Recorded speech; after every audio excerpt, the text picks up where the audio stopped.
Testing. Alright. Uh, guys, give me a few minutes. I'm gonna wash up and everything. Get some water. Be right back.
Oh my god.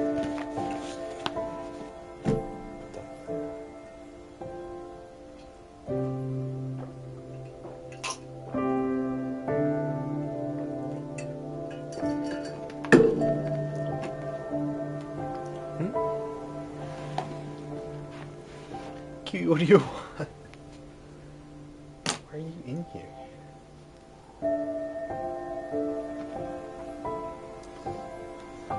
Oh my god, okay. Volume's a little loud.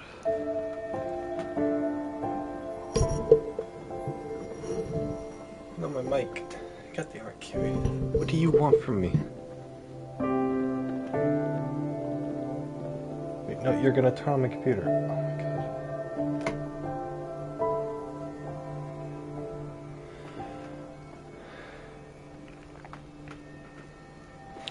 Just all week, she hasn't been in my room, and then the day that I stream, she's like all over me.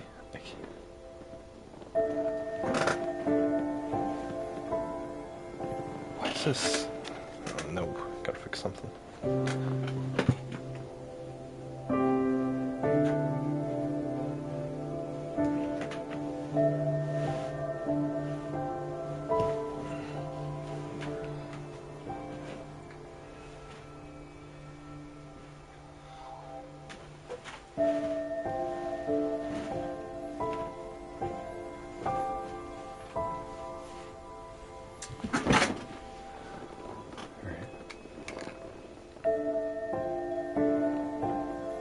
Okay, there we go. Alright. Wow, why is this so loud?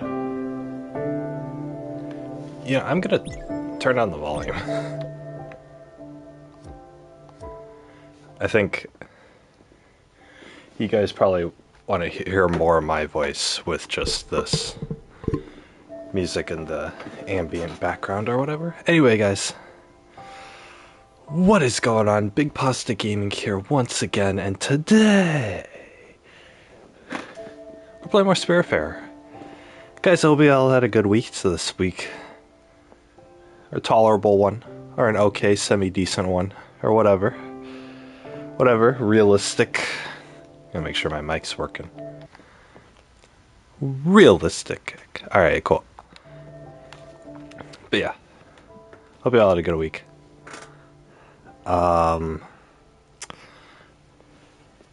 I had a decent week. I've been a whole week procrastinating on my homework. So I spent most of my time on the PC. Just doing a lot of research. I was watching YouTube videos about said research. I'm looking up how to start my own little garden.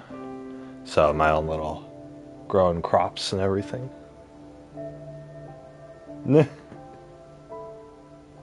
Kiwi's trying to go into my window, but I slightly adjusted the blackout curtains because they overlap at a certain point, and you can't tell which point because it's all black.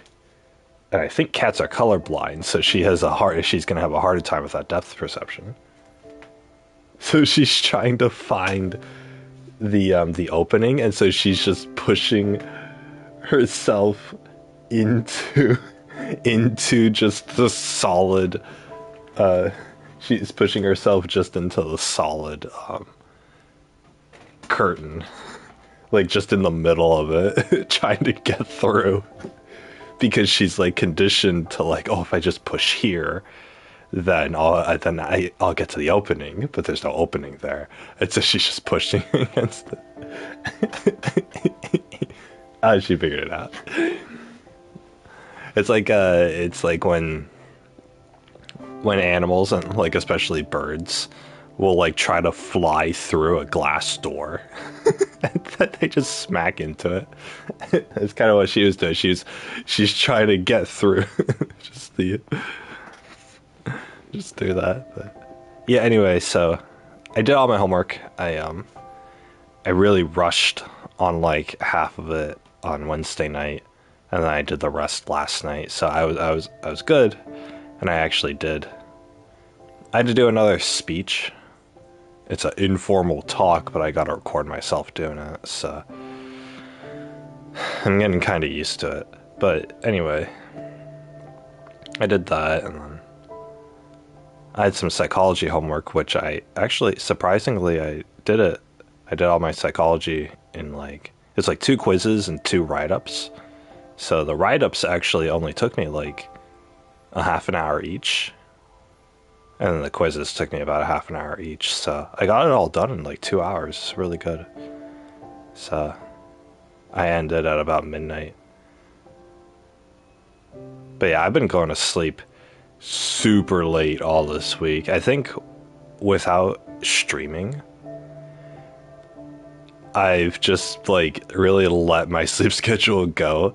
So like, God, what was it? Like Wednesday and Thursday nights, I went to bed at 5 in the morning. So at 5 in the morning, I finally turn off my computer and I go to sleep. And then I slept until like 5 in the afternoon the next day. Like I slept a full 12 hours. So like yesterday, I woke up at 5 in the afternoon.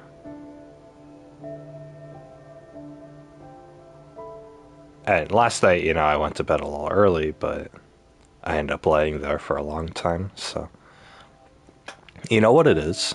I've been doing my research and stuff, but for the most part, I've just been daydreaming.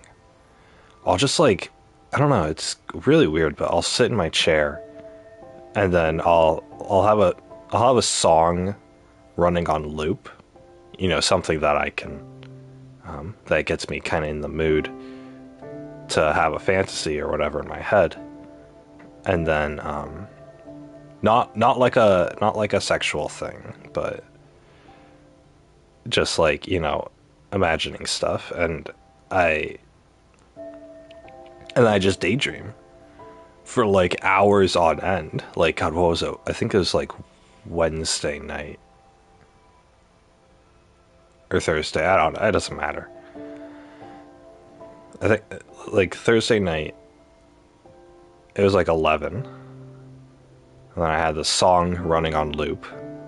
I just sat there and I started daydreaming. And then eventually, my mind is running through this whole sequence of events that are going on in my daydream and all that. And I get to the end, and I don't even get to the end. I just get to like a stopping point in my daydream. And then I look at the clock and it's 2 in the morning. I had been just sitting in my chair with a song repeating for 3 hours doing nothing. It's so, I don't know. I'm sure you guys call me crazy for that, like just daydreaming for that long. And then like I'll get in bed and I'm by myself in my bed, so I'll daydream. About different stuff or whatever. So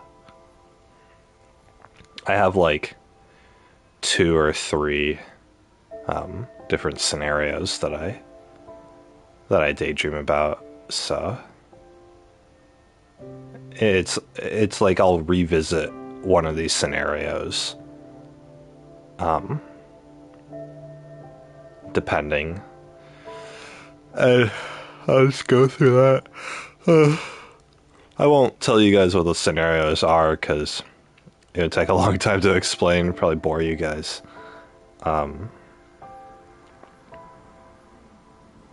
But plus only one of them is actually like, I guess, shareable in that sense. So I don't know.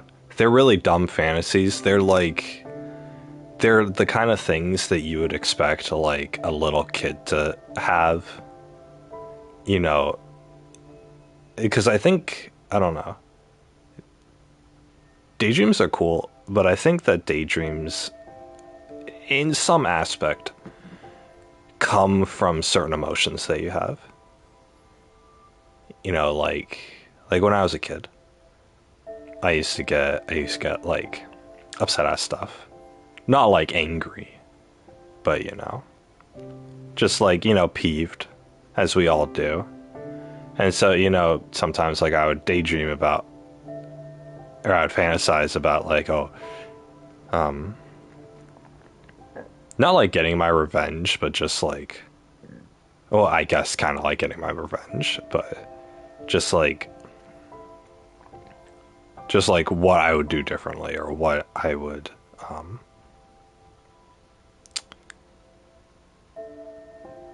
how I could have prevented the situation, or how how things could have turned out to be better just in the world in general or whatever. I'll just fantasize. I'll fantasize about a better situation than the one that I am in that I'm angry at right now, sort of thing.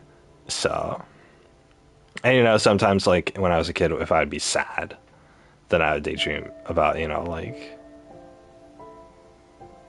a happy situation or whatever, right? It's just, I don't know. It was some form of like, I'm feeling these intense emotions and I want to create a world for myself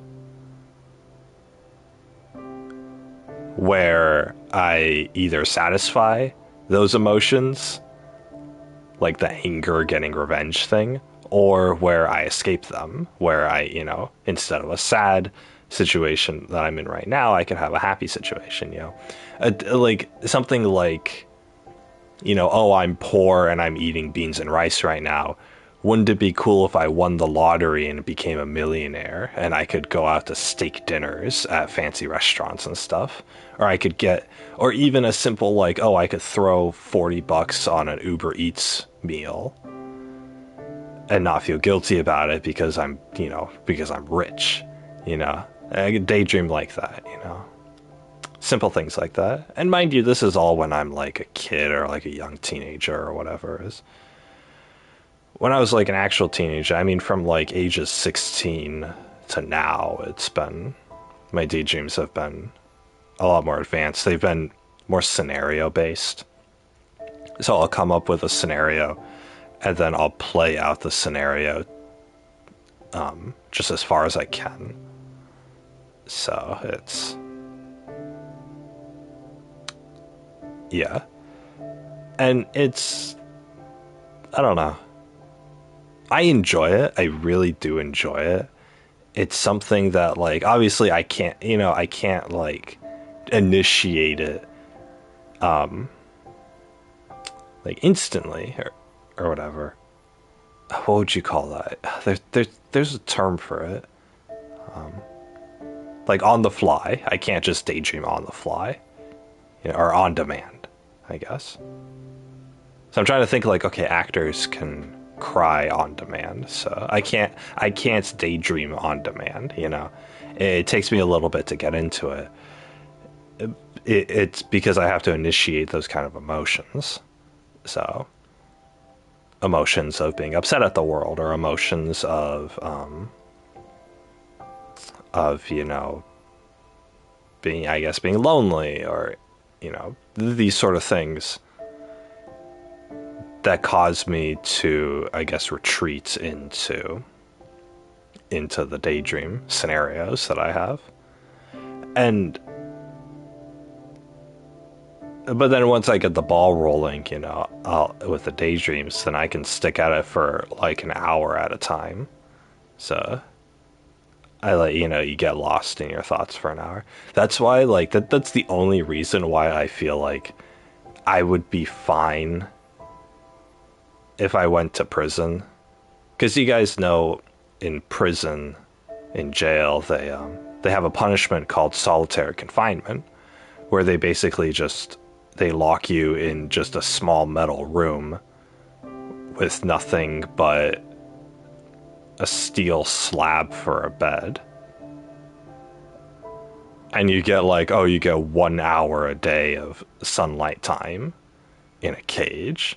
And that's it. It's for like dangerous criminals.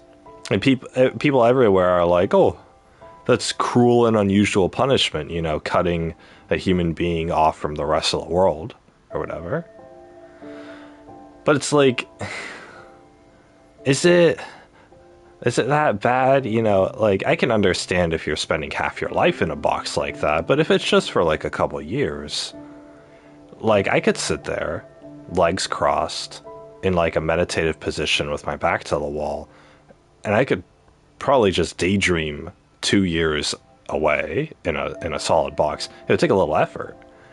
And yeah, I'd prefer not to have to do that, but it's definitely, like, for me, it's doable. Because the thoughts in my head, the daydream scenarios that I have, take me away from this world anyway. So, and it's crazy because all of my daydreams they're so detailed, and they're more vivid to me than actual dreams are. Like, actual dreams when I'm asleep feel real, but they're very vague and they're very basic. With a real dream, when you're sleeping, you kind of, what you observe of the dream is sort of just this vague understanding of what's going on. And then it's only when you describe the dreams after you've woken up where your mind starts to fill in the blanks of what you saw. But initially, when you're asleep, you see like real dreams, and they're very vague concepts of things that are going on. Obviously, when I'm sitting here daydreaming, staring at the wall, I'm not experiencing that realistic feeling that I would, during nighttime dreams. But the thing is, since I'm in more control of it, I create scenarios and I fill in all of these details that make it a more realistic experience, that make it more of a fleshed out scenario, I suppose. So obviously, you want the best of both worlds.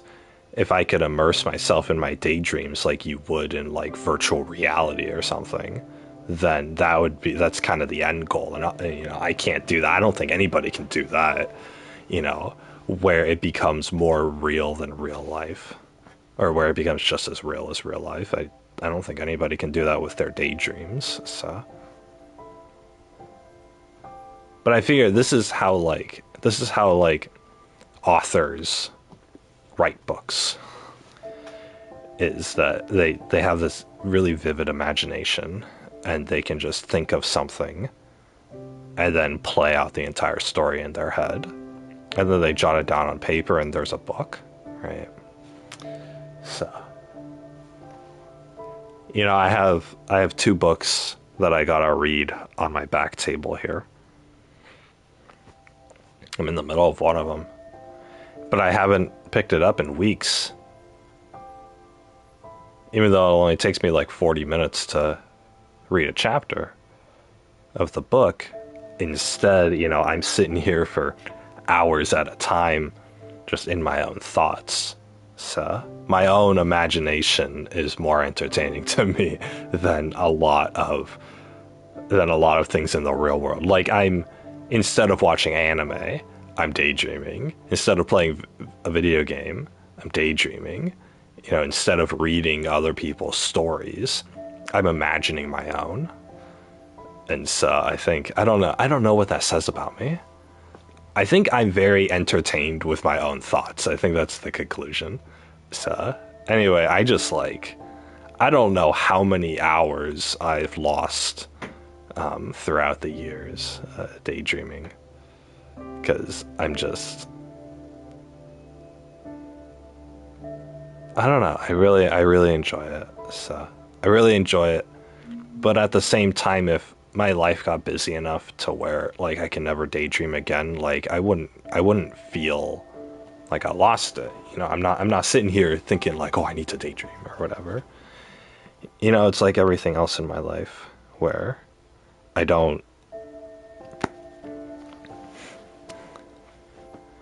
enjoy it, but I don't need to do it.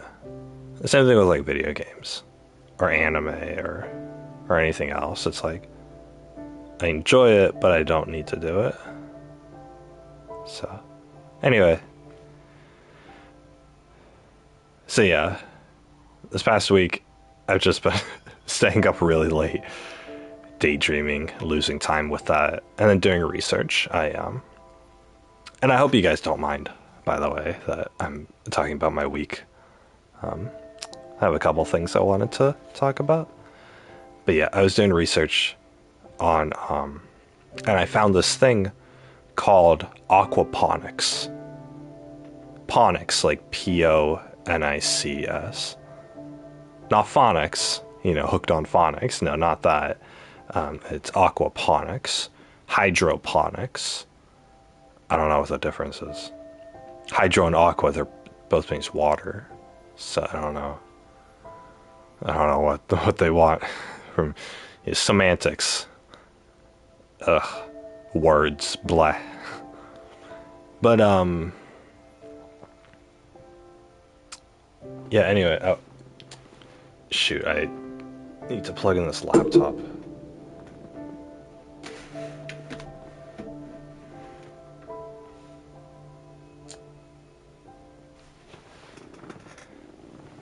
Surprised I didn't do it already. Where's the plug for it? Okay. I just remembered I gotta plug this baby in.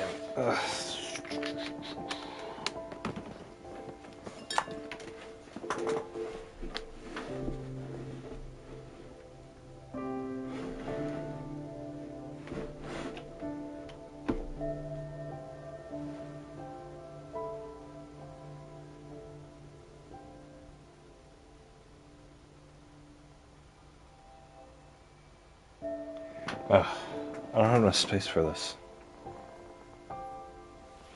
Dang it, I'm gonna have to wrap the cord under the desk.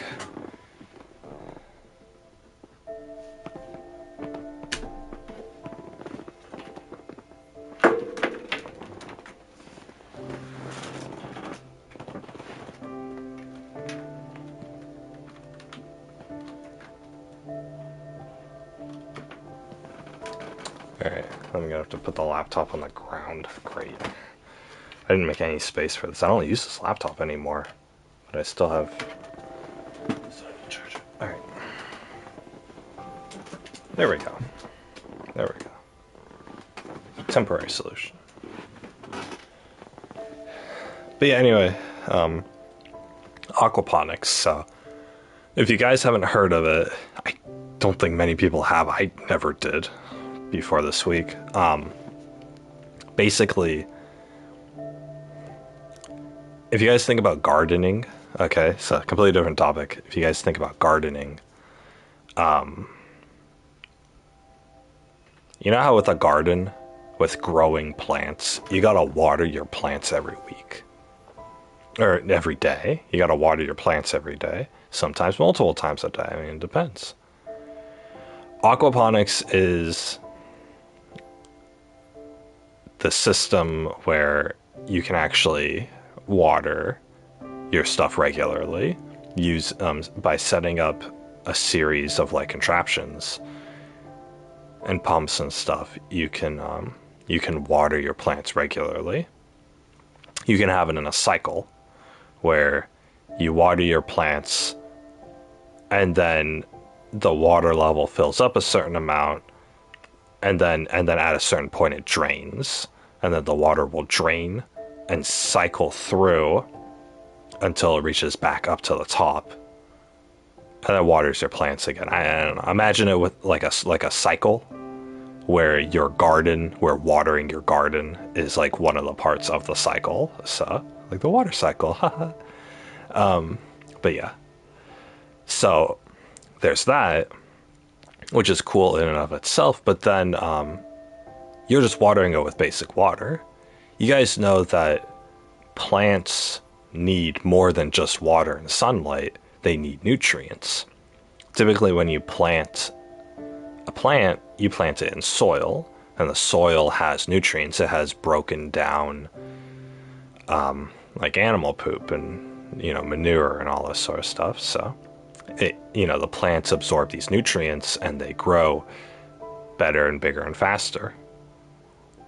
So if you have a bunch of little plants in like a bucket of gravel, and they're just growing, they're not getting any nutrients from the soil. So, like if I grew a garden in my house, for example, right? I'd probably just have like a small bucket of just a bunch of rocks, and then I'd put some seeds in there and I just water them. It seems like it wouldn't work. And yeah, you're right, it wouldn't work. Because there's no nutrients. Even if I'm watering it, and even if I have an LED lamp providing sunlight, these plants aren't going to grow. So they need nutrients. Nutrients normally comes in fertilizer, and fertilizer is in the form of poop. If an animal poops on the ground in the forest, then the ground absorbs that poop and breaks down the nutrients. And then whatever plants grow on that patch of ground absorb the nutrients that the soil just did. It's the whole life cycle. I mean, you guys learned about in 3rd grade. It's very basic. So,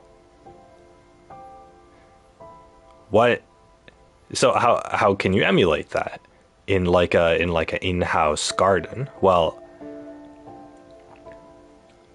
that whole water cycle of, the water circulating, going onto the plants and then dripping down and then going back up. Throw in a fish tank with fish. There's your solution. You have a fish tank. Normally with the fish tank, the water gets, and you put fish in it, the water gets dirty because the fish poop all the time. And you have to have a filter, you have to have a water pump in there to pull out the dirty water, the poop-filled water. And then you have to dispose of that water and then replace it with clean water. That's normally what happens. And that's normally what you need to do if you just had the fish tank. Well, here's the cool thing. Instead of throwing out the water, you have the fish tank and you have a water pump and you have the fish tank and the fish poop, and they dirty up the water with their poop. So the fish poop in the poop tank, you have a water pump. You can have a water pump pulling the poopy water out of the fish tank and then up a tube or whatever, and then shoot that poopy water on top of your plants. The poop in the water is ammonia, and they teach this in high school. I think they teach this in freshman science, where ammonia that comes from poop, actually there's a bacteria that I remember helping somebody out with their science thing in the past. The ammonia from the poop, that like animal poops or whatever, the ammonia gets converted by a bacteria into nitrites, into what's called nitrites. And then the nitrites turn into nitrates.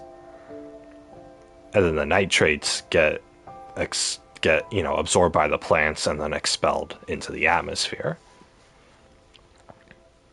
So the whole cycle is that animal poops, the poop turns in is ammonia, and then the bacteria turns the ammonia into nitrites, and then that turns into nitrates, and then the plants absorb those nitrates as nourishment, and then the animal comes along and eats the plants. That's the whole cycle there. So, how does that nifty little fact of science that we were never going to use in our lives translate to this? Well, it's the same thing. In a fish tank, fish poop.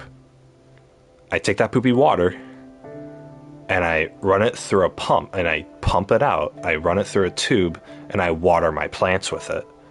The ammonia from the poop turns into nitrates as it goes through that tube, because the bacteria occurs naturally in the air. And then it waters my plants. Now my plants are not only getting watered with water, but they're also getting nourished with the fertilizer from the poop, from the nitrates. And so what happens is the plants, as the plants soak in this tub of poopy water, they absorb all of the poop, essentially, all of the nutrients from that water, and they use some of the water to feed off of as well. But the nifty thing is, instead of getting a water filter for the fish tank, the plants themselves become the water filter, because I don't have to filter out the poop. The plants just absorb it all.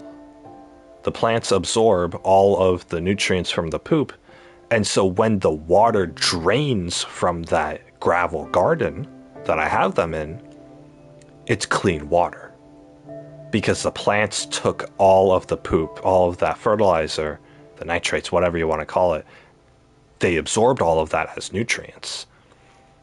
And so then I send I'm fish tanks, poopy water.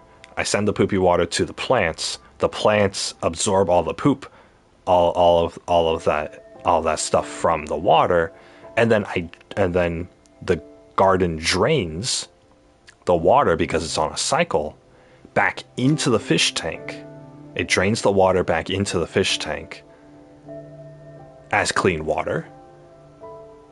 And so I have this whole system where I have a fish tank and the fish are pooping, and the pump pumps out the poopy water into a garden.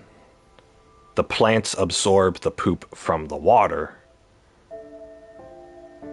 and then it trickles down clean water. It's a self-contained system that I never have to refill. The water is just constantly going through the cycle, but it's constantly filtering itself. The plants filter out the poop for the fish. And it's great. It's fantastic. It works just all by itself. That's what's called aquaponics, is when you use a fish farm, or, a fish tank full of fish, in order to provide water and nutrients for your garden, for your plants. And then the excess water from the poopy water, that clean water now gets sent back to the fish tank to keep it full. And you can just have it on this cycle forever and forever. You guys think of, like, if I set up, and it's a basic 3-part setup, or even 2-part setup. You have a fish tank, you have a normal fish aquarium, and then on top of the aquarium you have a garden. You just have, like, a little box with a garden on it, and a hole in the bottom of the garden that leads to the fish tank. And then you have a water pump in the fish tank that leads up to above the garden. That's above the fish tank. There you go. Easy peasy, right? So all that concept, all that science that's behind it, essentially all that means is that I just need a fish tank full of fish and a garden on top of it, and then I just need to have the water cycle like that. The poopy water goes to the garden. The plants use that poop as nutrients, and then the clean water trickles back down into the fish tank. So the fish tank always has water, the plants always have water, and the plants get nutrients, and the fish tank remains clean all the time.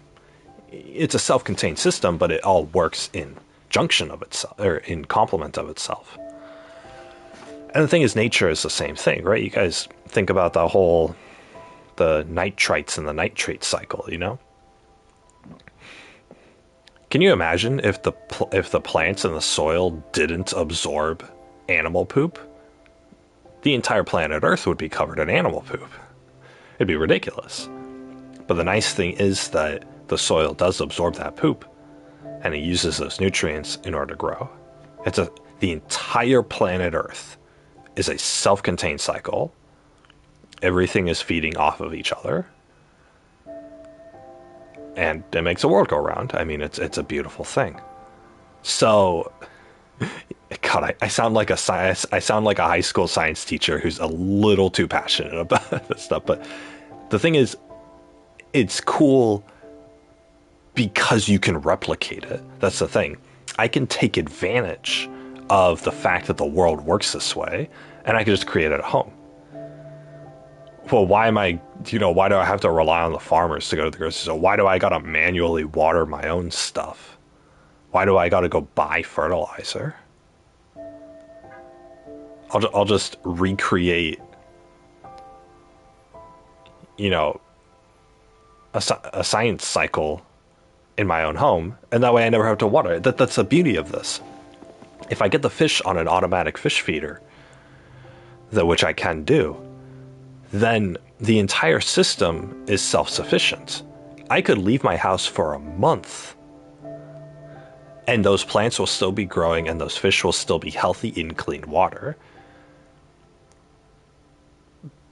Because it's self-sufficient. I don't have to water it. It waters itself. I don't have to provide it nutrients. It provides itself nutrients. Like, it's a continual cycle. And see, the really nice thing is that I wouldn't even have to buy fish food if I grew if I grew a plant that the fish could eat. I don't know what plant fish eat. I don't even know what's in fish food, to be honest, so I haven't gone that far. But if I grew something in my garden that the fish could eat, then whenever that grew sufficiently enough, I could just pluck it and then use that as the fish feed. So actually, after the first growing cycle of this, I could just never have to buy fish food again, because I would use whatever I grew as the new fish food to grow more fish food, to grow more plants that could be used as fish food, or that could be used as human food. I mean, who cares, right? So, thing is, you think about a basic setup that you could put in the corner of your room, where there's a fish tank, and then above it you have just like a box garden, just like a small little thing, like a garden in a cardboard box. Maybe not a cardboard box, but you guys know what I mean. And then you have a water pump in the fish tank with a tube that leads to the top of the garden above it. And that's it. That's all you need. I mean, you know, a couple extra things. There's a few nuanced details that I won't get into. I mean, it's a little more advanced than that. But this is a basic concept. So it's so easy. Like, a child could do this. A child could set this up in their bedroom. They could have a little aquarium with their fish. It feeds it automatically, so the kid doesn't have to worry about that, and they can watch their plants grow under a UV light. It's like, how cool is that? Oh yeah, you gotta have a UV light, or you gotta have a heat lamp above the plants, because the plants still need sunlight. So I don't find a substitute for that if you don't have it on a windowsill. But that's about it. It's great. It's this easy concept, and the thing is, it's not just this new concept. I mean, the videos that I'm watching are from like 10 years ago, but the ancient Egyptians used this concept. It's,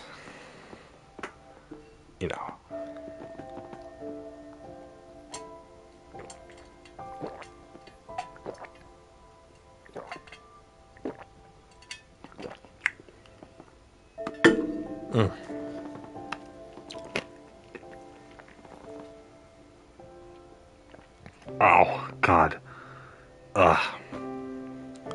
Freaking cold. Oh my gosh. Ugh.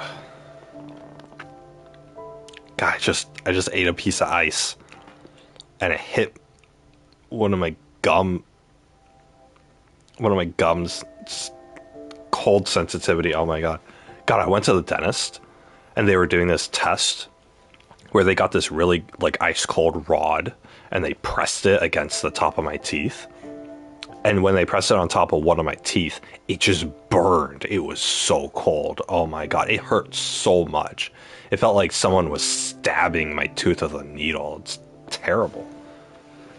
And the thing is, it didn't feel like that when it was on the other teeth. So the tooth was really shot. But anyway, this aquaponics stuff, the ancient Egyptians, back in the year 500 BC, were using aquaponics. They were drawing water from the Nile River and watering their crops with it, and the water obviously had fish poop in it, and so their crops grew in the North African desert. it's a tried and true concept that, like, ancient civilizations have been using. So it's like, if ancient civilizations who had no technology were using this as a planting method, and they were succeeding, their people weren't starving to death. Well, not some of the time, at least. Then I could, 21st century, I can do this in my house. I can do this in my bedroom. So that's the beauty of it. But yeah. Anyway, so it's a really cool thing. People have like entire like backyard setups of this where they'll grow tilapia. It's a type of fish. They'll have just this giant. I saw this dude with he's a total like black hippie. So he's really cool. But he had this whole backyard setup where he had this giant like basket full of tilapia. He said like this giant basket, which is probably like, I don't know, like 2 or 3 desks put together, like that big. But it's probably as tall as him. He said he had like 100 tilapia fish in this giant basket. And then obviously they're all pooping. And so then he had it lead into a garden. He had this pretty big old garden that he was growing like a whole bunch of plants. He was growing like cucumbers and lettuce and cherry tomatoes and basil and parsley, and he was growing all this sort of stuff on there in this garden. And then the water trickled down into a tube, into another vat that then went back into the fish tank. And it was just on this automatic system. And he had like a lot of plants. And he had a lot of fish too. He said he was growing tilapia.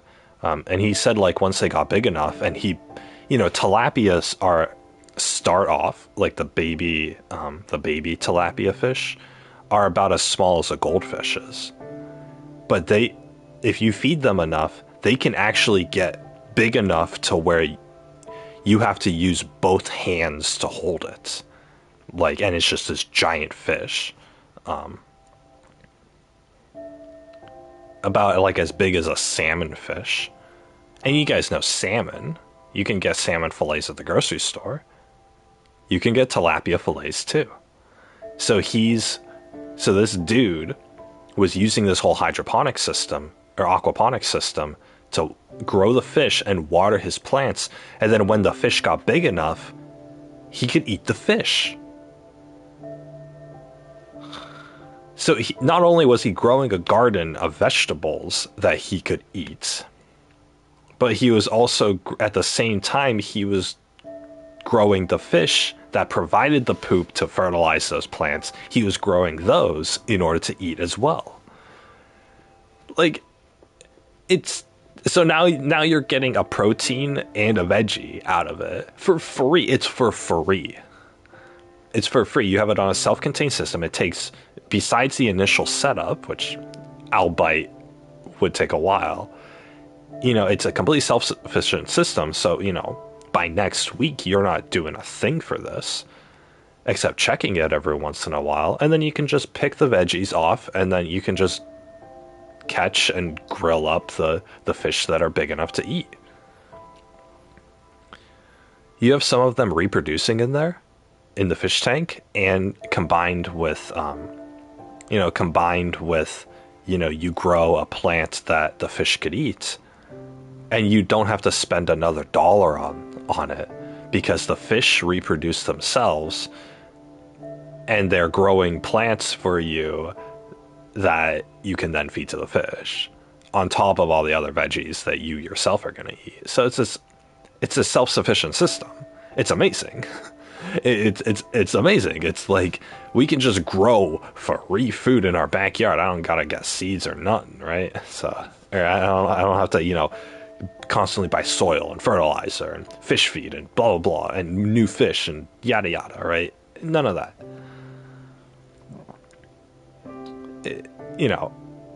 So it's like, and then you just get free food. It's free food. That's what it is. Right? You talk about, there are families out there who are starving on the streets. It's like, well, okay, I can grow a food farm in my backyard that's self-sufficient and it's free. It's amazing. There are people out there who, I saw another video. This dude's family, it's like his family plus another. So it's like 9 people working on this farm. They have this giant greenhouse that's like an acre big. It's insane. You walk into this place, it's like a football stadium size greenhouse with just rows and rows of gardens and of plant growers and the fish tanks next to them. They have they have like a football stadium size room with just all of these plants growing automatically. They're on automatic fish feed and they're on, automatic, it's automatic growing, right? And of course the water cycle thing is working. And they have it attached to solar panels, so the water pumps, draw off the energy of the sun, because they're out in the middle of a field doing this. And the only work that they have to do is pick the plants. They said they get like hundreds of plants per area of the growing thing per day. They said like they produce enough food to feed like a small town of 100 people with just that one room of it. They could feed 100 people every single day for the rest of time. It's like off of a football stadium's, amount of space. But the thing is, it's like, how much space do we have in this country where we're not using it? We're just not using it for anything. Set up one of these things, you have some people picking it. I'm sure we could get that on automatic food harvesters too. I'm sure eventually we can train the AI robots to be picking our crops for us. So like, it's just this entire self-sufficient system. They said that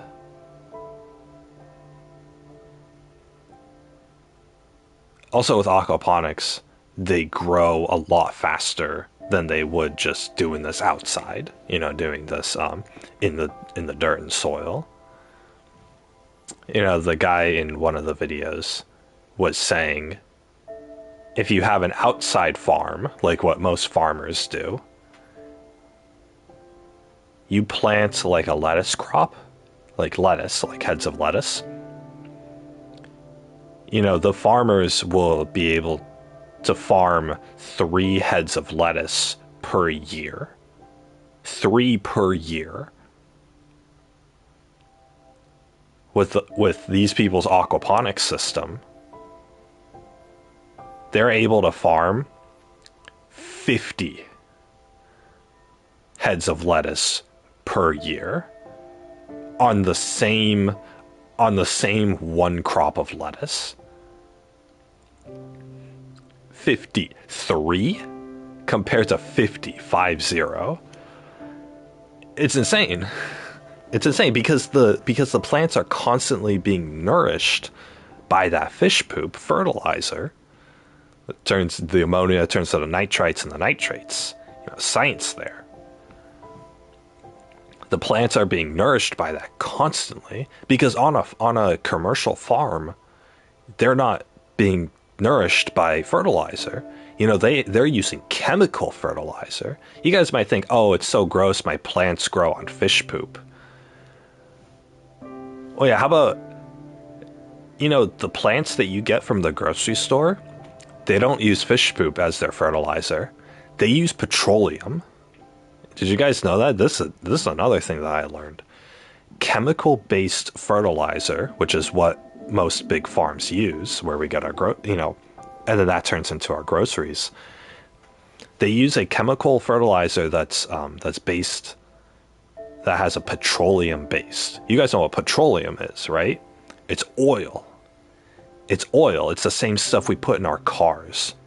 That's what they make the fertilizer out of. That's what they spray over the plants in order to get them to grow fast. And that's what we're eating. We're eating we're consuming car oil, essentially. It's not exactly car oil, but it's the same stuff that's used to make car oil is what we're consuming. Obviously, it's safer consumption, but, you know, that's what they're using. That's what some of them use. And then other ones use cow manure, which is cow poop. So you're still, so, you know, even if you don't go the chemical routes, you know, it's like, what do you want your plants to be fertilized with? Petroleum? Or cow poop? Or fish poop? It's like, okay. Because if you don't choose one of those, then your plants aren't growing. You know, so it's, you know, and, you know, your grocery store is not going to have the produce in it. So, you know, that's kind of the problem. I watched another video where this dude in Nebraska, which normally doesn't grow that many plants, he was growing, he had a greenhouse. He had an underground greenhouse. Coolest thing. And he had it set up on a sprinkler system. He said he was getting into hydroponics or whatever, but, you know, he was experimenting with stuff. Anyway, underground greenhouse system, he was able to grow fruits. He was able to grow oranges in Nebraska, which Nebraska doesn't grow oranges. He was able to grow oranges in the winter. There would be like 3 feet of snow outside, and his orange trees are still producing fruit. It's crazy. It was really cool. That was a really good video. You know, middle of winter, and he's growing fruit. No place in this country can grow fruit in the middle of winter. Well, maybe Florida, because they're so far south. But still, naturally. But, you know, he's using a greenhouse, which, you know, the greenhouse effect, right? You know, the light shines through the window and heats up the inside, but the heat doesn't escape. And then he had it underground, which used, you know, underground is your natural insulation. The earth, under the earth stays at a steady temperature. So if you guys have like temperature problems where like you're sensitive to like getting too hot or, you know, getting too cold, then an underground house is the solution. If you lived underground, it's at a constant like 60, 65 degrees temperature year round. It could be freezing outside. You know, it could be snowing outside and it's still going to be 60 degrees underground.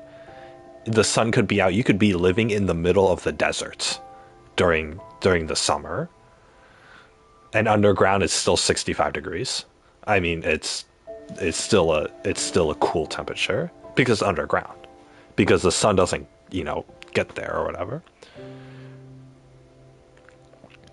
So an underground house is a solution. I mean, that's kind of, you know, after watching these videos, that's kind of my thing in the future, is that, you know, I want my house to be primarily under the earth.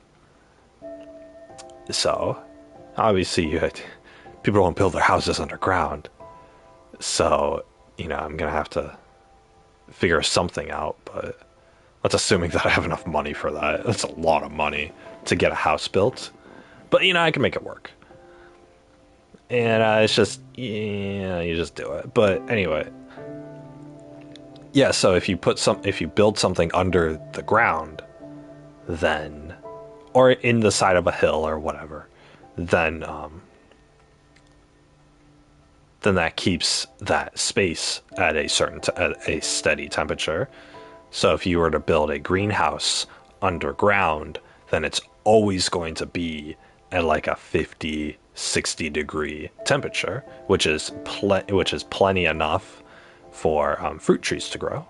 So this dude in Nebraska was growing oranges, among other things. He was growing like blueberries and raspberries and stuff underground during the winter. And he would say like, oh, he would pick his oranges and haul them over to the farmers market to sell them. And off in Nebraska, especially during the winter, he was saying that oranges are like $4 a pound. Like per pound of oranges, it's like $4. You guys who live in more southern states like California or Florida, I know Florida grows a lot of oranges, I think. California does too. So that's why I use those two as an example. You know, you can buy an orange at the grocery store, especially now. You could buy an orange at the grocery store for probably like 50 cents. Because it's so cheap. But you go all the way out to Nebraska, they don't grow oranges over there. So their oranges are super expensive. So it's like $4 a pound. It's pretty pricey because they gotta pick them in Florida or in California, and they gotta truck them all the way across the country in order to hit those states. That's why they're so expensive. This dude's growing them in his house. In the same state, he's growing them locally during the middle of the winter. So in the middle of the winter, he goes to the farmer's market with like hundreds of oranges. He was saying in one harvest, I think, yeah, it was like every 2 weeks he would pick his oranges and among the other fruit, and he would go sell them at the farmer's market. And the thing is, he's competing against really high prices. So he can afford to lower his prices because, if you guys grow fruit on a tree in your backyard, every fruit that you pick from that tree was free to you. It was free. It was completely free, $0. Because it's your tree. You're growing a fruit tree, right? It's common sense. But thing is, so he's picking all these fruits and they're free for him. He still has like energy costs because of the,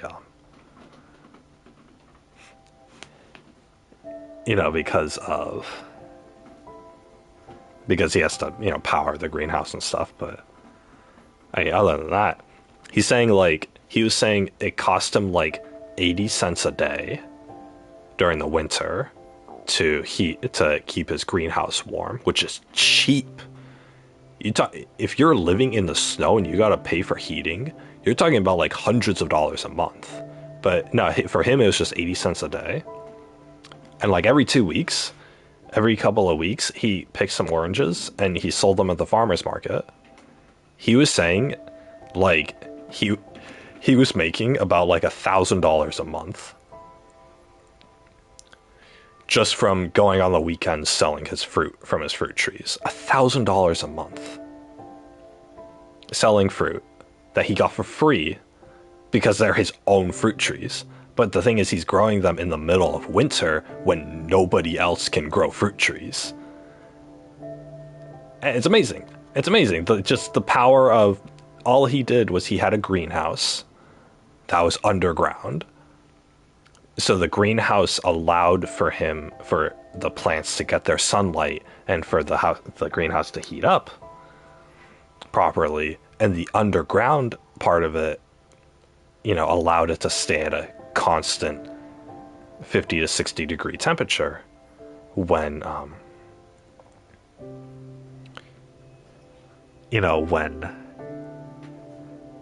even though it's snowing outside, right? It's snowing outside, it's like 10 degrees below zero outside, but it's a nice sunny 50 degrees inside his house, right? So in like the middle of like a Midwest state, so it's crazy. But yeah, no, it's just like all of these, and it's so cool. And the thing is, you're just using like basically it's all common sense. Oh, I make a building underground and I put a greenhouse roof on it to where I can capture the sun, but it stays warm. It's a basic concept. Like, and any kid could think of this. And yet people aren't doing it. It's like, and then you have these people using like elementary school science to grow food that feeds hundreds of people. I mean, there are hundreds of people out there who, because of people like that dude in Nebraska, aren't going to go hungry during the winter. They aren't going to get scurvy during the winter because oranges are too expensive. Because this dude can produce and sell oranges at a fair price in the middle of a season that wouldn't get oranges, right? Same thing with the whole aquaponics thing. I mean, the people who owned like all of the plants or whatever, they were just selling it locally.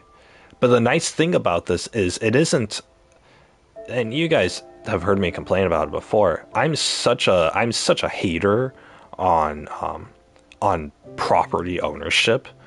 The concept of like people owning a house and then not living in it, and instead they rent it to somebody else, and you have to pay your landlord for the privilege of living in a house that has got his name on the deed. Like, no. Like, screw you, right? This isn't a good system, right? This is the planet Earth. You don't own this land. God does. God gave us this earth, and we have a right to live on it without some human being kicking us off. Right? It sounds like, what would God think? What would Jesus think of land ownership? Right? But the thing is, this isn't, this whole gardening thing, it isn't like that. Because the thing is, yeah, other people can grow the food and sell it to you and make a profit off of that. But at the same time, you yourself have the opportunity to do this as well. You can create a little farm in your backyard to where you never have to go to the grocery store again. It's amazing. You can just grow all this stuff in your backyard. And you don't have to rely on anybody else's food. These people who have these huge old setups, they don't, you're not obligated to buy their food. They're not the only place you can get food at. Because, you can do it yourself in your backyard. All you need is a little bit of space. I mean, you could do it in one bedroom.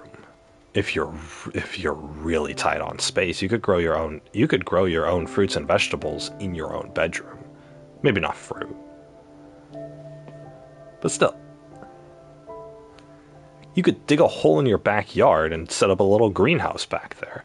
Like, it's amazing. And the thing is, the earth gives. The planet, the land gives.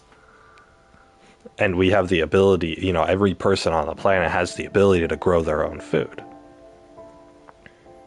And, some people in these videos were talking about, if we just educated people on this, we could have an aquaponics setup in, where you have a fish tank with your fish poop garden.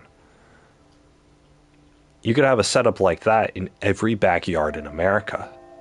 If we had a setup like that where every backyard in America was growing their own fish and veggies,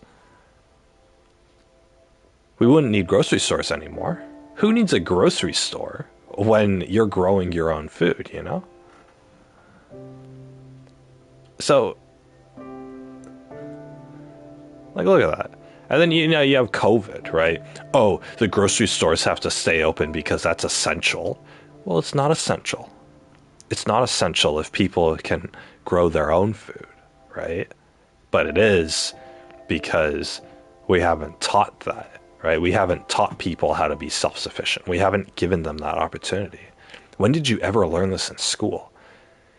You guys learned in science, freshman year of high school, that, it's where I learned it too, the whole ammonia to nitrites and nitrates cycle. You guys learned that. The what's it called? The life cycle, or it's one of those cycles where these nutrients, the fish poop to the plants to the animals, it all revolves around each other. You guys learned that concept, in elementary school and in high school. We all learned that. But did we ever learn how to apply it? Did we ever learn why this is important? Because you might think, oh, I live in the big city. When are the nitrites ever going to convert to nitrates? In the city, I don't even see a single tree around here. What are you doing? It doesn't rain in California. What's this water cycle that you're talking about? How is this relevant to me? Well, it's relevant because this is how you could grow food, and this is how you could feed yourself in the future. But they don't teach you that part. They don't teach you that part. I wouldn't shame anybody for not knowing that, because they don't teach it to you. They don't. The American system, the American education system, and I mean, I'm sure other countries too, they teach you all of this technical information on how the world works, but they don't ever tell you how it could work for you. They don't ever tell you how this could be applied to your life. They don't give you a reason to care. And just like a poorly written story, if you don't have a reason to care, you tune it out. Who remembers anything that they learned in high school biology class? I don't. Oh, the mitochondria is the powerhouse of the cell. Like, who gives a shit? It's like, that's not going to apply to my life in any which way. But if I taught you, you learn the water cycle, and then the next day you're taught, like, hey, you could grow your own garden in the backyard, and you could grow entire heads of lettuce in a week. Then people would be interested. Hey, look, free food. If you go into science class and they're like, oh, we're going to learn about nitrites today, you've already turned your brain off before your teacher finished that sentence. But if you go into science class today and they say, hey, I'm going to show you how to get free food in your backyard, every kid is paying attention. Well, not every kid, but most kids would be paying attention. Free food? Oh, I could save that money from going to have to go to the grocery store. I could put that towards my new iPhone. It's like, people are greedy. People are greedy, and they want to know how people are selfish. They want to know how things apply to their lives. They want to be invested in it. And the thing is, kids these days aren't invested in their education because what they teach in school is crap. You're not going to use any of this. Who's going to use organic chemistry in their day-to-day life? Nobody is. Why teach it? Why don't you teach something like personal finance that everyone's going to use? Why don't you teach something about like expectations for when you get a job as an adult? That's something everybody would use, but they don't teach you that stuff. They don't teach you how anything can actually be applied to the real world. A communication skills class? I'm taking communications, public speaking, in college. Every single section of the textbook, every single lesson that I'm learning in that class, they say it over and over again.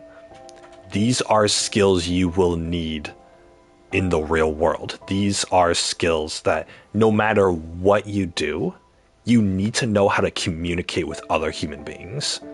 If you're not a loner hermit living in the mountains in a log cabin you built by yourself, you need communication skills. And you need to be an effective communicator to get ahead in life. Every single lesson, every single moment of this communications class that I'm in teaches that. You need these skills in order to get by in life. Fantastic. Why did I have to wait till I'm in college to do this? What about all the people who don't go to college and who don't take this class?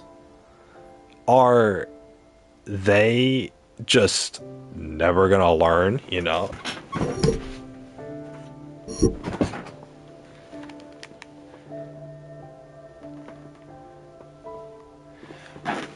Are they just never going to?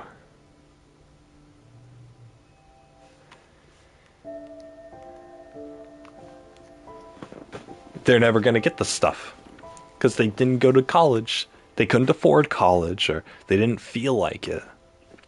High school was enough for them. They learned so much useless crap in high school, they figured college was going to be the same, so they didn't go. I didn't go because it was a bunch of useless crap. And so it's like, I'm learning this stuff at like 27, right? Why didn't I learn this as a kid? Why didn't I learn communication skills when I was 8 or when I was 14? When I had to go to school, when they were forcing me to go to school for my own good. The government says, oh, every kid has to pass high school or whatever. So every kid doesn't have to pass high school, but they throw you in to school until they're not allowed to anymore. But it's like, if you're going to make education so necessary and so essential for my success, why didn't you teach me anything that would actually contribute to my success? Why didn't you teach me anything like that? Why am I learning, 9 years after I left high school? Why am I just now taking a class that's deemed essential? There are people in their 40s who are just now taking a communications class for the first time. And, their sentiment is, hey, these are really good skills that I could have used in my life for the past 30 years. It would have been, I could have used these communication skills that I'm learning in this class in my job for the past 20 years. It's like, yeah, gee, you probably could have. That would have been great. Wouldn't it have? Wouldn't it have been great if we had a system where, as kids, we went to a place where we learned about things that we could use in our adult lives? Wouldn't that be cool? Oh, wait, I think we already have that. It's called school. Oh, but wait, they don't actually teach us anything we can use in our real lives. 12 years of science classes that nobody uses. Like, honestly, like, even going back to like elementary school, who gives a shit about the rain cycle? Oh, the rain evaporates from the ground and then it gets in the rain clouds and then it rains again. Like, realistically, none of us needed to know that. Like, you think, yeah, that's pretty common knowledge. None of us actually needed to know that rain comes from evaporated water. None of us realistically needed to know that. Because when in our lives do we ever use that information? We don't. But the thing is, how can we... So the question isn't... The question can't be, when am I going to use this in my adult life? Because, kids in school ask that all the time. I ask that all the time. And the thing is, it's still true. When are you ever going to use this information? We have to be asking, how can we use this information? How can we use this information in our real lives? Organic chemistry. You do chemical equations. I'm never using that in my life. I flunked that topic. Screw chemical equations. Oh my God.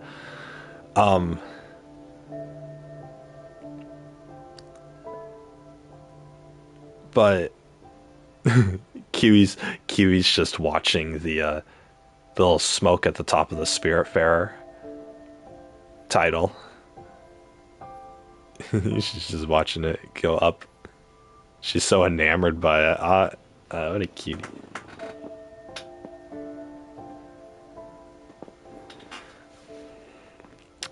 But yeah, it's like, we're taught the information, but we're never taught how to apply it. We're never taught when do we see this in the real world. We're never taught that. I gotta let my cat out, guys. Give me a second.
Right,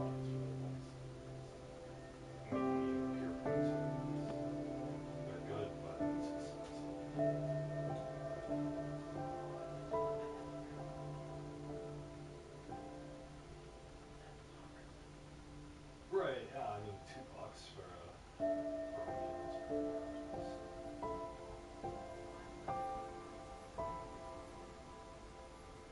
Oh, okay. Should I make food then?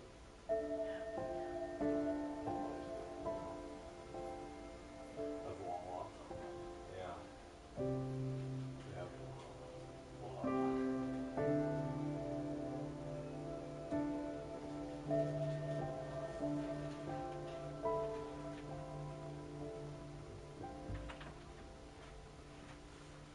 Bada bing, bada boom. Hi guys. I'm back. Had to let my cat out.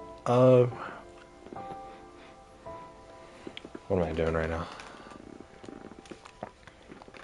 But yeah, no, it's ridiculous. And the thing is, it's like, I shouldn't have to rely on YouTube videos in order to find out information that, is actually applicable to me, Because, I've gone, like, how many, like, 9 years after graduating high school? And I'm just now figuring out, like, all this stuff. But that's the thing, is, like, people never figure this stuff out. People haven't heard of aquaponics. We didn't, if you didn't take gardening as an elective in middle school, then you were never exposed to, like, where food grows from. But the thing is, you eat food every day. Wouldn't it be nice to have a class where we actually found out where our food comes from? Instead of learning, like, about the water cycle and blah, blah, blah, wouldn't it have been nice to learn about, like, how commercial farms work? How they grow, like, our crops on a massive scale and whatnot? And how they get that food to us? Wouldn't it have been nice to actually learn about that stuff? Like, for more than just, like, your teacher mentioned it offhand one time, or, it was, like, one page in your textbook. Like, no. It's, like... And then, one question on your test is, like, how do they ship our food to us? And you're, like, by trucks. And they're like, yeah, you got it right. It's like, no, like, beyond that, It's like, because nobody remembers that. If you went on the street and you asked random strangers, hey, what country does your food come from? Nobody would be able to tell you the correct answer. Because they don't teach us that stuff, right? We go to the grocery store and we buy food every day. We eat that food every day. We need it to survive. We don't know where it comes from. We don't know how the farms work.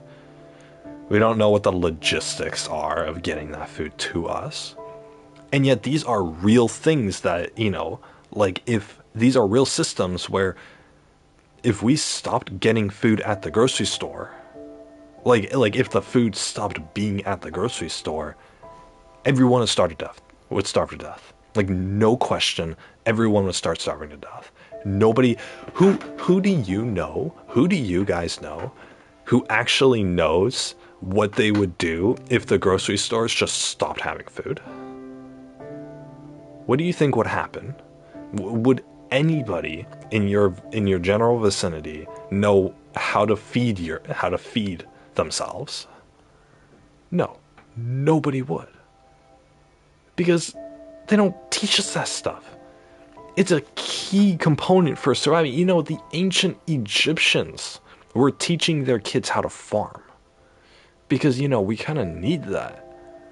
To survive, we're human beings, we need that food in us. But yet we go 18 years through through a forced education system that doesn't teach us anything about that. Instead, what do we learn?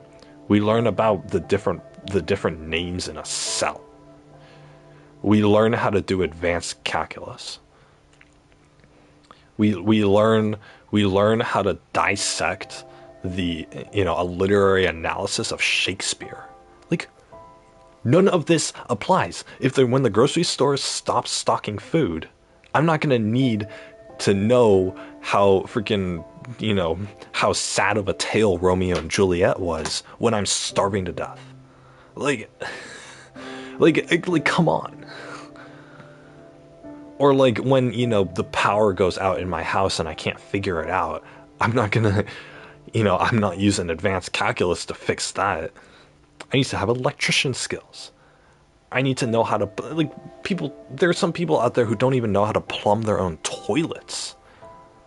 Wouldn't that have been a nice thing to learn when you're 8? Wouldn't, wouldn't it have been nice to learn some cooking skills when you're 12 years old? Wouldn't it have been nice to have like a home econ class? Yeah, they offer home econ. It's an elective. It's an elective you never need to take it. I never took it. I never took cooking class.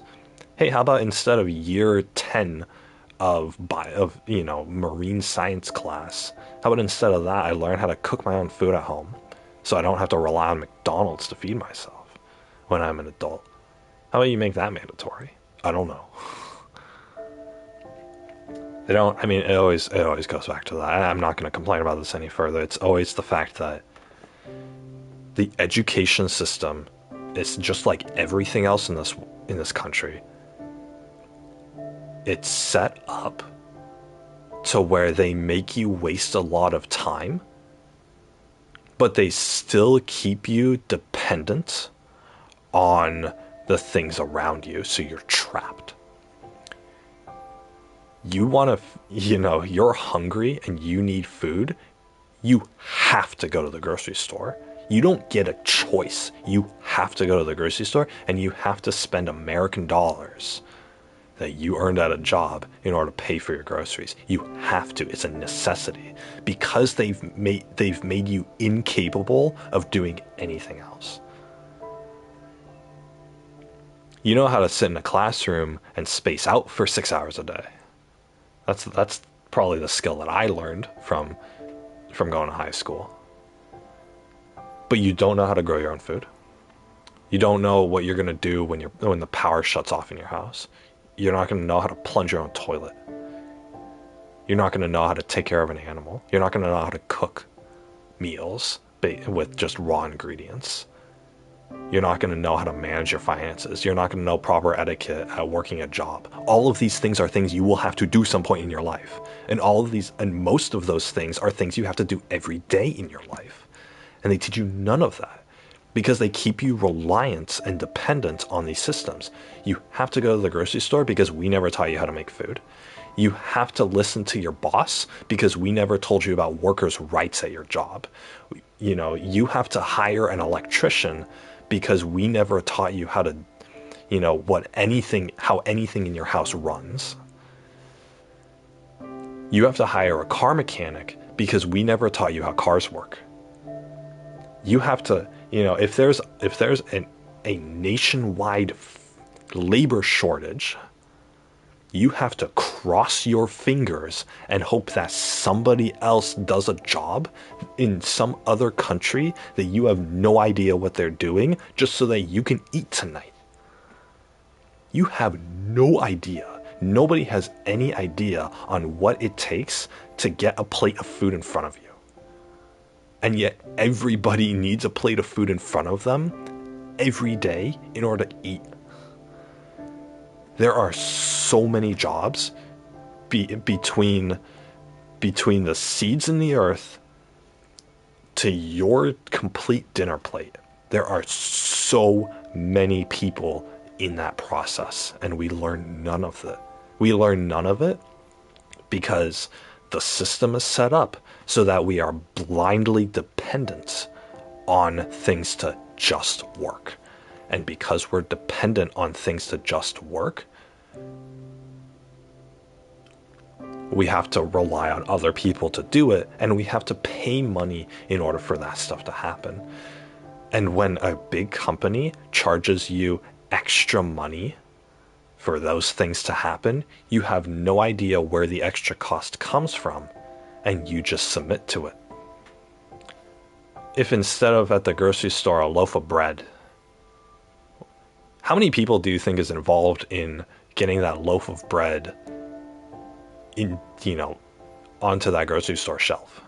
I can guarantee you at least 30 people working various different jobs in agriculture, food growth, machine building, logistics, truck driving, border control,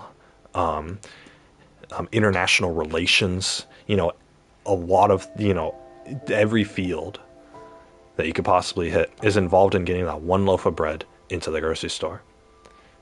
A loaf of bread costs $1 right now, right? Tomorrow it costs $5. Instead of $1, it costs $5 tomorrow. You have to pay that $5 because you have no idea where that extra cost comes from. You have no idea. Nobody has any clue. They could jack up the price. They could say, okay, this loaf of bread is $100 now. You have no idea why it's $100 now, but you pay it anyway. You pay it anyway because you have no idea, because you, in your ignorance, just rely on the fact that, okay, I guess bread costs $100 now. And then you pay it because you're ignorant. Because you're ignorant. You lack the knowledge in order to understand this. Whereas if, people were actually taught as kids, hey, this is where food comes from. Then you look at that loaf of bread, it's $100, and you boycott the grocery store. You say, okay, maybe, I'm not into paying $100 for a loaf of bread. I'll just grow my own wheat in my backyard. I'll just grow my own wheat at home. And I'll make my bread myself.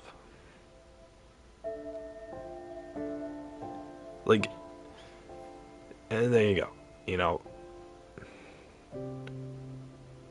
And then companies wouldn't be able to get away with that. But the thing is, right now, since people have no knowledge on how anything works in the actual real world, because we're not taught any of that in school, we're dependent on, our lack of knowledge makes us dependent on the things that already exist. And so therefore the people who control the things that already exist, the bread making company, they're able to set whatever the price they want to, and people are forced to pay it because they don't have another choice. Knowledge is what gives us our other choice. And just like everything else in America, they make sure that you are as ill prepared as possible for anything to happen. They put an education system in. They say, oh, free education for everyone. We need an educated population. And then they make sure in that education system to make you as dumb as possible, to make you as dumb and brain dead and obedient as possible, so that you're able to work a job at the behest of people more powerful than you. That's how it works, and it works all the way down to our education system. That's how it works. You take any good, morally good person and you make them president, and they would scrap everything, because everything in this country is designed to go against the common person, is designed to be a detriment towards them. They would scrap the whole system and recreate it from the ground up. In fact, I have a million ideas on how you could restructure the education system to where people would actually come out more well-equipped for the real world by the time that they turn 18. But it won't happen, because it's not a matter of nobody had good ideas. It's a matter of somebody had a brilliant idea on how to keep everyone dumb and complacent. That's what it is. That's why I'm so interested in all this gardening stuff. It's one way to where I can release everyone else's grip on me. Grocery stores aren't going to be around forever, guys. Society is going to collapse eventually. And whether it happens tomorrow or in 50 years, it's going to happen eventually. It doesn't even matter if it happens in my lifetime. If I grow old and die, and the grocery stores are still there, then I'll have at least taught my kids what to do when they aren't there anymore. Because I sure as hell know the education system won't do it, and I sure as hell know that none of their friends are going to do it. So I'm going to make sure they're equipped to do it, and if it doesn't happen in their lifetimes, then their children will learn how to do it. In fact, within my lifetime, I'm going to guarantee that my kids will never need to go to the grocery store in order to eat tonight. They can go there for a nice meal every once in a while, or they can go out to restaurants still. I mean, who cares? But they will never need to rely on it. If they don't want to work a job, but they're still hungry tonight, then they can go to the garden and pluck some vegetables and then cook up a fish. A nice grilled tilapia and green bean dinner with some mashed potatoes. A glass of milk from the dairy cows and some fruits from the fruit tree. All of it free. And they can do that at their leisure. There are very few people in this country who would be able to do that. Who they're hungry and they have $0 in their bank account and they can have a 3-course meal for free. There are very few people in this country who can boast that luxury. But the thing is, it's not a luxury.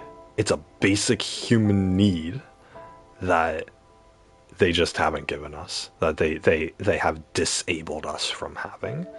And it's taken me all of my adult life in order to slowly try to figure out how to regain that ability back. It's ridiculous.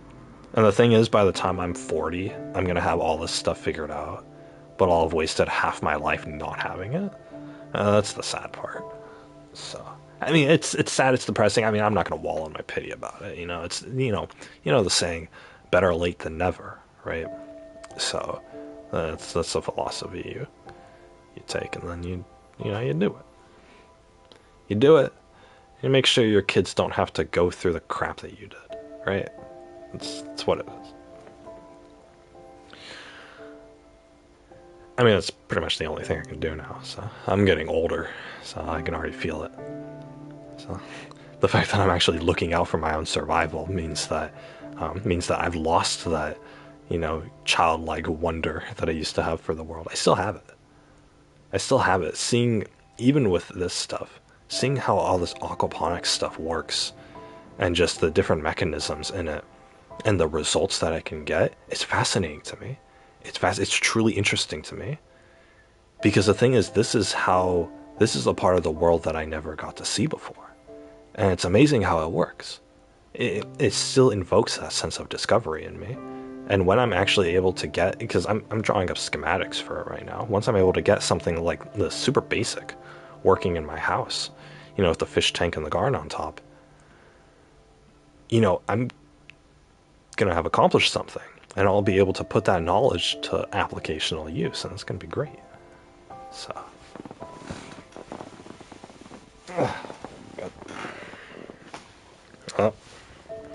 Trying to take off my sweater, but my undershirt came off with it. Now my skin's exposed.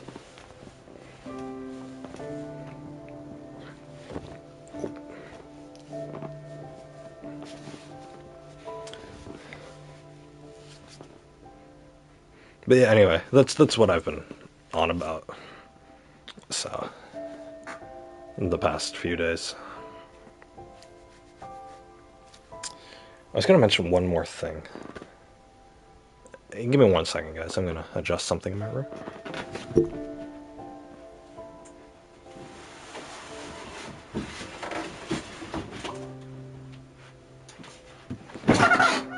Alright, there we go. I'm using my TV box as kind of as like a sound barrier.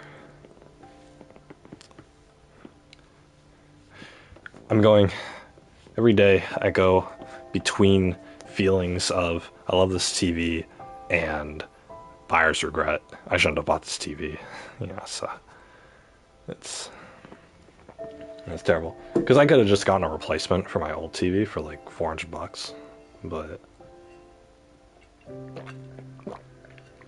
Instead, I've spent 2,000 on this, which I have no idea how like objectively better this TV is. It's better, but it's not $2,000 better. So, whatever. I still get the blooming effect on non 4K content, which really blows. But whatever. Because if I knew that I was gonna get that, I would have just gone with the Samsung. The QLED. Super colorful TV. Bright colors and everything. Because this is what I wanted for my anime. But whatever. Buyer's regret. I'm gonna have to work a job soon. Eventually. Whatever. I was thinking this week, like, I wouldn't mind going to work like a job for like 4 hours a day. Just, I mean, I guess it's something to do, whatever, right?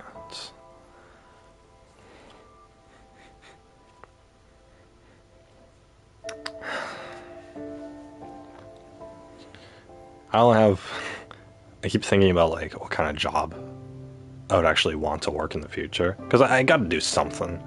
All this stuff that I talk about, like self-sustaining systems and whatnot, it costs an initial amount of money to get started. So, whether I save the money now or I get a loan from the bank for it later, I'm still gonna need the money, and I'm gonna need to pay it back. So I still need to make money for it. So, you know, I have to get a job to make money, but which is whatever. I don't care that much.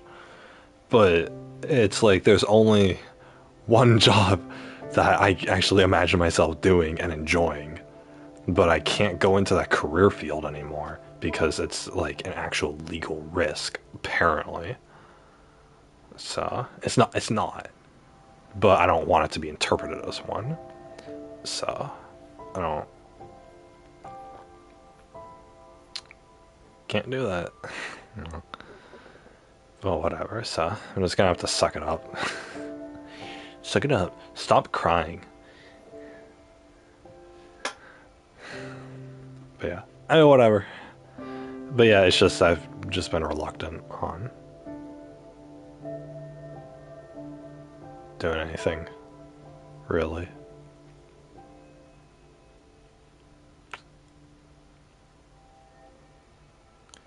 God, nobody's wearing their mask outside. It's so stupid.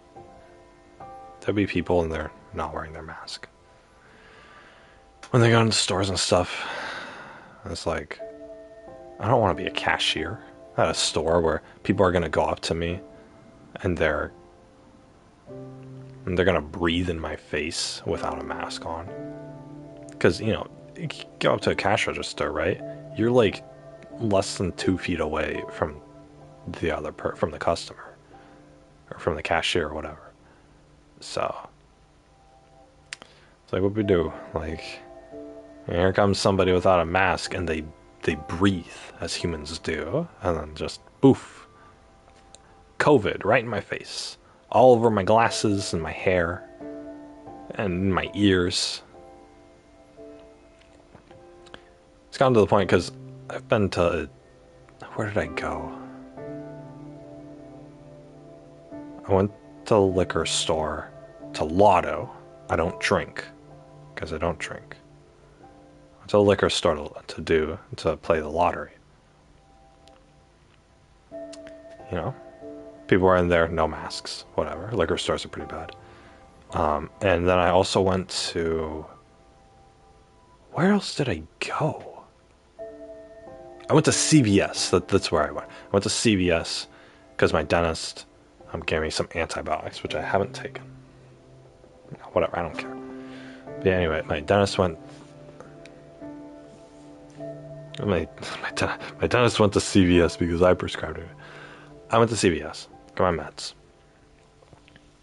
and I had to wait in there for a while. So I had my headphones, and I had my headphones in my ears. See, my ears are plugged, headphones side in, whatever. I take my headphones out of my ears in order to interact with the cashier. not only are my ears now exposed to the air around me that could have COVID, but if I put my earbuds hanging from the front of my shirt collar, as you do, then my earbuds will be exposed to COVID. And if I walk forward in front of somebody who has breathed and who's infected, then that air will hit my shirt and will hit the headphones. It will hit the earbuds that are hanging off my shirt. And then the earbuds will have that COVID air on, the COVID bacteria on them, and then I'm putting that back into my ears to listen to music again. Oh my God, right? So I'm thinking about all of this. And so I have to come up with this like really creative, I'm wearing 2 shirts when I go out. I wear a long sleeve shirt, and then over it I wear a short sleeve button up, so it's fashionable. So, but anyway, so I have to whenever I take my earbuds out, I have to put them underneath the outer shirts, but in front of the inner shirts, so that they're kind of sandwiched. My earbuds are sandwiched between the 2 shirts, so that they're not exposed as much. I mean, the COVID particles could still go through the first layer shirt, but I mean, I'm really crossing my fingers that doesn't happen. So I'm so paranoid. The thing is, I'm not even like autoimmune compromised or anything. Like, it's not the end. Like, I'm not going to die from COVID, but it's just I really don't want to get it. And I've been avoiding it this whole, like, the past year. I've been unemployed, and a lot of the reason being that I don't want to get COVID. Right? There's still this pandemic going on. I mean, I don't think COVID's going away. I think it's going to be like the flu, where it's just going to always linger there. So I think smallpox is the only disease that we've been able to eradicate completely. Like, people don't get smallpox anymore. But, or like, you don't have to be worried about smallpox when you leave your house, but you got to be worried about the flu and the common cold and the whooping cough and all that. So, and tuberculosis. But yeah, I think COVID is just going to be one of those things. The bad thing is that COVID is deadly, and it's even if you're vaccinated, it's still deadly, and they're coming out with new variants and stuff. So they are coming out with an Omicron specific vaccine, which I will probably get for myself. I haven't gotten the regular vaccine yet. I don't really feel like it, to be honest. I'm not against it at this point. I just really don't want to. Like, if I can go an extra day or an extra week without getting it, then I'll just do that, right? So there's somebody who went into CVS last night who was getting their booster shot for the Delta variant. And I was thinking, like, the Delta booster came out like a half a year ago, and there are still people who haven't gone, or who are willing to get it, who haven't gotten it yet. So that's fun to me. Well, my brother hasn't gotten the Delta booster, but it's like he's not really willing to go out and get it. So,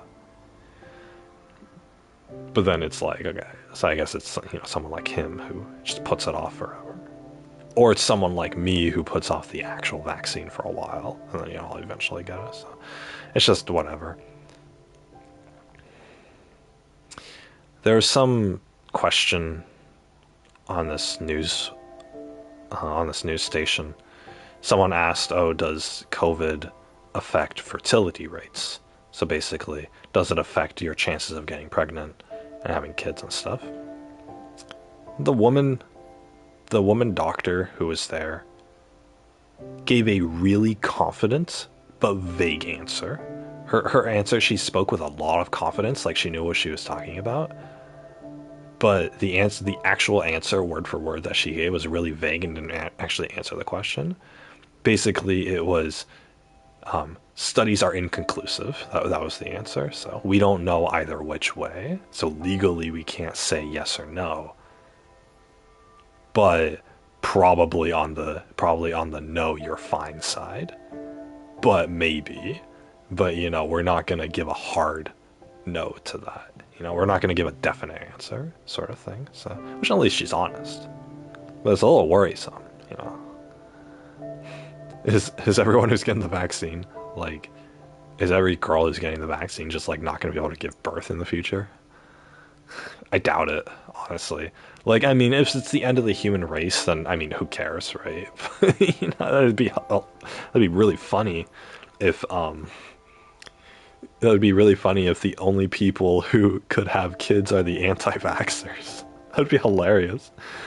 That that would truly spell the end of the world. Because they would use that and they would be like, oh, see, vaccines, blah, blah, blah. We can't trust science, only trust Jesus.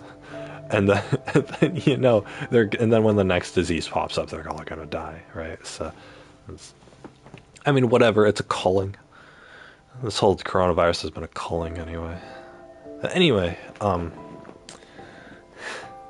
I saw that. I don't know. I just don't want to get a job.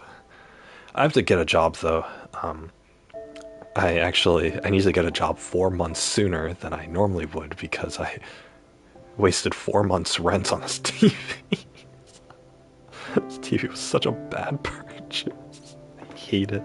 And the thing is, I'm past my return window too, so I could have, even though I opened it up and used it, I still could have returned it. I would have lost $100, but they would have given me most of my money back.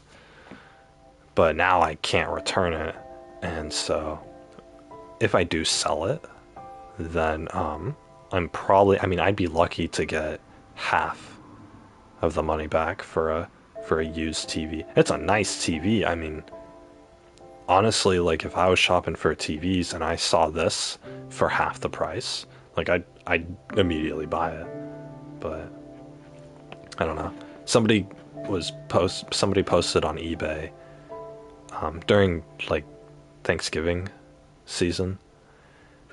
Somebody posted on eBay last year's model or the previous year's model TV, same size as mine, and they got. I mean, they started the auction at like $300, which is nothing. But then, I mean, eventually people bid on it, and it got all the way up to like $1,000. So, which is about half of what the dude paid for it. So, I mean, that's decent. So I'm hoping that the same thing is for me. I mean, if I get $800, I mean, if I sell this TV in like 2 years, and I get like $800 for it, then I'll be happy. Whatever. I'll basically just have chalked it up to I rented the TV for the difference in cost. So, which would be what, 1,400 over 2 years. That's $700 a year.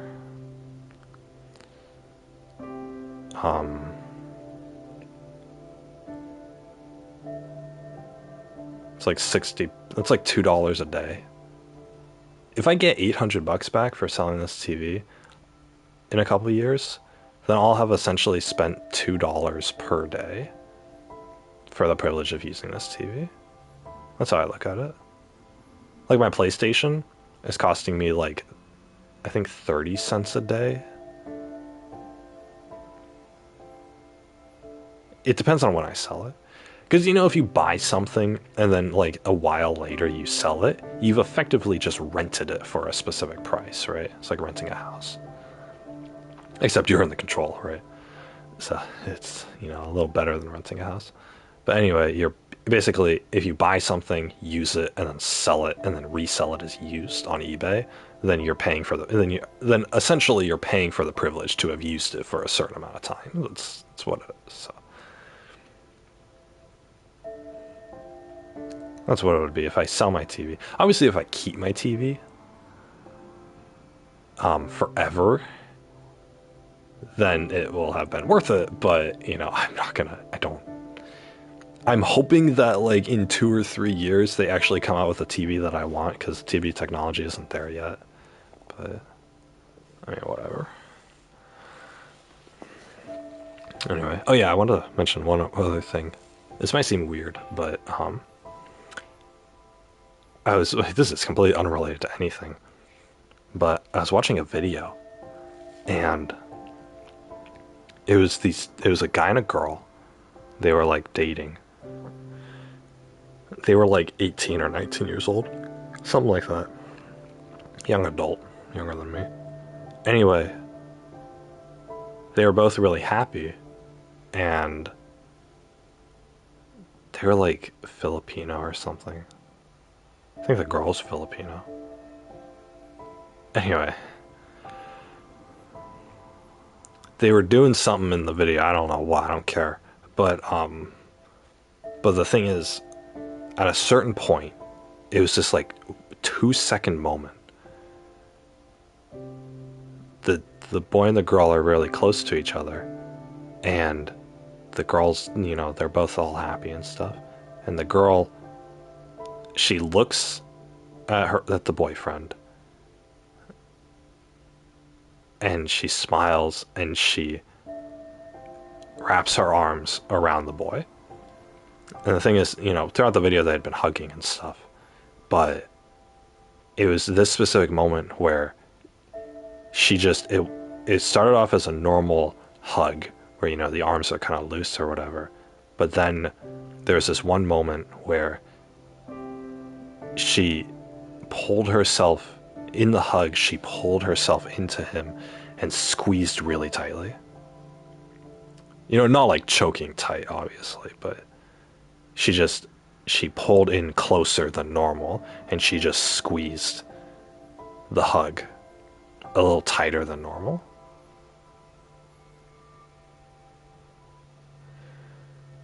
Just for a second. And I don't know. I got really sad. And for some reason I got really sad in that moment. She was really smiling too, like you could tell, and it wasn't one of those fake clown smiles either. It was, it was genuine. She closed her eyes and had this big happy smile on her face, and she just pulled herself into the guy and she really squeezed for that hug. And I don't know, it's one of those things where you can tell that she really loved him. She really loved him, and she really just wanted to be close to him. And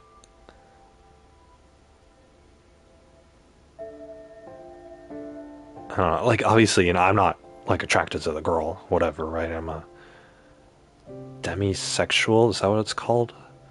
Where you're only attracted to people who you're in love with. But it was just like,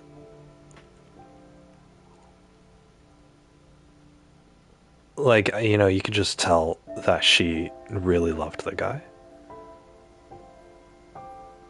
And she was holding him tight and never wanted to let go. I mean, obviously she let go after like a second, so who knows? But it was just that, like, that just genuine love. Just that genuine affection.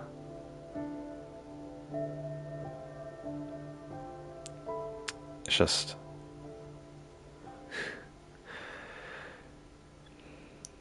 I don't know. I mean, I know a lot of people don't really want or care about that sort of thing, but it's... For me, that's like, I don't know, it's something that I've wanted for my entire life. Just for a girl to love me enough to where she would want to pull herself into me and just squeeze real tight. Just hold me tight.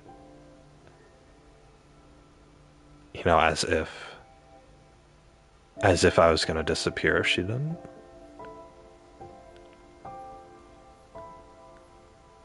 So I've always wanted to do the same. Because, I'm not gonna go into a relationship giving these light hugs, just oh, haha, here you go, just arms awkwardly around the girl or whatever, and kind of more of a pat on the back with my forearms, right? And so, I'm not gonna do that. I'm gonna pull her in close and squeeze her tight. I want her as close as possible.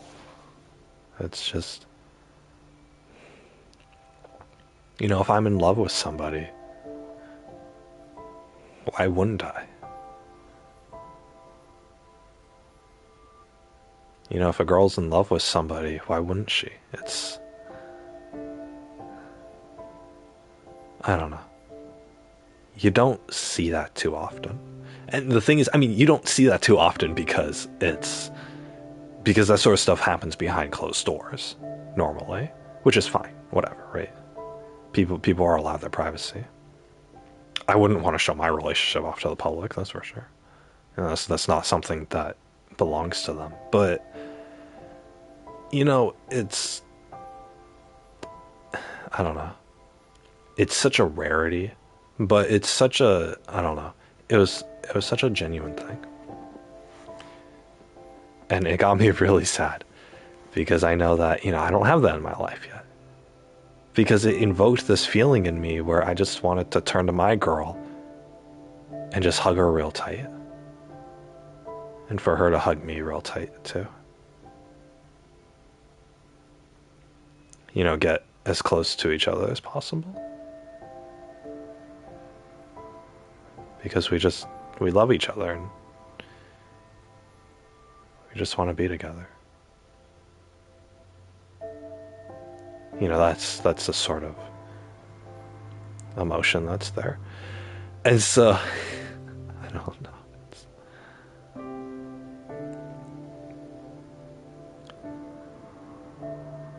I can sit here and dull my emotions and, as a lot of lonely guys do, and be like, oh, whatever, right?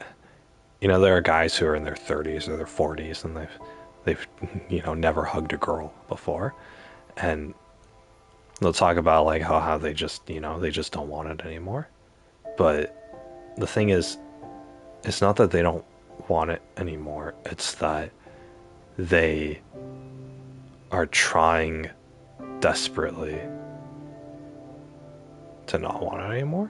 They don't expose themselves to that desire anymore. And the thing is, it's it's kind of how you get through life. If you really want something but you don't have it, then it's just pure suffering when you don't have it, right? So, if you go so many years or so many decades without having that, then you just learn how to live without it. And for me, I still have hope. I still, I'm not completely desensitized to it, but it's that same concept where I just,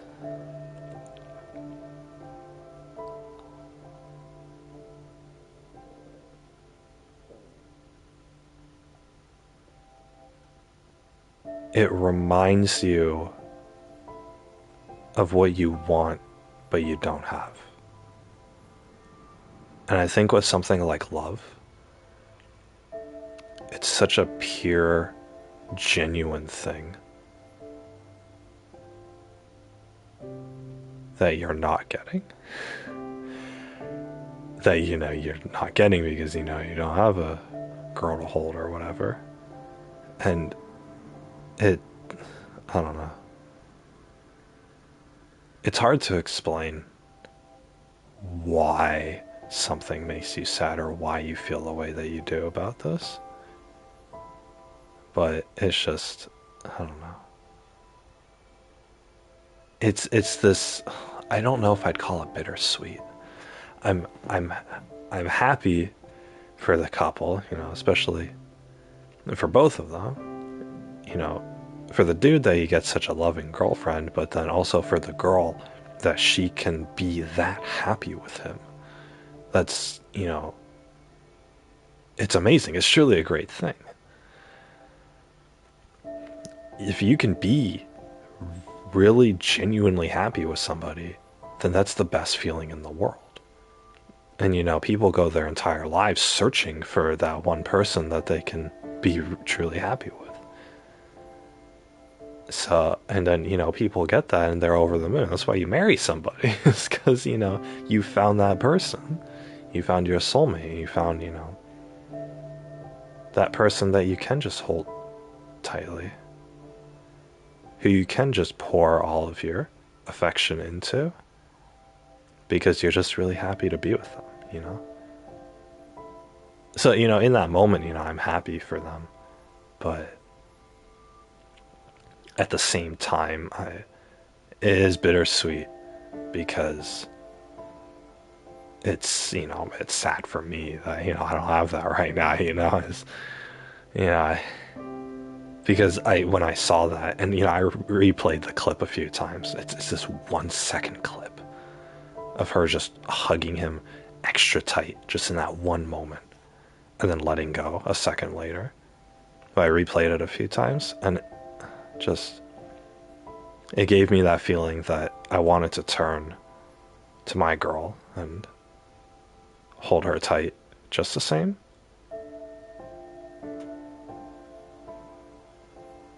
To give her that feeling, and for her to give me that feeling, and just for us to genuinely love each other. But I couldn't, because I'm alone in my room. So anyway, that was God, when was that? That was yesterday morning. So yeah, I've been thinking about it for like the past 24 hours.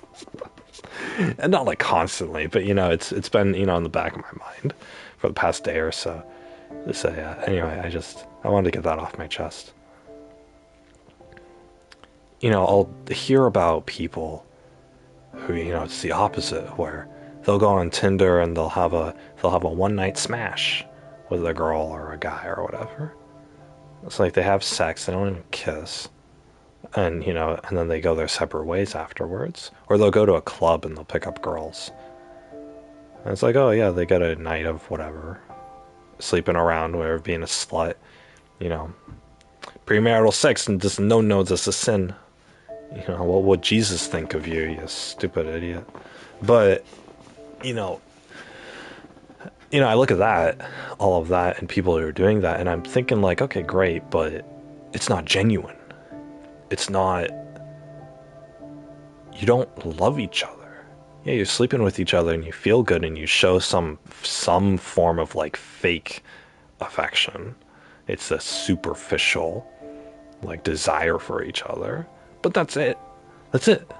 That's all you show to them. You're going to walk away from that interaction. You're going to wake up tomorrow morning and you're going to be alone again. You're going to have nobody who loves you.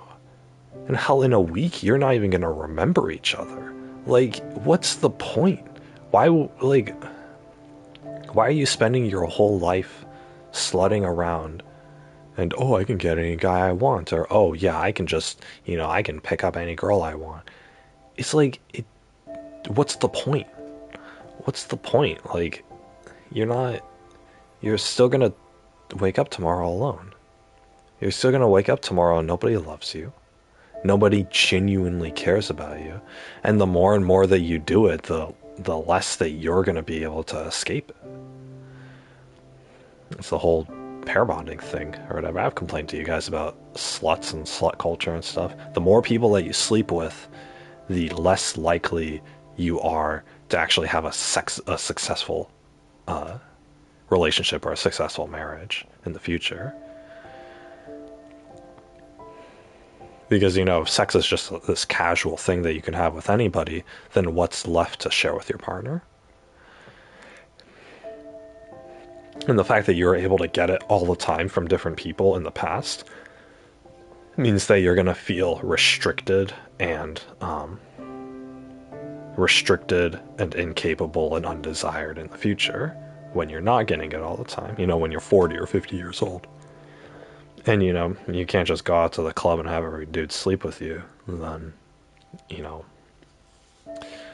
then you're going to miss it, right? It's an addiction. It's like being on drugs, right? It's like being on a non-addictive drug, like marijuana or alcohol or whatever. It's, you might not relapse, but you're going to miss it. So, or you're going to miss it when you stop. So, and then in the same sense that, people Drug addicts think that, like, oh, life is boring when I'm sober. You know, people who have slutted around their during their entire youth are, when they get into a marriage, they're gonna think like, oh, the married life is so boring. It's the same thing. It's just, I don't know. It's, if I had the opportunity to sleep with every single attractive girl on the planet, I would throw that opportunity away in a heartbeat. I would say no to it and just discard it in a heartbeat. If the alternative means that I can't get a loving relationship, I would give up the life that, oh, most guys dream of or whatever. Because I would prefer just one person to actually love me. That's all it is. That's all it is. That's all it is. I mean, I won't go on like a sob story for you guys or whatever, but it's, I do that enough. But I just,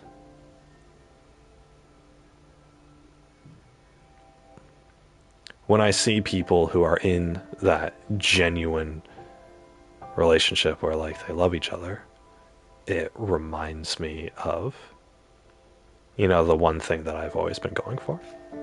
So, which, unfortunately I don't have right now. Hopefully in the future I will get it. Hopefully. God's hopefully.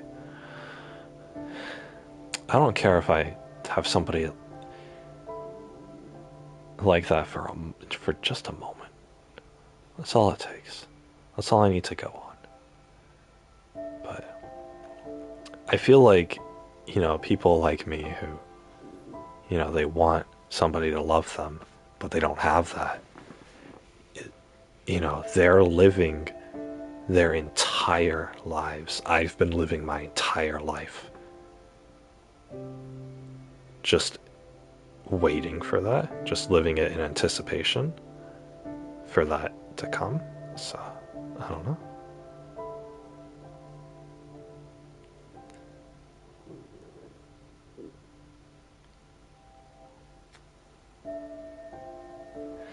Anyway, I got like super like depressing. It's just, I don't know. Seeing videos like that, it was just this. That wasn't even what the video was about. I don't even remember what the video was about anymore. It's just that one moment, that 1 second clip where she just holds him just a bit tighter than normal. You can't. I don't know. I mean, that hit me harder than the rest of the stupid video. The rest of the video is just blah.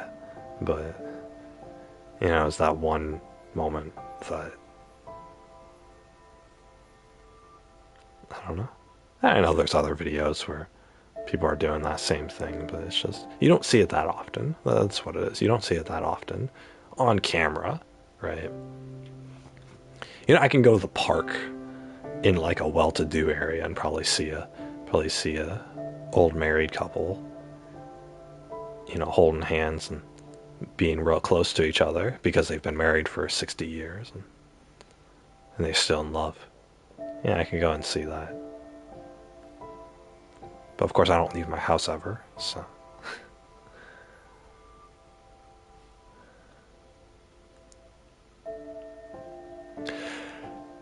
But yeah, I mean, it's just, I guess it's just because I'm exposed to it, right? I know that sort of stuff is happening every day, all over the place, but, it's just when it's brought in front of my eyes that I'm just reminded of that, so, which is why, it's when I'm reminded of that I'll go on a 20-minute rant on my stream about my feelings. Wow, Big Pasta has feelings. Oh my god. Anyway, guys, I'm gonna be right back real quick. I'm gonna check if my Amazon Fresh order is here.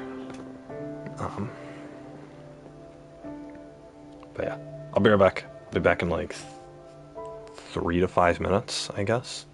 Sounds like a long time. But honestly, it like takes me 3 minutes just to get down my hallways.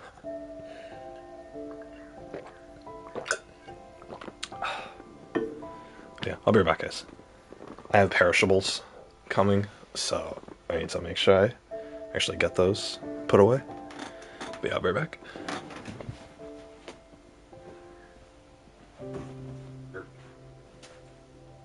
Actually,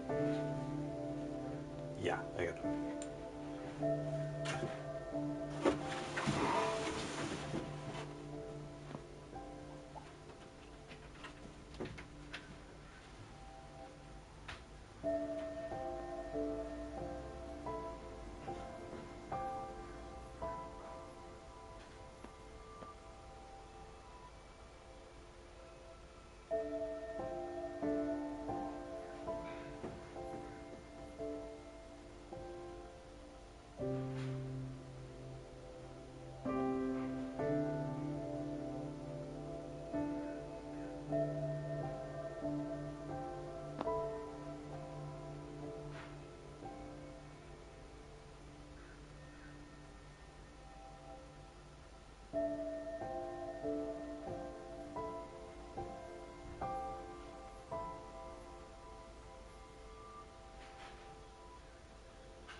can't be in there.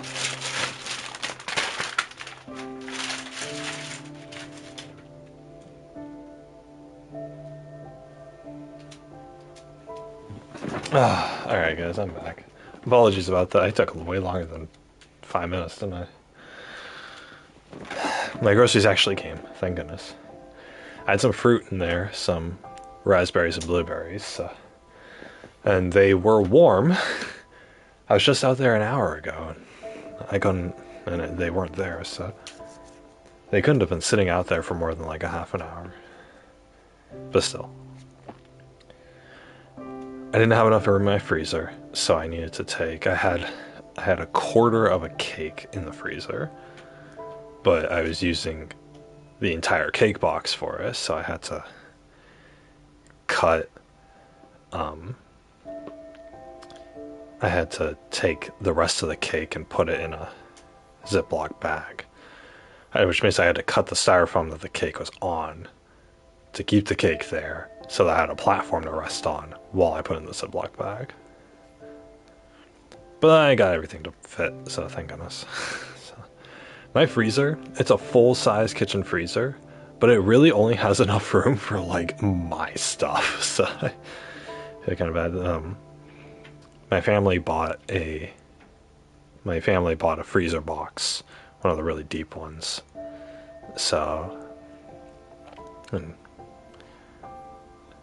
I guess, you know, I guess the regular freezer attached to the fridge is mine now. So cool.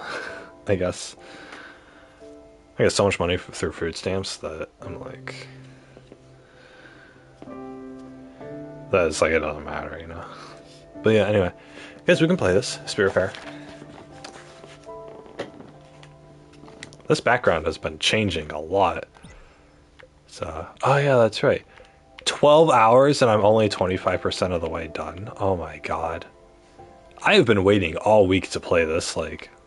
I don't know about you guys, but I really wanted to play this again. So, I've been waiting all week for this. I had my homework to do, so obviously it was like, oh, I gotta do my homework or whatever, but... I haven't played, I haven't even opened the game since last stream, just like I told you guys. So, what am I doing right now? Oh yeah, I'm on this island. Oh yeah, I had to get to this island.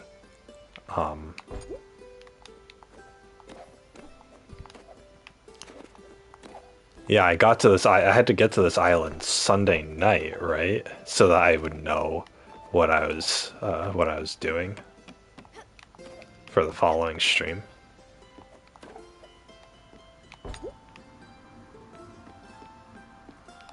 Okay, I think...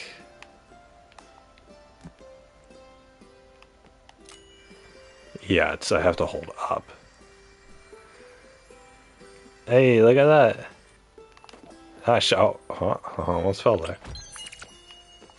Lobster germinal. Wait a second. What?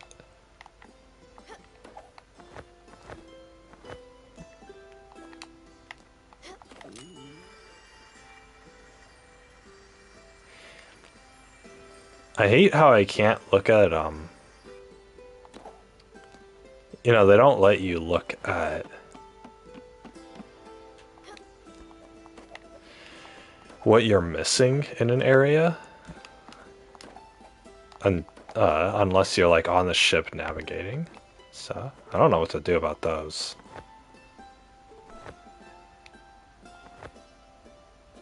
What in the world? Where am I?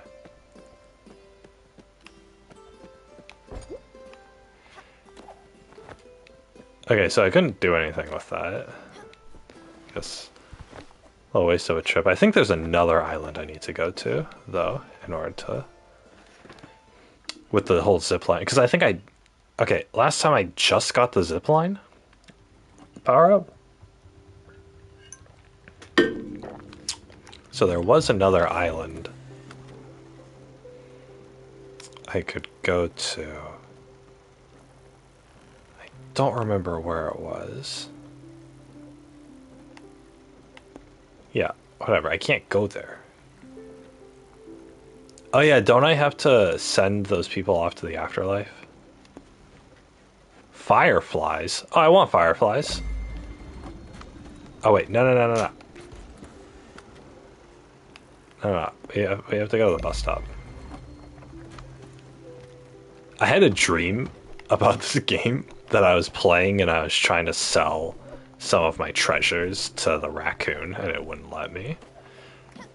I don't know, it's just like a snippet of a dream, but...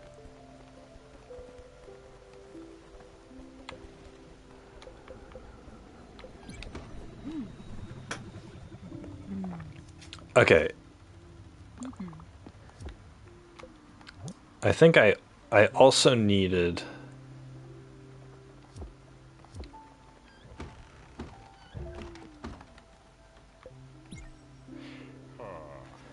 Okay, who have I not gotten to a static?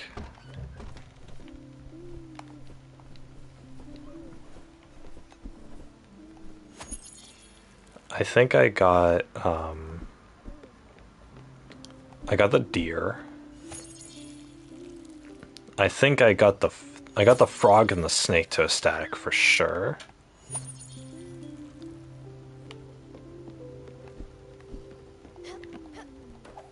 I believe I got the raccoon to a static as well. Just like really happy.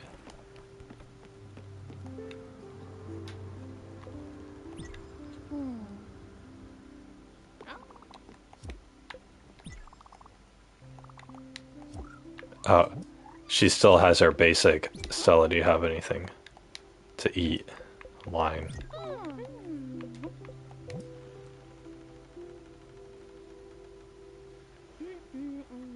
Yeah, I think she was at a static before. She does like old-fashioned food.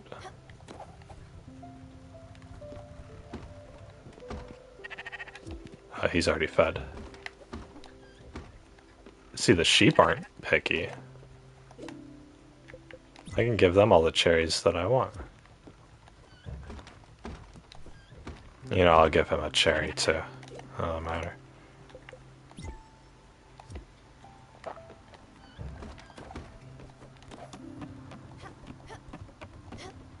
Oh yeah, I have what's her face's house here?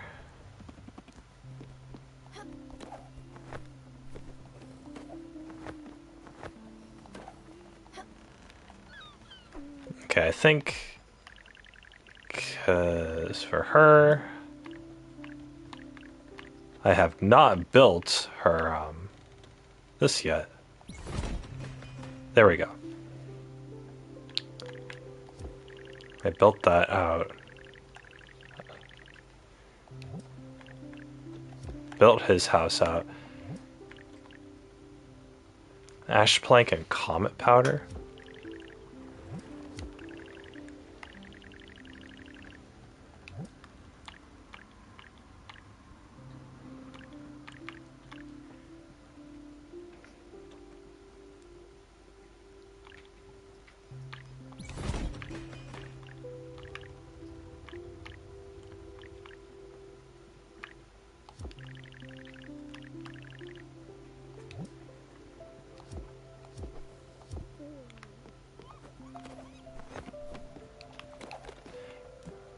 Okay, so as far as my requests go, or my upgrades, I mean.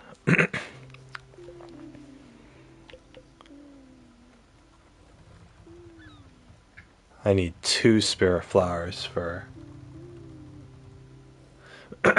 this. I also need marble. Wait, I have aluminum ingots? Since when?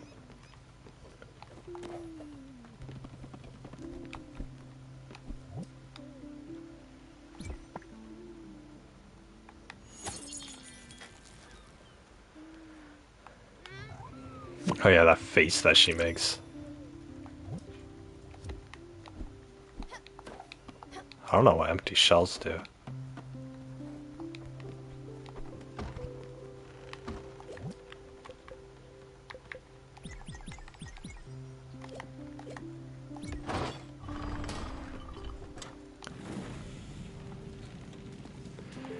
Alright, this one I kind of have to stay at. This is how you actually smelt ore. Certain metals, certain metals cook at certain temperatures. And so, and each metal is different. Like, copper melts faster than iron. So you have to use a different, like, method for it.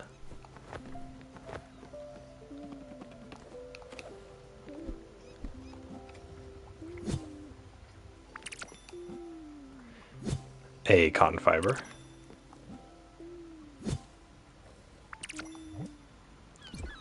I got sunflower seeds.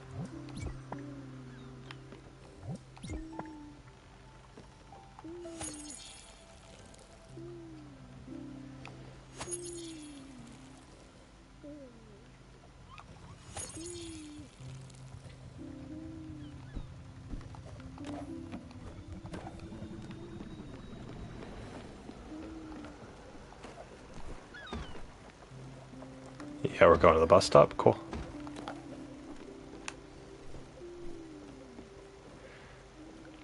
It started up again, but the nighttime hasn't ended. It's weird.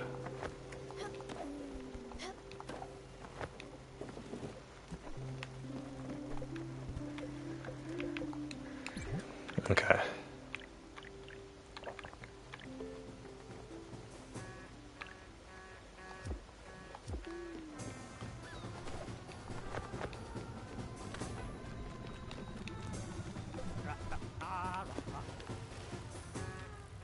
I want to go here.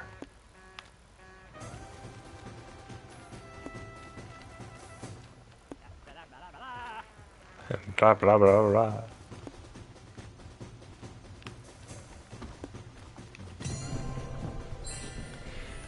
Yeah, no loading times.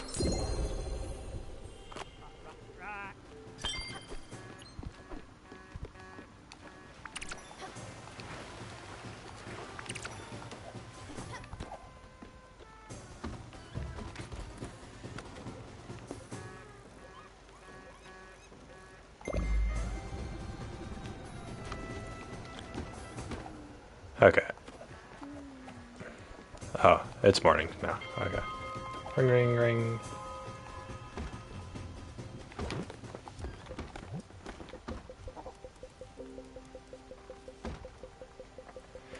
Okay, so I need... I can cook a piece of paper. There's a recipe for lobster or something.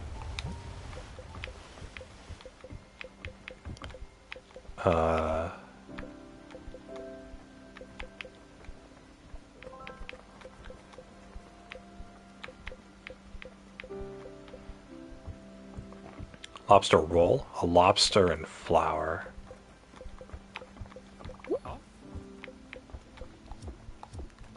I don't know. Oh, I have this guy? Oh, yeah. Is that music? An organ? Strings? How incredibly stirring. How dark and mysterious. Oh, what beauty! Would you mind letting the music in? It would mean so much to me. Yeah.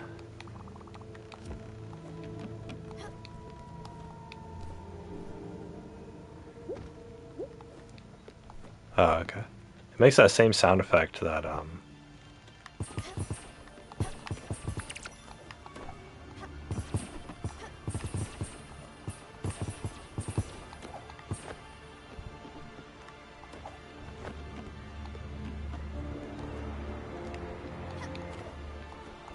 Dang it, I let it pass by. Frick. Whatever. Hey, there's a lot.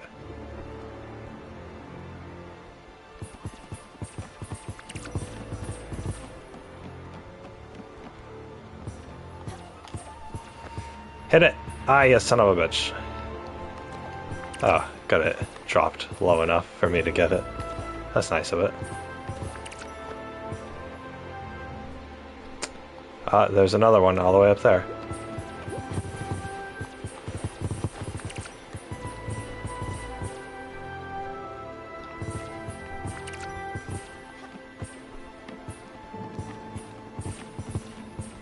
Bam, bam, bam, bam.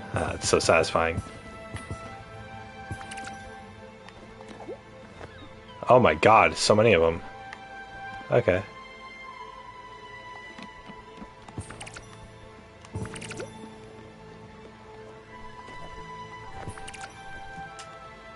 Get it!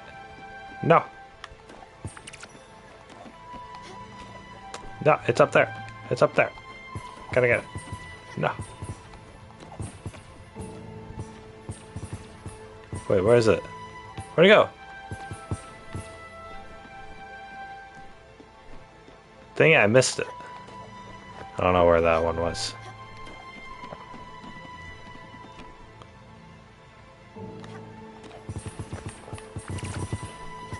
Better, better, better. Ah, nice sound effect.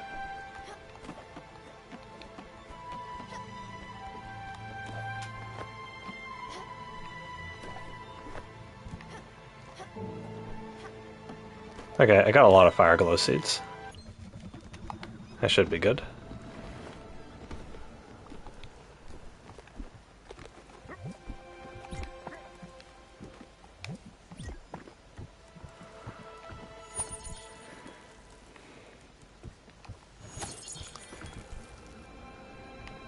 I believe I need 4. So... I mean, I got 13 of them, so that's pretty nice. I do need to do the Dearly Departed.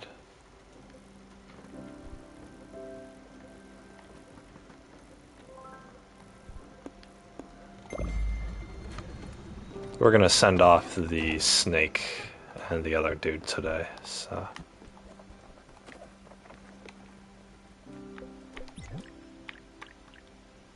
I still need my windmill. I need marble for the windmill.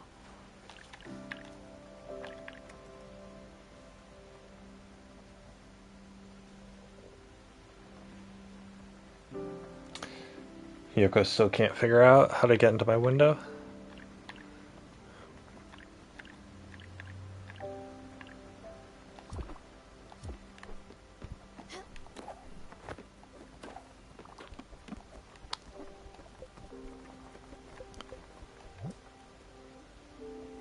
What is she like?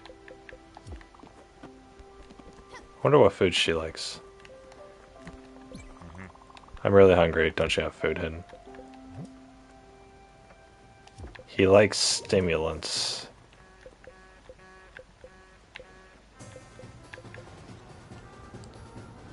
Does he enjoy a latte? Haha, now that's a solid pick-me-up. I can't feel my face, Bambina. Absolutely perfect. Nope, that wasn't a loved food. Darn it.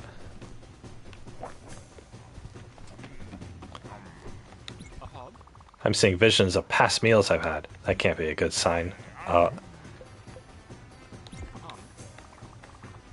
This meal's nourishing. Gives you valuable items. Hell yeah.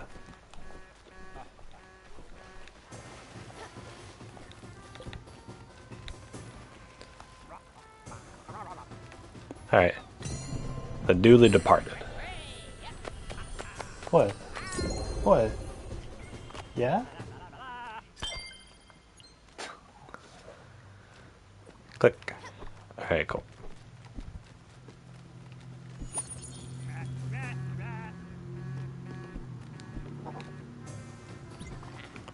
I want a meal. I'm starving.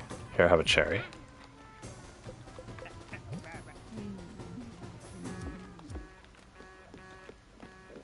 Gotta water these boys. Alright, and then we can see off the Newly Departed.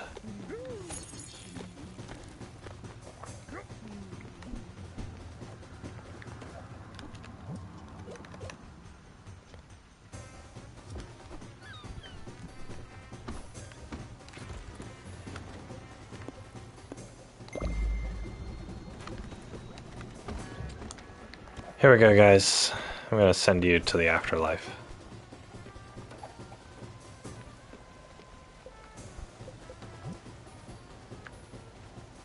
was slighted by Giovanni's flirting. Yeah,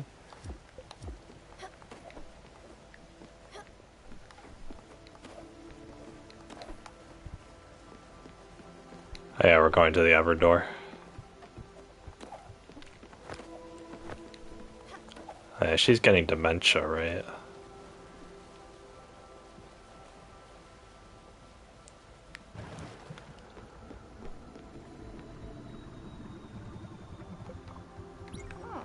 Oh, Annie, we're here, there, aren't we? Can we go now? Yeah.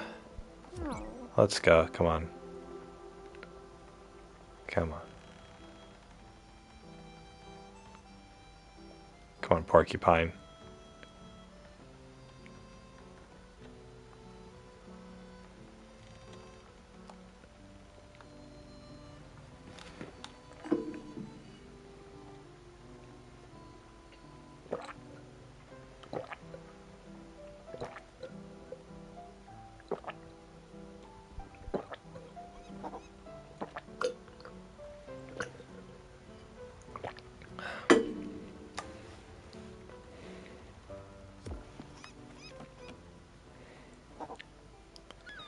Come on. Easy now.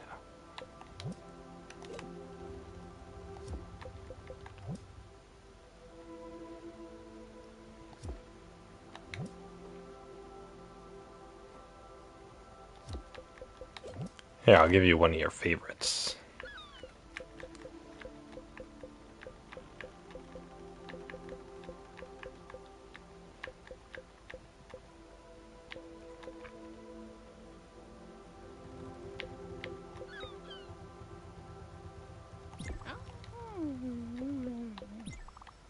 Just a little further.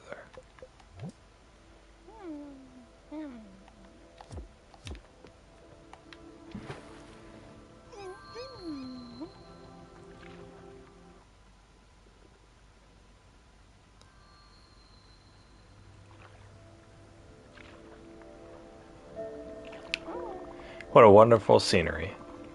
Did you find this place by yourself, Annie? You got exploring earlier, hadn't you? Always such an adventurer. I'm so proud of you. Oh yeah, I'm impersonating her dead daughter, that's right. These trees are quite marvelous. Eugene will be mad to have missed that. Perhaps he'll be able to take some time off next summer. Yeah, let's return here. I feel like I could stay forever.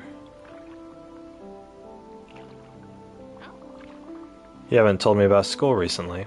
Is everything still going well? And your grades, are they... Oh, of course, you graduated a long time ago. I'm sorry, I don't know how I got this confused. Wait, even more confused now, lady.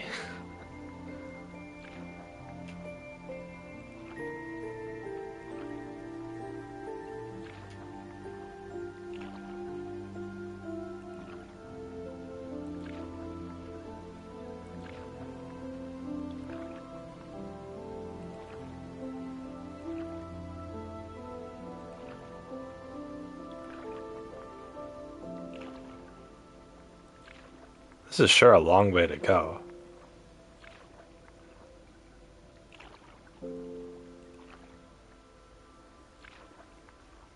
Alright, here we go, Porcupine. Let's... You're not Annie, are you? Yeah, of course. I guess I've been rather forgetful recently.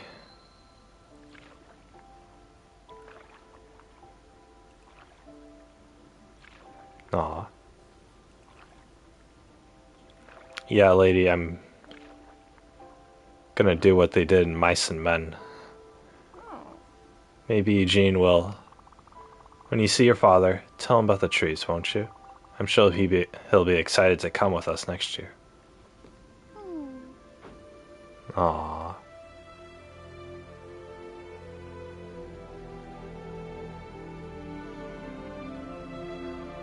Bye, lady.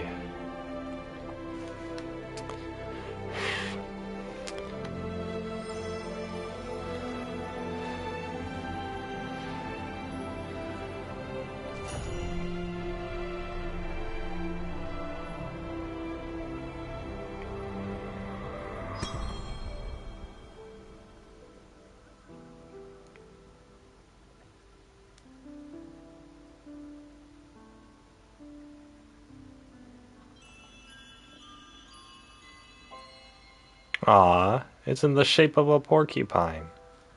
I think. Probably. It looks more like a fox.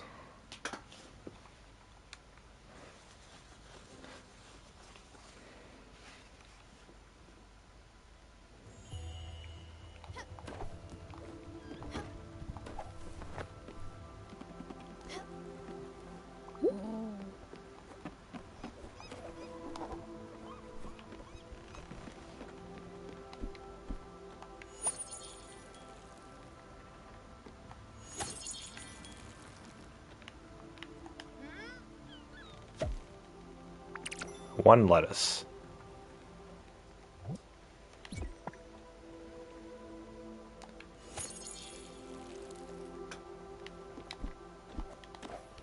Alright, come on, Snake, it's your turn. You ready to go? Yep. Let's go.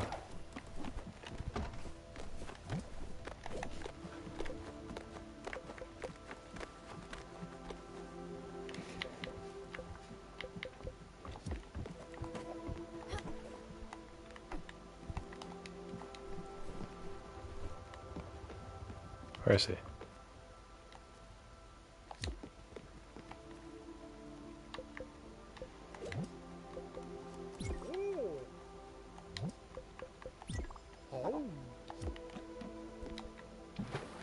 Alright, let's go, Snake.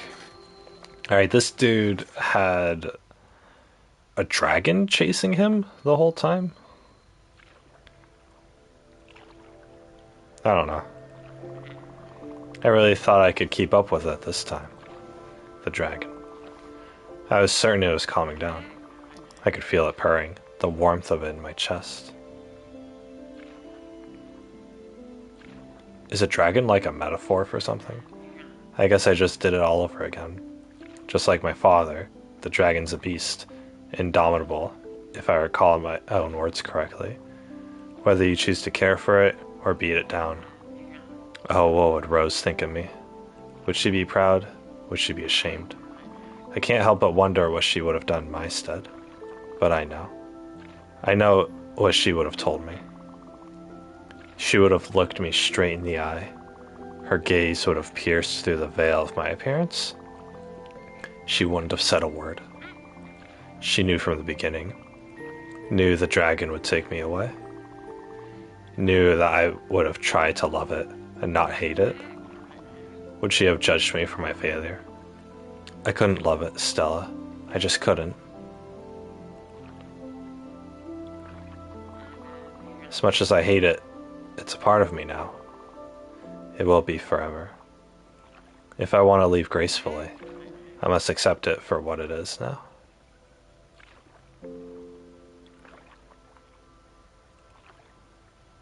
What are you talking about? Is it... I was looking forward to so many more lessons with you. You've been such a gifted student, Stella. I am proud of you. So proud of your heart. So proud of your blossoming soul. I'm sorry to leave you. You have to learn by yourself. No doubt you'll pull through, though. The only lesson I have left is to show you what we're made of. Of ephemeral starlights. We are but a few particles of thought on the vast stream of consciousness. Bro, did you know that we have 100 trillion atoms in our body? You can't even fathom that number. Not a few particles. It's 100 trillion. This is the last thing I can teach you, Stella. That all things change. That all things end.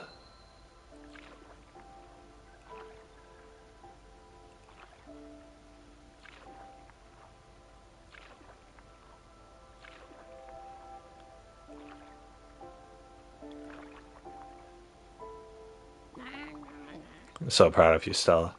I know Rose would be too. Thanks for everything.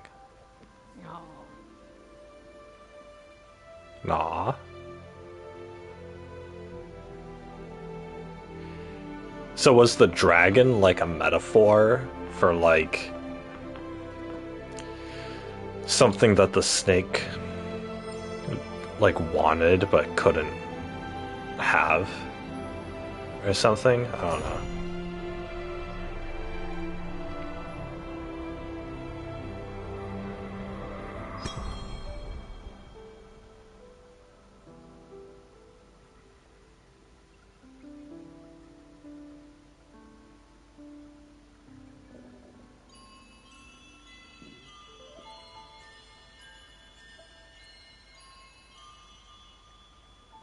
Oh, it's a snake.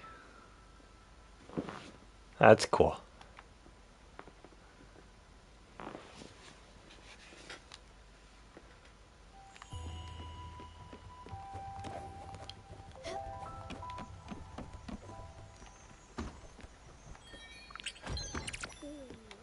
Got a spare flower. Very nice. Very nice. I really hope I did the porcupine.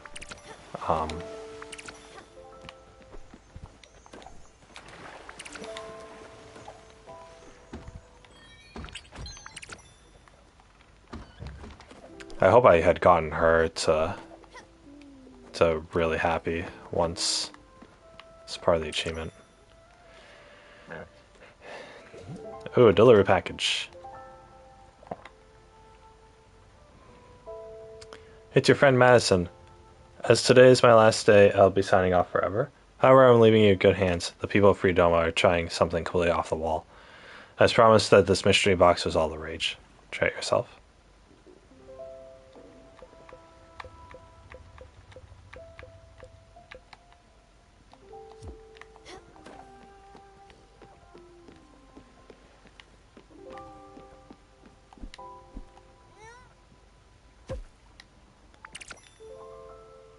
I did get two.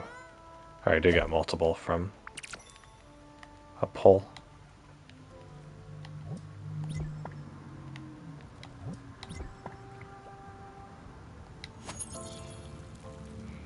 Okay, I'll water all these.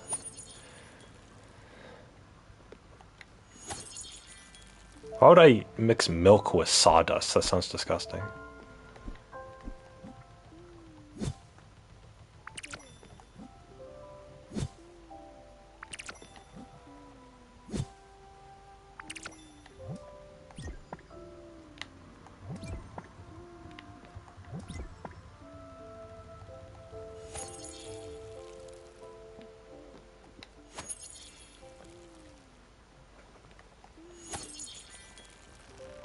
There we go.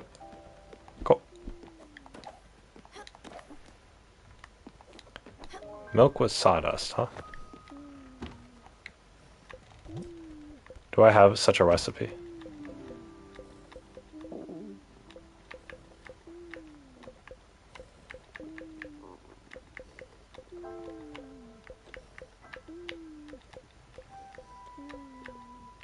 Rice and dairy, coffee and dairy.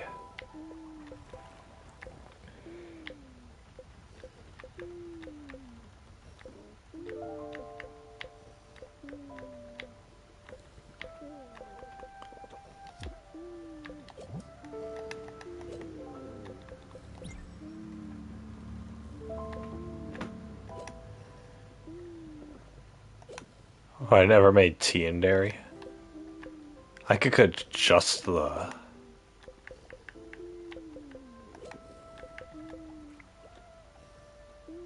Farglow's a veggie? What? Oh, whatever. I'm gonna try. It's coarse and rough, and it gets there. It gets everywhere. What does this make? Mock gruel? Don't eat me. What is that? Disgusting.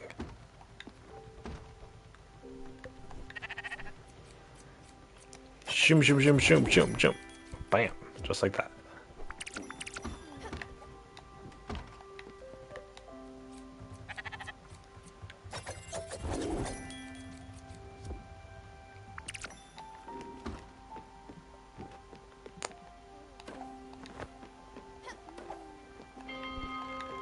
Alright, where are we going next?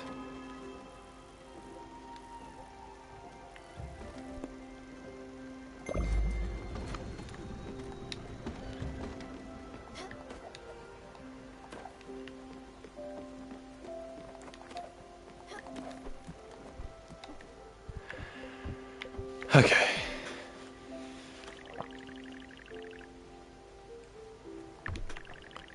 We're gonna move Alice's cottage up here. I want to move everything else down again.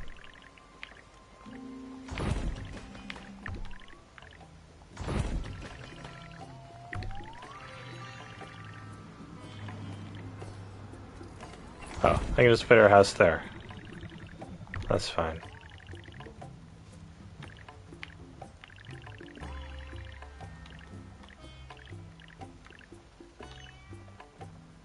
I'm gonna put that there. Then I actually want to put this down here. There we go.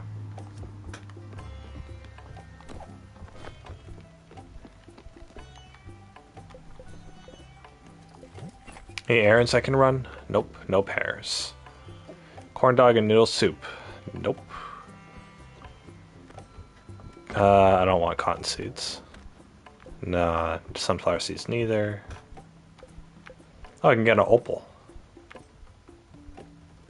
For some aluminum ore.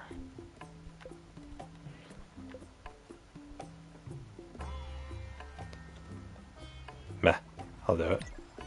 That's fine.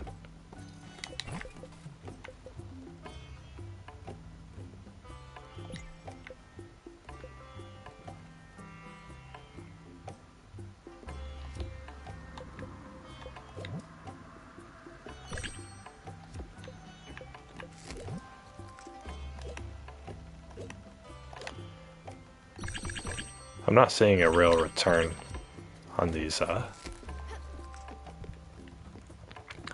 odd seeds.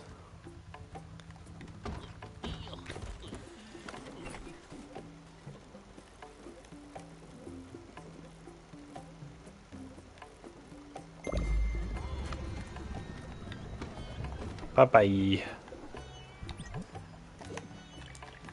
Alright, so Gustav's Gallery needs cotton thread and marble. Okay. Let's go get that cotton thread, at least. Are you hungry? You like plain food, right?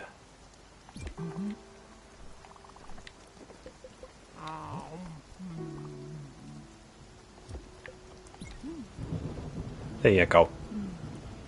Gotta keep her mood up. That was a good hug if I say so myself.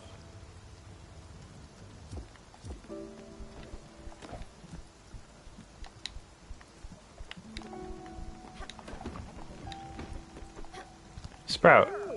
A storm. Let's try and catch some lightning.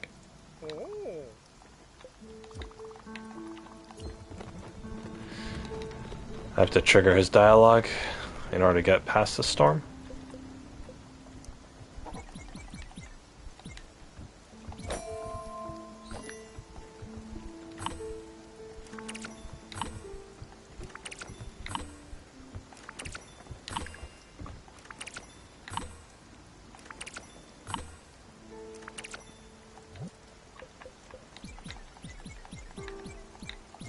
Okay. This one doesn't actually produce that much.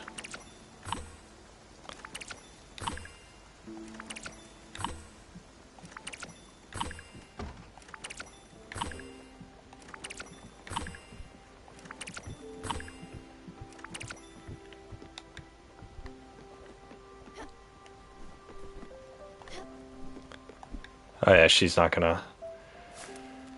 Porcupine's not here to frickin' pick my fruit anymore.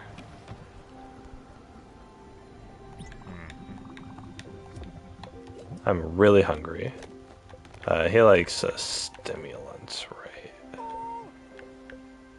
right? Meh, you can manage. Maybe we should take a longer walk. Would you look at that? You're able to find my sister in the village? That's incredible. Is she mad? Don't tell me. If I make it, I'm sure that's worth something at least. Probably be at the bottom of the ocean without you or my sister's help.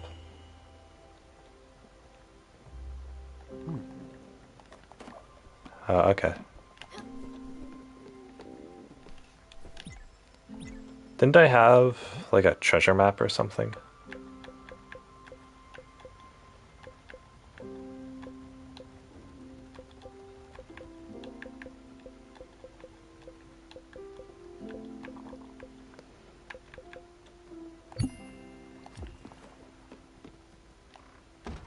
Okay, where are we off to next? Boys. Where are we going?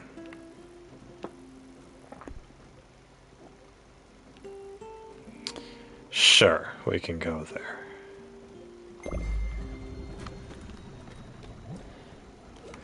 Can I get any upgrades? I don't have the marble.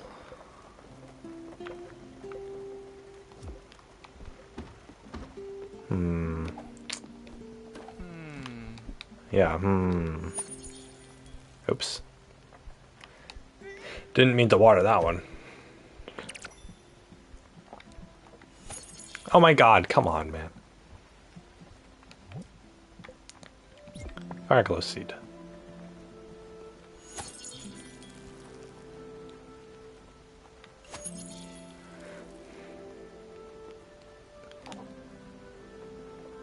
We're gonna make this grow artificially. Do do do do do do do.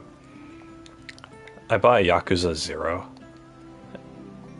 and apparently it's set in Japan, in modern day Japan.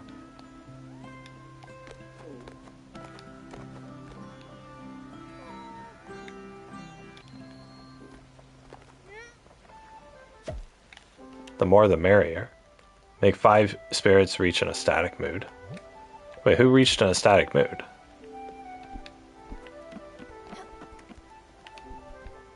Was it you?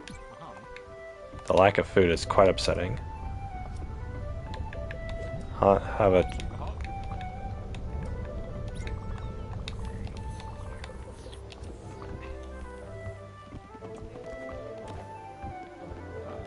Is it her?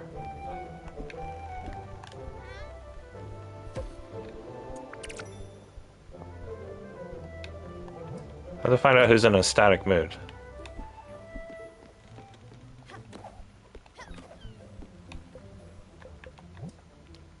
Oh, she is. Okay. Fishes for you. That's nice. Okay, so she got in a static mood.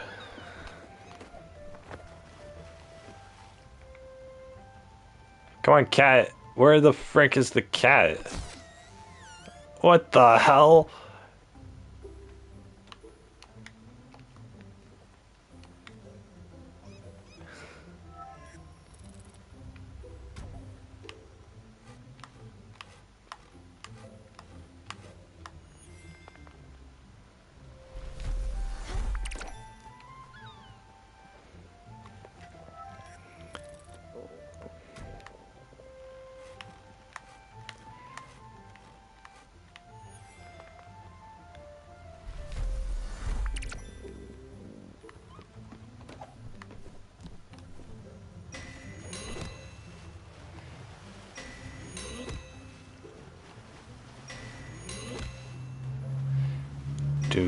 Do, bam. Hey.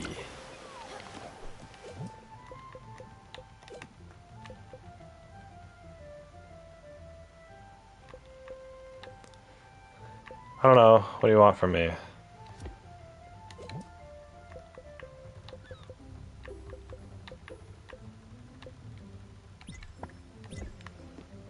We'll do slate, I guess.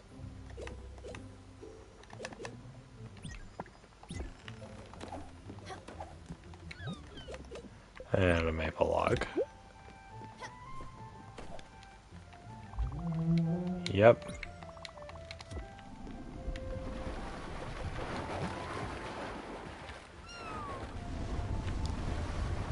Enjoyed listening to Atoll's flute. Alright, cool. How about your husband? How about your cheating husband?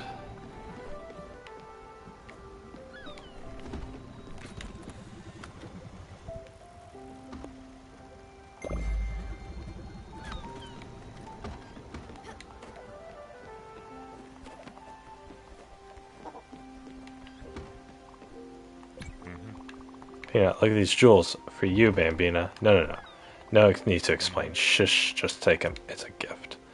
Hey, that's worth money. I'll give you a stimulant. That's the jolt I need. Stimulants will do that. They'll get the blood flowing. And I'll hug you. I gave him a coffee and he pulls out spaghetti to eat. He's in a great mood. He gives me jewels.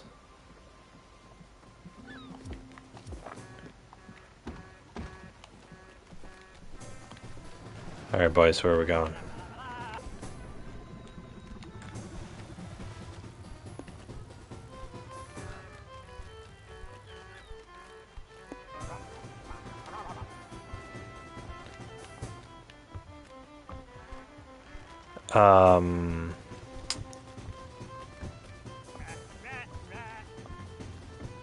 Do I even have the ability to go here?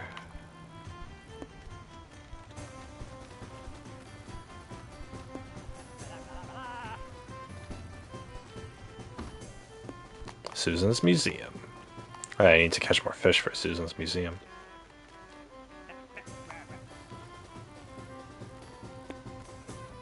I know there's a Kalseki Mines.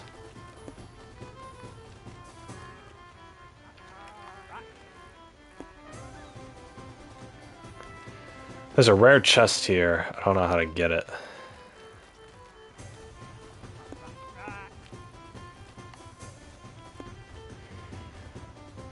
There's a spirit at the lighthouse?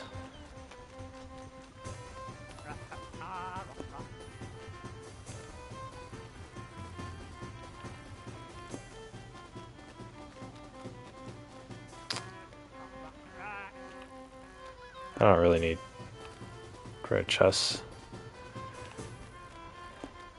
I'm just gonna go here to the Kalsink Mines.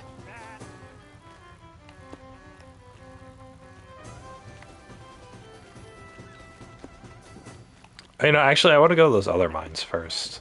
I want to go to the...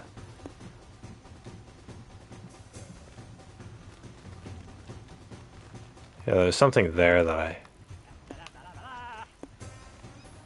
Was it Mount Toriyama? Or was it... It was some kind of mines. Oh, there's a quarry. Yeah, it's a quarry.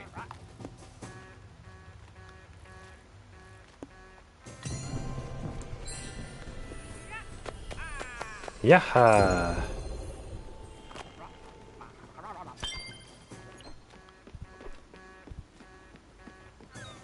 Sunflowers will be fine.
Ooh, that takes the utmost concentration. Oh, am I gonna make it there before nightfall? I hope so.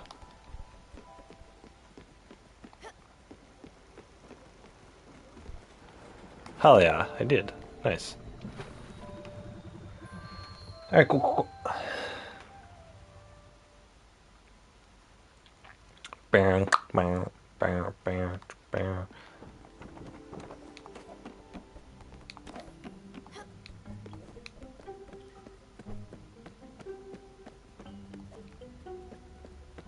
I think it was down here, maybe?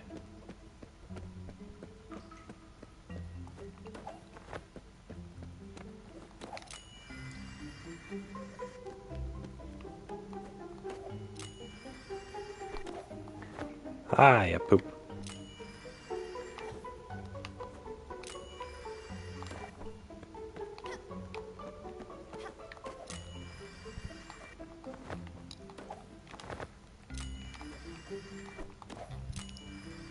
It's so hard because I can't see it down here.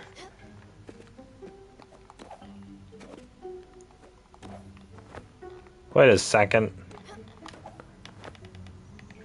What?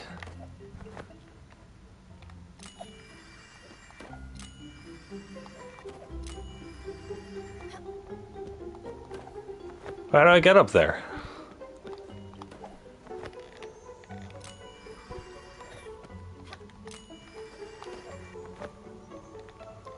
No, you can't do that to me, though. Oh my god, no.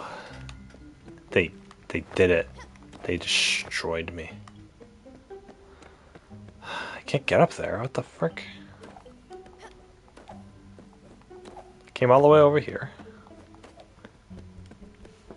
And they, even though I got the zip line, they don't let me. What the hell?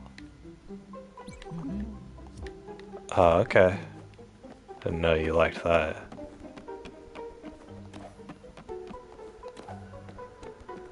Oh, Gustav. I could have had any guy I wanted, but I got Gustav because he's so humble. I could have been with any other guy, but instead I got with a guy who cheats on me all the time. Oh my gosh. Amazing.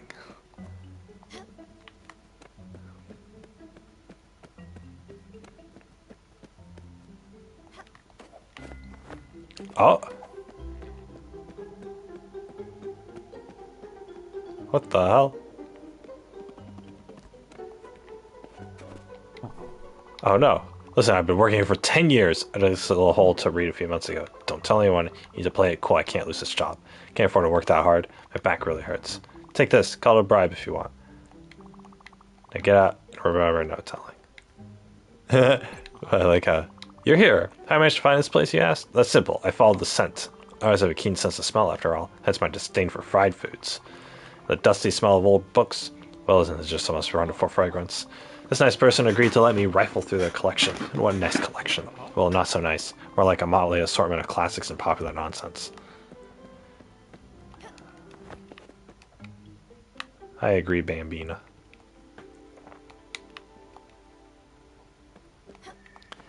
Did you guys know that, might be kind of a weird topic, but,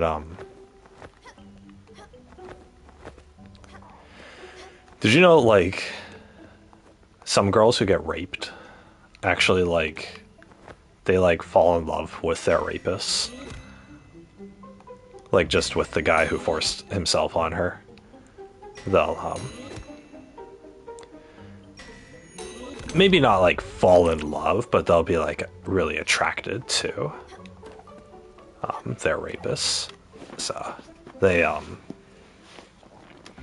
there's been stories of, like, girls will, like, a girl will get raped or whatever, and then she'll actually go to her rapist, like, some weeks later, and she'll actually hook up with him, and she'll say, like, oh, this is, you know, the best,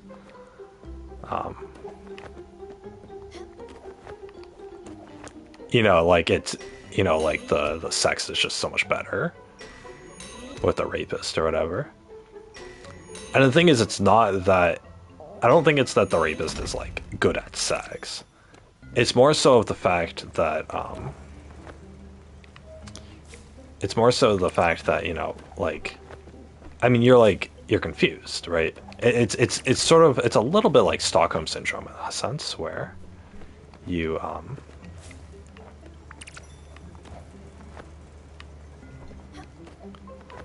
where, like,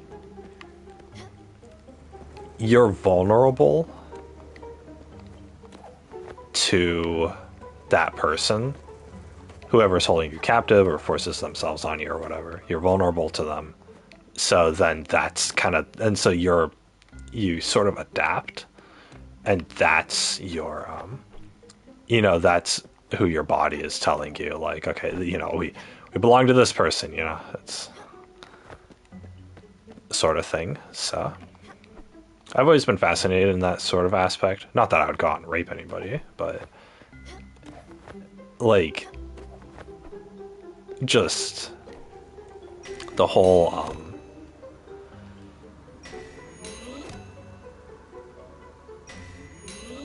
you can get attached to somebody who does bad things to you.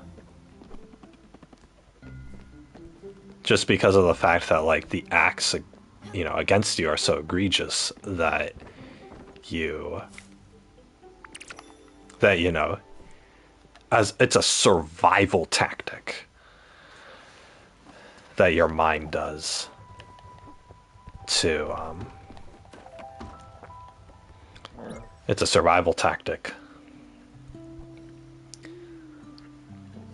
to adjust to that. You know, if someone is raping you or holding you captive, you know, as far as Stockholm syndrome goes, then you know, what are you going to live your whole life suffering? You know, oh, this sucks. You know, I'm in this situation, blah, blah, right? Are you going to live your whole life miserable that you're, you know, being kidnapped or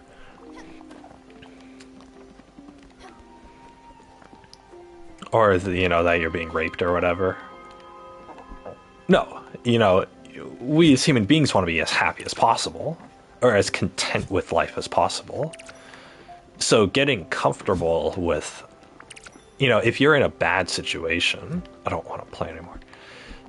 If you're in a bad situation, then isn't it, and you can't escape it, then isn't it, you know, objectively for your own happiness, it's better to just it's better to just get comfortable with that situation. You know, don't hate it because you're going to be living in misery for your entire life. Instead, actually like it, especially when it, you know, when it comes to something like, I mean, anything else, it's whatever, right? It's, you know, you have the ability to escape it. But as far as like romance goes and like romantic relationships and stuff, you know, if you're raped, right, you're already pretty damaged. So, you know, it's unfortunate. But, so you're going, but then, you know, on the flip side, oh, here's this person who like desired you, right? So you're kind of naturally, you know, bond to them or whatever. It works a lot. It makes a lot more sense in the whole. Oh, old painting, nice, thanks. Enjoyed the flute.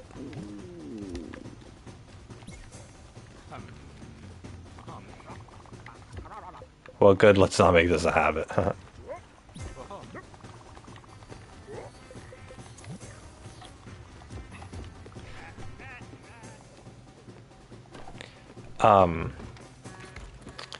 But yeah, as far as like kidnapping goes, you know, that actually, it makes a lot more sense.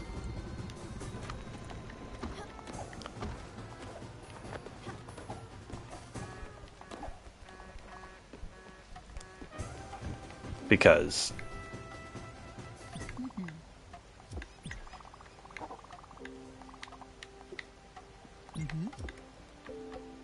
oh, she gave me 6 iron ore. Nice.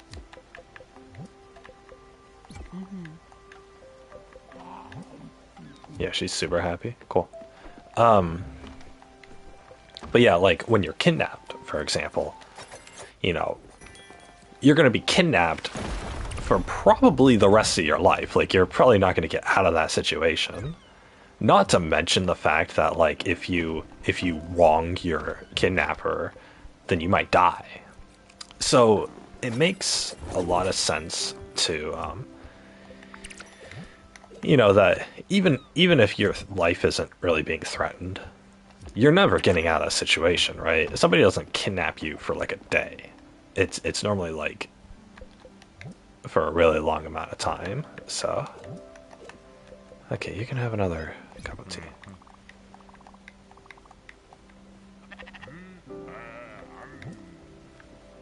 Oh, he's ecstatic. Very nice. Look at that.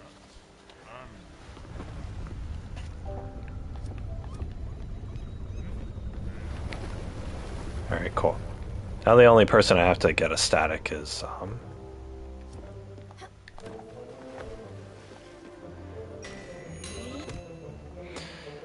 the bird. But yeah, like if you're a kidnap victim, you're never getting out of the situation. So as far as like your own sanity, it's objectively it's better that you know get comfortable with the situation and more so comfortable with your kidnapper. That's where Stockholm syndrome comes in. We have this you know, you get in that mindset, or your body, your brain does automatically, and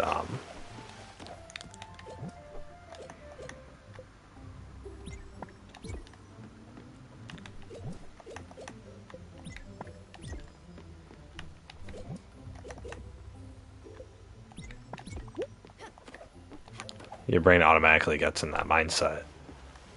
And then, of course, with Stockholm syndrome, right? It's we live in a society, so we're not going to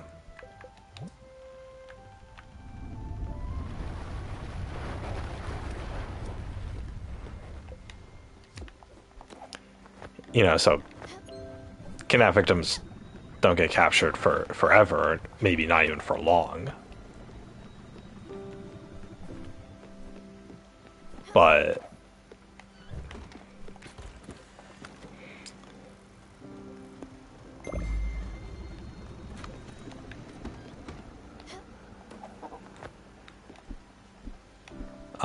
what was I saying? Oh yeah. But the effect has already taken place, you know? You get kidnapped for like 1 or 2 weeks and you're already thinking like, oh, this is gonna last forever. Might as well get used to it, you know? You're not consciously thinking that, but your brain is sort of adapting. Your brain is already adapting to it. And realistically, if you get kidnapped for a week or two and you piss off your kidnapper, they're probably gonna kill you. So you think about it. Like, would you rather be, you think about your options at that point. Would you rather be held captive, but potentially being given an okay life regardless? Or would you rather be dead? Is,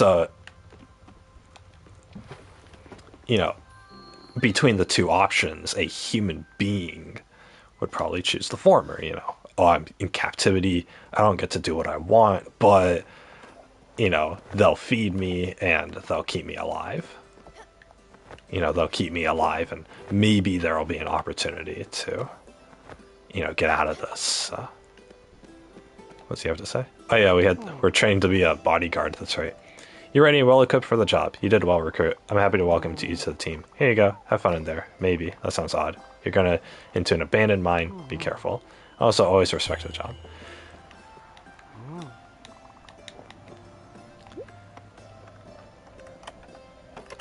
Oh yeah, I'm on security detail. Haha. I figured.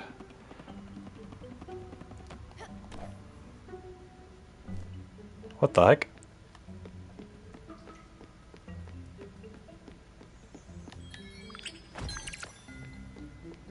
Yeah, hematite.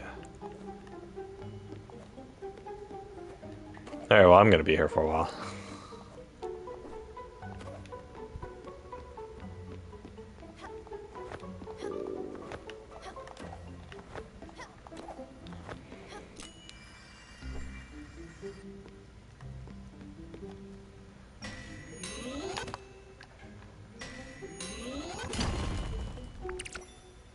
Hey, marble, look at that. I already got what I needed.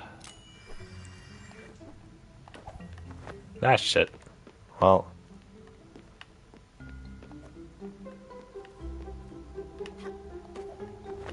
Yeah, it's whatever. Anyway. Yeah, it's like a survival instinct or whatever.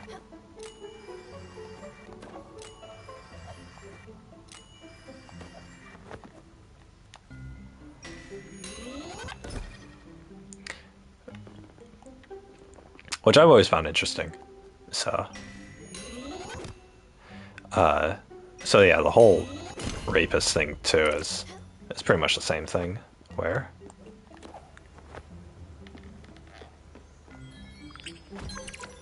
Oh, maple syrup, nice. I'll be able to use that to my advantage.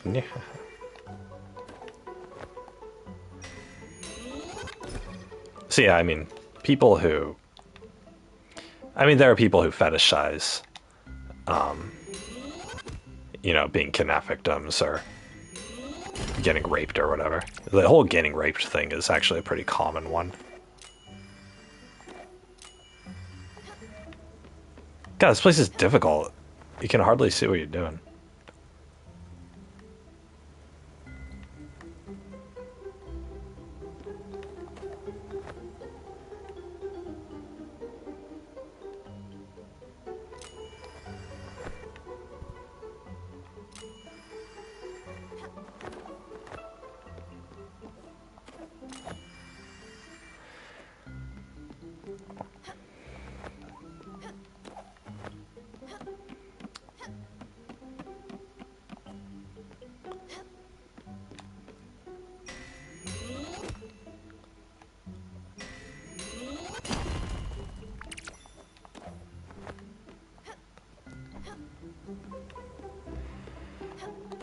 But yeah, I don't know.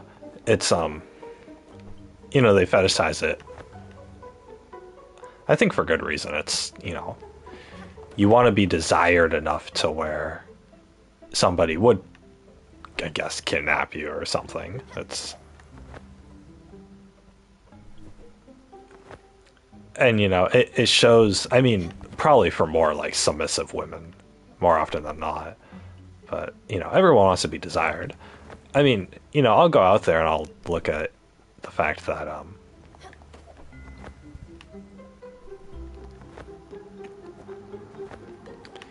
there's a lot of ugly people out there, to be honest. So, I mean, any girl who's not like 100% confident in her looks probably wants to be desired. So, and where does that desire come from? Well, oh, if somebody rapes me or if somebody, kidnapped me, then oh boy, it's like I don't know.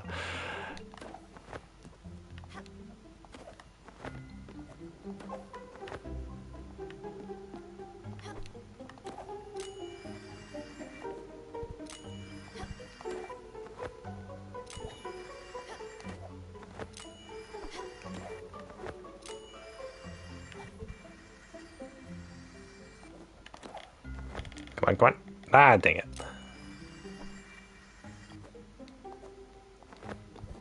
But yeah, it's a whole desire. And obviously, if you already have someone who desires you, then you don't really necessarily need it. But in your life, but it's, a lot of people are single. And they want that sort of thing, or whatever. Dang it, I can't get up there. Oh, there's a thing here. Pear seed, hell yeah. What if I can switch out my cherry tree to the pear tree?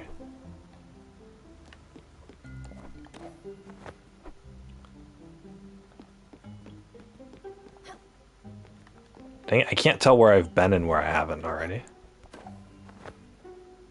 Ah, shoot.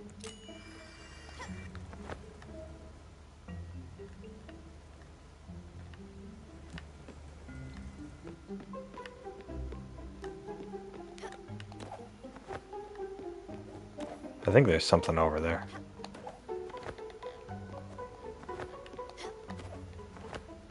Oh wait, no, I already went over there.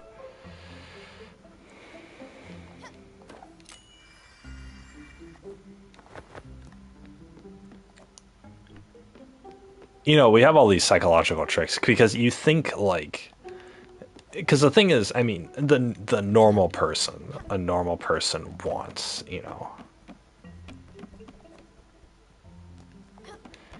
they want a normal world where, we have law-abiding citizens and, people don't inflict harm onto each other and everyone gets the freedom of choice and blah, blah. But the thing is, we've attained a peaceful society in less time than it took our biology to evolve towards that. So biologically, or evolutionary speaking, we're still. God, I didn't get like half the stuff here. Evolutionarily speaking, we're still.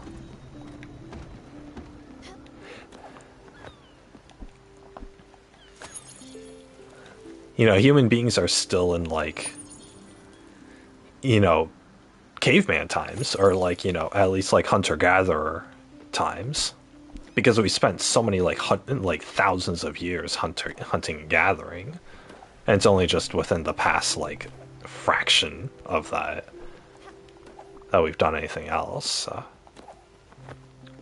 You think about like a tribe of like 20, like you think of like Native Americans, like I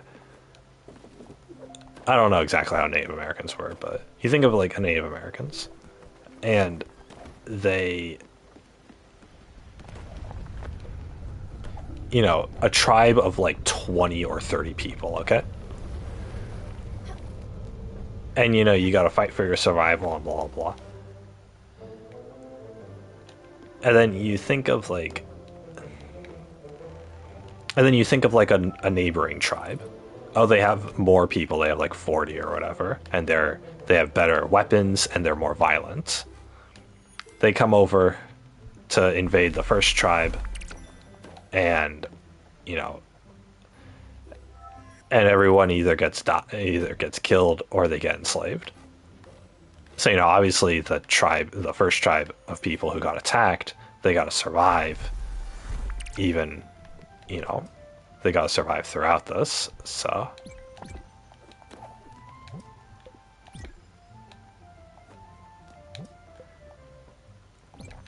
okay, what buttons am I pressing? Yeah, and so, they got to deal with us. So as human beings, we're out for our own survival and stuff. It's amazing because you won't find this in any other animal. Because even though all animals want to survive, there were never any other animals didn't kidnap each other. Other animals didn't kidnap each other, and they didn't.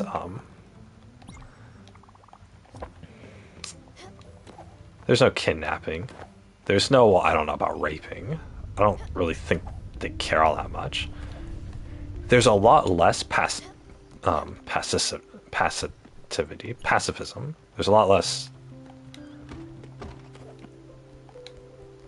The animals just do what they want. You're not. You're not. A wolf isn't thinking about the ethics of his actions. He's not thinking about his moral values. It's only in human beings who are social animals. I mean, maybe like monkeys and stuff, but. Okay, where am I going next? Oh yeah, wait, I just got all this. Can I build a windmill finally? Oh my god, I can. Thank god. Okay, here we go. There you go. There's our windmill. Finally. Jesus. Okay, I don't know where to get ash planks or pulsar ingots. Or anything like that.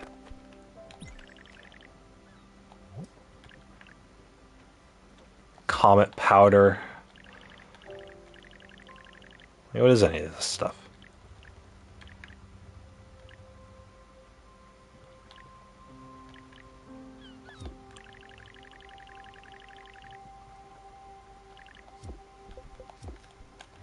Okay.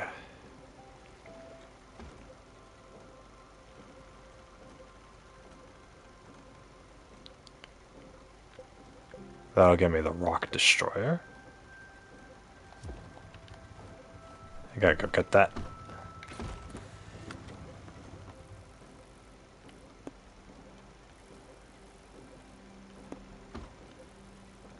Oh yeah, that was the aluminum. Dragon.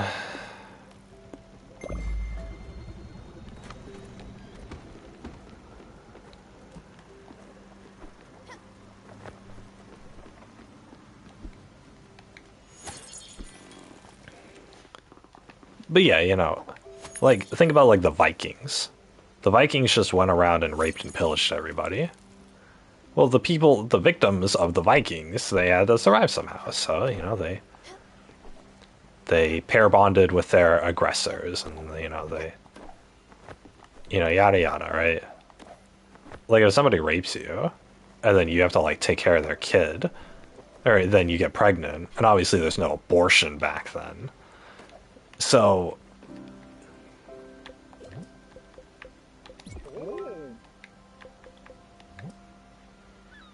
plays joyful music, good. Then you know you're gonna be stuck with a kid of like your rapist or whatever. You can't.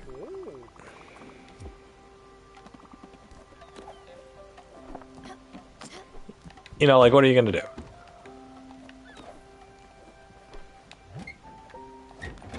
How am I making grain?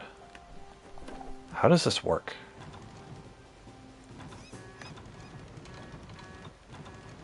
What is going on?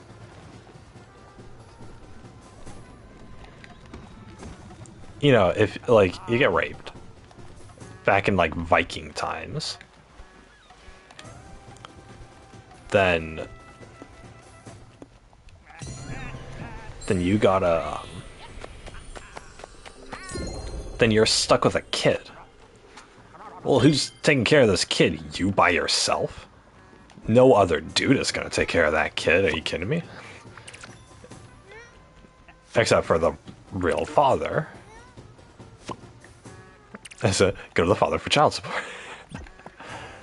Nah, you go to the father to try to pair bond with them.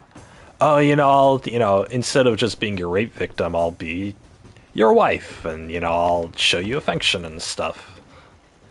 And you know, I'll be a lovey-dovey girl to you or whatever, as long as you take care of this kid that you put inside of me or whatever, right? It's these like very strenuous circumstances that these women have to deal with. And because the women, you know, over time, the women who have survived were the ones who dealt with the situation in order for their survival, who prioritized their survival over their happiness. And over time, you develop this, you develop the fact that, okay, maybe we can turn your survival into happiness, right? Maybe we can make it, you know, maybe you can actually survive while being happy or whatever. You're gonna get a husband or whatever anyway, so why does it really matter that it's your rapist? Or why does it really matter if it's this guy who you didn't choose to be with in the first place? You didn't choose to get kidnapped or forced upon or whatever. But you know, here we are. So, you know,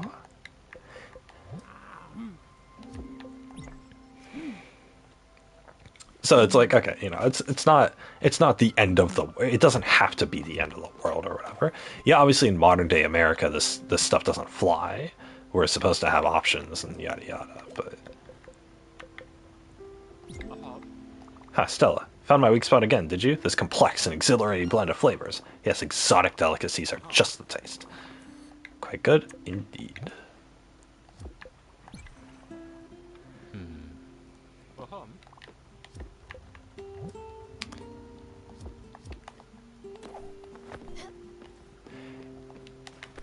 Realistically, you know, it's not the end of the world or whatever, right?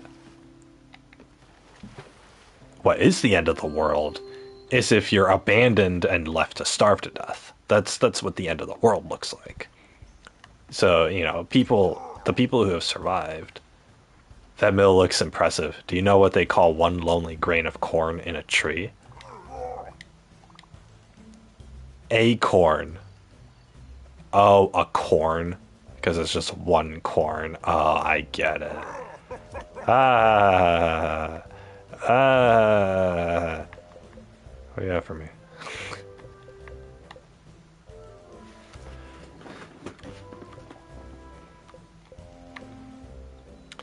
Okay, the fact that the Rock Destroyer goes first, and then And then the next upgrade after that requires ash, zinc, and comet. Means that I need the rock destroyer in order to get those. There we go. 3 more spirit flowers for the lamp.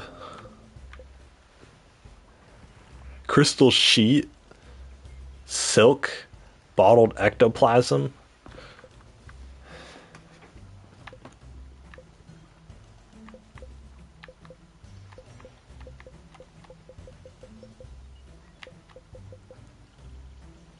Silica and zinc, smithy, cow stall. Oh yeah, I guess that would make sense.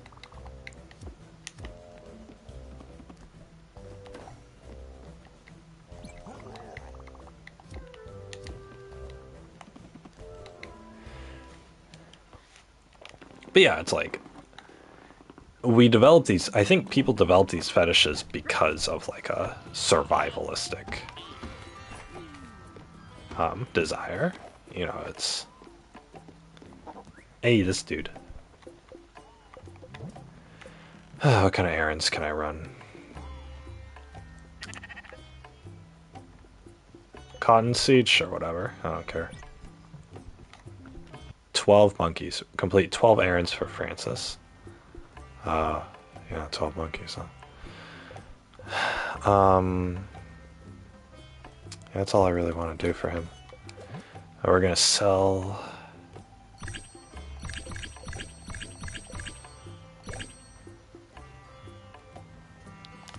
Nice, that was 3,000 extra gems that I got. You know what? I don't have any bright jellies. Dang it.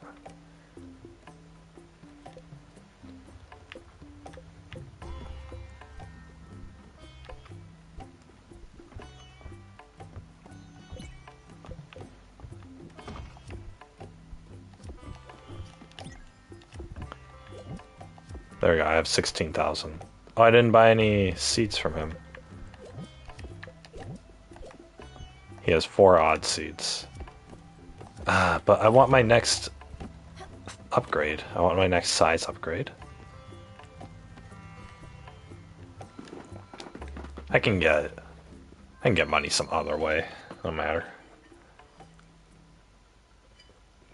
But yeah, I just thought it was very interesting.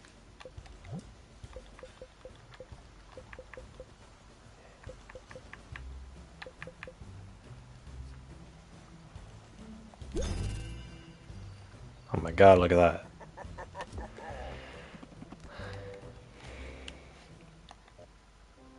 I don't know. It's another one of those things where it's like, the world works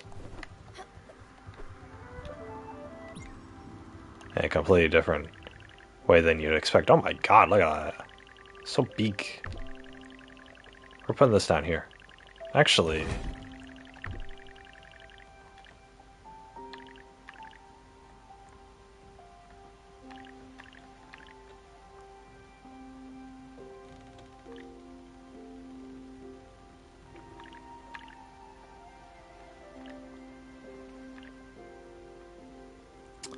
That's 1, 2, 3, 4, 5, 6.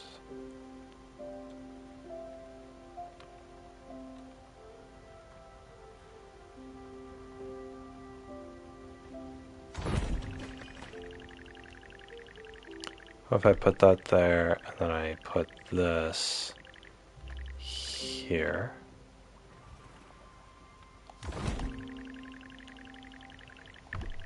Would I be able to put this here? Oh, it extends up like that? Are you serious?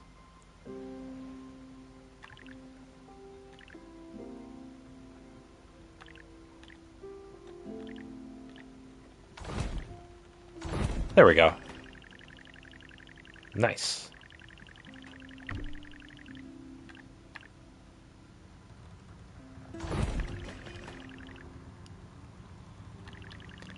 That's not safe economically, but who cares?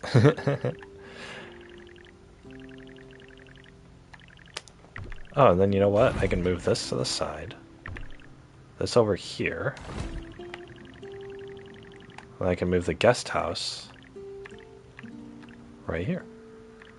Look at that. Nice. Now I have like half of this available to me.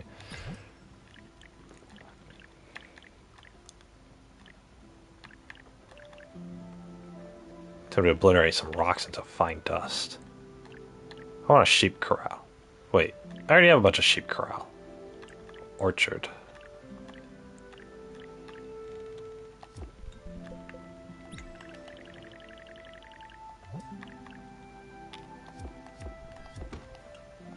Okay, I got the rock crusher.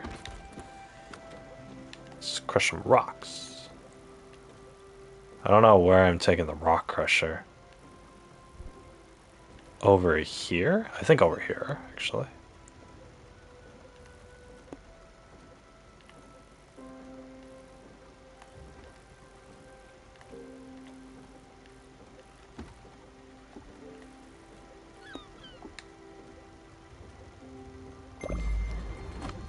There we go.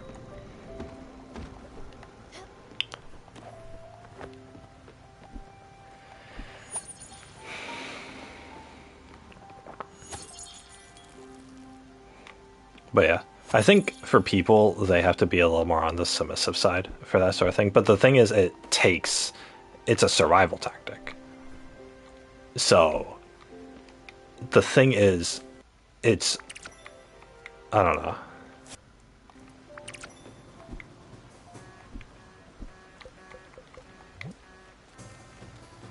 Is hungry.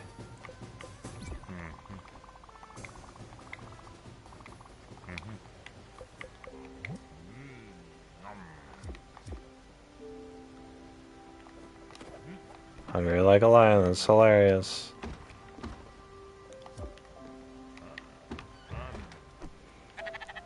I need to make more.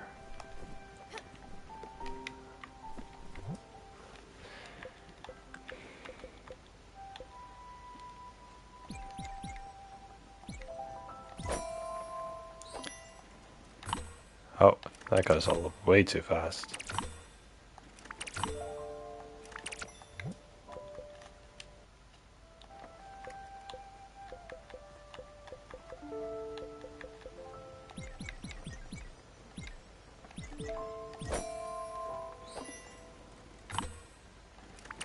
Two, 3, 4, 5, 6, 7, 8. Boom.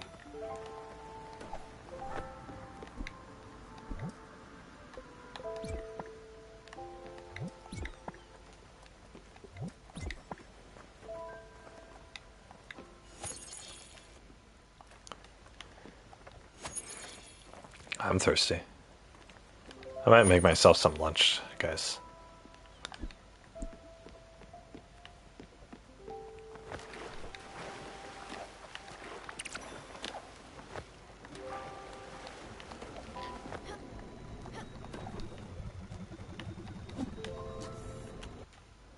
Fishing.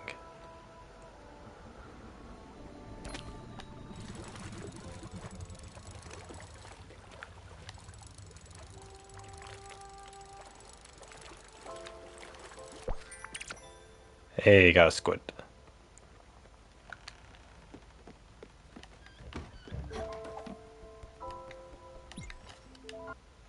Sleep, sleep.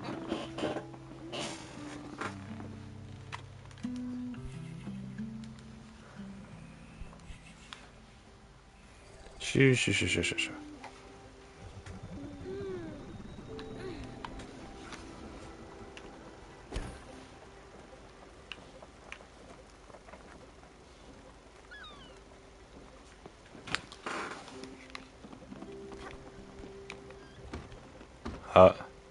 They broke some rocks.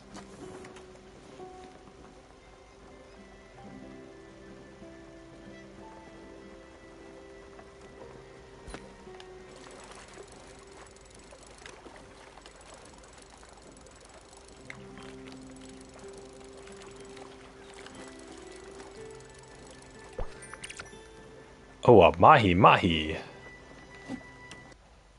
I just want to go catch the mahi.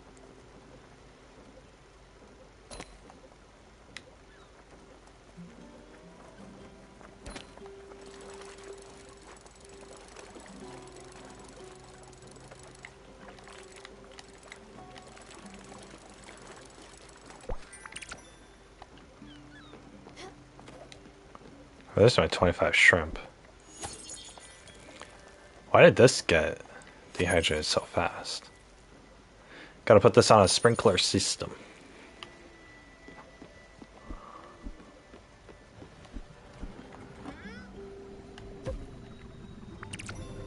South Point, docks discovered.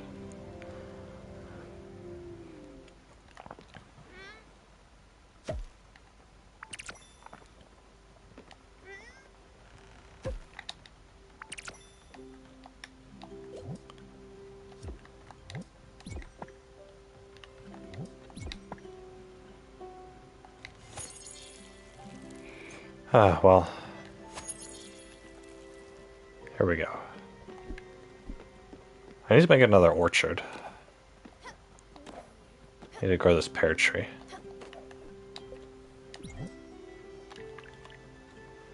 One oak plank and nebula thread. Ah, shoot. I just did all my nebula thread. Frick. Nah, whatever.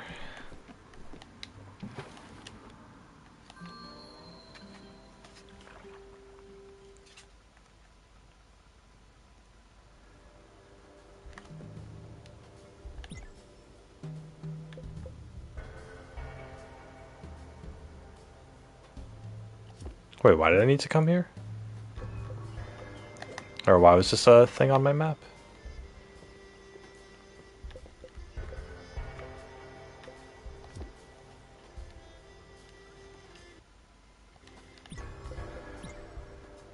Alright guys, I'm going to make some food. I'll be right back. I'll be back in like 8 to 10 minutes. Right back.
Water.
Y'all just wait until the day you can escape this place. Alright guys, I got my food. That was about 10 minutes. Very good. I unloaded the dishes from the dishwasher too. It's very nice. That time, figure I might as well do something productive. That's like the first chore that I've done like this month. So I'm not really helping out this household that much, but whatever, doesn't matter. I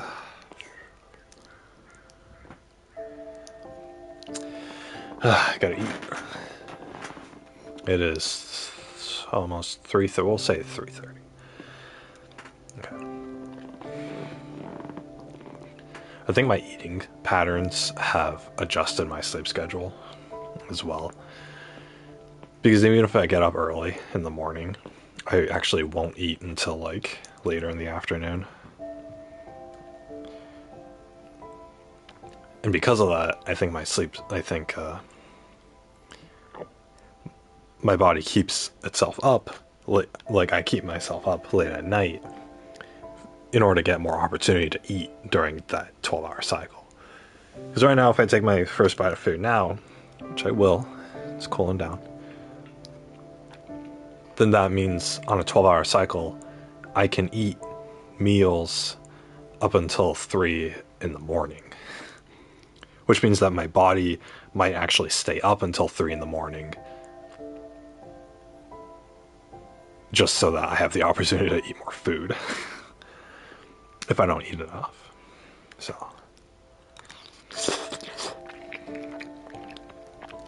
these past few days I don't think I've been getting all my calories. I don't know. It's really hard to tell. I need to consume so much food in order to hit my minimum like daily intake. It's ridiculous. I don't have that much food to do it. Like, I just spent $60. That's a $60 on food. I think I calculated I got 13 meals out of it. But the thing is, at the for how many calories I need, I would need to eat 4 of those meals per day. $60 worth of food is gonna last me 3 days if I consumed how much I needed to. That's insane. I don't want to eat 4 meals a day. You know, I can barely eat 3. In fact, like this past week, I've really only been eating 2. I've been eating 2 meals and a snack. per day. I can't eat double that. My God.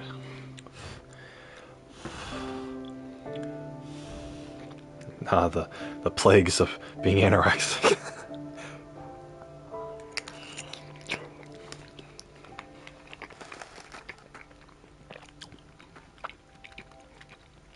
Thing is, despite that, I haven't lost any weight. I've been between 150 to 160 pounds. It'll go up or down a few pounds here and there over the months, but for the past year I've stayed within that really small range. Regardless of how much or little I eat, regardless of when I change my eating cycle. I'm not like on a strict diet or anything, but if I miss a meal, it doesn't really reflect on the scale. So it's not like I'm not a skeleton. I'm not like some starving African child over here. So.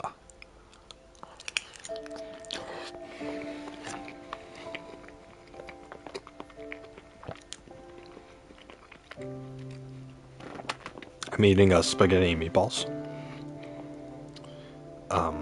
What's it called? Banquet makes a really good spaghetti and meatballs. Not the basic one, but they have like a mega version.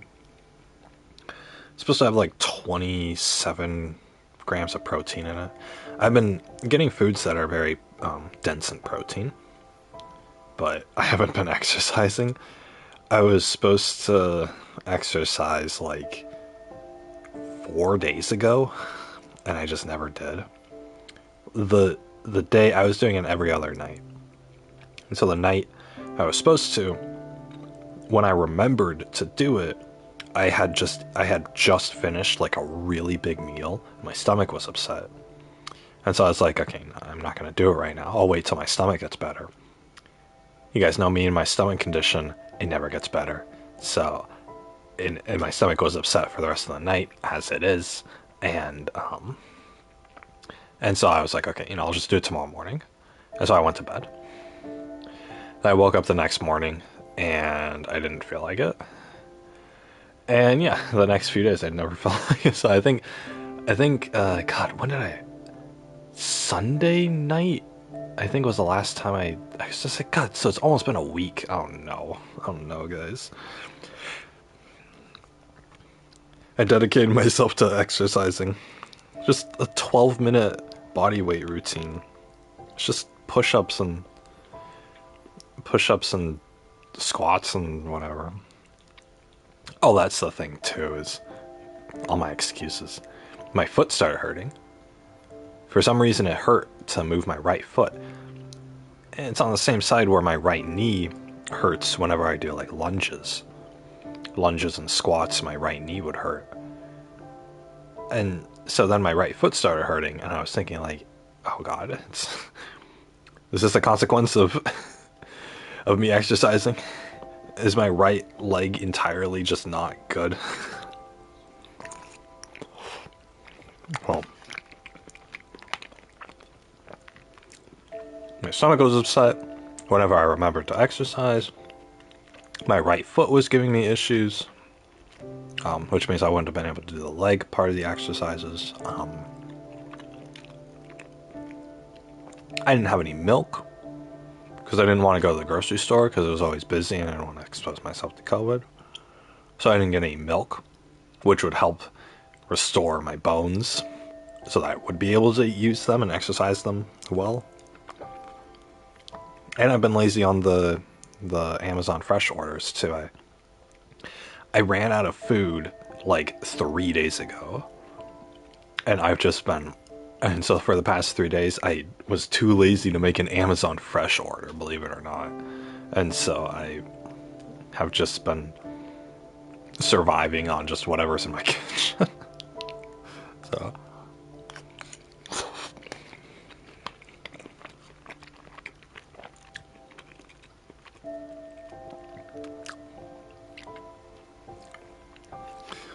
I had hot dogs and hot dog buns. And this chimichurri sauce that I got a long time ago. And so I'm like, okay, great, I'll have hot dogs. This was yesterday. Yesterday I had 6 hot dogs and nothing else. I had 6 hot dogs and a couple of glasses of water. That's all I ate yesterday. Was 6 hot dogs. That's not a very varied diet. The thing is, each hot dog, the hot dog was 200 calories. I think the bun was another 100. And then I put cheese and sauce on it. So I'd give that another 100. So it's probably like 400 calories per hot dog. I had 6 of them, so technically I hit my quota. Did I even have 6 of them? Oh no, I only had 4 of them yesterday. That's right, I was gonna make another 2, but then I was like, oh, it's too late in the day, or in the night. Oh, so I only had 4. So I only had like half my caloric intake yesterday.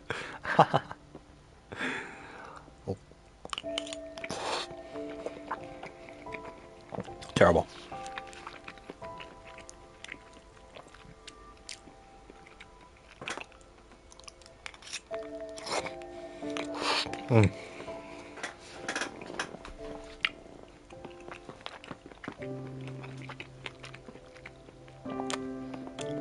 Anyway, I knew I was going to be gone for a minute, so that's why I closed out a Spiritfarer.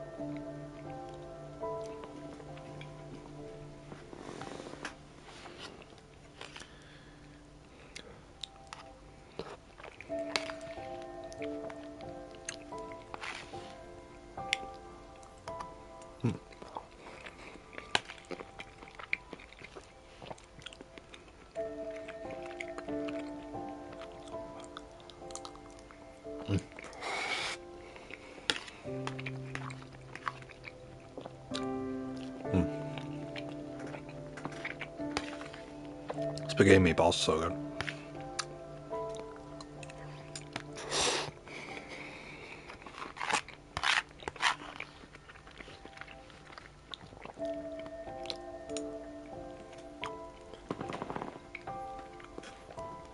I was watching those videos that are on BuzzFeed.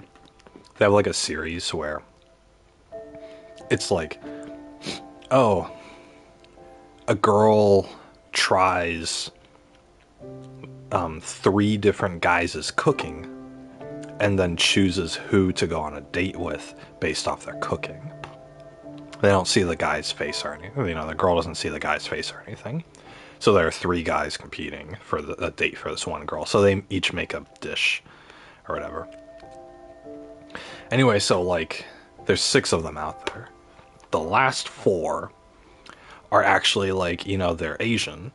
So they're from a different country, you know, China or Taiwan or the Philippines or whatever, or Vietnam. So they make, so the 3 guys will make a, they'll each make a traditional, they'll each cook like a traditional dish or whatever.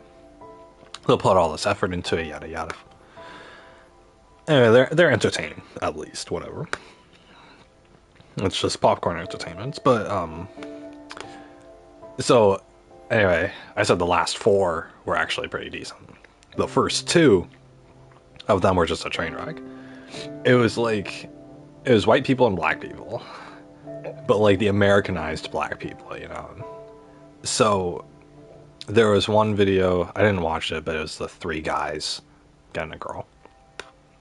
And then there's another video of 3 girls trying to get a guy. So the thing is, it was, the first 2 were so low effort. The on the girls cook a dish for the guy. The first girl cooked spaghetti and meat sauce, and that was it. Spaghetti and meat sauce. She added her own flair to it, but still, it's like, she was white, the contestant was white. It's like spaghetti meatballs, whoop-de-doo. It's like, if you're like, it's so basic. It's like, if you're, because with the Asian people, you know, these are like Asian people like younger than I am. And the thing is, they like all four of them, the three guys and the girl, were all like food experts. Like they weren't actually food experts, but they had like this intimate knowledge of the food of their home country. And it's like, I was like, all three of the dishes I'd never heard of. If it was Japanese, I would have heard of them. But it's like, if, I went on a Japanese version of that and, I was like, oh, I'm gonna make sushi, or I'm gonna make ramen or something, right? Like something like actually Japanese or whatever. You guys ever make sushi before? It's difficult. It's super difficult. So making sushi is like a feat. These people were making like pork buns, or they were making like these really God, what was it? One of them made like a banh mi, which is like a Vietnamese sandwich. If I forget, I'm trying to remember. Anyway, very high effort on the Asian people's part. But with the white people, they're just spaghetti and meat sauce. It's like, and the guy was like, it's simple, nothing special here, but I'm a simple guy, and I can appreciate a spaghetti and meat sauce. I'm thinking like, what? Okay, fine. But I wouldn't mind being with a girl who can only make spaghetti and meatballs. But but this video is supposed to be like a cooking show. It's supposed to be like an impromptu cooking show. So it's like super basic. So hey, that one, 3 girls were making it. It was 1 white girl and 2 black girls. The white girl made the spaghetti and meat sauce. She made it vegan. She didn't tell them that it's vegan, but she was like, "Oh, it's vegan. If they don't notice that it's vegan, then it's a success." So whatever, right? Apparently, it's a good vegan pasta. The second one made like steak with green beans and mashed potatoes, like the most basic American thing that you can think of. Like you go to freaking like the Marie Callender's restaurant. That's like what you're gonna get is freaking steak with green beans and potatoes. It's like you can't get any more basic than that. So it's like you cook it yourself at home and you feel accomplished, but you don't cook it and pass it off as like a 5-star thing or whatever. And this black girl, it takes a bit to cook a steak. I mean, I haven't cooked a steak before, but still, it's like super basic, right? It's not like an advanced like cultural thing. She's not making like Worcester, Frankenfurts or anything, and she's not like, the pasta instead of spaghetti and meat sauce. It could have been like an actual Italian thing, whatever, right? It's not even white people food anymore. It's like it's just like low effort American food is what it is. Like there's no culture behind it. There's no culture behind a plate of spaghetti and marinara sauce. There's no culture behind that. There's no culture behind a steak, And it's not like, it's just one of those typical store-bought steaks. It's not like I dry aged it for a month or anything like that, right? Because you can do a lot with steak. But this person, they're I bought this at the grocery store and I'm a chef at Denny's kind of steak, I'm a line cook at Denny's. And then so the third girl didn't have time to cook her meal, so she just ordered something on Uber Eats. She just ordered something on Uber Eats and just gave it to the guy and just passed it off as, "Oh yeah, this is my cooking." So stupid. I think it's the thing that she ordered on Uber Eats didn't even win. You would think like, oh, if I get something on Uber Eats, it's going to be better than what I can cook at home. No, that's not the case. That's not what happened. She lost. They didn't even know it was from Uber Eats. Anyway. Whatever, I don't know. It's nothing special. They're entertaining videos. They're on BuzzFeed. You can search like Like, I tried 3 guys cooking or something. I don't know. Most of them are Asian. Thing is, I want to see more of, like, you know, ethnic people on there. I want to see, like, yeah, Asian people are fine, whatever. You know, you could do Japanese. That'd be cool. I don't remember if one of them was Korean. I know there's Chinese. There's a Chinese guy and 3 Chinese girls cooking for him. There was the Vietnamese one. I think there was a Korean one. And there's a Philippines one. That's right. That's right. I clicked on the Philippines one first because I'm thinking about moving to the Philippines. So housing is so cheap in the Philippines, it's disgusting. You can get like a full-on townhouse that's like newly built and constructed for like 30 grand. It's so stupid. Here it'd be $500,000. So I mean, there's like huge price difference. Plus, cost of living over there is pretty cheap. Plus, it's Philippines near the equator, so I can actually like start a farm in my backyard, grow my own food, whatever. The quality of living sucks over there, though. So if you're not rich, like you want to get a job, they're paying you like $2 an hour, $2 an hour. Here you get 15. So your quality of living drops a lot. So it's not a place where you go to get a job or to start a career or anything, right? It's a place you go to retire. It's a place you go, like, let's say I won $250,000 in the lottery, 250 grand, okay? I could spend 50 on a house, a pretty decent house over there in a city. And the other 200 grand, I could just live off the rest of my life, just buying food and stuff. Easy peasy. In fact, a lot of people actually go over there to retire. So, you know, they get their pension from their company, and then they'll just move out of the country or whatever. Because like retirement in America doesn't, like, you have to move somewhere like really cheap in order to afford stuff.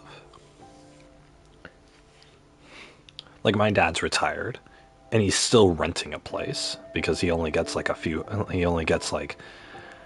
little over $1,000 a month from his retirement. Most of that goes towards rent in the place that he's at. But it's like, you know, a little over $1,000 a month guaranteed to you for the rest of your life. That's not going to do much in America. You can't move to Southern California, that's for sure. But you move to the Philippines, $1,000 a month, you live like a king. You are like royalty over there if you make $1,000 a month. Because $1,000 a month translates to like you have a good career and you're working 12 hours a day at that good career. That's how much money that is in the Philippines. Like you're freaking not a doctor, but you're pretty close. Like you're a successful entrepreneur if you're pulling in $1,000 a month. And so that's what a lot of people do, is they just go over there. There's actually in the Philippines, if you guys don't know where the Philippines is, you know America, and you go west across the Pacific Ocean. So in California, where I am, you just keep going west, right? Across the Pacific Ocean, and then you reach Asia. You'll hit Japan first, but then China's the big one. All that's Asia, right? So you go down from China, you go south, and then you'll pass by a bunch of countries. You'll pass by Taiwan, Vietnam, both Koreas, whatever. And then off in the ocean nearby there, towards the bottom, towards the equator of the Earth, you will find the Philippines. It's just a bunch of islands. I think the Philippines is the one that's a bunch of islands. There's some big islands and then there's some small islands in the Philippines. A little like Japan, except like more spread out. Anyway, that's the Philippines. So they're a pretty poor country, but the thing is, everyone all the people over there actually speak English. I think the official language over there is Tagalog? It might just be called Filipino. I know there's a language called Tagalog. I don't know if it's the Philippines who speaks that, though. Anyway, whatever. They have an actual language. But the thing is, everyone over there learns English. In fact, if you go on the internet, you go to any Filipino person or Filipina, they speak perfect English with an American accent. So it's like you never left the country. Well, it'll feel like you left the country. It's humid as all heck over there. It is so hot over there. Apparently, like half the year, it'll get into like the hundreds.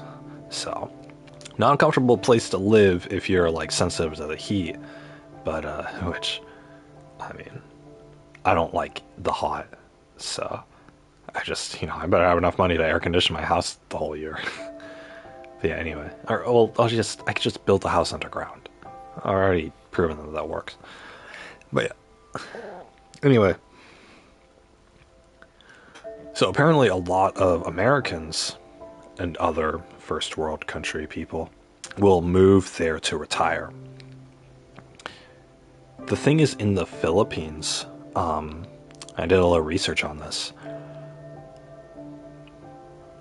A lot of the young girls in the Philippines are looking to date older foreign men. It's very odd. But there's a reason. Older foreign guys are more likely to have financial stability, financial income. I mean, you guys think about me. Like, if I was content being alone, and I'm gonna be like, okay, I'm just gonna focus on my career. I'll get my degree, and I'll do blah blah blah, right? By the time I'm like 50 years old, I could be a millionaire. A millionaire here is like the king in Philippines, like, because the money, like my amount of money already translates pretty well over in the Philippines. But if you're a millionaire, or if you have all that, then yeah. And so anyway, they want to date people who are they want to date old foreign men who are in their 40s or their 50s or even retired.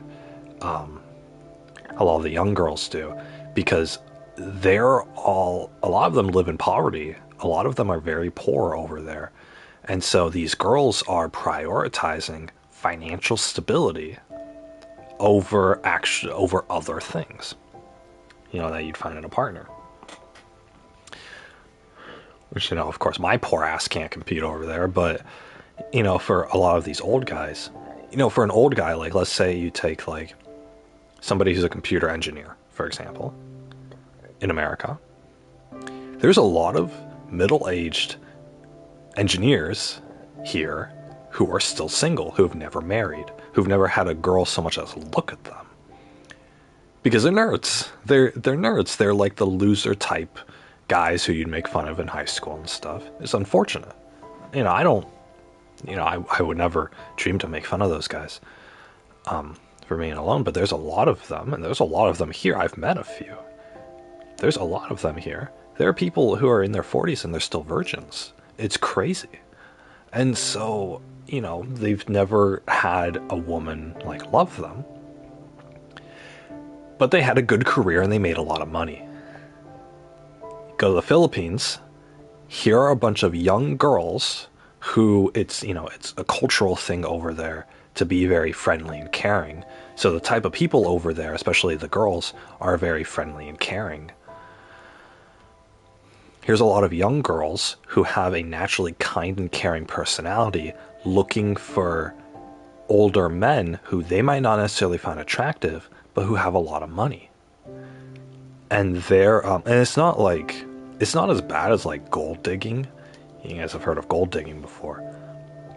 It's not as bad as that. It's the same concept. But I guess over there, I mean, I don't know. My food's getting cold. Oh no. Oh.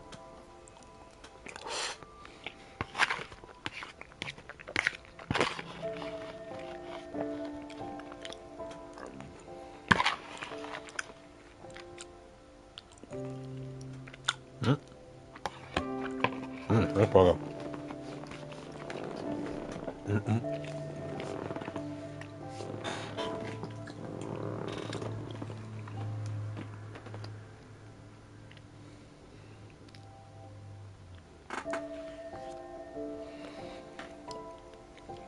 Ah, that's good food.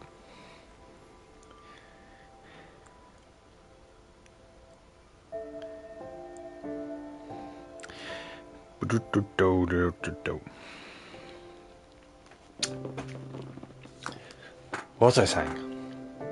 People over there, the Philippines. Oh yeah. Here's a lot of older guys with a lot of money who need affection. And here's a lot of young girls who are in poverty who are willing to give that affection. The philosophy over there, apparently, I'm basing this off of like one article that I read, so I don't know how true this is. But apparently, a lot of the girls over in the Philippines, they believe that love is a choice. You can choose who you love, and especially if you spend a long time with somebody. So if like a young Filipino girl, ages 18 to 25, if she can date and marry an older foreign guy with a lot of money, she'll be financially stable. She'll get to live in a nice house. She'll get him to buy things for her. But also, that girl believes that, she will fall in love with him. Love is a choice, and as long as she's willing, she's going to, she can be happy married to this old white guy or whatever. So, there's that. It goes back to the whole discussion I was talking about earlier about like Stockholm Syndrome and stuff. If it's the difference between, what was I saying? What was I saying?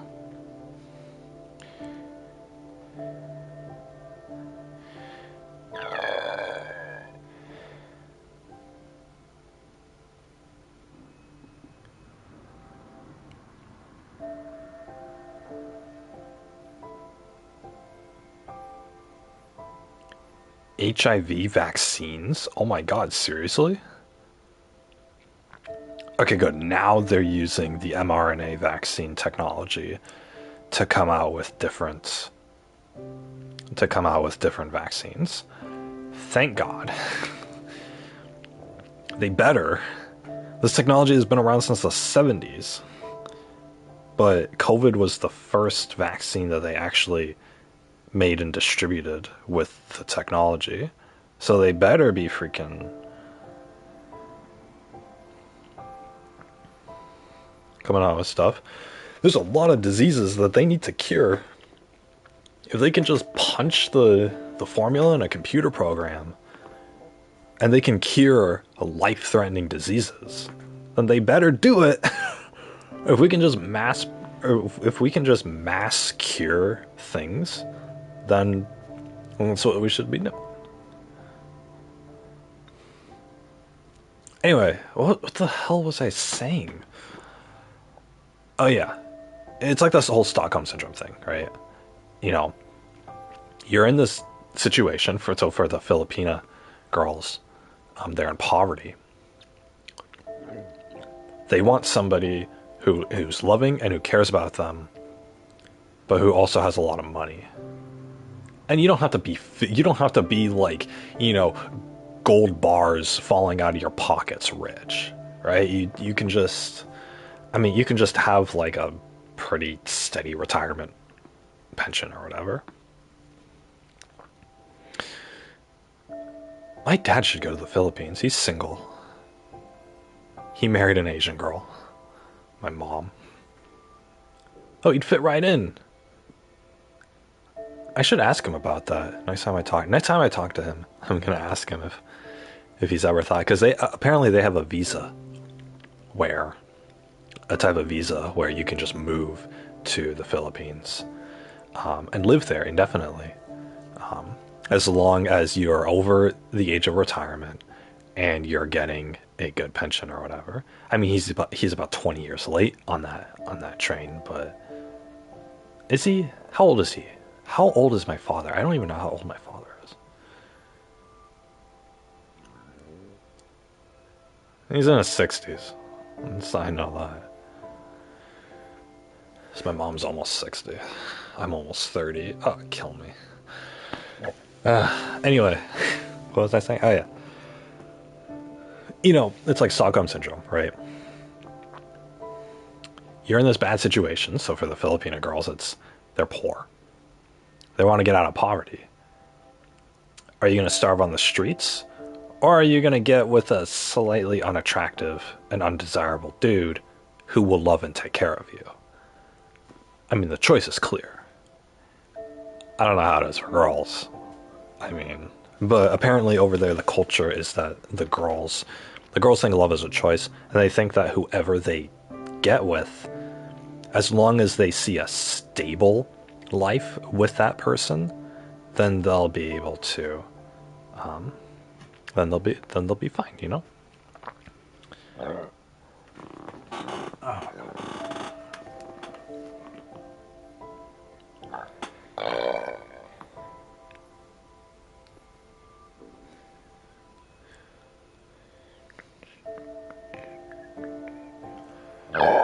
Oh my god. The burps. The burps. The burps. But you know, it's that concept. I don't know. I think it's nice that that exists. Obviously, like, the entire world can't run on that system, but you know,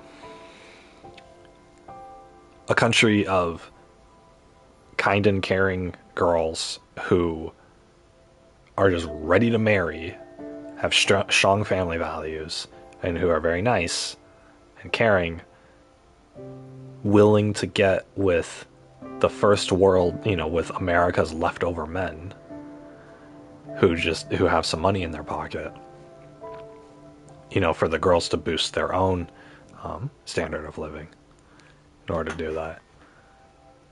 You know, it's totally fine. I think it's a fine system. But the thing is, you go on, like, so I did a little research on it. I was curious. No. When you go online, you know, a lot of these girls are actually looking for older men. They're looking for specifically 40 and up or 50 and up. And I'm talking about girls who are like 19 years old are looking to date and marry a 40-year-old man. It's crazy.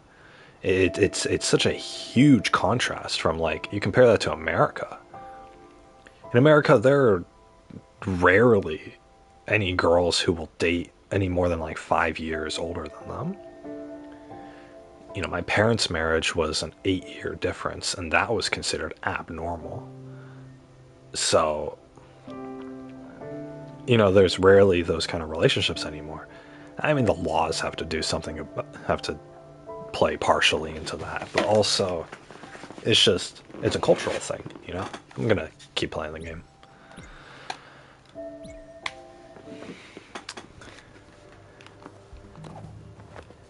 You know, it's partially a cultural thing too. Hey kid, help me out. There's this guy over there. Don't look at him. Look at me. Yes, that guy. He's been giving me a hard time. Making life difficult for us. He's been screwing up our whole operation. Can't get into details. Let's just say it'd be great if he took a permanent vacation. You know? I just need you to take care of him. Got it? Do nice and quiet. You don't look like much, but I can see it. You got the eyes of a damn killer. Let's see what you can do. Bullying for beginners, is that what the request is called? It's cute. Find a worker to intimidate.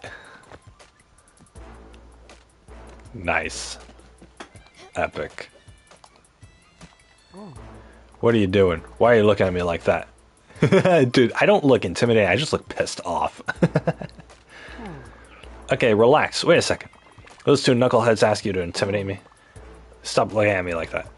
You can drop the act. I can't be muscled out of this job. I got mouths to feed. I'm not gonna let two tough guys boss me around. They were so obvious too. They were asking around for someone to help ship contraband to other islands. That ain't gonna fly with me. You can tell them what you want. I don't care. Make something up. I don't know what. You told me that you would eat my goldfish one by one until I broke. No, not the goldfish. Do you like that? I got others. I'm actually a writer in my spare time. Anyways, as long as they get off this dog and move on, alright? Good. Wait, is that it? Was it the whole quest? What are you doing?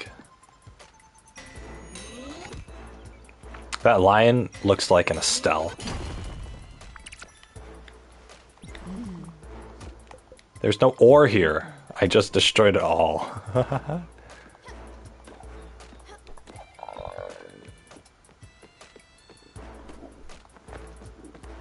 Oh, what about the little guy? My overtime pay hasn't come in yet. I've been doing double shifts for the last 2 months. That's just poor planning. No, it's hard to get good help still. I'm burnt out over here. He's shaking in his boots. What a coward. Couldn't see from over here. What'd you use? The backwards tangerine? The old tightrope shuffle? It don't matter. He looks broken. You broke that man, kid. For that, you get the privilege of giving us a ride. Let's go to your boat. Wait, us? They were talking about two dudes. I don't know. I don't know who the second person is in this entourage.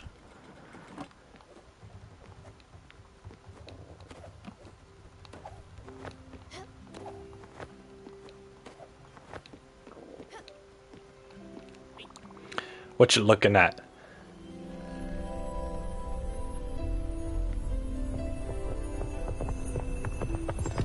Is this guy gonna be big? Yeah, he's huge. What the hell? He reminds me of that one crewmate from Mass Effect. The big blorb alien monster. Alright, you don't look at him. Or I don't look at him. I do the talking. My brother Mickey is the silent type. If you have questions, you gotta hear them. Oh. Oh, there's a hummingbird on top of the bull's nose. And the hummingbird is the one who talks. Okay. If you have a question, you gotta go through me. Capiche? Right. You did a pretty good job with bullying that idiot. Easy stuff. My brother don't think you got the chops to run this boat. He might just take it from you. Yeah. Let that sink in. See you around. Not. What? What? That is hilarious. Oh my god. What the frick?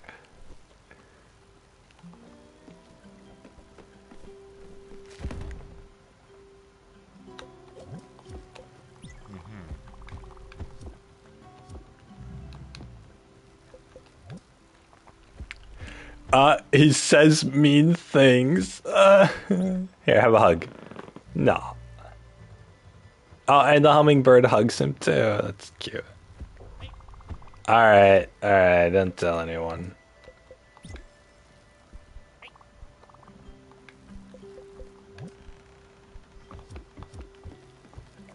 That's adorable. These two look mean, but they're a bunch of softies, you know. You know that.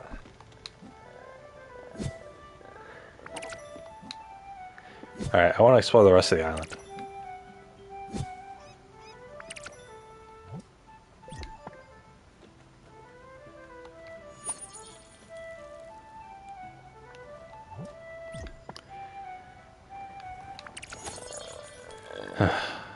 We'll just do 2 more of these, whatever. Doesn't sit right with me having nothing going on.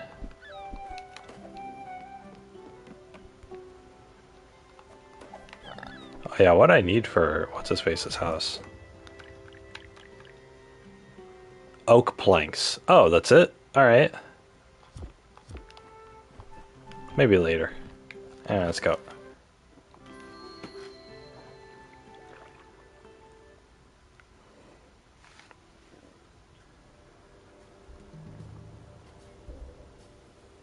But yeah, it's really bizarre. There's a Filipino dating website. It's really weird. It's all in English too, so you know exactly who they're trying to pull. And then there's a section on it too that says like there's a section on it too that says like, oh, you know,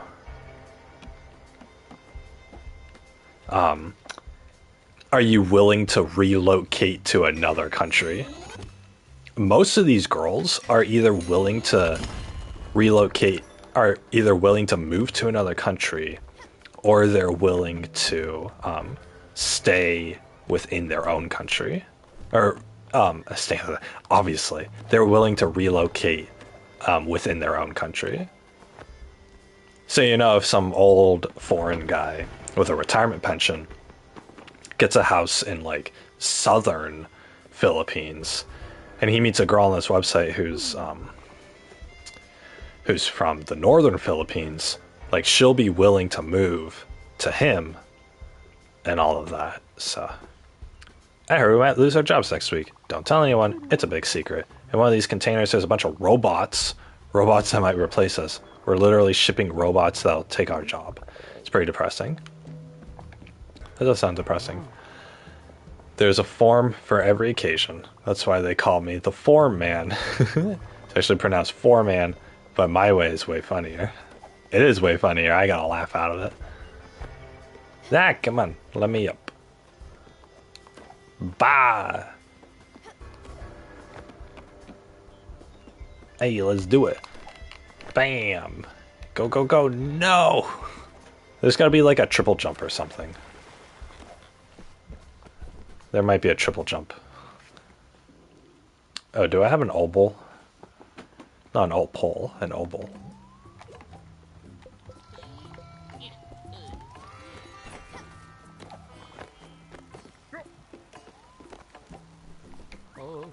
Francis says it's your lucky day. How lucky?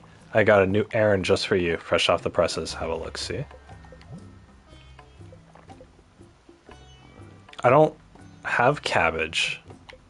Where do I even get cabbage? I'll take sugarcane seed, that's fine.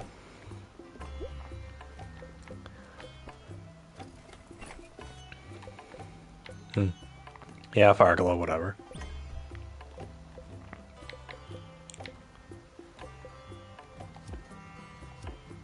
Oh, actually, I want to buy... Hope I get a return on this investment. Do those need watering? Nah, I might as well just... Alright, looks like the drug dealers want to talk to me. Kid, you gotta show us what you're made of. You gotta find some pulse arrays. Yeah, good idea, Mickey. He wants to see you get in a fight. Should be some around here. Make it happen. I wanna do pulse arrays. That's where I got my pulsar ingot dust thingies, whatever. Anyway, I'm gonna build Gustav's house. Oh, I need oak planks. That's right.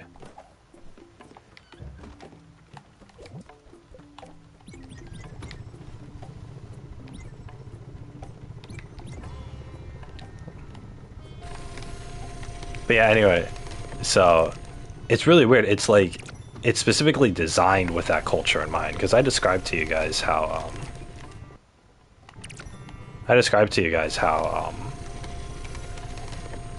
you know, the girls are more looking for financial stability and will just do whatever in order to get that.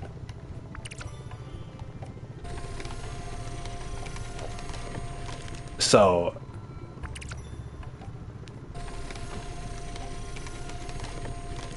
you know, with that in mind, it's You know, I think it's fine. It's completely fine. You know. The thing is, you go onto like a Filipino dating website or whatever. All the girls are basically the same. I mean, I'm not trying to be racist here.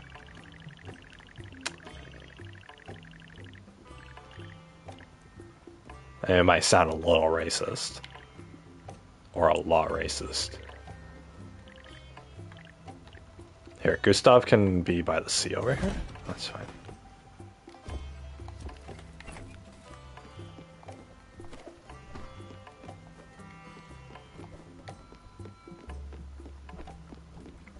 Hey Gustav, do you like it? It's your art gallery. It's pretty bare bones, but whatever.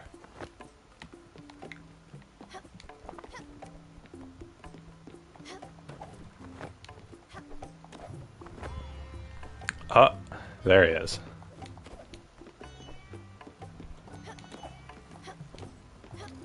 Fantastic. As usual, Stella, you've accomplished your end of the deal with gusto. While I noticed you have disregarded much of my previous indications, what great space you've managed to put together. It'll be a much better working environment than that noisy guest house. And plus, I can even move in, so I can entirely focus on my work. Don't act surprised, I only ever felt at home when surrounded by my work. While some might consider sleeping in their office a punishment, I'm actually looking forward to it. Can't wait to fill up this empty space. How exciting. To carry on. I'll gather my things and my thoughts and I'll tell you when we're ready for the next step. If I had like something I was working on, I would prefer that where I spend all of my waking hours just doing it and then you know, I just until I fall asleep. Because that's what I do these days anyway. I just freaking... I'll just do research on my computer until like I'm too tired to keep my eyes open. You know, I'll pull like 20, 24-hour days sometimes. It's nice, actually. I really like it. But...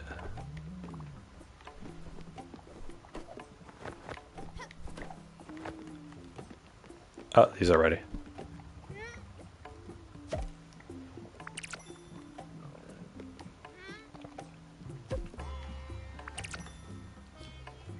Wasn't this dude gonna work on his stuff?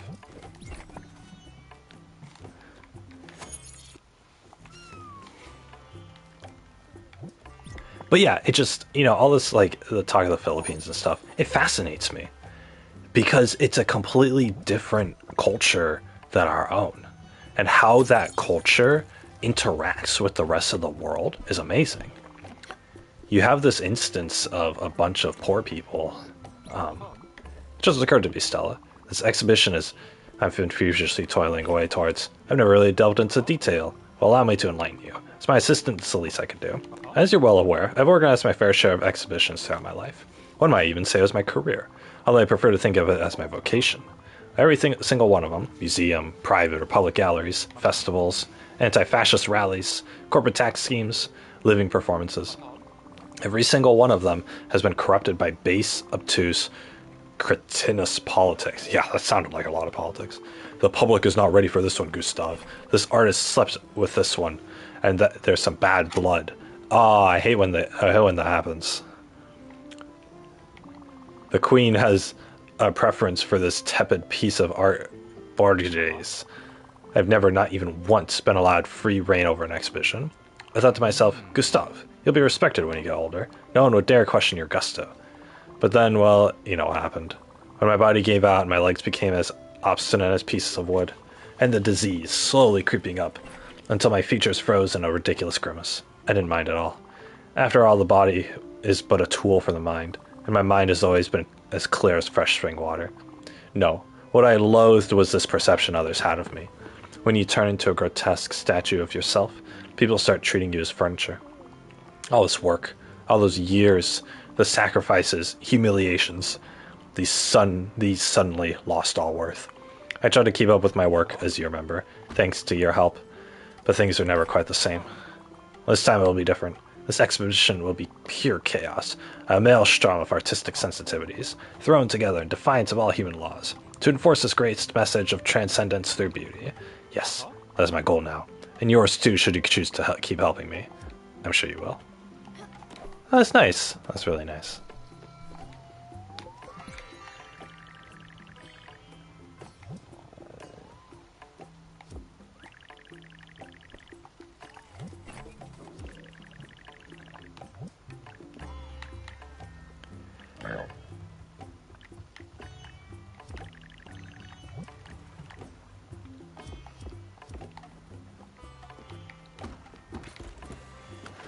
Okay, do I finally get to look at...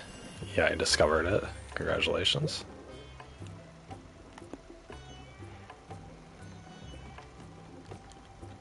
Got the spirit. There's still a blueprint chest in gold ore. Okay, I definitely get like a double jump or something. Alright, let's go. But yeah, anyway, as I was saying before, the concept of just this different culture. This dude wants to talk to me. My brother's been asking when you're gonna feed us already. Oh. Here you go. This shit is just too simple.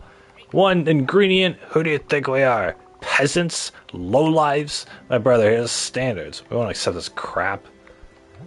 Okay, so he doesn't like one ingredient food. Oh my god, does that mean I have to cook for him like every day?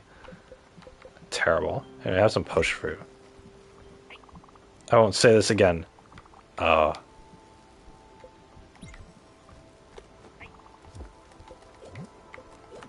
Fine. What do you want from me? I don't have that much, dude. Fine, I'm sure you like fine dining. What? What do you think you're doing, kid? My brother's allergic to crayfish? Oh my god. What do you want from me? Allergic to crayfish. Fine, you're gonna have an apple pie then. Free grub finally. I hate you. I hate you. I just... Oh my god, okay. You ready for a real fight? Okay. Yeah, I get it. What?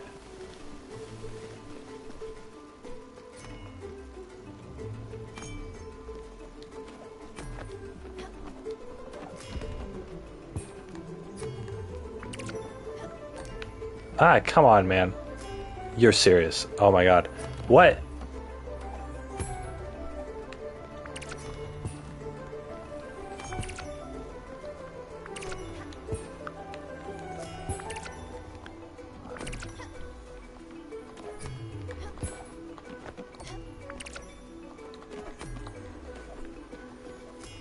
Come back here. You're serious. Okay, okay. Wow, this is actually kind of difficult. There are 3 of them there? God dang it. Ah, it went around me. You're cheating. They're cheating. Okay, I got 2 there.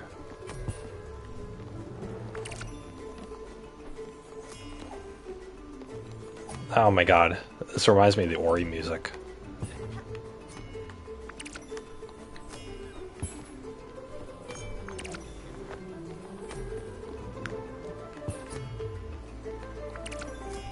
Can't keep track of this. God dang it. Okay. I did terribly. Oh my god.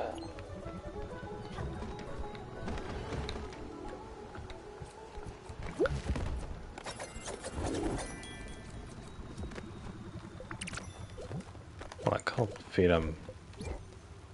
At least he's not picky.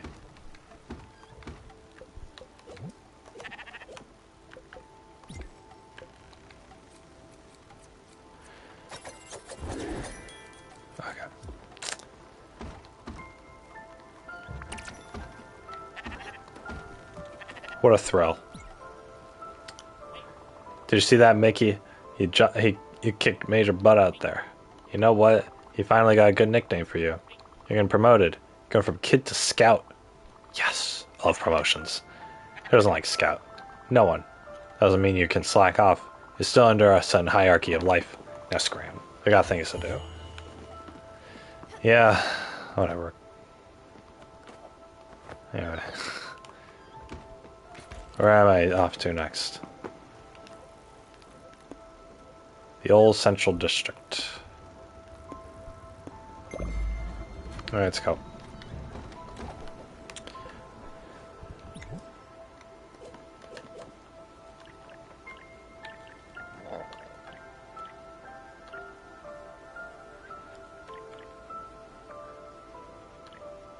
I want a chicken coop. Where'd I get ash planks?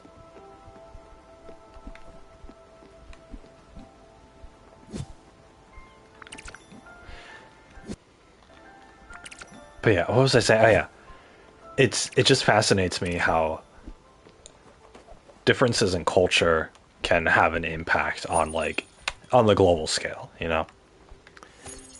A poor country in the Philippines can have a lot of decent, kind human beings looking to accompany, you know, the men who were discarded by their own countries, you know, the men who became engineers and didn't, or the men who, you know, were never loved in the first place.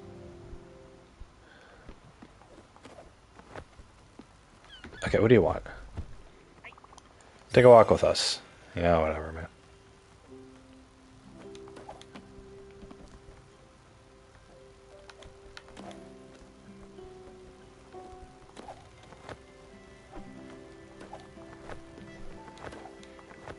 But yeah, like, people who were discarded by...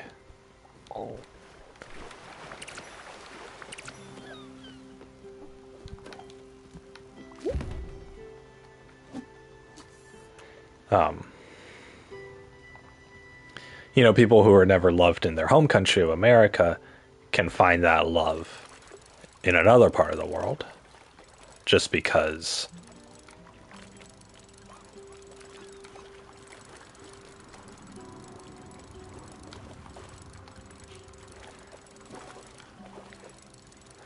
you know, just because there are different, you know, circumstances or living conditions over there. You know, because everyone's going out for their own survival. Alright. What do you see here? Nothing. Got nothing on this boat. It makes Mickey sick. You need to shape up, you hear? Let's build something that'll really make a mark on the ship. What is this? Good idea, Mickey. You need a crusher. You need to smash the rocks to oblivion. Don't worry. Every chump like, even a chump like you can do it. Go. What are you waiting for? Yeah, I get it.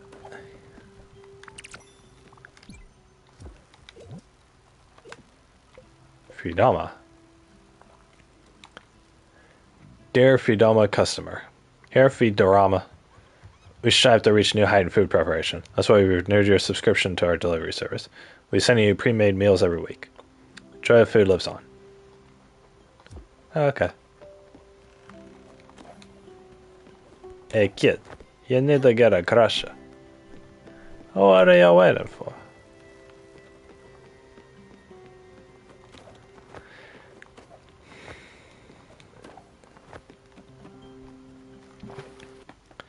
But yeah.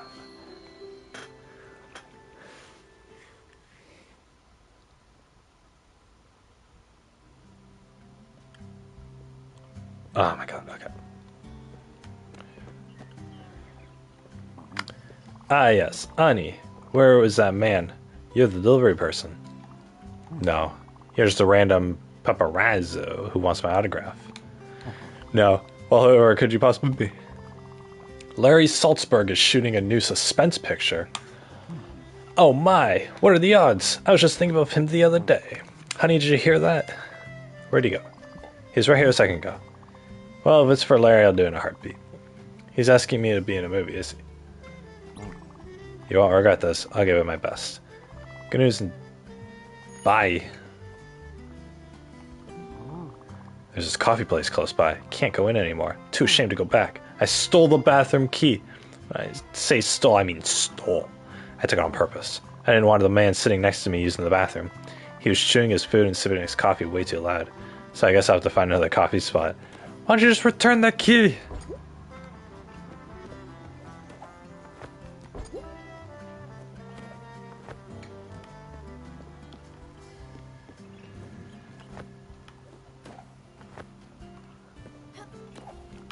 There's like 100% a triple jump.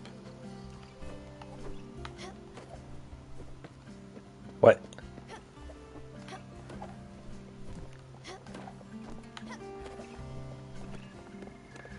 Why can I not?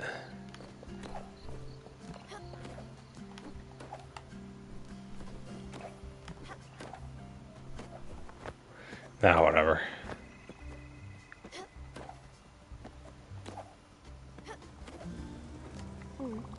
I always look at people straight in the eyes, so I can tell if they're being honest. That's the secret to my success. Look people in the eyes, see right into someone's soul.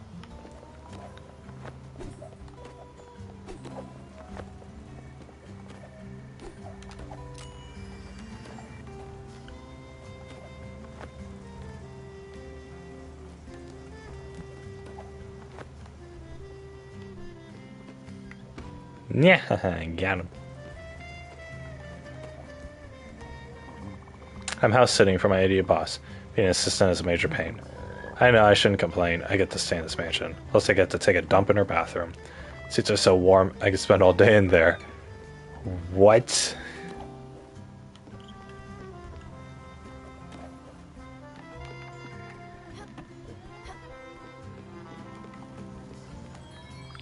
There we go. Yay, the aloo gobi recipe. Whatever that is.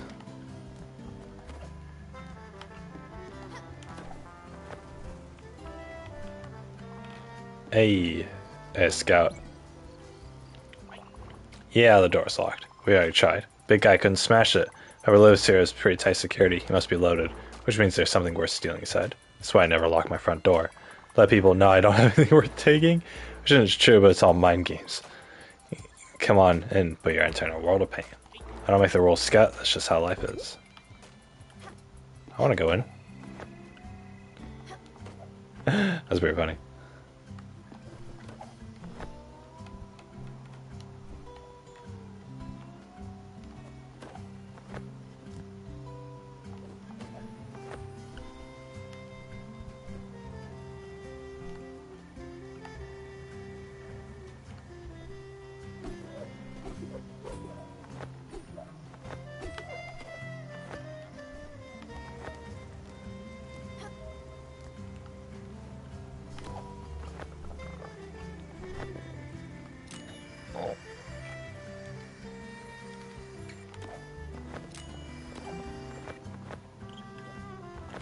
This place is difficult. Okay.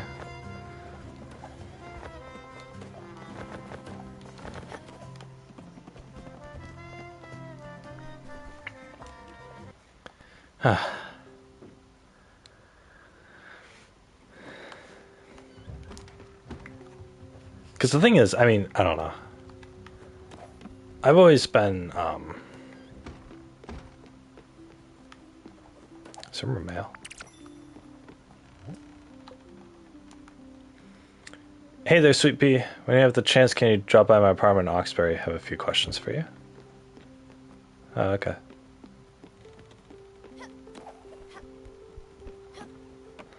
Maybe I can figure this out.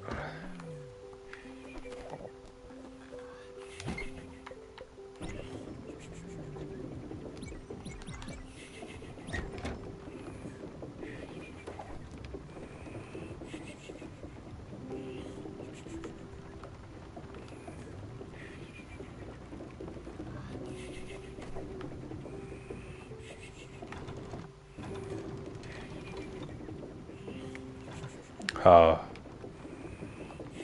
Is that what this is? Oh, I see.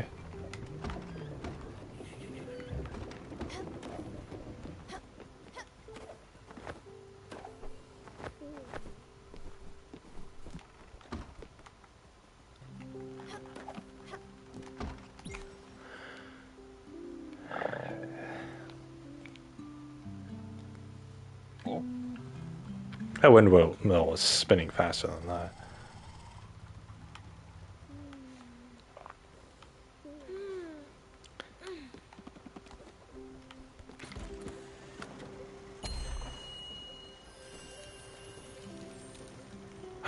Comets! I want comets. Oh my god, it's a silver dragon. Oh my god. Oh my god.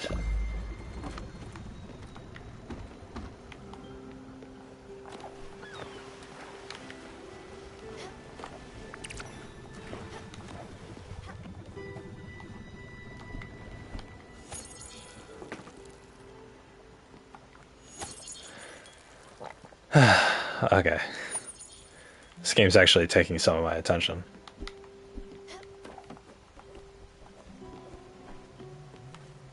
My back! I've once again hit a roadblock. Much of my work requires me to communicate with correspondents. Of course, you used to help me with that quite a lot. But look at me, back to full strength. Even though I don't need a secretary, I still need a desk. Can't use any old desk. Only best for the good of the exhibit. I managed to find a worker for excellent reputation. He lives in Oxbury, but I haven't been able to contact him. Go investigate. Field work. I don't know what area it is. Do know his companion works at a cafe. Maybe there's a lead on the trail. Done some thinking. I'm not certain the vast assortment of tools we've put at disposal can be enough, since everything apparently has to be refined from raw materials. Some finer materials will require a more specialized workshop. Consider building a smithy.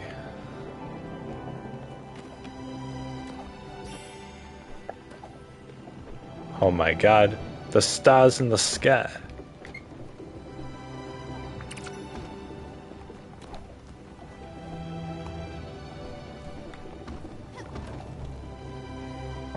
Fabulous. I can't believe it. That's marvelous. Pina, open your eyes real big, there's a comet shower. Doesn't it look absolutely gorgeous? It's only mildly dangerous. Of course, you could lose a limb or two. But what's a wound in the face of such splendor? What's physical pain where you have the thrill of your life? You might get some comet rocks out of it. Isn't that miraculous? So what do you say?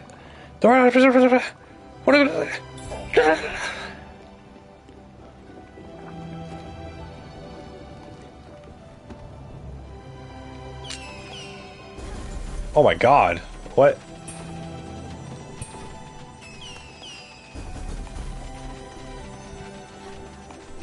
Go down there.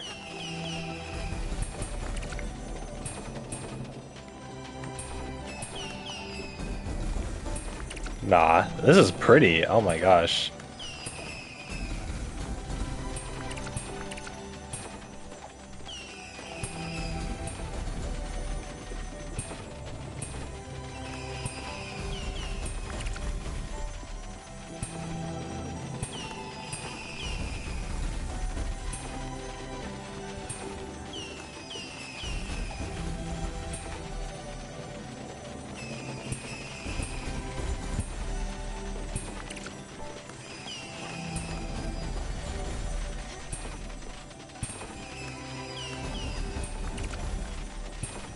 Wait, how do I know which one is an actual comet rock before I pick it? I guess there's no real way of knowing what it is before I actually pick it up.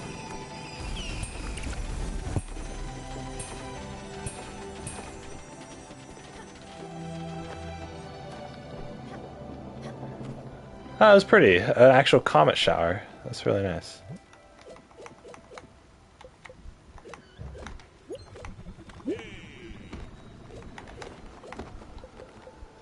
I got 10 comet rocks.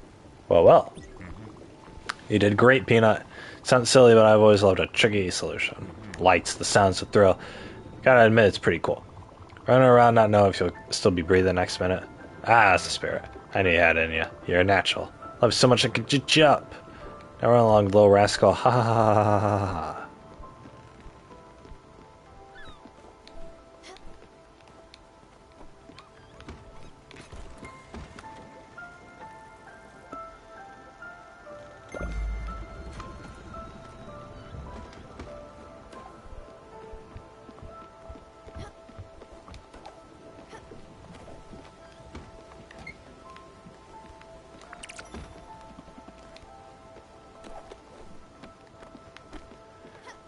We don't eat one ingredient dishes here. We eat 2 ingredient dishes. Corn flour and maple syrup. Here we go. There we go. It's gonna cook in a million years.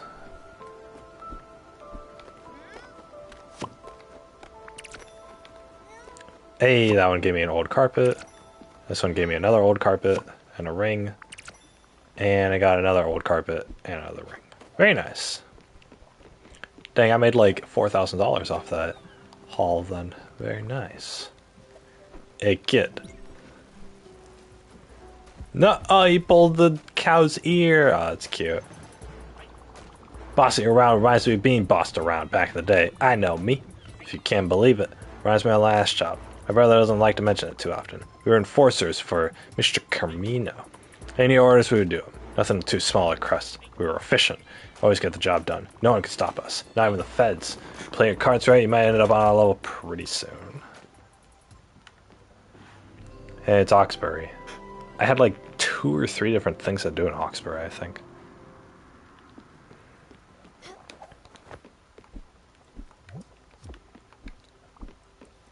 A word. Oh. Okay, here you go. Yeah, you chew that.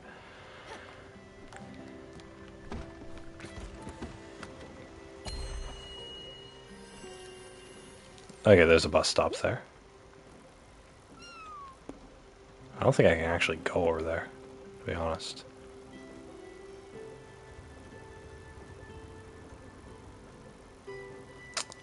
Oh, this place. Yeah, I know.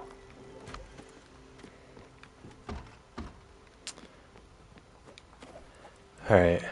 Oh, it finished. Okay, cool. A cake? Oh, hell yeah.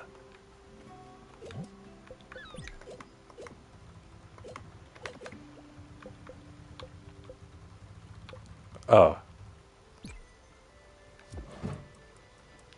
That's gonna make my fried chicken. What do you want? Yeah, are you hungry? Let's hear about a kitchen on board. Hey, hey, it's okay that you're hungry. I'm gonna hug you. Nah, the hummingbird hugs him too. That's cute.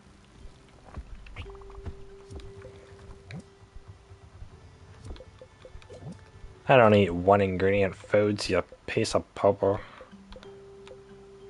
And I'm allergic to shellfish. What do you want, a grain salad?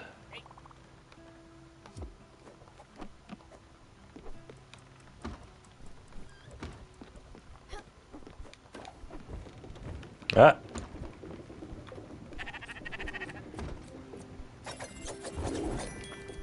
Alright, I gotta make more oak planks.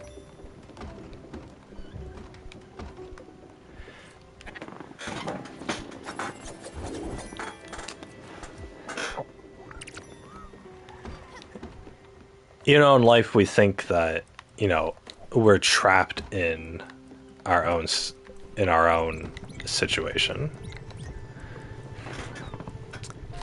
You think like, oh, the people around me are a certain way, so things won't change. So that's why it fascinates me to learn about different cultures and different people and whatnot. You know, it's always been a meme that, you know, oh, you're a lonely older guy, just get a mail order bride, ha ha ha. But it's like that kind of implies that, you know, they're gold digging or whatever. So to actually learn the culture behind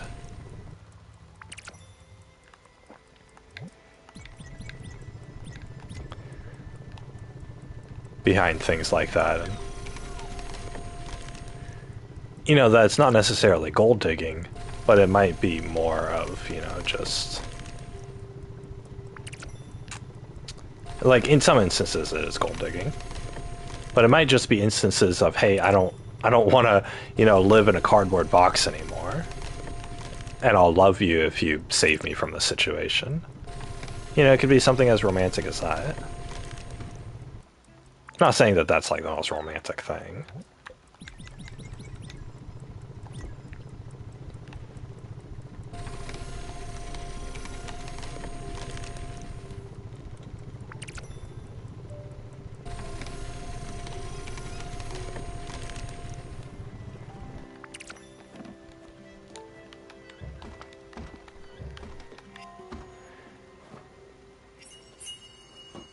A meat pie? That's disgusting. Alright.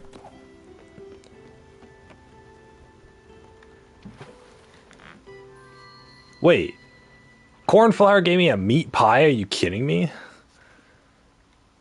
Cornflower and chicken gave me a meat pie? What about fried chicken? Oh, do I need oil for that? Oh, hell no, dude. This is our town. Get out of our way. We're the Dice Boys, and when we roll hard, hard, hard. No. You ever heard of Dice Boys? That don't make any sense. I've been out here grinding and dicing for years, spreading the word, expanding the brand. I don't think you heard the name right. It's the Dice Boys. Twisted. We've been out here on the streets day and night, rapping, sending rhymes into the mic to make sure it chimes. Breaking your neck like we've been big tech. Nada. Wow, you must be out of it then. Listen, to redeem yourself for the pitiful lack of culture, do us a solid. Here are a few copies of our record. Warning, Sacred Dog. You seem to go and deliver them to our street members. Don't worry, it shouldn't take that long. Here, write this down so you don't forget.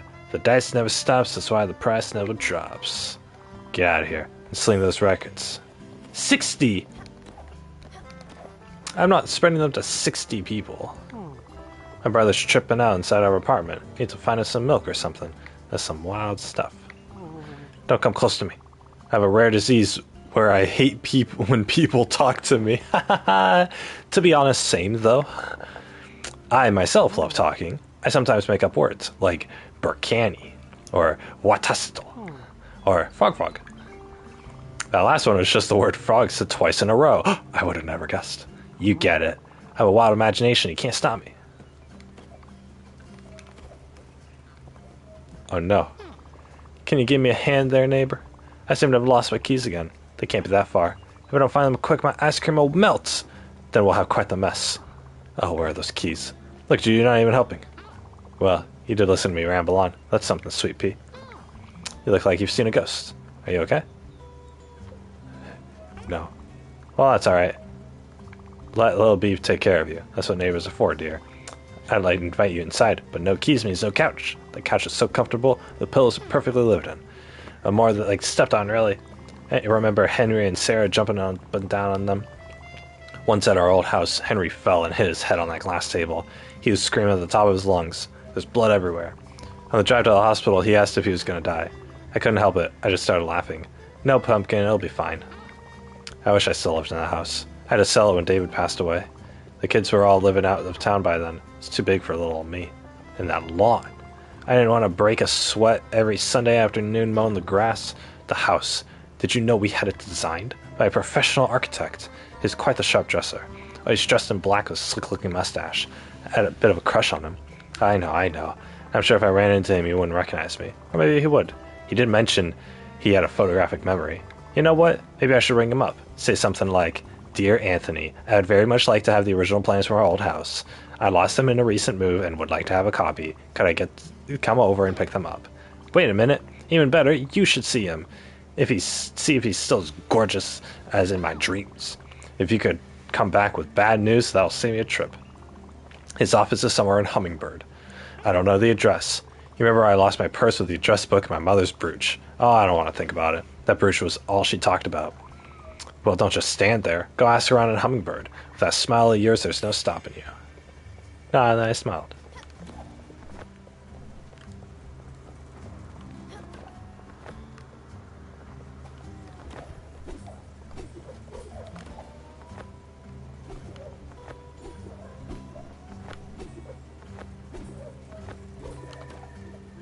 There we go. Locked. Tasukete minasan.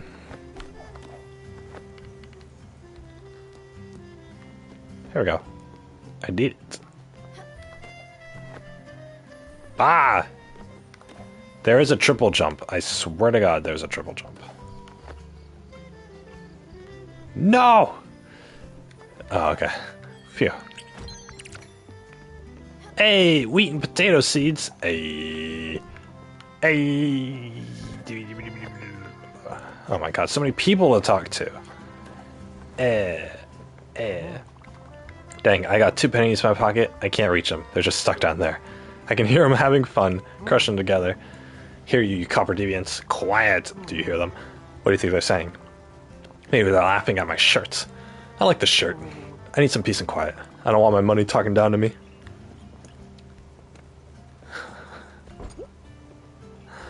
What is up with all these people?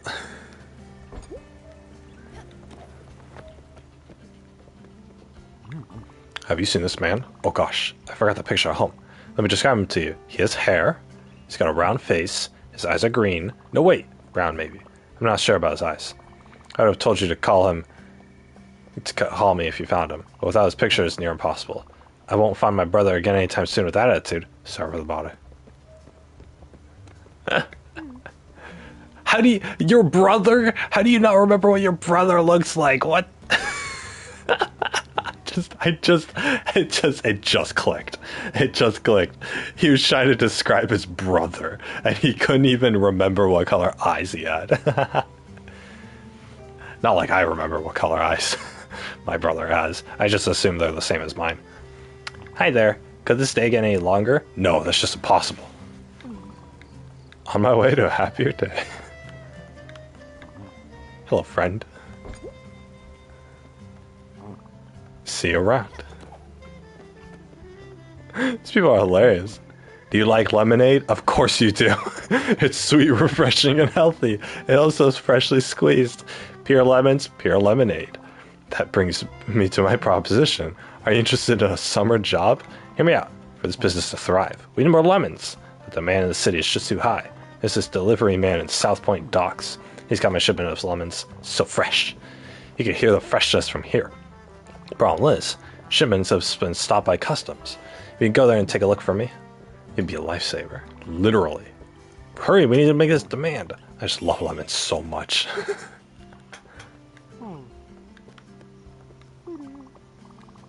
Beautiful day, isn't it? Maybe I'll stay out all night and day. Has nothing to do with me losing my apartment. Has nothing to do with me losing my apartment. I just like living on the streets.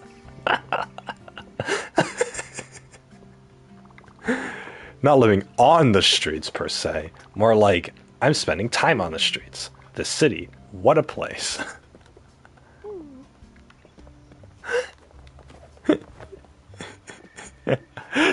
Oh yeah, you know, the homelessness, it's, you know, it has nothing to do with I couldn't pay rent, you know.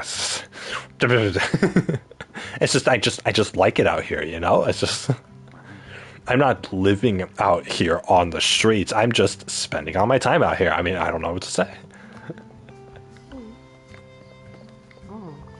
It was hot yesterday and it's hot today. My skin's crawling with sweat. I know what's going on out there. You know, they're able to control the weather. You know what they can't control? Me. I think I'll go take a bath.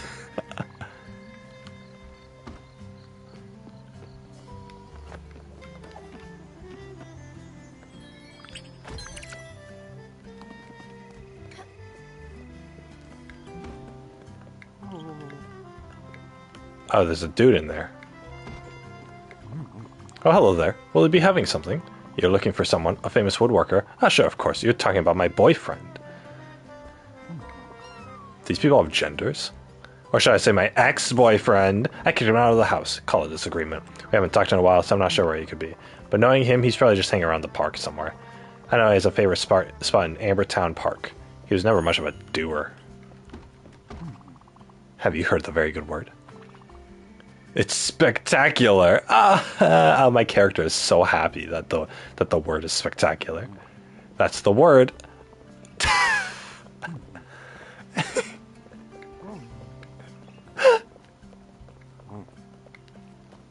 This game, I swear to God.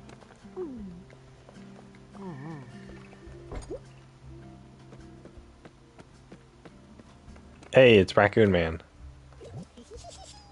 The key for Oxbury. This master key opens every door in Oxbury? Oh, dang. Dang it, beef? It's an egg.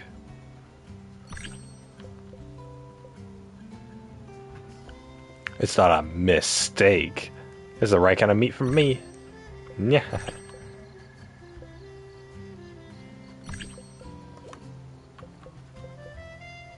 A mulberry. Mulberry? I'm planting an orchard. Okay, silk fibers. Oh, yes, please.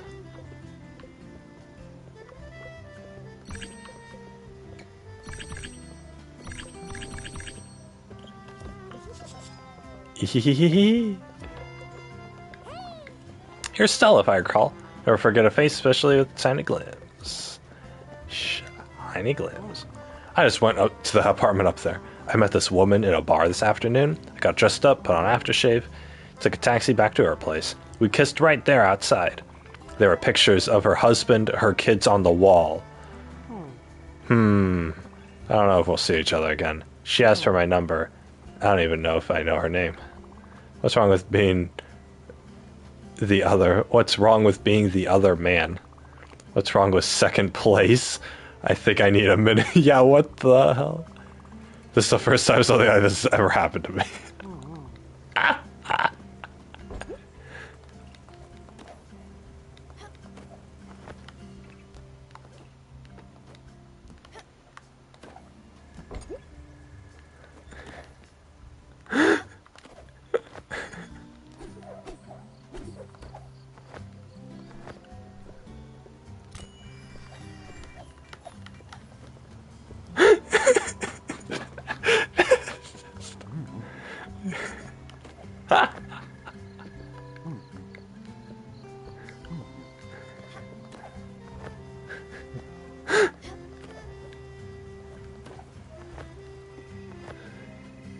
So the woman has... That's a lot to dissect. So the dude... So the woman is cheating on her husband and her family with this other dude. And the dude feels like he's in second place because the woman that he's allegedly in love with has a family already. So he feels like he's in second place, and he can't process the feelings. Honestly, like, God, I can't imagine being in that situation. But if I was, it's always it's the bro code that you freaking you tell, bros before hoes. Tell the husband. This dude needs to tell the husband that his wife is cheating on him. Be like, hey man, she hit on me, she asked for my number, we kissed, and then I saw pictures of you and the kids.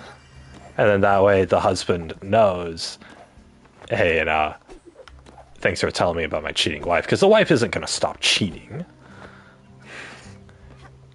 Once a cheater, always a cheater, So, she's not going to stop. So...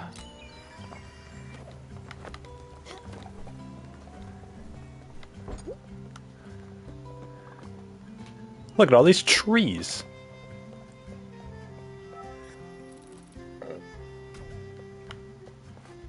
Thanks, Frog. Now I know to cut down the trees.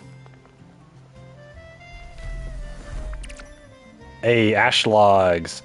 Hell yeah, we did it. We did it, boys. Delicious. I had a hankering.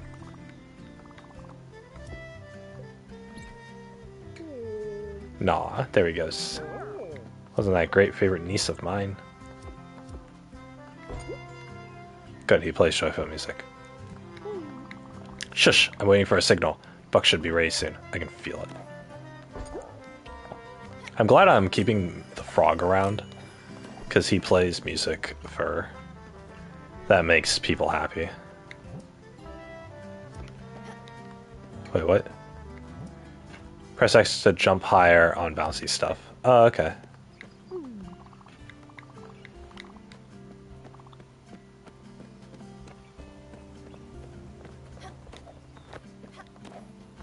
But yeah, anyway, the bro code rule is,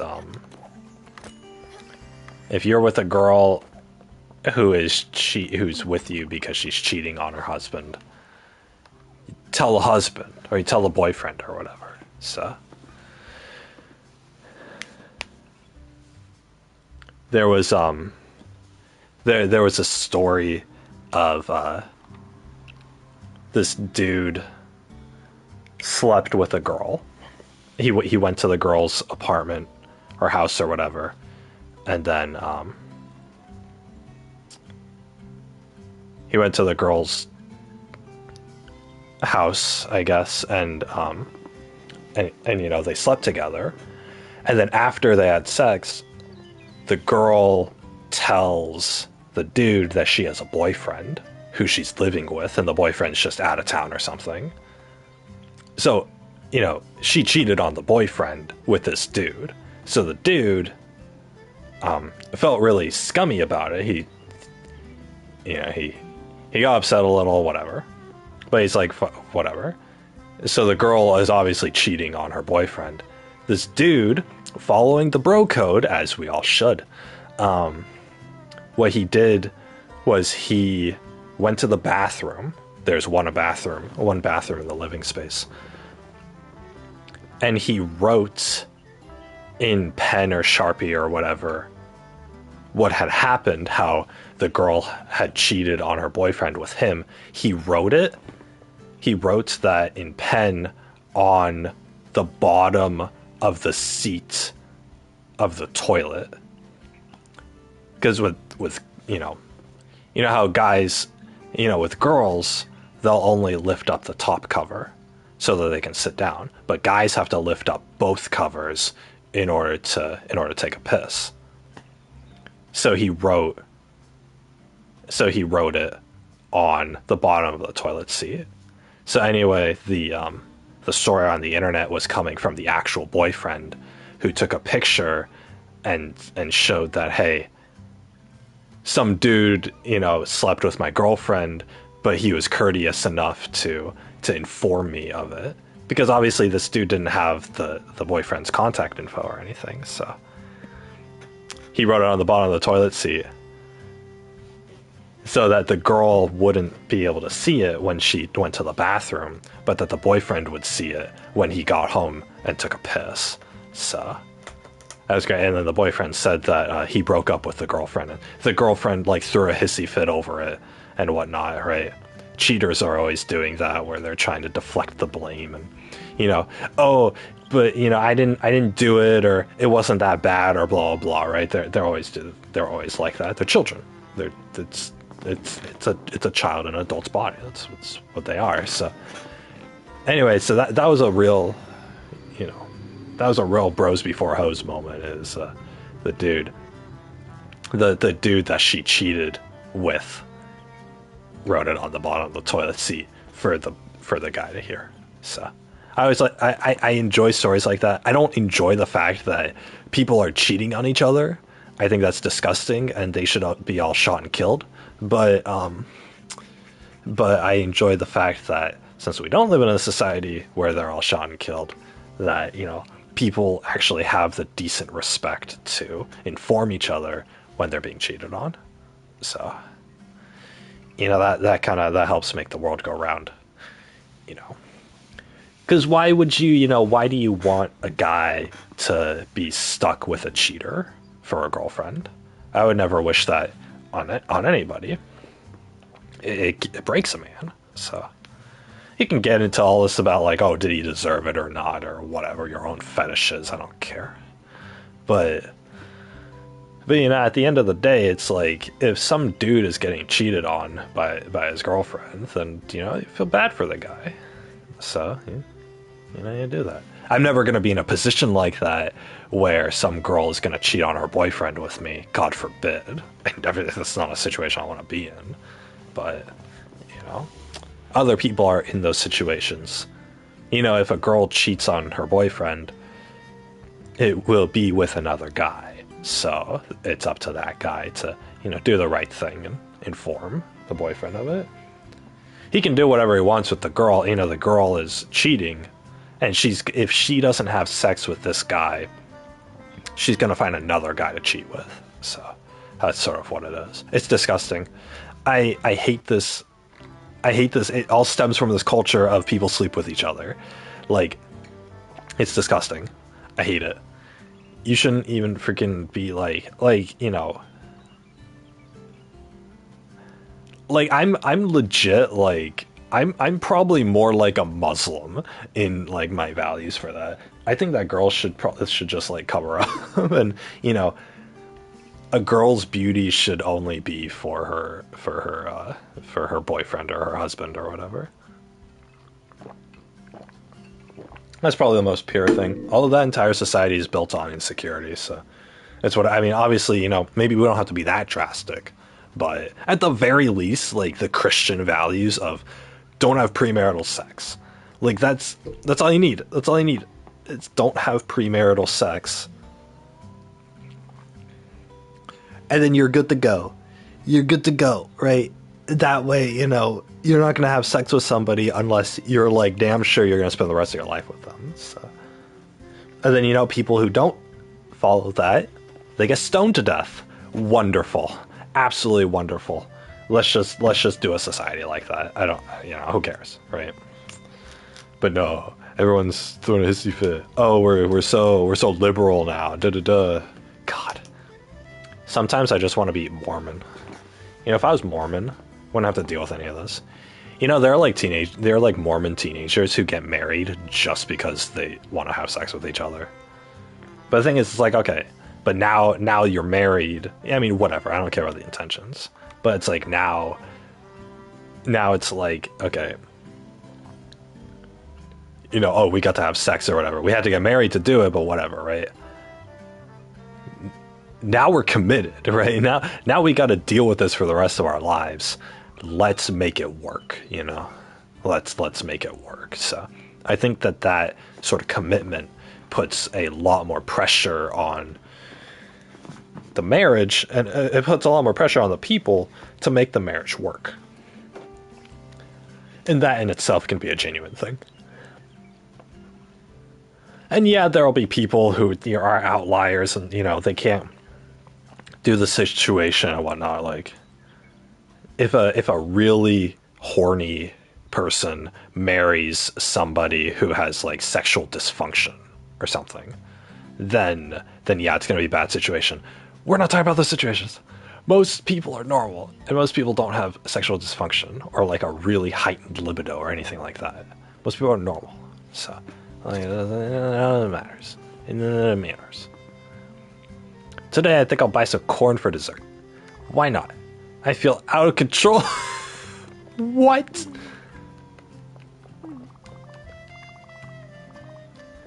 Oh yeah, he's out of control because he's having corn for dessert. Whoa.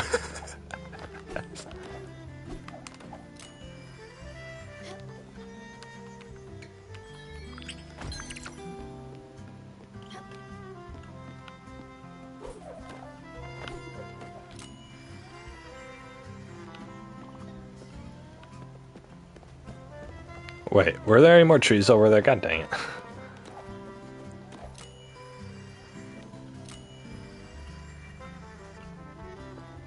No.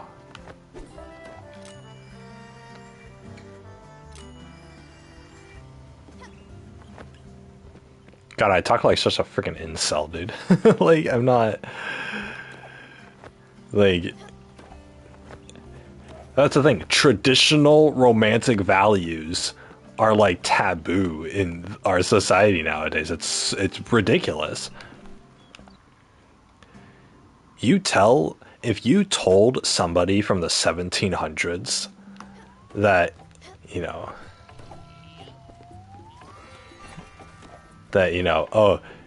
oh yeah, in the future people are just gonna sleep with whoever they want.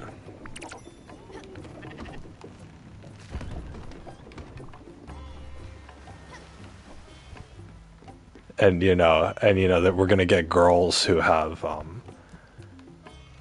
a bunch of, or who like just cheat on each other all the time, and it'll be acceptable in society.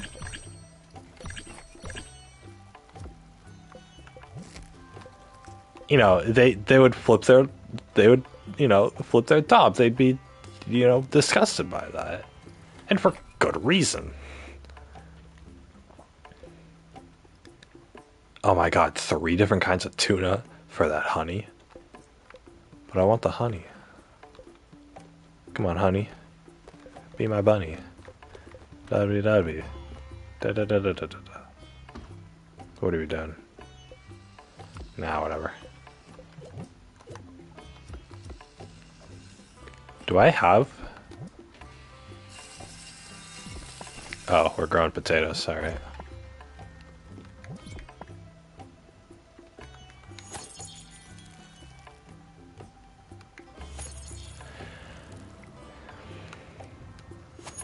You tell anybody from like the colonial times, like our Christian society, the Christian society, how things would be, you know, these days, just 300 years into the future, and they'd go insane. They'd be like, "Why, you know, why is this happening? Who let this happen?" You know.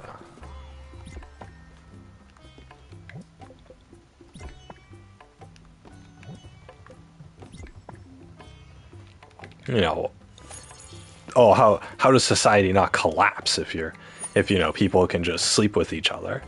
How do marriages just, you know, not dissolve into nothingness?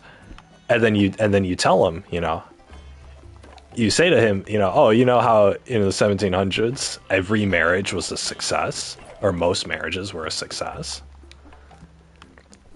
In America, there's a 50% divorce rate. For every person who gets married, somebody else is getting divorced. That's, and they'd be like, well, yeah, of course, you know, if everybody just sleeps with each other when they're young, no, you know, with no consequence or whatever. Oh, I need ash plank. That's right. I want a chicken coop.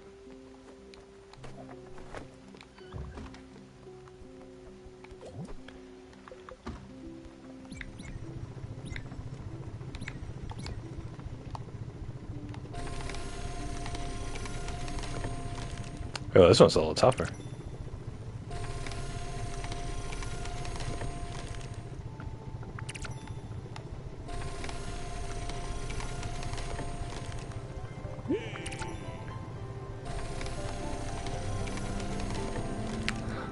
I really failed at that.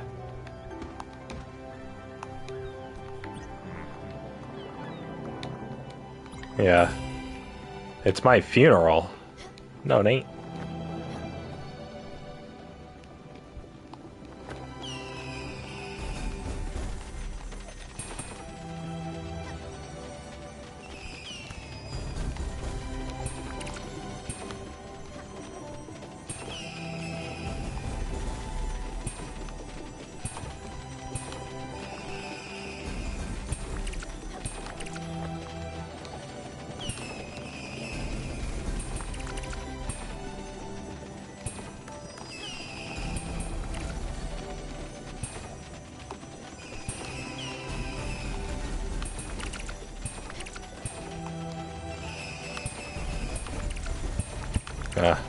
Our forefathers would have been disappointed in us.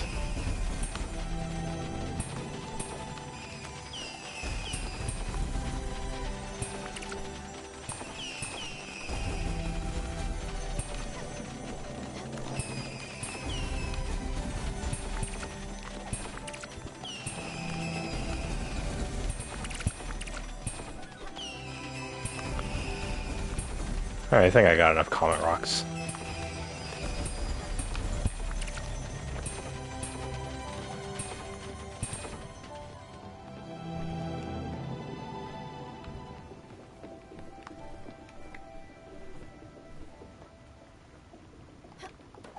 Yeah, it's over. Hope you do.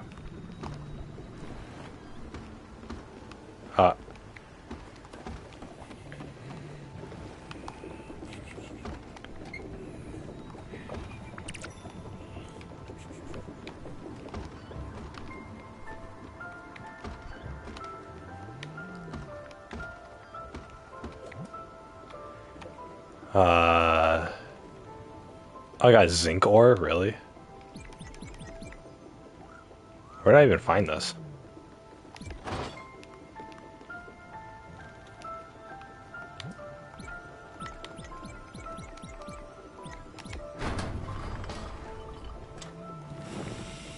Are you serious? It's that small?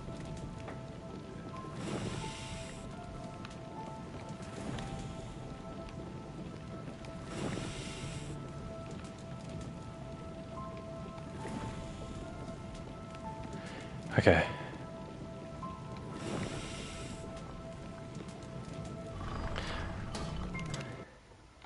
You know, people can call the girls in the Philippines gold diggers all they want, but I would take that over the freaking over the sluttiness of the girls in America today.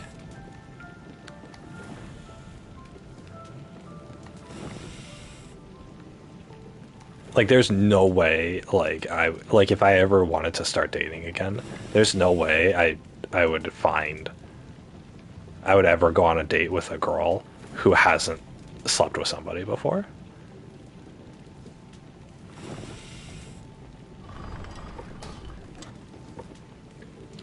And it's like just it's the norm now.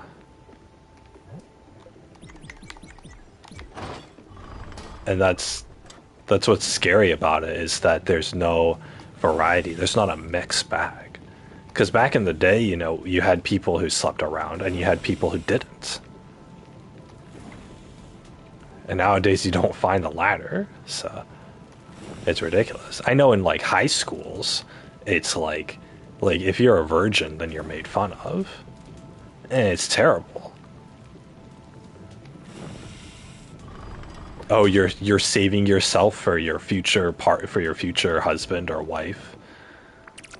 You know how terrible. Oh, why don't you just have fun now and then, you know, and then your future husband or wife can just go suck a cock, you know.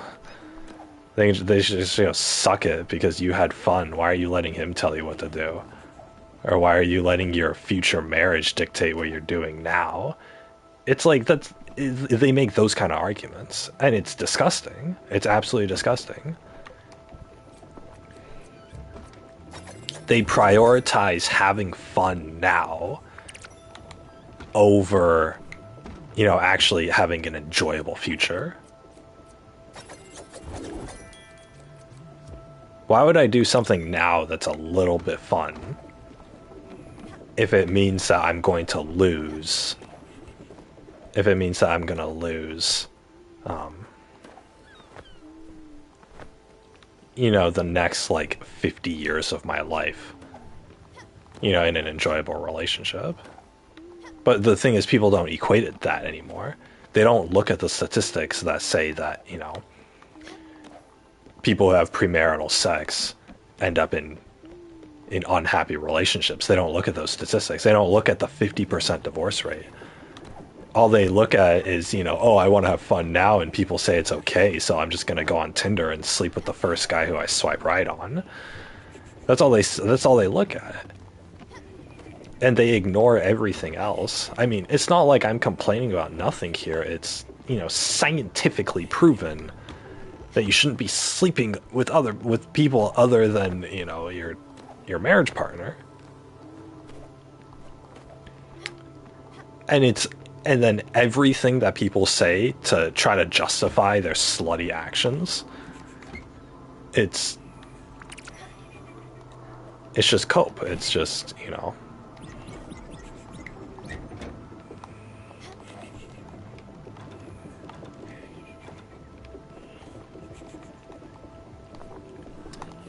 everything that people say to justify their own actions is just it's excuses. They're trying to justify why they didn't give a shit or, you know, have proper planning or whatever.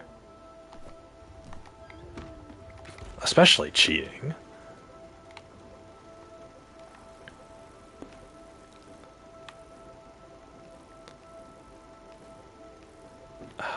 Where am I going?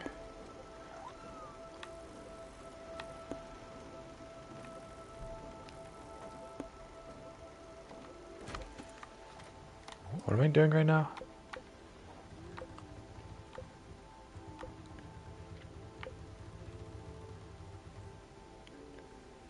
Amber Town Park.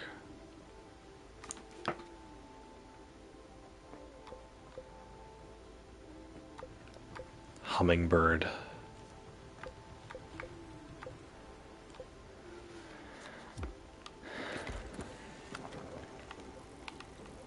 Where's Hummingbird?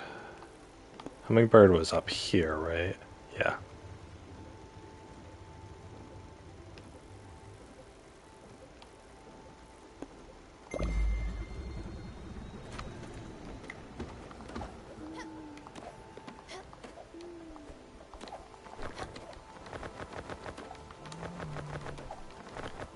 These guys didn't give me an opal or whatever.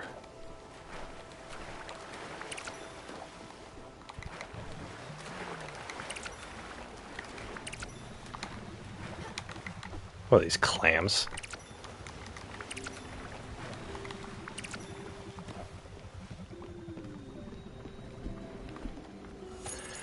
I don't know, I could complain for days about it. It's disgusting. It's people sleeping around. It's disgusting. You know, those Christian values that people held dear are just gone.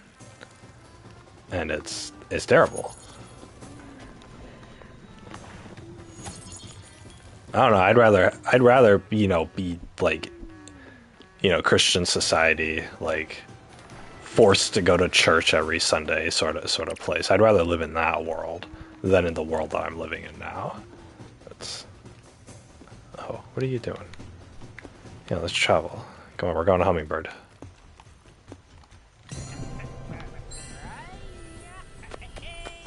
Yeah, hey, hey. Oh.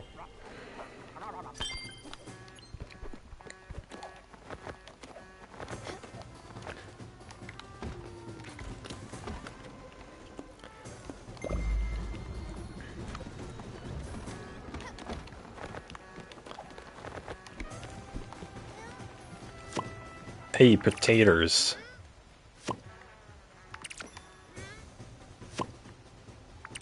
Gonna make French fries.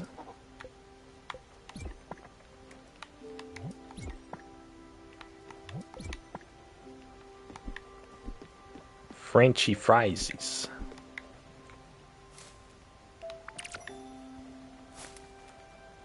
I need to build another orchard.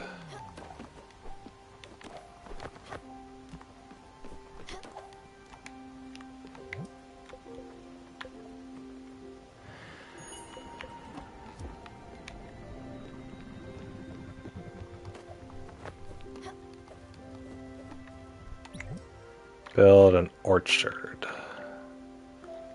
I need nebula thread. Where do I even get nebula?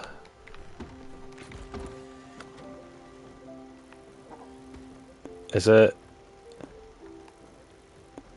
Oh yeah, it's from these things, right? Yeah, nebula fibers from those. Nah, whatever. We'll go over that later. No.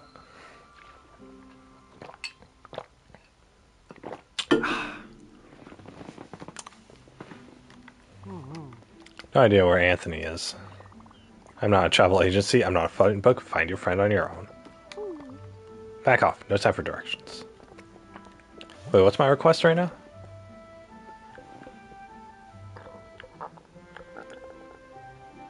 Find someone dressed in black in Hummingbird. Okay.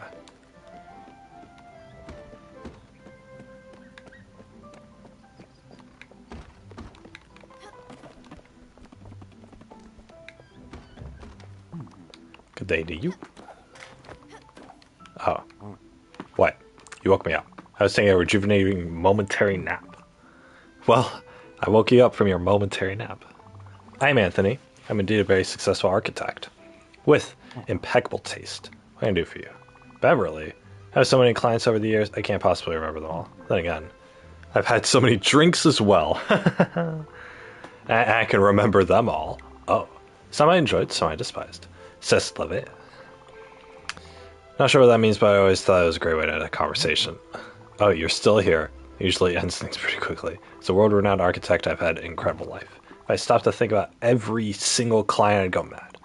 It's more about experience than the people. The journey and all that. What? You're starting to annoy me. Your presence in that awful hat. The Renaissance called. They need that hat back. Oh, screw you, dude. It's on. And you're still here. If you won't go, it's time for a harmless prank. Yeah, know what? I do remember Beverly, even without a last name or any other meaningful details. Bravo. Stellar job of refreshing my memory. Well, my name is Stella. You must have a gift. I can visualize her house now, in my mind. Quick, write this down. It was an incredibly tall house, very narrow. It had a massive clock, loud enough to wake up the whole neighborhood. Ah, so it's all coming back to me. There's hay inside. She wanted a real barn feel to her house. Humans being animals and such. It was quite the unique project. Well then, that's all I can remember. The mind is a mysterious bedfellow. Well, I'm gonna shut my eyes now and take another small nap.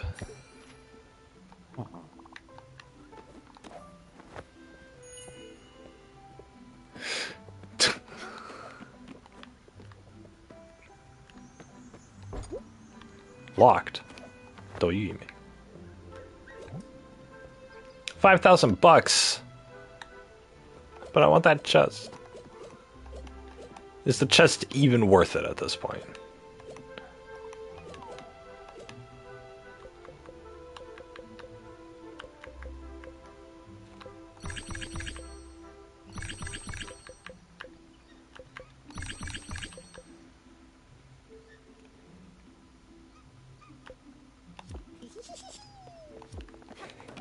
Nah.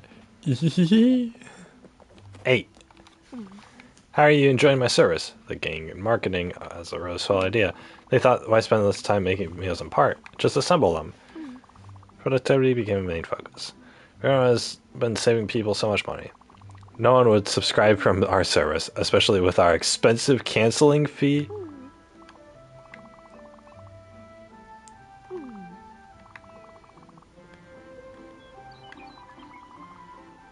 $10,000 glims. Once a Feedorama member, always a Feedorama member. 10,000 glims to unsubscribe? Oh my god. Now that's terrible. That's downright train robbery.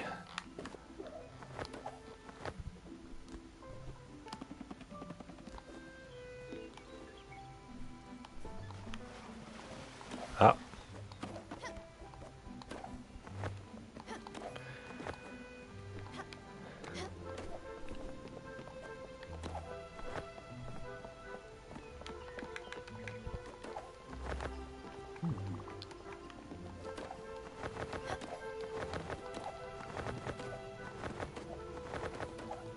That girl had a crush on the dude dressed in black, Anthony.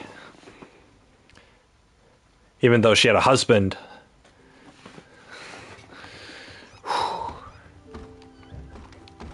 Quite upsetting. Alright, anyway, we're gonna build her a little clock tower house.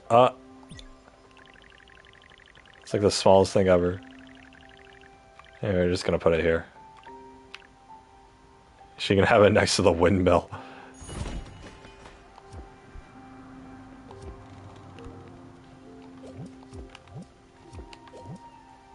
Comet rock. Oh, that goes in the crusher.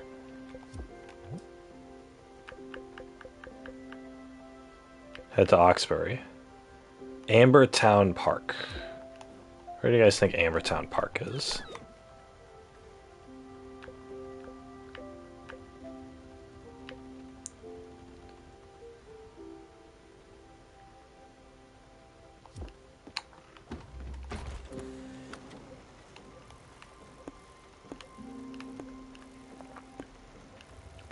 Creek, cave, crates,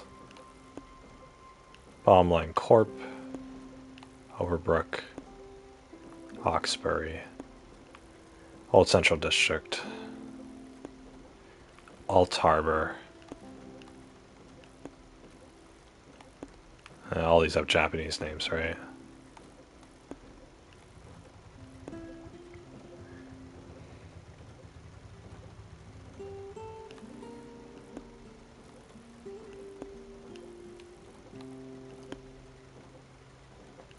Oh yeah, I need to be able to bounce higher. I want to go to Susan's museum. Where am I right now?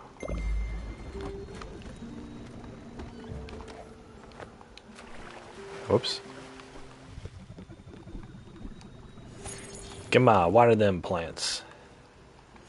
But yeah, anyway, I would say that the people in the Philippines probably have a lot higher moral standards than the people in America, in general. Or just as a generalization. I'm not saying everybody. There are some Americans who are great, and they're wonderful people. I'm just saying that the way that the American culture is structured in and of itself does not encourage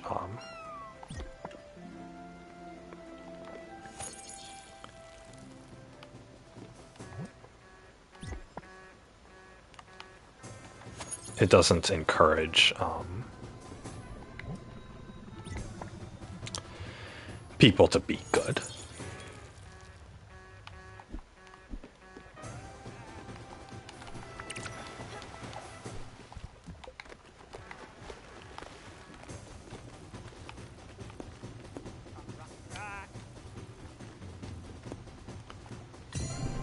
You know, you can go to, even if you're a good person, you can still go to a high school, and there will be always one bad person who will influence, who will try to like influence, yeah, and make you into a bad person or whatever. So.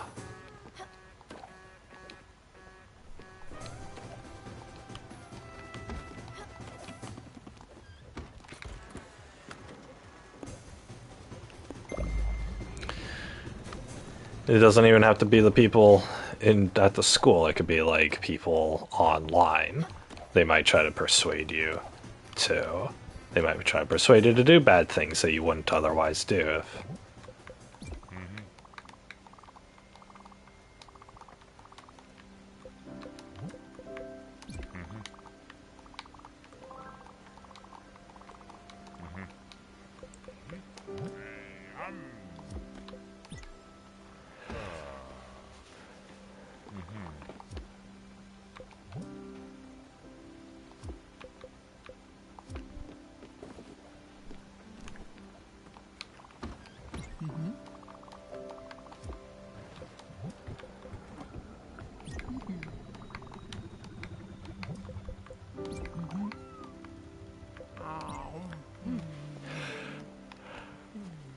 But yeah,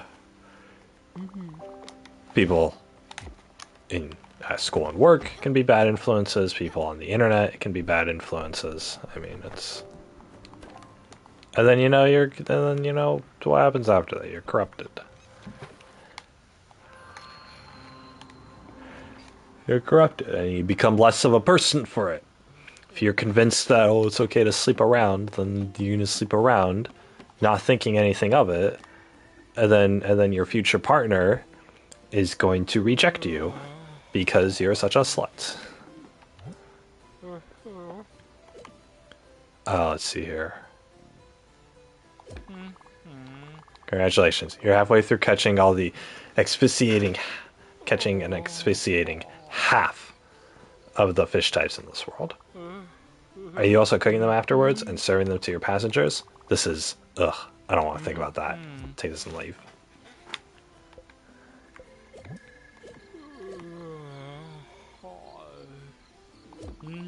Well done. But we are but mere mortals in your presence. Oh, the great Spiritfarer. What can I possibly give you that would quench your immense appetite? Well, this concludes the thrilling saga of how many gems you can bring me. Don't forget to not write, arrogant know-it-all. I can get the Crusher upgrade. I don't even have the Crusher itself. What do you want? It's ingots now. Oh, that's just great. I can't wait for you to smelt new ingots. I'm kidding. I couldn't care for a second. You think I wish you'd smelt that boat of yours down. Go away now. Take this.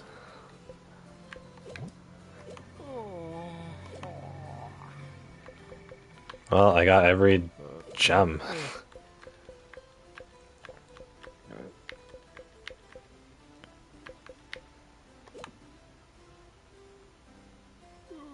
Next reward is honey. Jeez, how many freaking dishes are there? Jeez.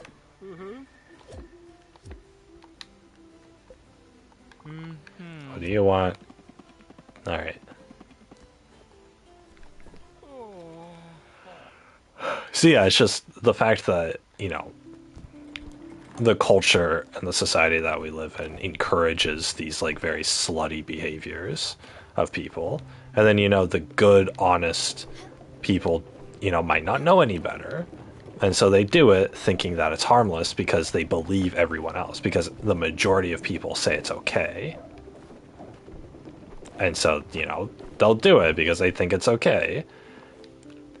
And then divorce rates are up 50%. Whoopie-doo. Who would have thunk? Who would have thunk? But nobody's gonna acknowledge that. Because,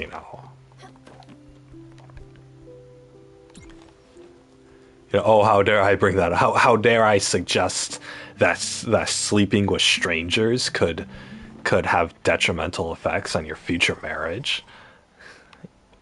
How dare I even hint at that? Oh, I'm just trying to control people.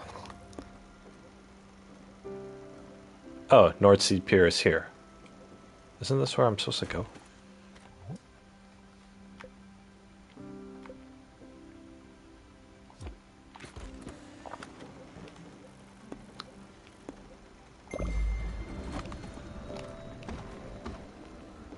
Alright, wake up everyone. Oh my god, I always think that this bowl is like hanging itself. Oh, oops.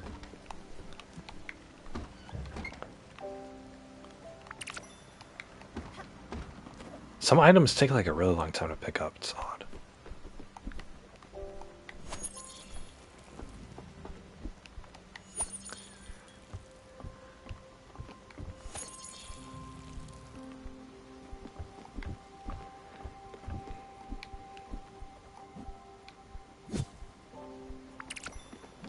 Sugar cane.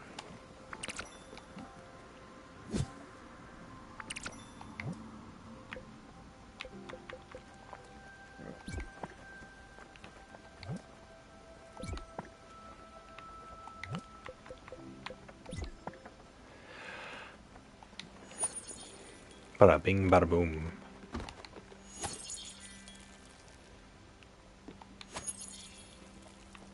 Alright, cool. We're at North Sea Pier now. Finished watering just in time. I like this, how I can multitask. This game reminds me of Stardew Valley.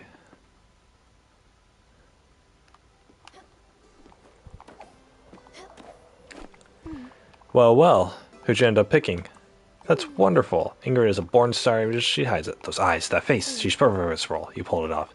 Such a superb last-minute casting director. My regulars should go on our honeymoon more often. Well, it's our third in 6 years.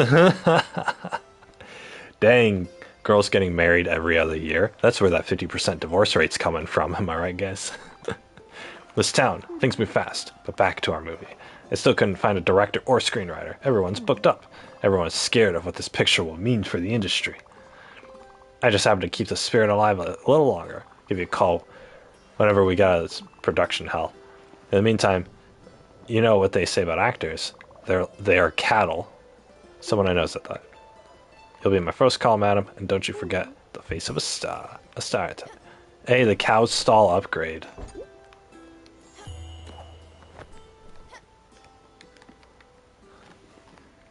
Dude, I don't have a cow stall in the first place. I can't even make it.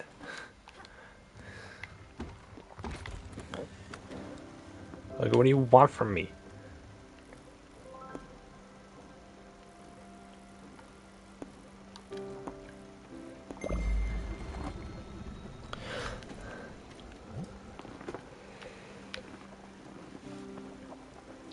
Talk to someone in Hummingbird.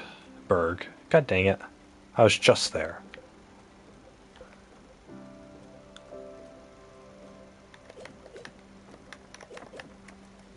Oh yeah, where's the South Point docks?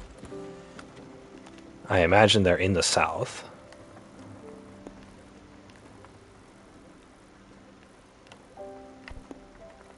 Oh, they're right there. Okay. There's no There's no bus around here.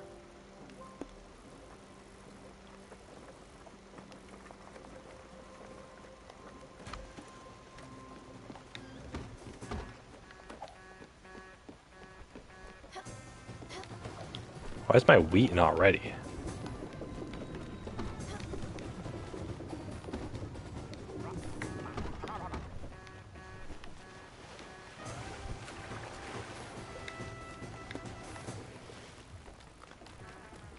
It kind of peeves me a little bit that,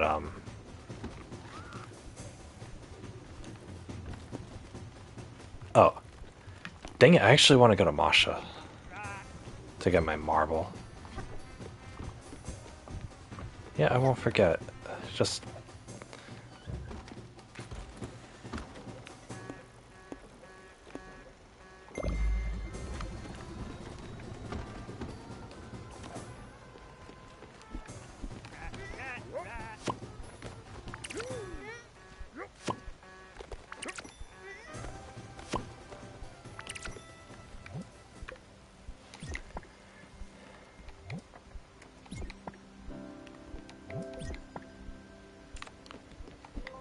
This will be fine.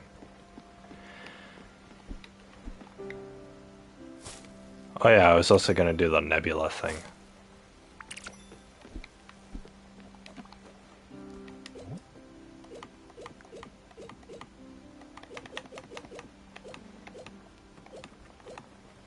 Seeds. I got a mulberry seed and 2 pear seeds. Dang.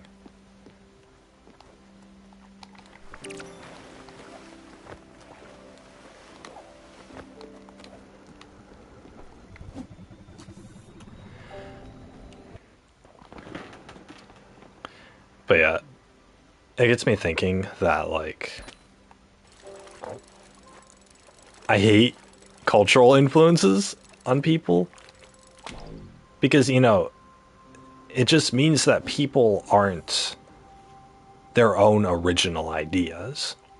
People just go along with what others say, and people go along with... People get accustomed to whatever...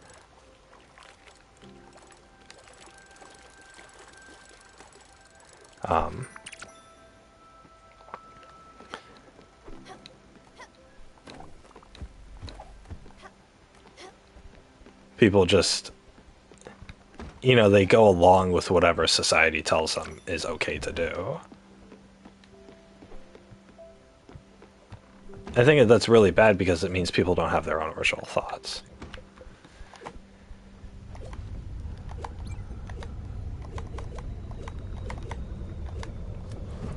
Ah, shit. I didn't mean to make a tea.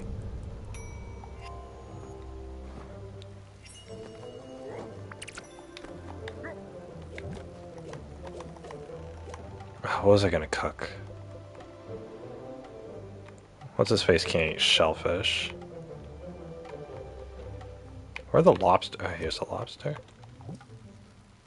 How do I make lobster rolls? Oh wait, lobster's a shellfish too, god dang it. Or, wait, no.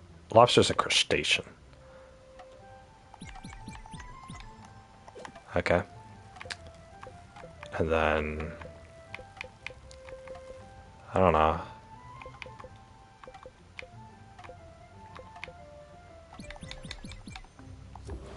There we go.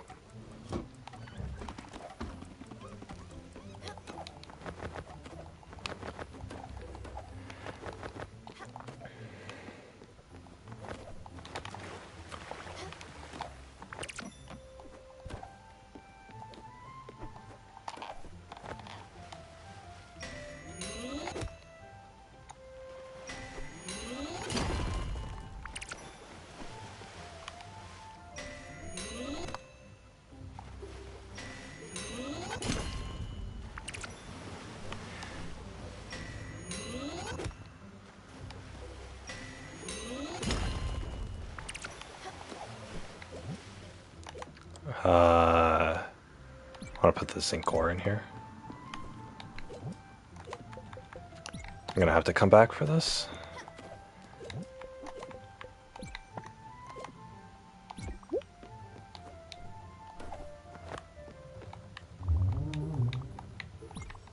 I took like a minute.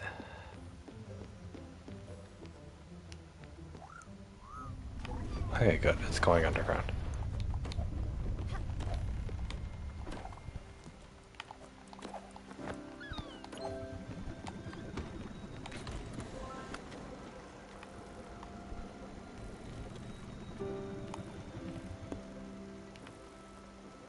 Good thing the nebula stuff is down there. Frick.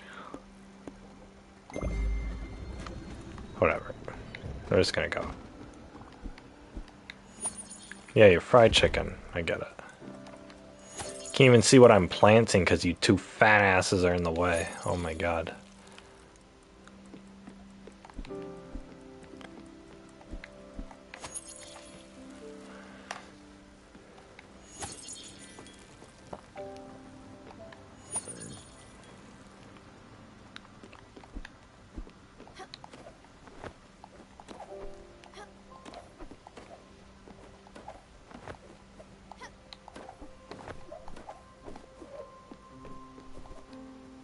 Where the frick is Amber Park?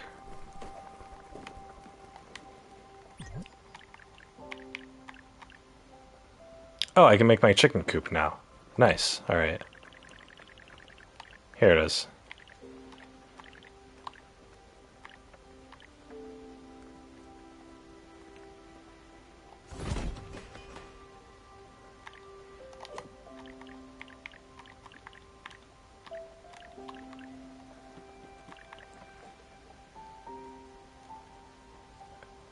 Wait, why? Why can I make more of them? It's weird.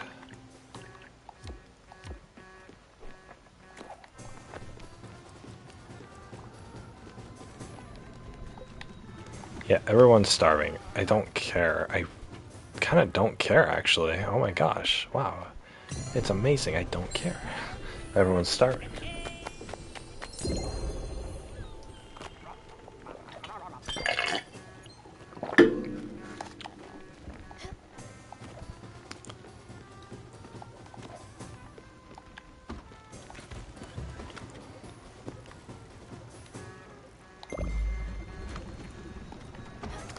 It was the porcupine who was helping me.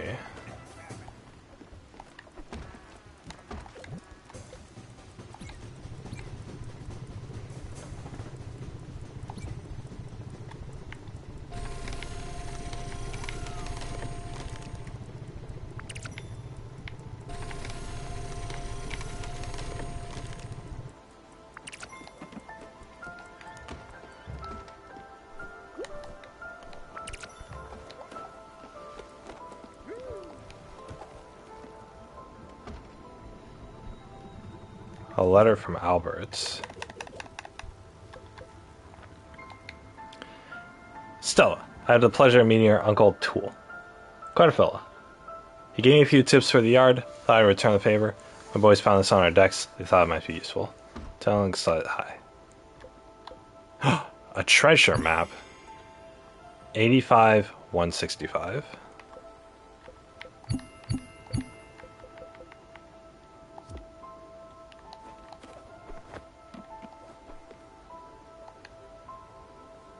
Oh, I go to her house.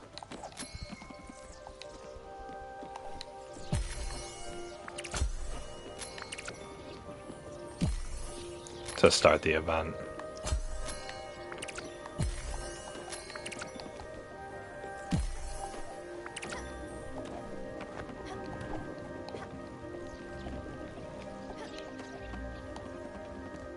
Ah.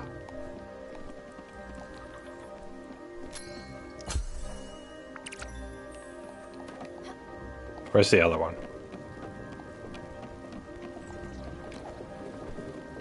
Oh, it's up there.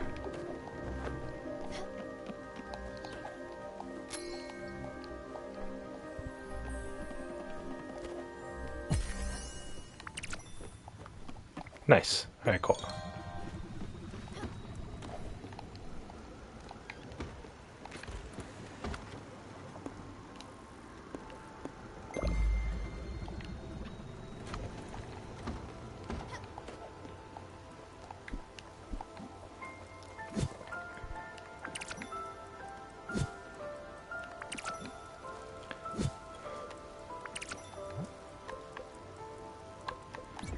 Corn seeds.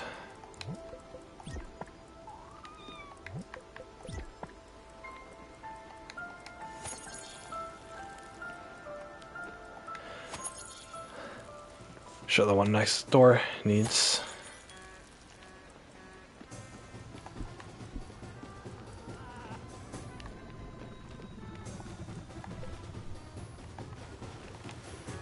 Travel to. I want to go South Point Docks.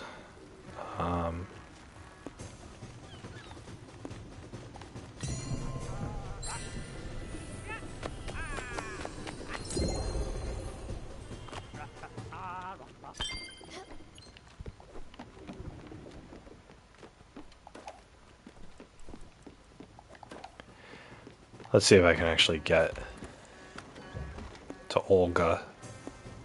Who names their kid Olga? Honestly.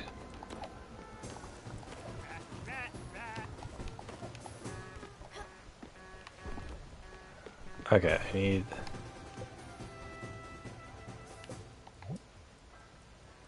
Lies on the sofa. I don't know. Drink some coffee. Here you go.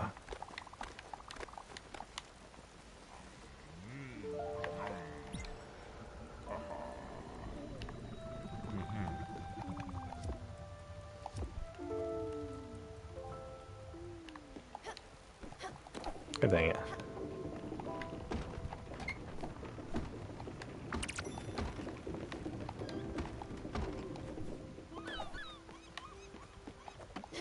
I didn't make it to what's his face? Olga.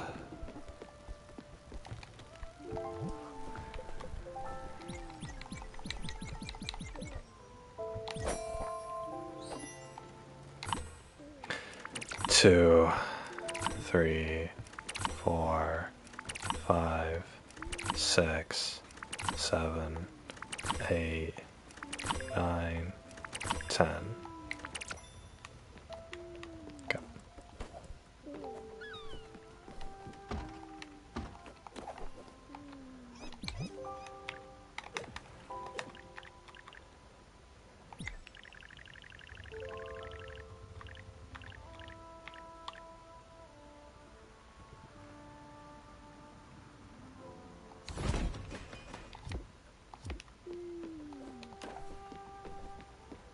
Orchard.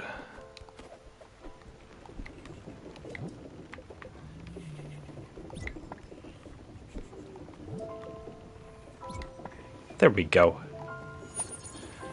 Pear and mulberry. Perfect. Look at that. And my food is done. Very nice.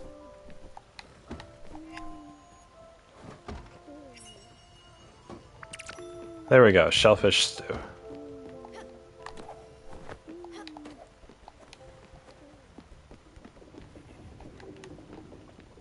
He's not even sleeping in the guest house.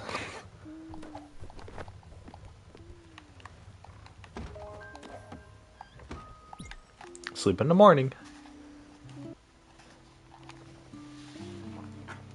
But yeah, I hate the idea that culture can influence people. I think because I don't know. I don't know, and this might be naive of me to think,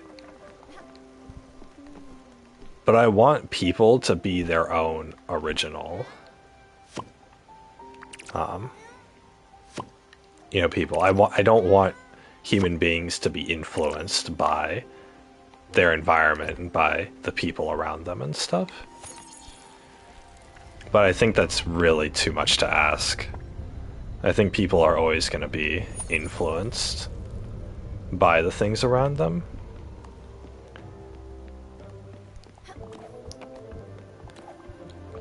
I would like to think that I haven't been, because my opinions are so contrarian to what the rest of America thinks. But I don't know if that's my own personality shining through, or if that's, something that, you know, I've developed over. Or I've developed because of a situation I've been in.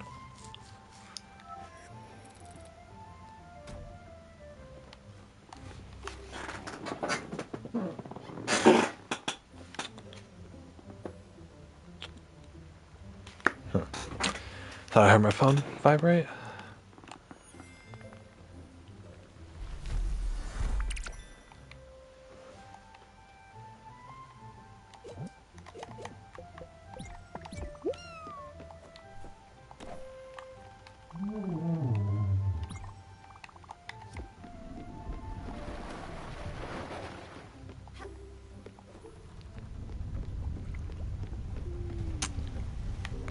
Gotta chart my course.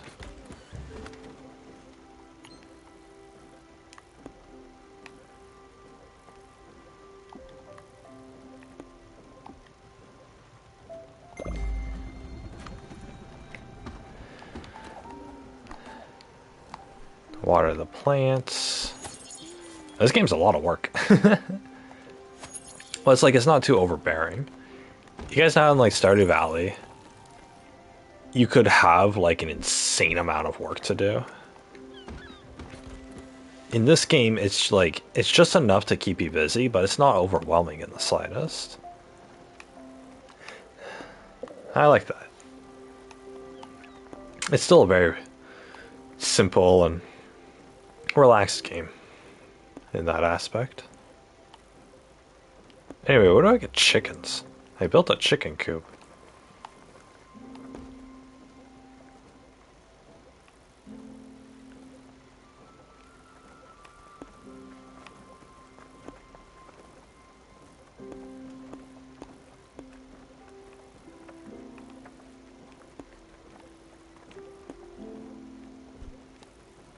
Furukawa. Do.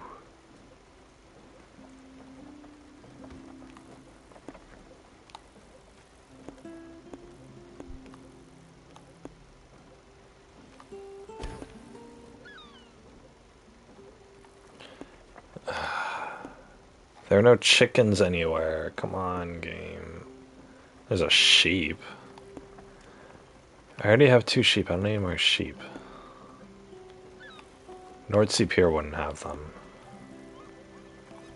So how do you know?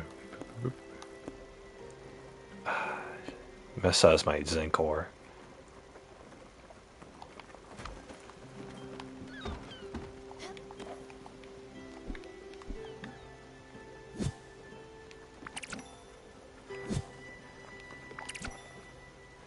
The soil is hydrated. Coffee beans.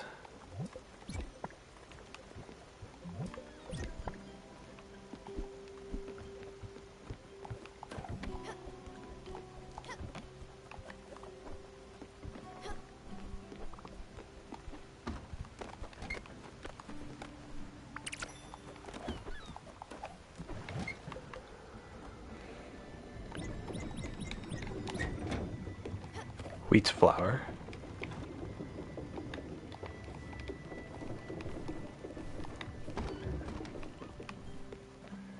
Cool.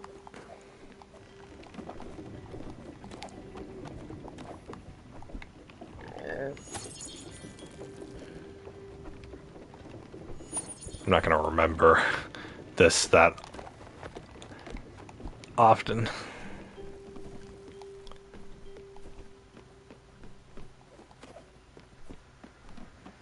Alright, let's go. The pier. Oh boy. What am I supposed to do here? You there. You here for lemons? Oh good. Listen. Be cool and don't worry about it. Just take these lemons and get out of here. I don't want them in my life. I don't need the trouble. Oh, okay, thanks. Bye. What, am I just running errands now? These fetch quests.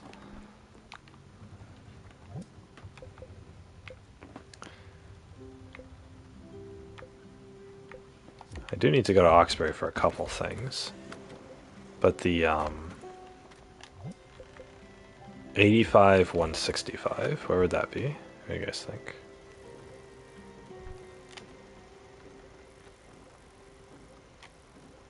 $85, 165 would be right here. Nah. Nah. The knights who say nah.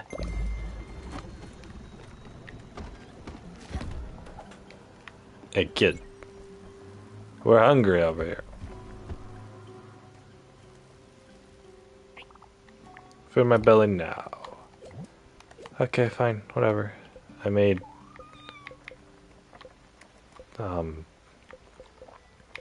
this for you.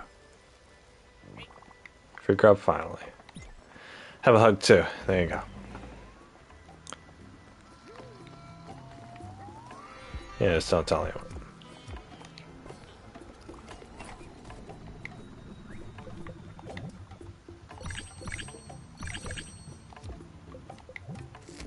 Any errands that I can do? Why would I... Oh, peach seeds. I see. I don't know where to get cabbage, to be honest.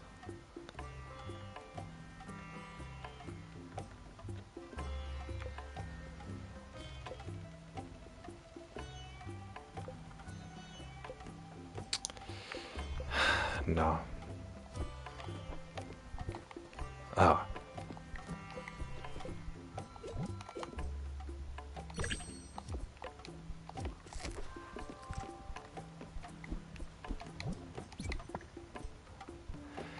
Okay, gotta water all three, and then I gotta chart my course.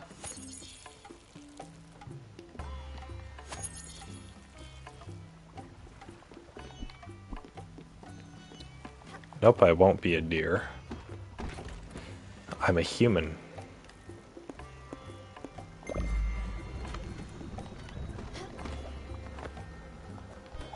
Hey, what? Yeah, I know. I can't build a crusher right now. I don't have enough whatever.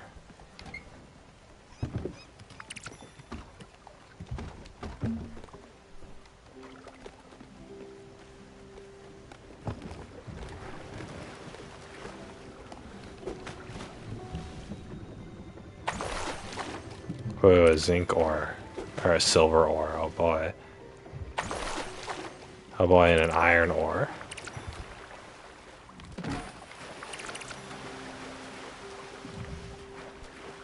Two ash logs, that's nice.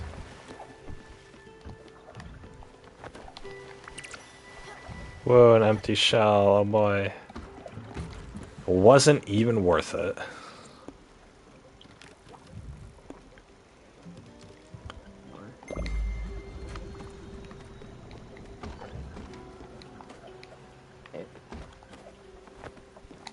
Alright.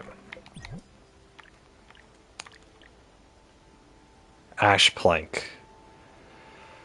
I could do that. Or hopefully. I don't think I can actually, to be honest.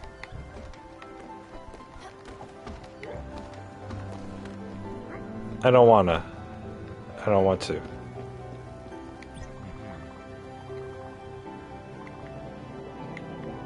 Nope. Alright.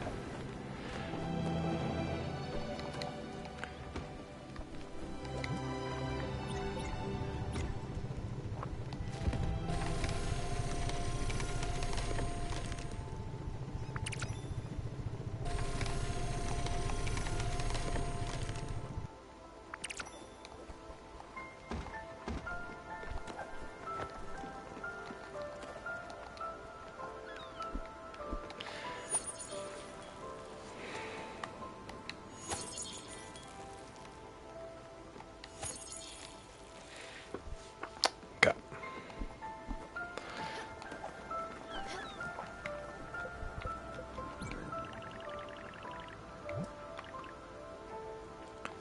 He wants comet powder. Okay.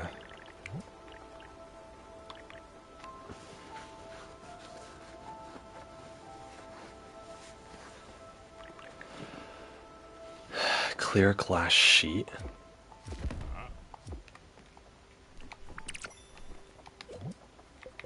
Oh boy, another delivery. It's a herring. Why would you do this to me? Who wants a herring? Oh my god. Oh, oops.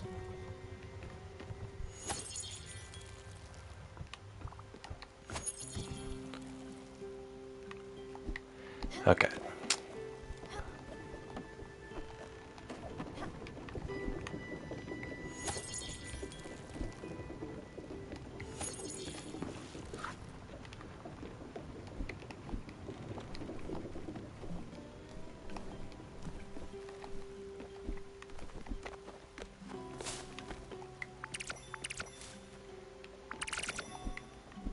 Where's the frog?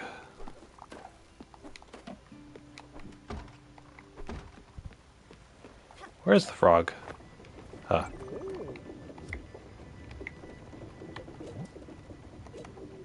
I'll eat anything.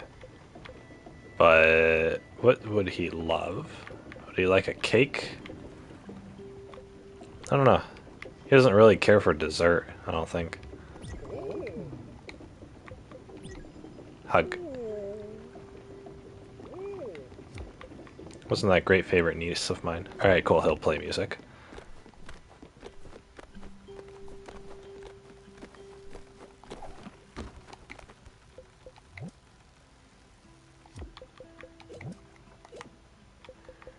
You want a stimulant? Give you a cup of tea.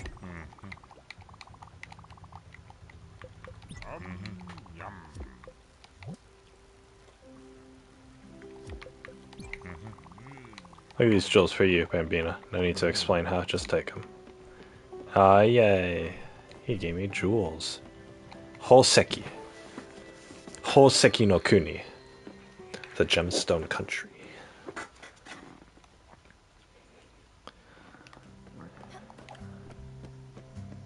E bambina.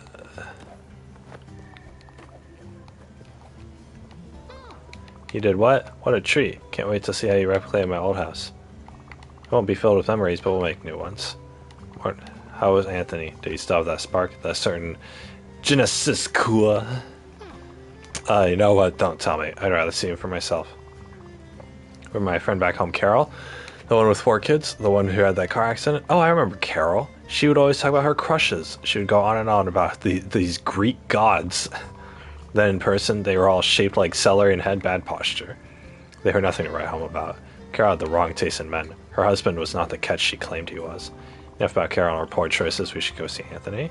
I'll bring you along to chaperone this little escapade.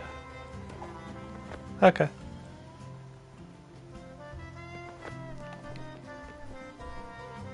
Do I have anything else here? Oh, lemon vendor. Where are you? It is a matter of great importance.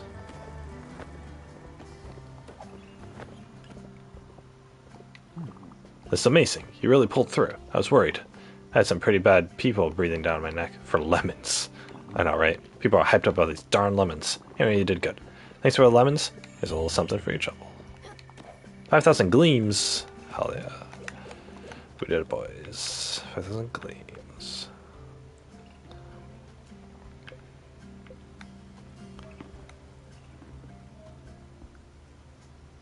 Ooh. Coral bouquet.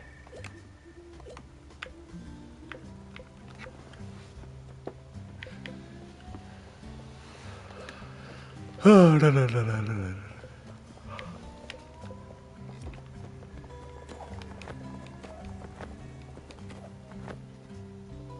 Wee. The Stella girl is like such a tomboy. So that shortcut hair. I think she looks like a dude.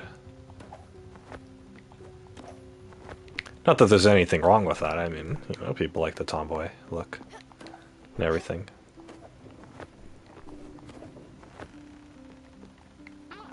Stay back. She's gonna turn into a pigeon.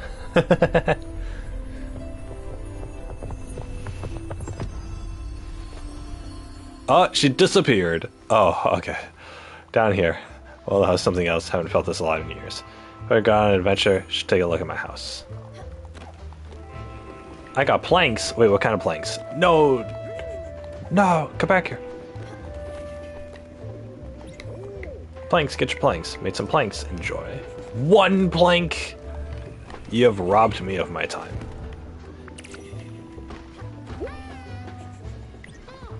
What's this? This is my old house. This is a dump.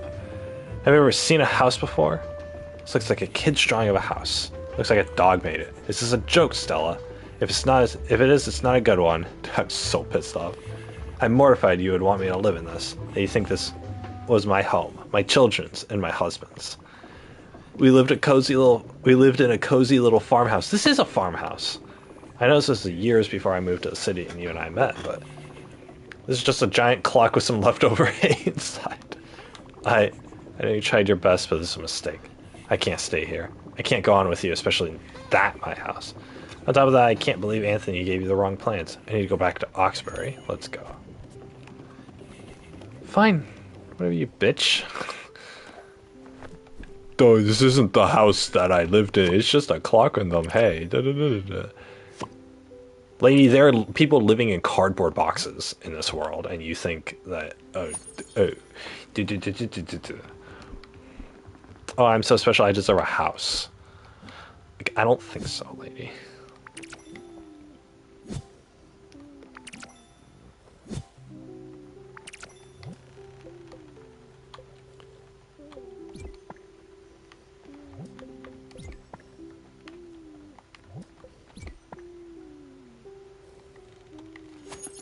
Hoseki no Kuni. Hoseki no Kuni is the name of an anime. It's really good. I mean, the art style, it's just it's so visually pleasing.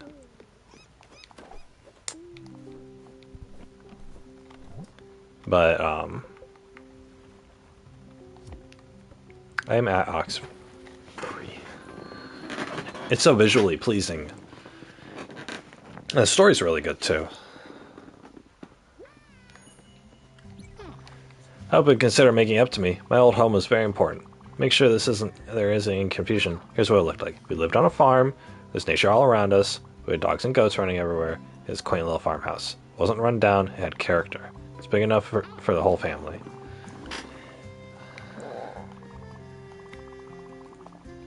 I'm allowed to be bossy because I'm old. How about no?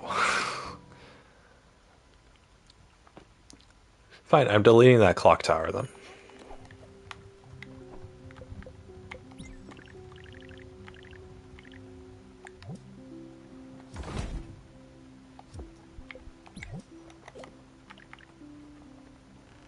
Silk fabric and a clear glass sheet. All right.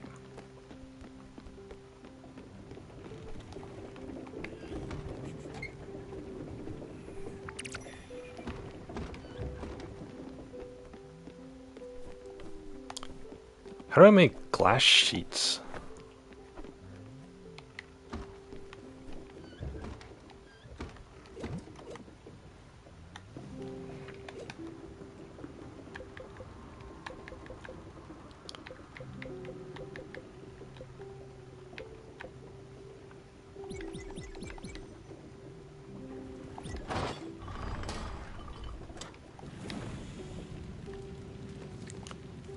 Gotta get a super high temperature. A lot of pressure on this.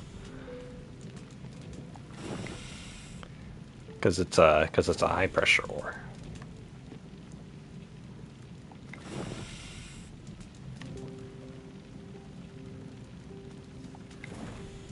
Boom.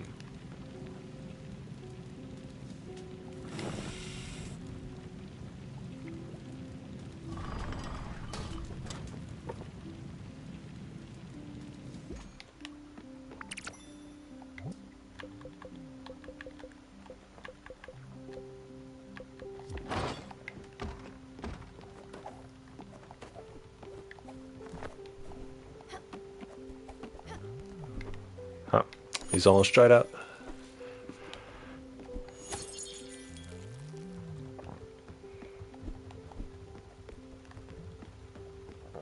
Why'd the windmill stop?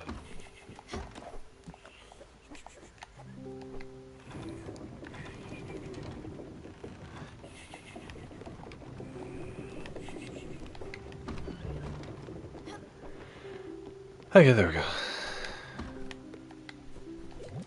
Can I cook something with...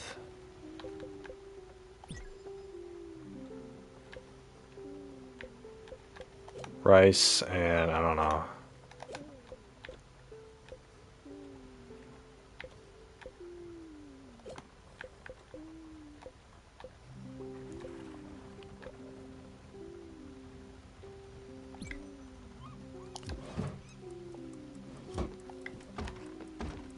I hear dust seagulls. Ah, perfect.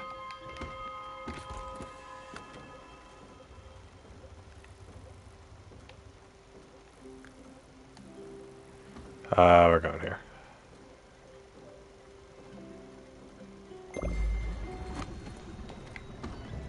Once my mulberry tree grows, I'll be able to harvest silk.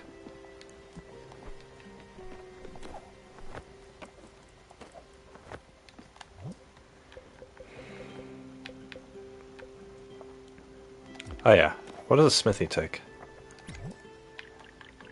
I don't even have access to a smithy, I don't think.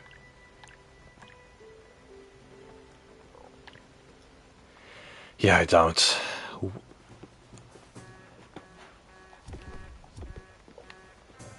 Oh, can I upgrade the chicken coop?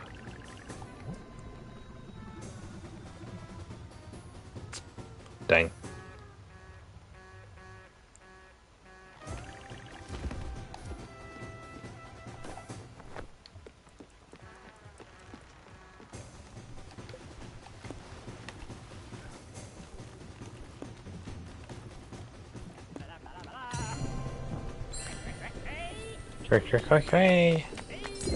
Yay.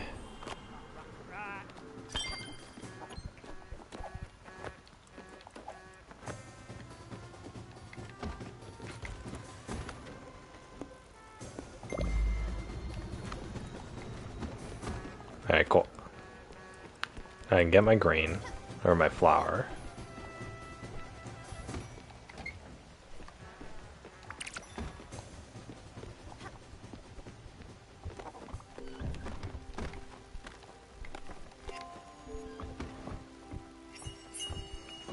Fisherman's pie, okay.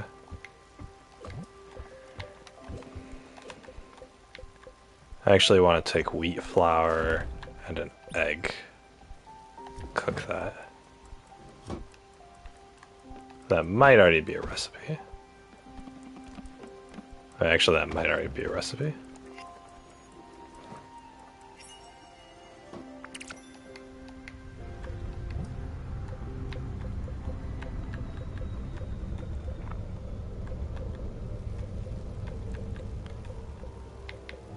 Fish and grain. Seafood and flour. Uh-huh.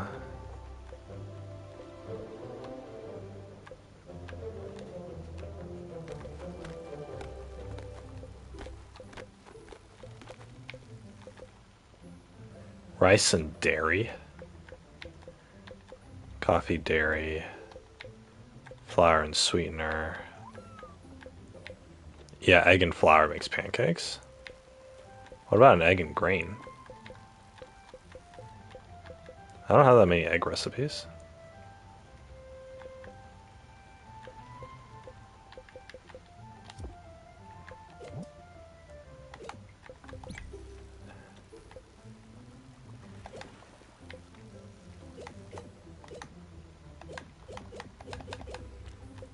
Could do an egg.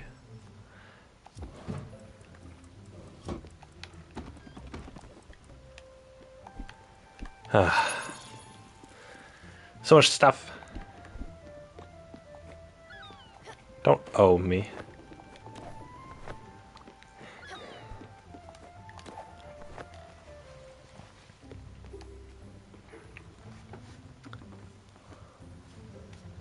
Hurry up, cat.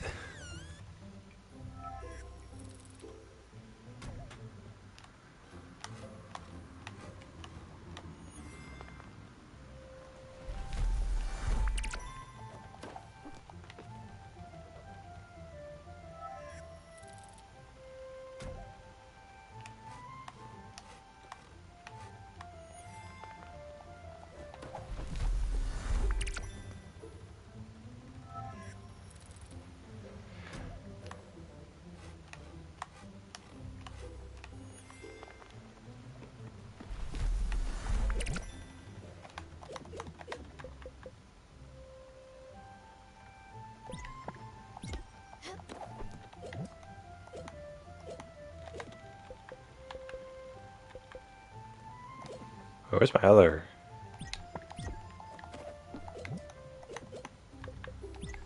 Nah, whatever.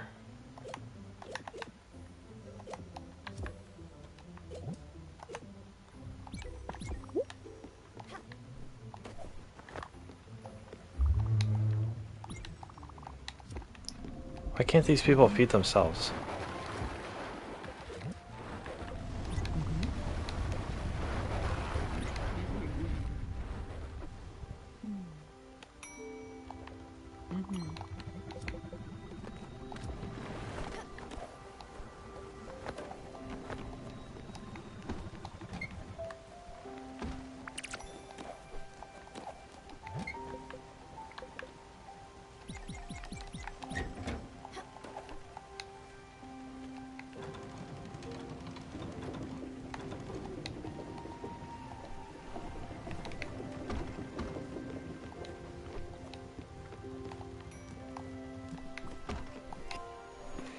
Come on, give me a new recipe. Hey, creme brulee. Hell yeah, dude. Alright. We're gonna try wheat with syrup. Sounds pretty good.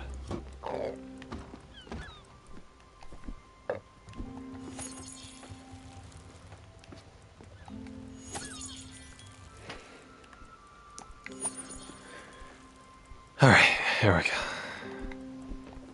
A lot of stuff to do.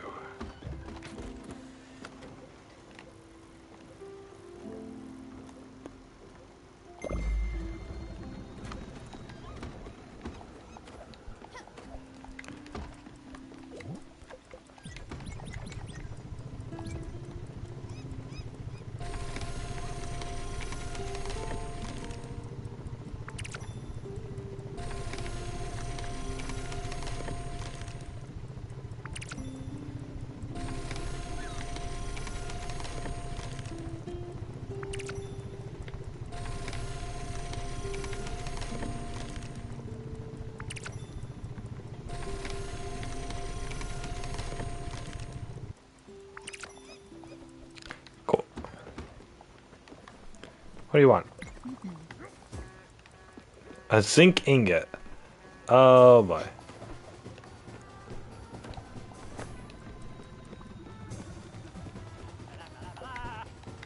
These people always get so hungry.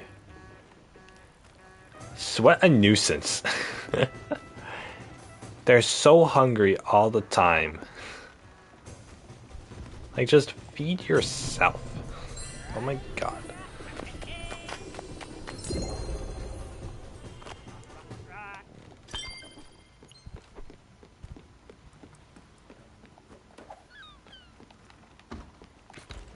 Have to chart the course. Go up to him.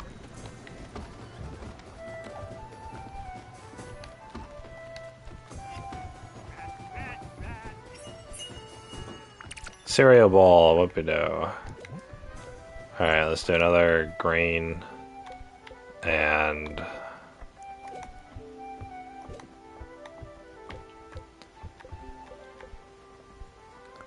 I don't know, celery.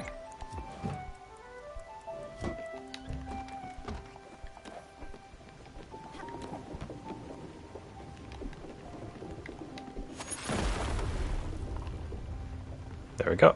Broke through the ice. That mulberry tree should give me some silk. My sheep are starving to death.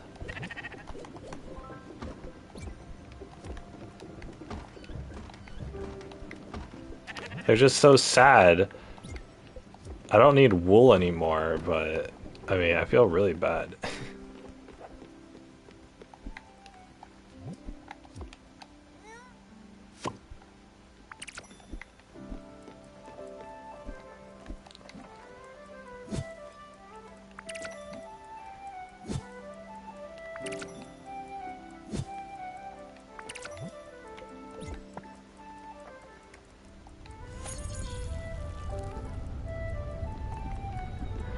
Okay, oh my gosh, okay.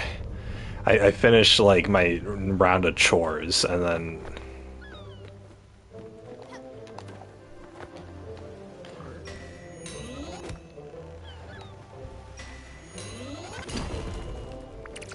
finish my round of chores and then I reach the destination, which means I have to go do the destination thing. And then set a course, and then by that point, the chores are back up again.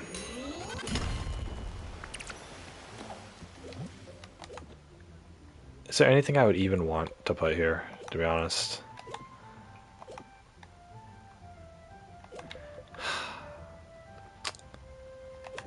No, not really.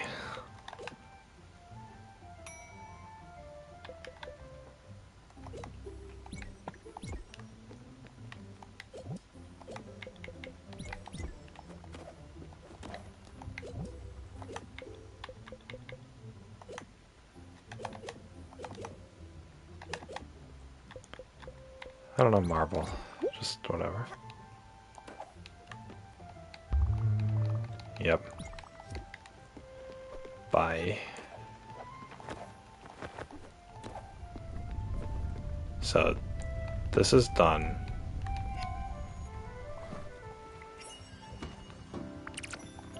A grain salad. Whoopie-doo. The windmill stopped working.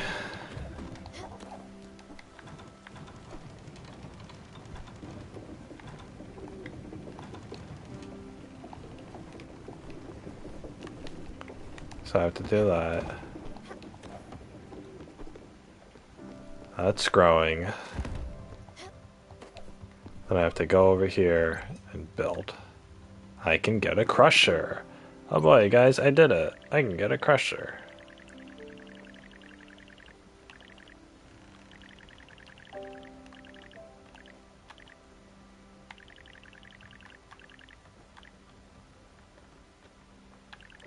All the way up there, really? No.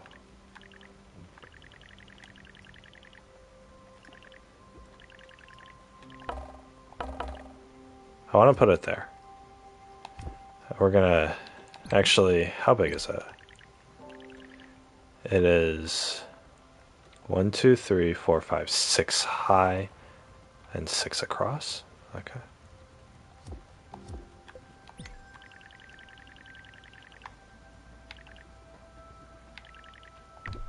One, two, three, four, high, 6.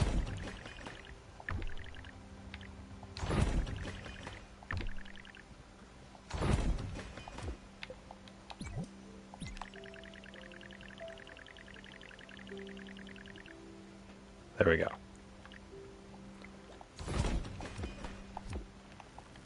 I haven't even been traveling anywhere this whole time. Terrible. We need to go back to the bus stop.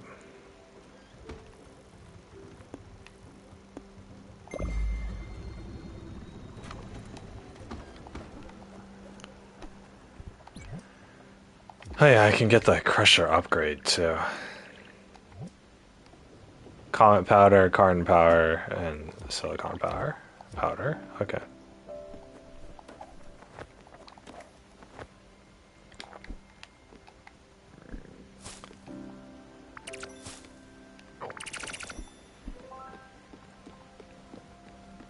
Look at that. That's beautiful. Mike can already hear the smashing sounds coming inside. I'm sure she's a beaut. Try crushing something and it'll make good. I'm not gonna explain it. A child can do it. You make the machine go smash the piece of cake. Here's a few rocks to get started. Let it roar. I'll wait for you in here.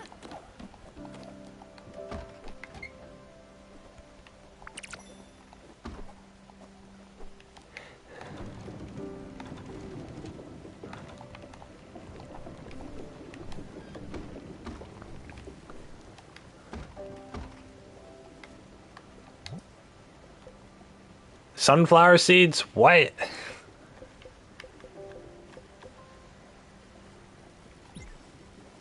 Oh, it costs money?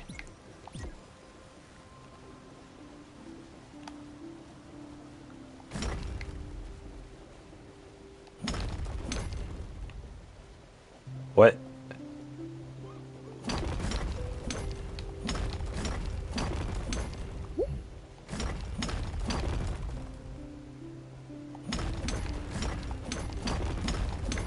What, do I just spam it?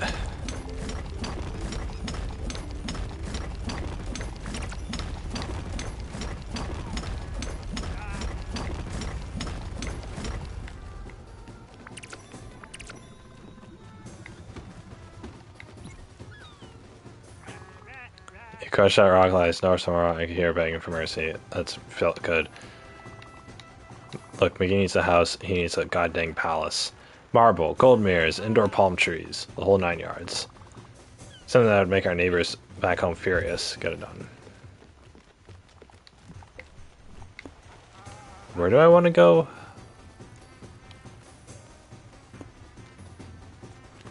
I don't know where I want to go, to be honest. Here.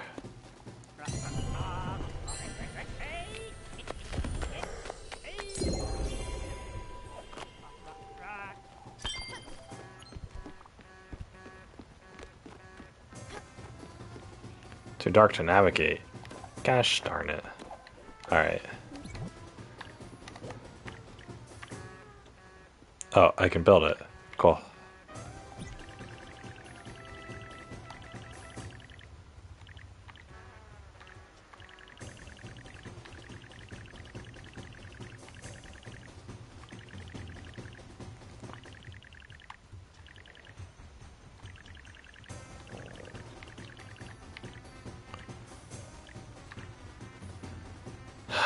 We're just gonna put it up here. I don't care.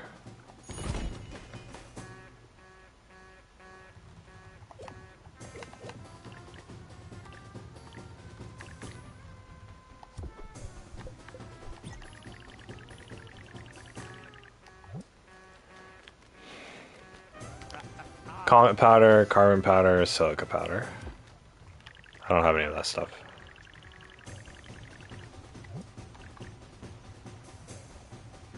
Comet powder and ash planks.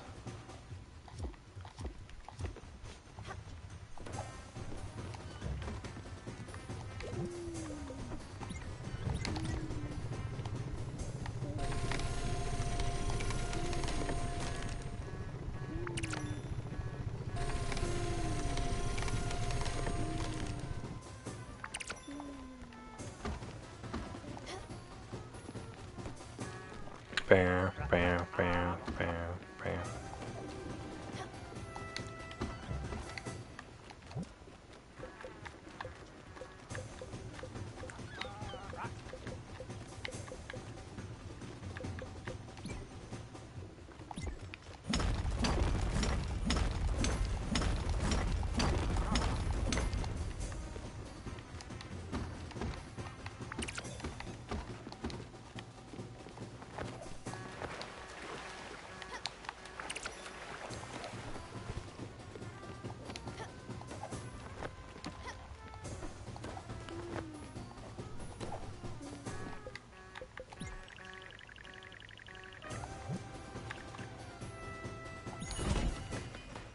Cool.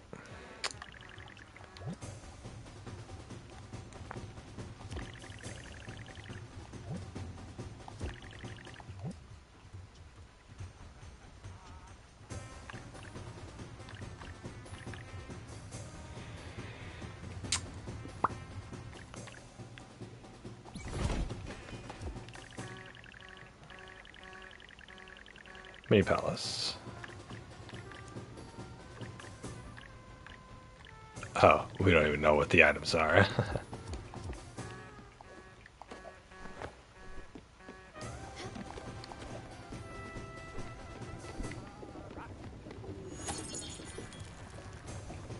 Okay.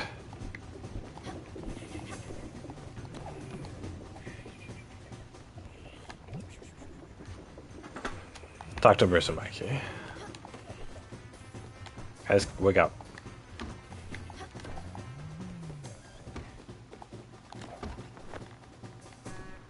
Bam, bam, bam, bam, bam.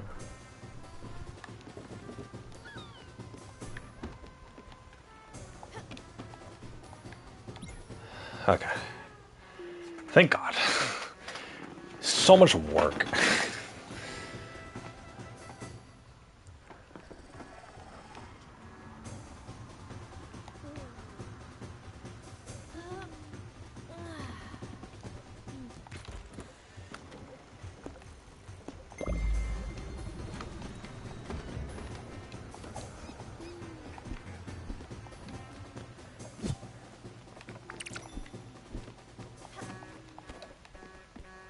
I didn't wake him up. Oh my gosh, I got it.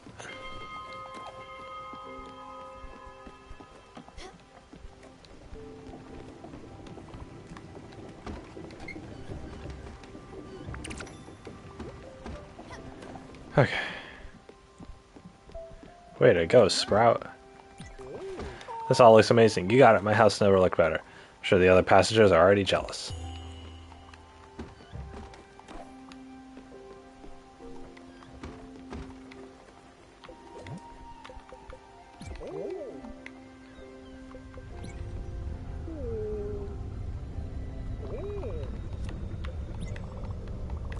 Have you picked a first mate yet? If not, I'd like to volunteer.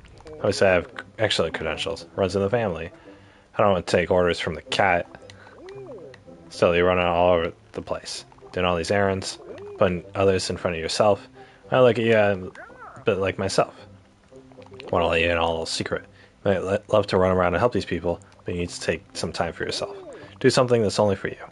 That's something I never got to do myself. I suppose that's why I'm here, in this world, on this boat.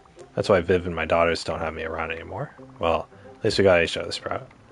Oh, that's so sad. He didn't spend time with his daughters. That blows, dude. That's what I'm talking about. You don't mess around. We need to give you a proper nickname. What do you think? Alright. Phantom Terror.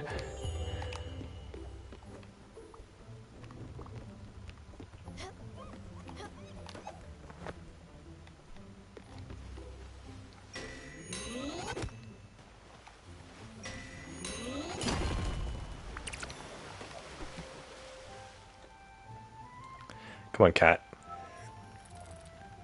Cutting down trees takes so long.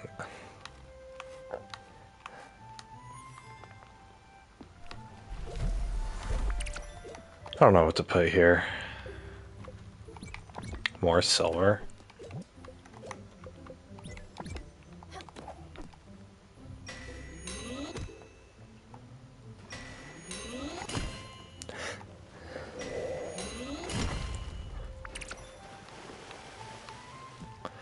Oh, that was aluminum. Gross.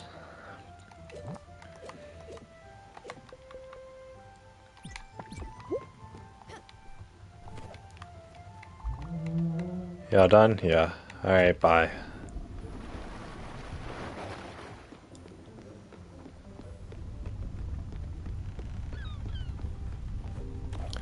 Where am I headed next?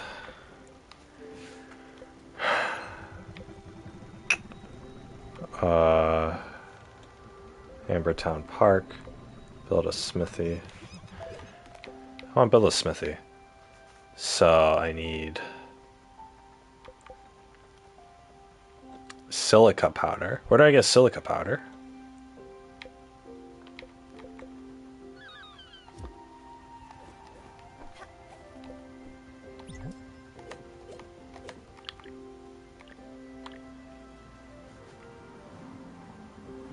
Silk. Yada yada. Yada yada.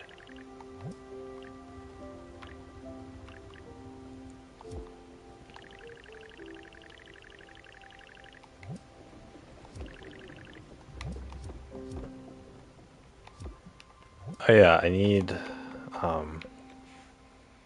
Ambertown. But where the hell would Ambertown Park be? Alright, anyway, I want to go here. 85, 165.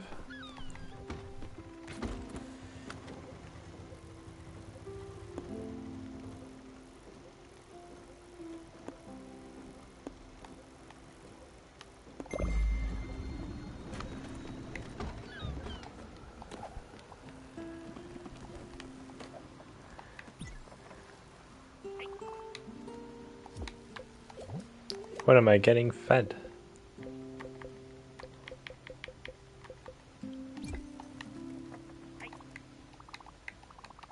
Oh. That's right. I already fed him that. Oh no.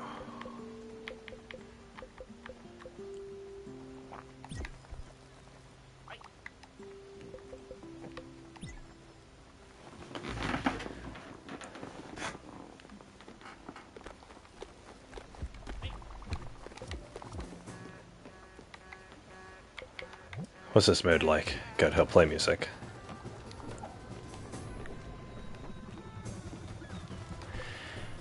Oh my god, okay.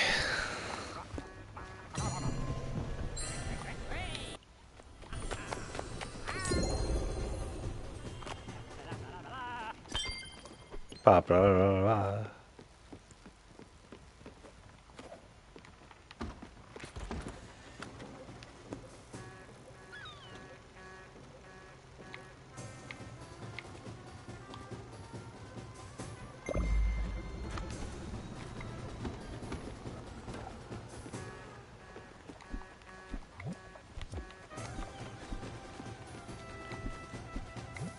Ah, no seeds to plant. So one less thing to worry about.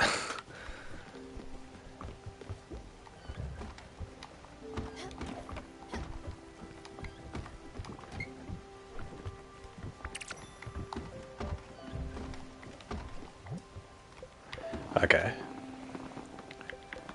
I can get lime powder. Coal will turn into carbon powder. Oh, quartz turns into silica powder.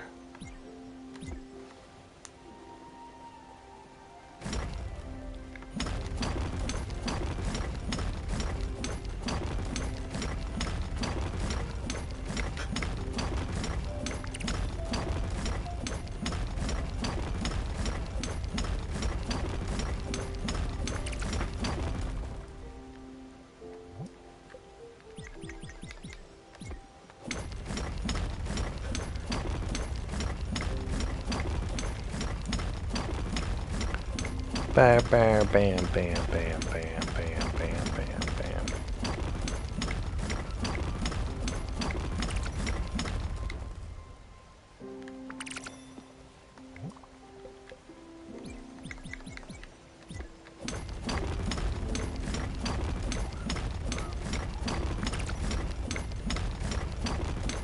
This seems so weird. This is so weird. I'm just spamming it.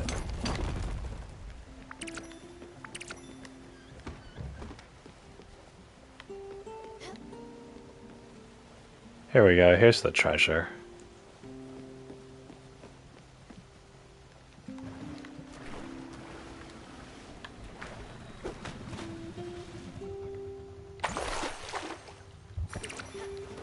Sawmill upgrade? Oh, hell yeah, dude.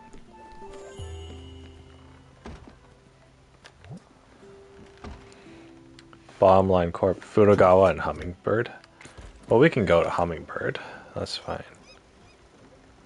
Actually, I want to explore up here. I want to improve the crusher, actually. 6 comet powder and a carbon.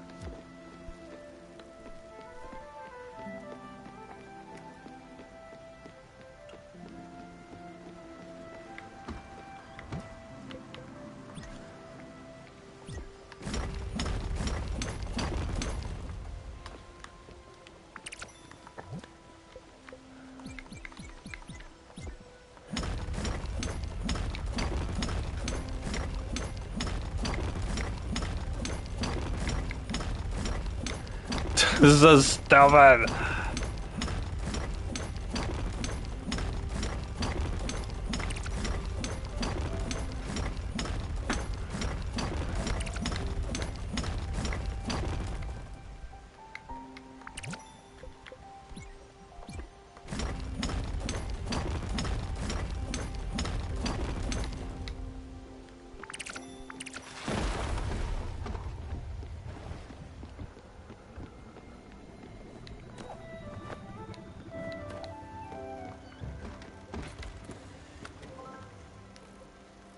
Oh, I see. Okay.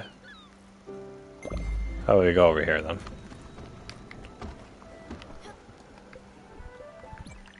Improve the crusher.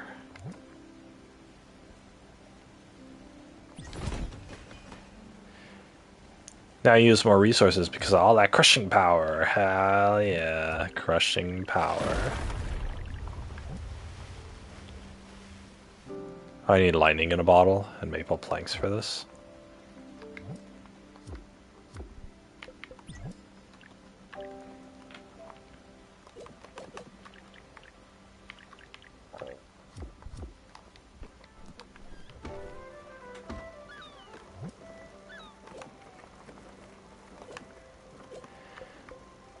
Okay.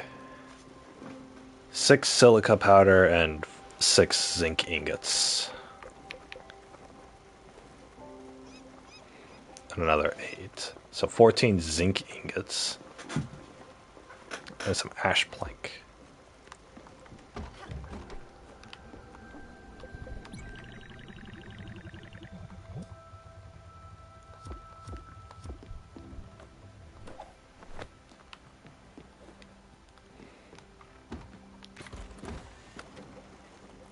There's nothing over here. What the heck?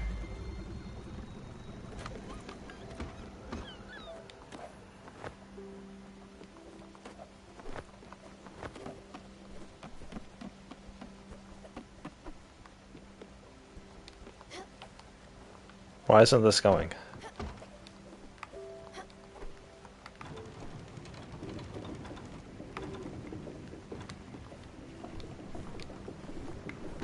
Okay.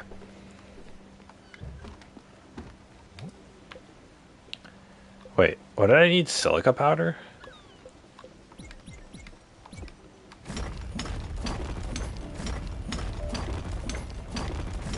Yeah, I get 2 each now. Very nice.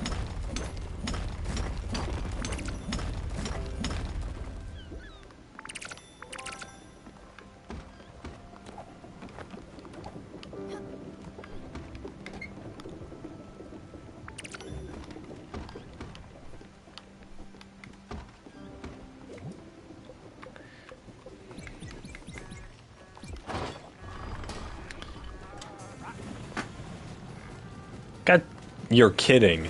I can't see what I'm doing.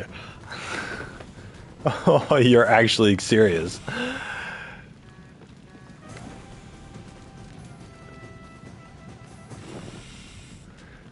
Oh my god.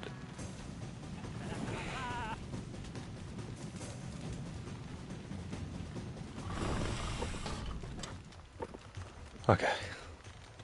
Holy crap.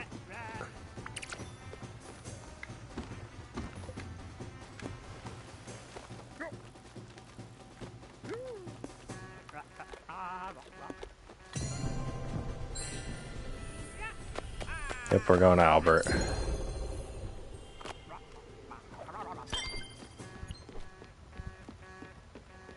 Run, run, run.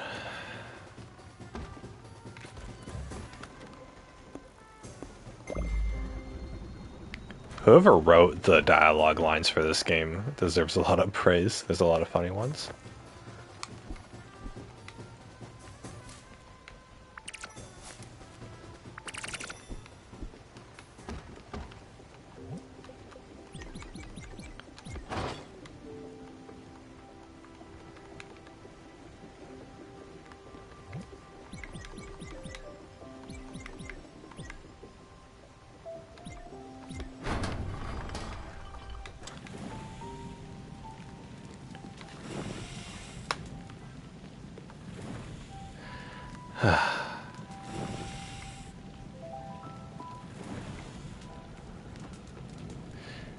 God wants a pizza. Pizza sounds so good right now.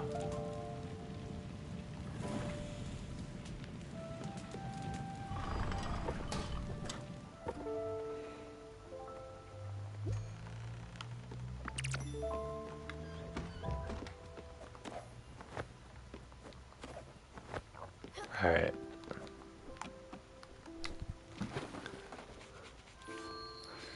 Bam, bam, bam, bam, bam. Boo-de-loo. My mother had a coop on her childhood farm. Oh, my mother. She wasn't mad at me when I did bad things. She was disappointed in me.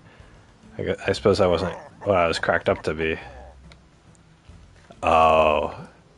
Cracked up to be like a chicken coop. Ha ha ha. Boom. Got all the blueprints. Oh, I need ash plank. Fine. 12 ash plank. Alright.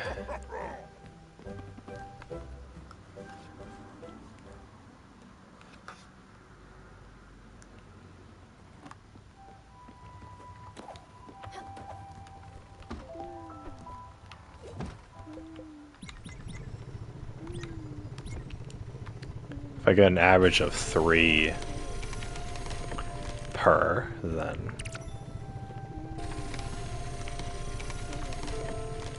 that's pretty bad.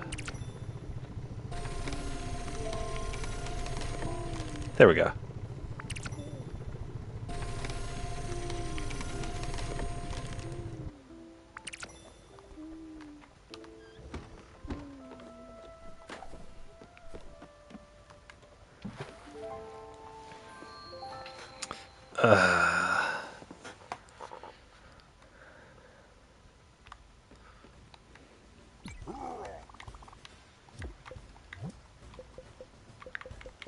This one. Boom.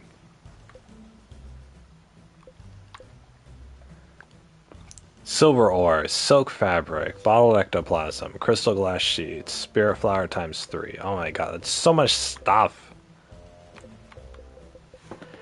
I mean, it means there's a lot to explore before then. Do-do-do-do. Do-do-do-do. Okay, what can I build now? The cellar, a fermentation haven. The smithy. And the cow stall. A bovine license? Really? Dang, I gotta get a license in order to raise cows on my ship. Alright, 12 silica, 5 comet, and 10 ash.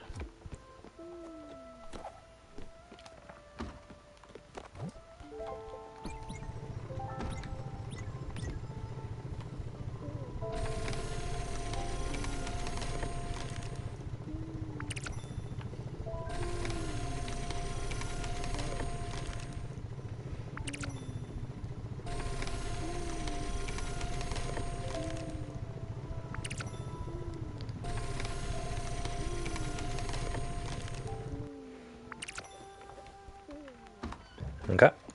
And then... what did I say? 12...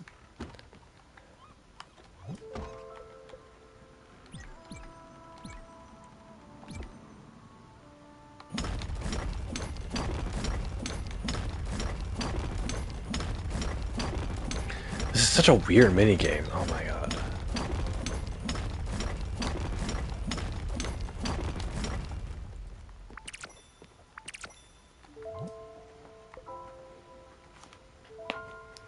What did I say? 12 silica?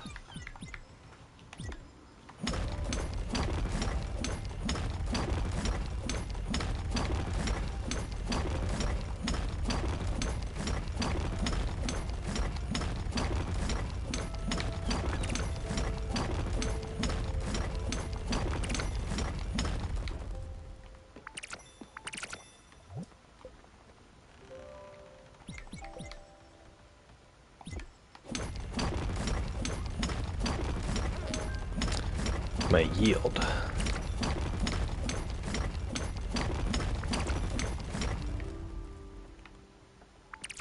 Yeah, while I'm over here, might as well see what these sunflower seeds do. What? Sunflower oil?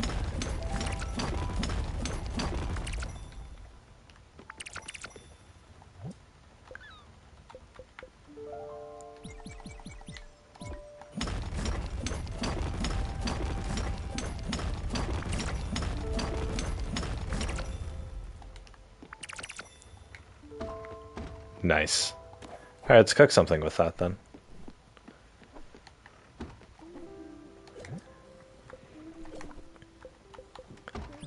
Combine oil.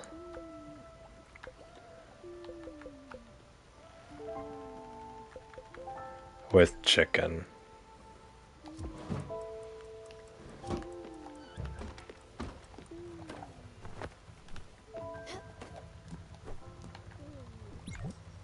Build a smithy.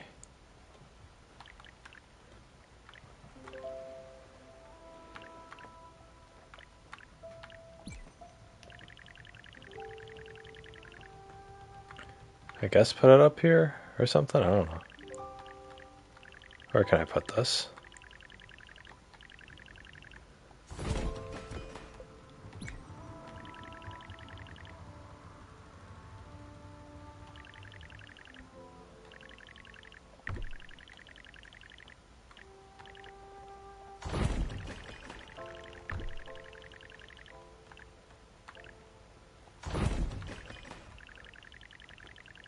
There we go.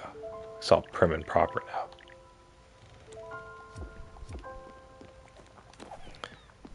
I have some stuff. Oh my gosh. A silk fiber.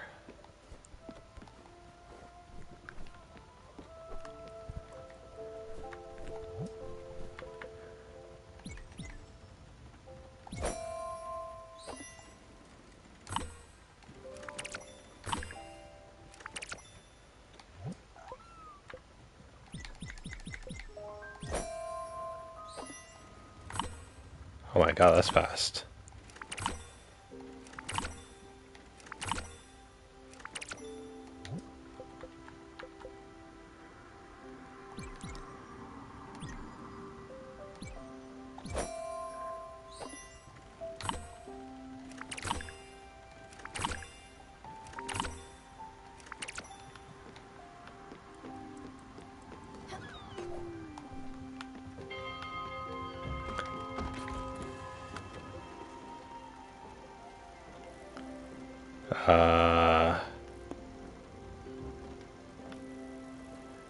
I actually want to mine more quartz now. Where do I get quartz? Oh, from the quartz dragon, obviously. Okay.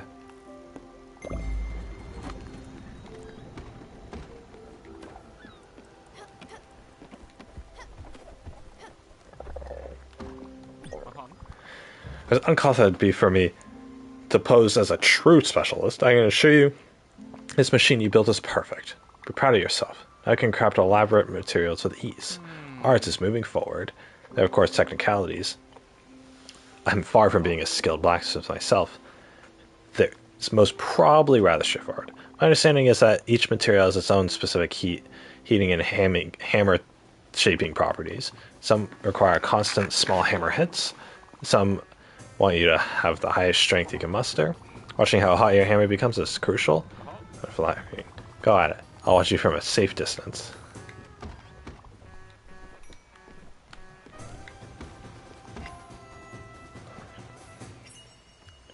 Hey, fried chicken.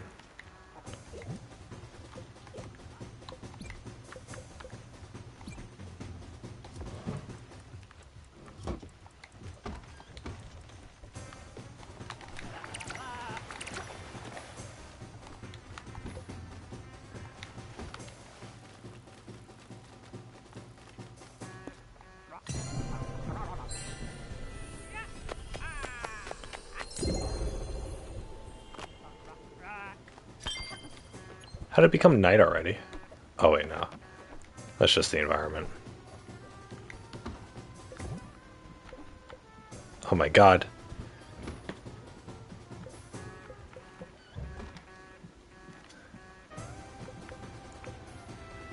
Celestial sheets. So this is where I get sheets then, huh?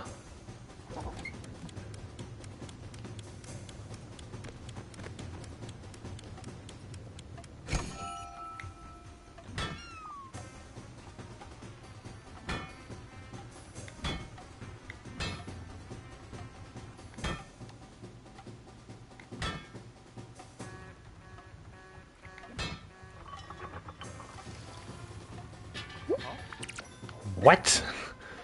That was impressive. You really did well for a neophyte. You must have noticed if your hammer runs too hot, letting it cool down is paramount. So game of patience, precision, and vigor. Different materials will behave differently. Oh, I'm sure you must be already giddy with anticipation of forging new materials. A vast array of fine elements will be needed to build all that I can. Cool. What? We got another errand for you. Fixing a problem you create. You give us a house, however it's empty. It's got nothing. He needs to add some pizzazz. Mikey's always have a lavish lifestyle. However, I can't tell you what he wants. You'll just have to figure it out. We're not interior designers. Word of advice, just get whatever loud and expensive. Yeah, I know those people who only like loud and expensive.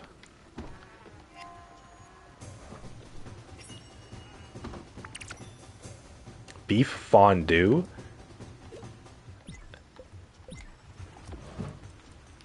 Hell yeah.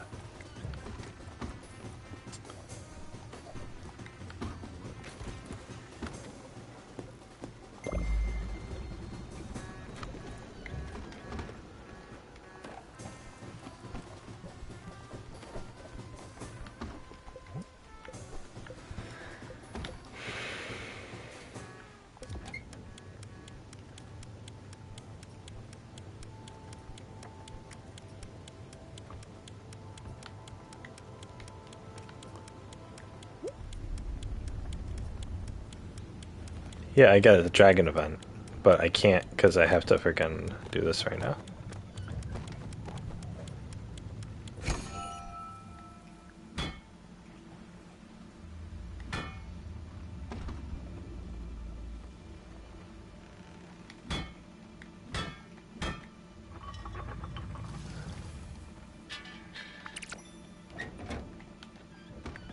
Can I get a smithy upgrade actually?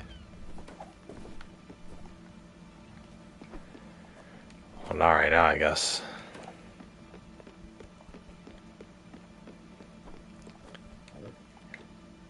Yep, start the event.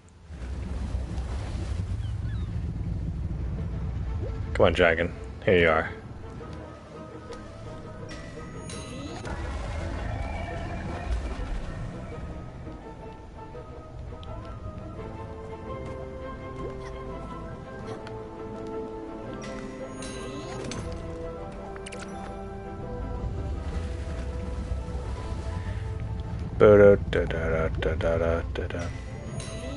This is a really creative way of mining for these ore. It's really nice.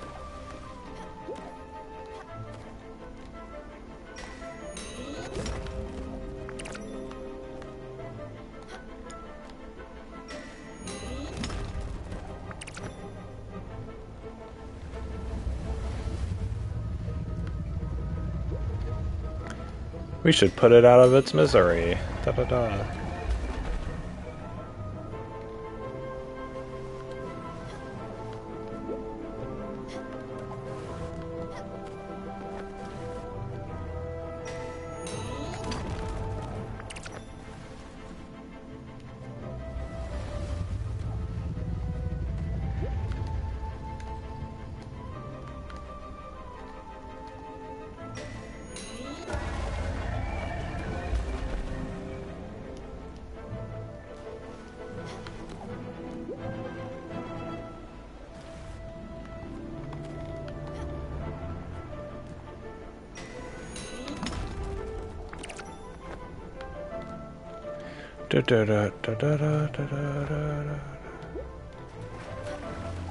Ah. Why was the camera focusing off to the right? Okay. Yeah, you're welcome, Mr. Dragon.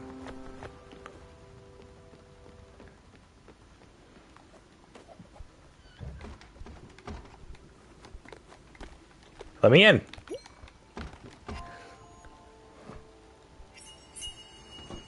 Schnizzle. The frick?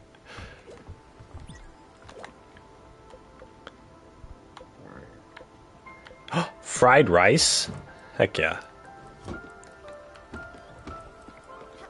There are a lot of recipes.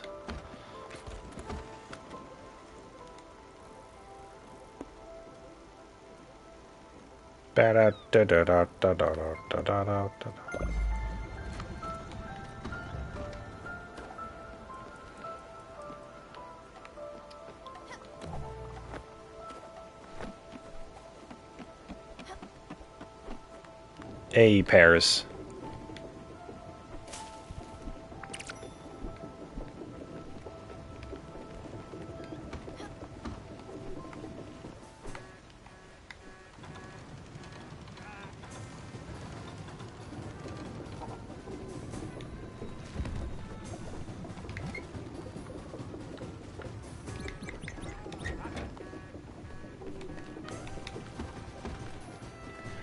Oh my god, all this running around.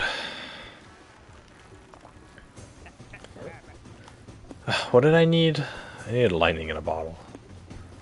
That's right.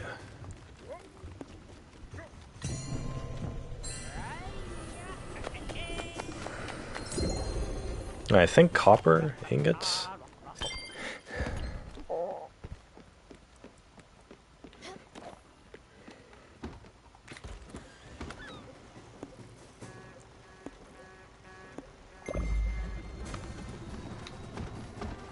Okay, let's go.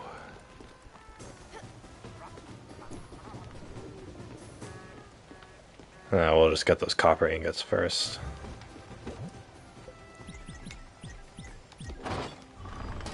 Copper's easy.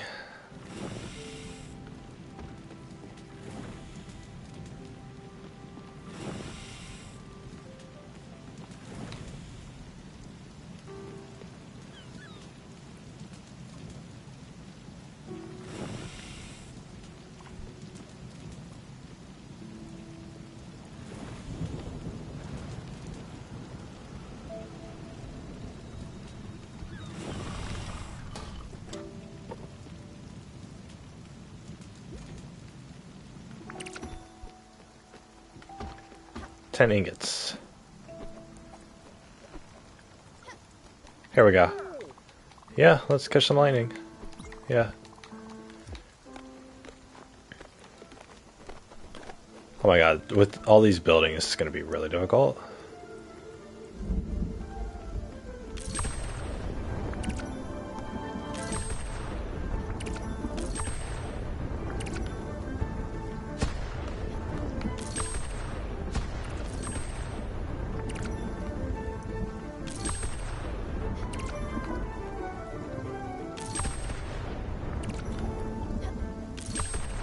I guess not really difficult, just...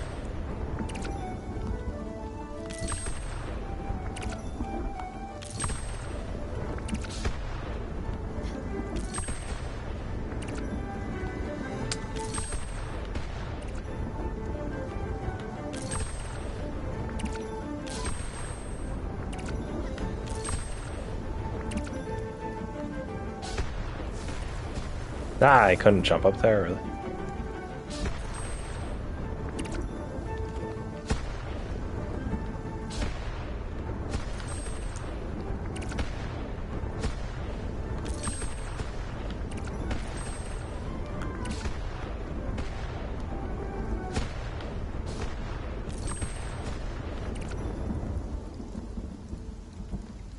Yeah, whoopie-doo.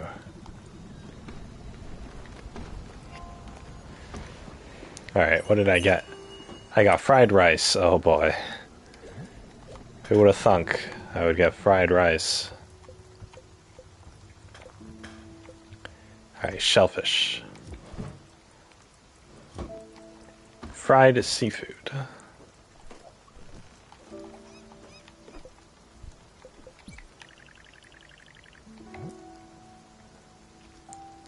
Maple planks.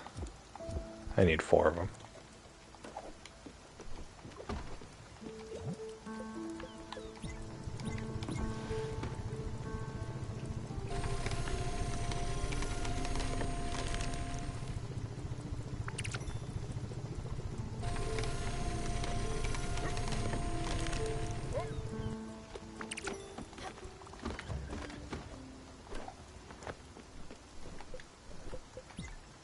Frog wants some fried chicken.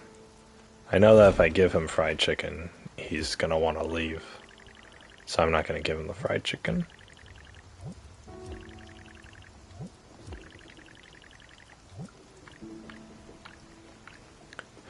Okay. Bronze sheet, crystal glass sheet. I need a lot of clear glass sheets.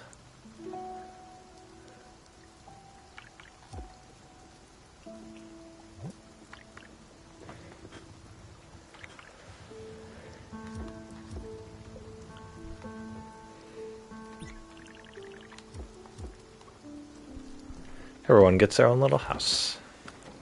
I would just want to live on the ship forever. That sounds fun.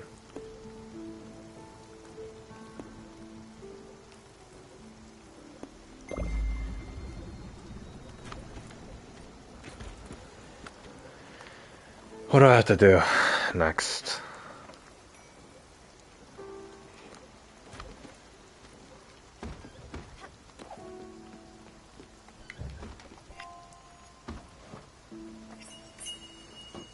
Hey, fried surf.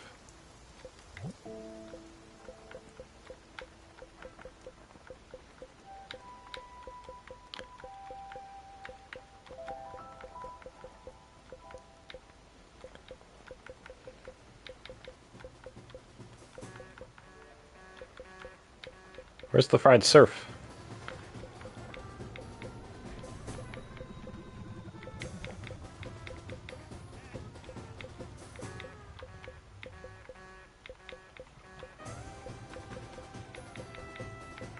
Oh, here it is. Shellfish and fat. Okay. Which means I can use a different kind of fish.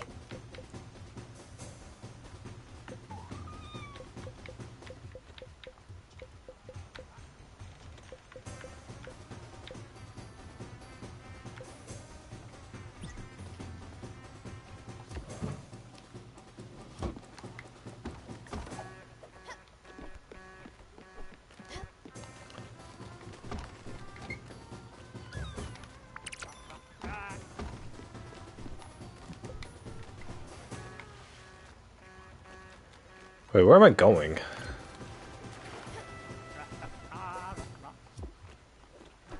Ah, fine, whatever.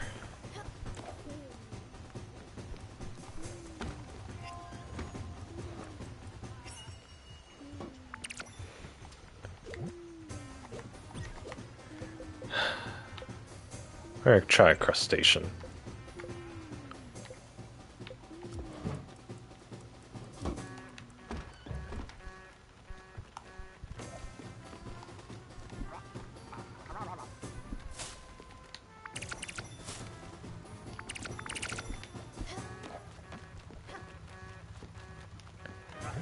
What do I actually need to do?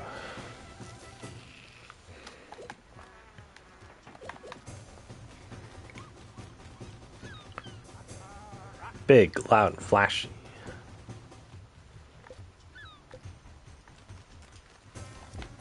Beverly's farmhouse. Alright.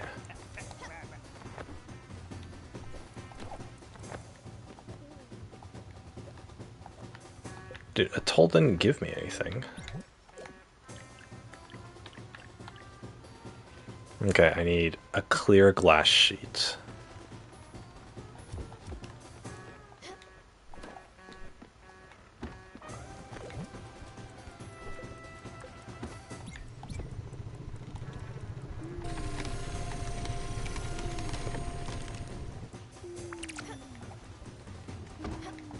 Wow, I went from 4 to 6. How legendary.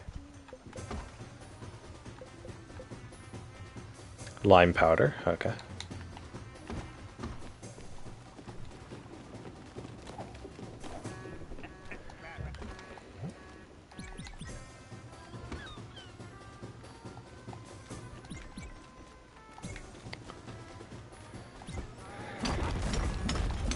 Might as well just make a bunch of them.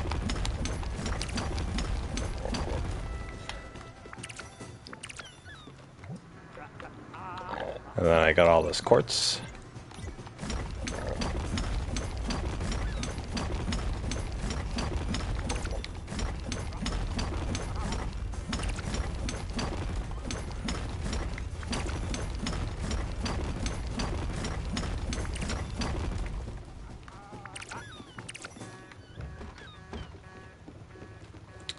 Drugs and alcohol. Folks, get your drugs and alcohol.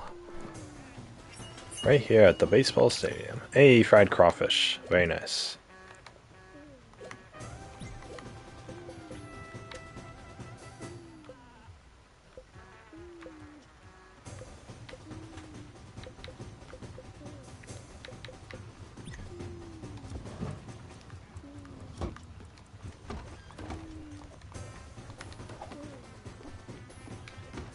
Alright.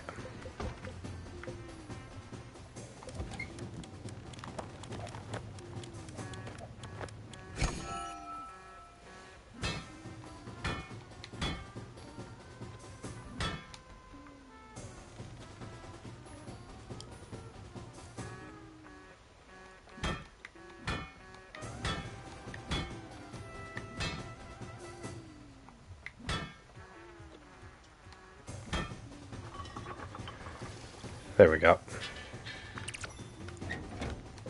Let's make a couple more.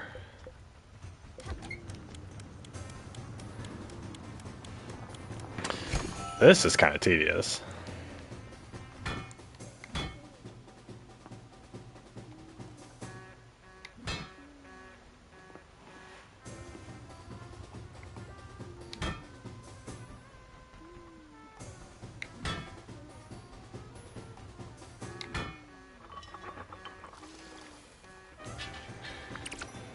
Okay, I need one more.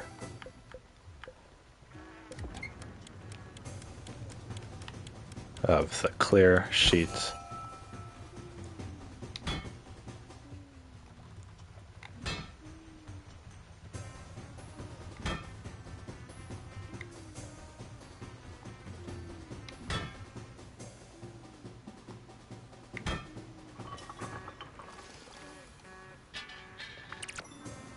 There we go.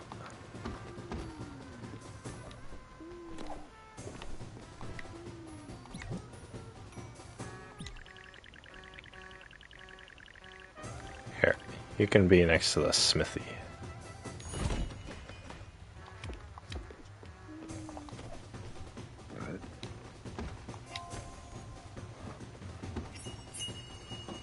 Yay, fish sticks. Oh, that's what you get.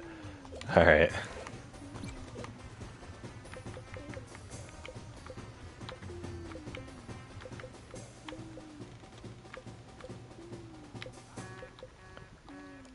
Do I have the recipe for calamari? Squid and flour. Oh. Well then what's...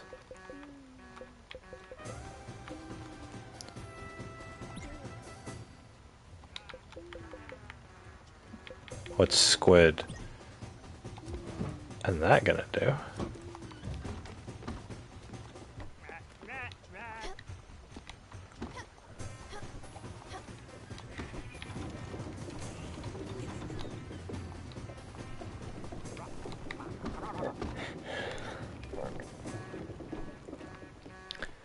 That guy has just been dancing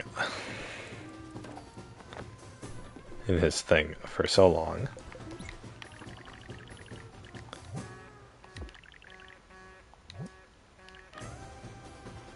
Hash planks.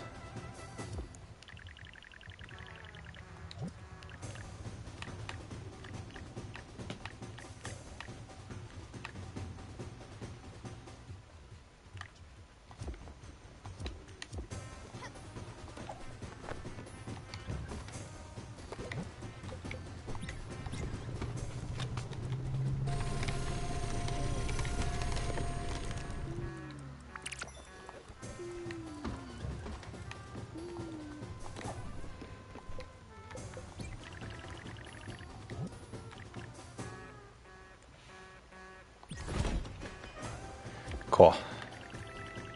So for his house, I'm gonna need a bronze, a crystal, 3 clear, and 2 brass.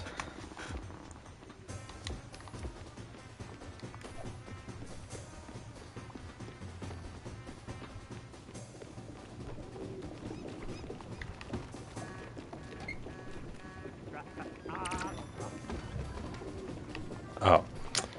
Oh, I almost forgot to get my silk.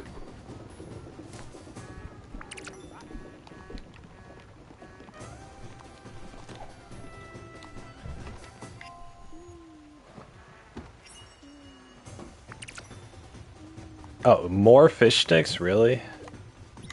Lame. We're making French fries.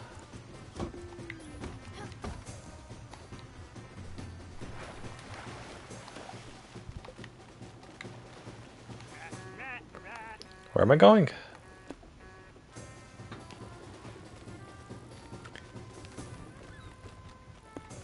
What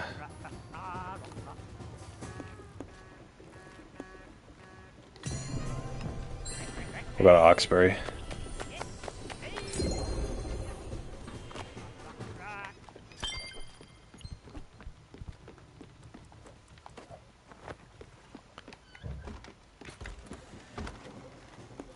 Hawkesbury. It's right there.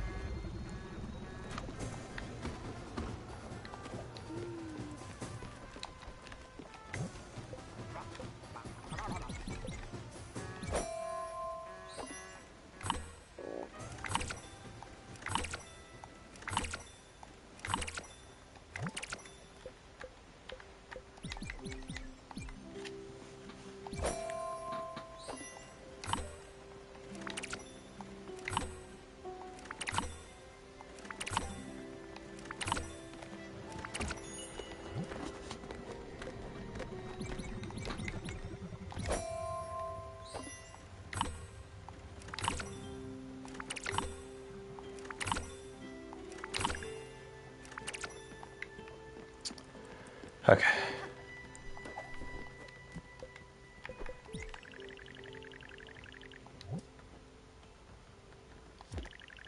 Got the advanced loom.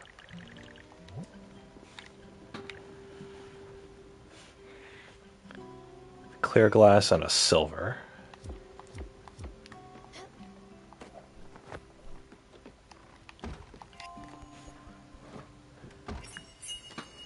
French fries.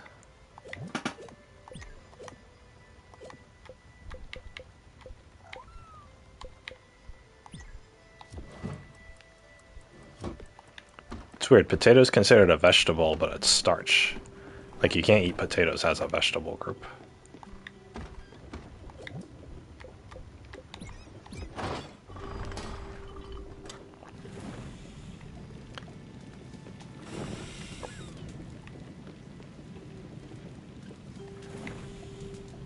Whoa, how am I supposed to cook this?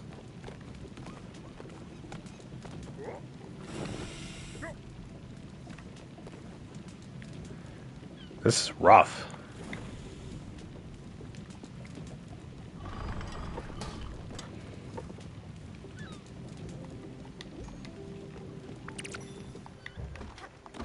Alright, then I needed a clear glass.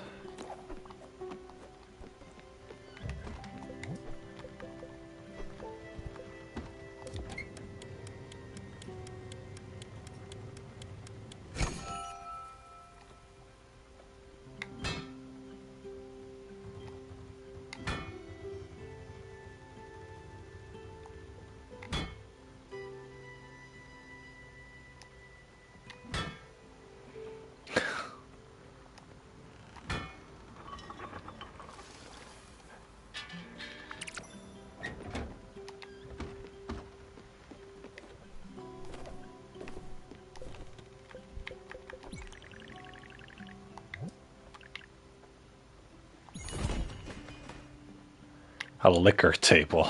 Okay. So he wants a liquor table, a TV with surround sound, and a chandelier.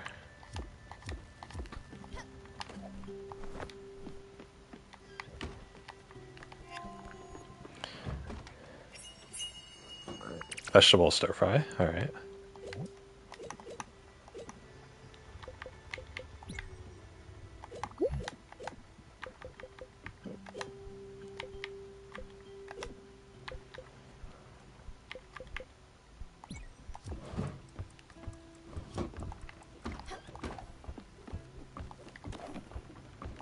Wait.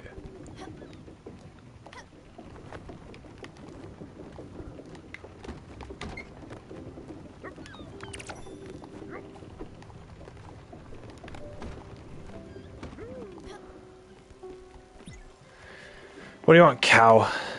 We're practical people. We ask for something you deliver. Simple. There's something we shouldn't even have to ask for. Food. People eat.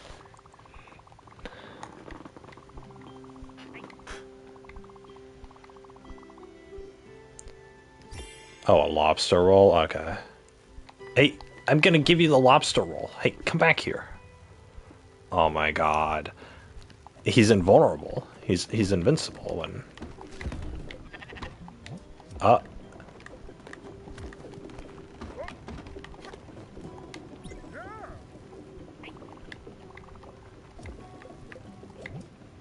Lobster roll.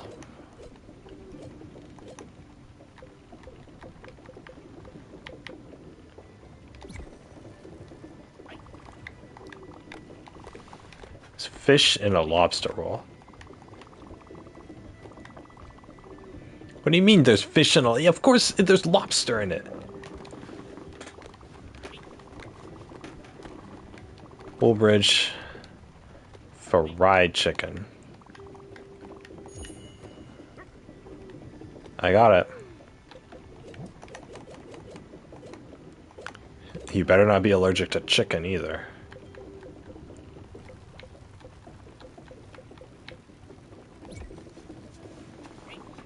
That's more like it. Tastes exactly like that place's. Hit the spot. Scouting for good food. Uh-huh.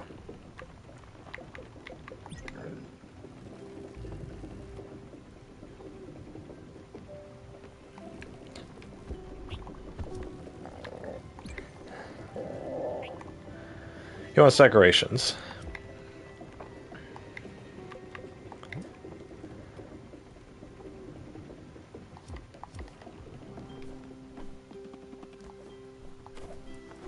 How about you give me the friggin' Ultol thing or whatever I need for my shrine?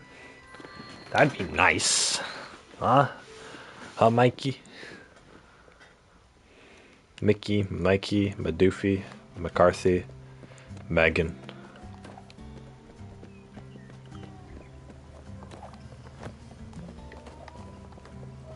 Hello.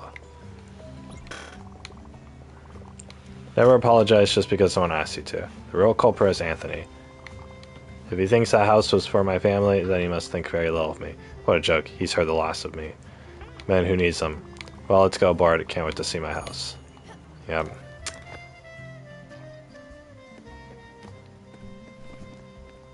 Let's go. You finally gonna come on board, eh?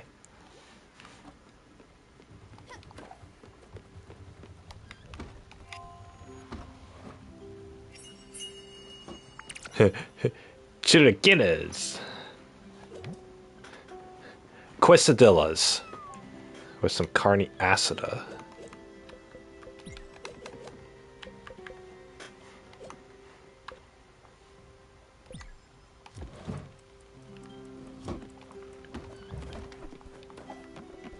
Nice job. I pulled all this. It's this little box. I know I could count on you to build me a house. Took more tries than I imagined, but that's alright. Having you around is quite the treat. My kids just don't come as often as I'd like. They're busy with their own lives. I'm just not a part of theirs anymore. That sucks, man. Wow, you're a parent? Oh my god. That's what neighbors are for. I'm glad you moved upstairs. Always been a helping hand. You and Daffodil are so quiet. That's what makes you such a great listener. Let's get settled in. Good night's sleep. Oh, and you gave me an oval. Alright, cool.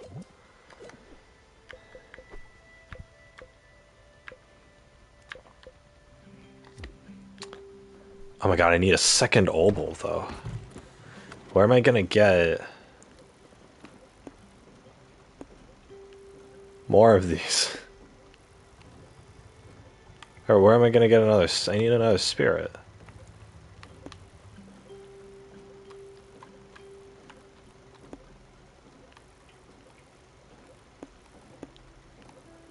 Yeah, Susan's collection, whatever.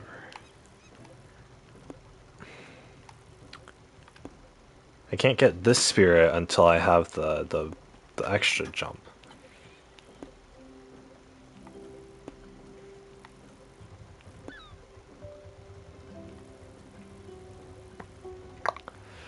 Hmm.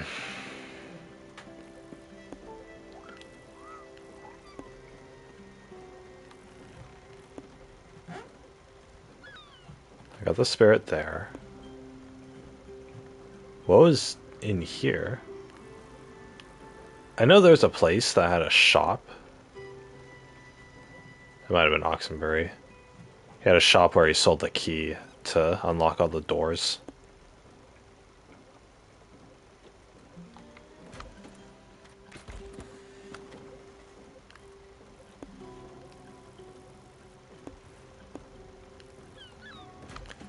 Was it?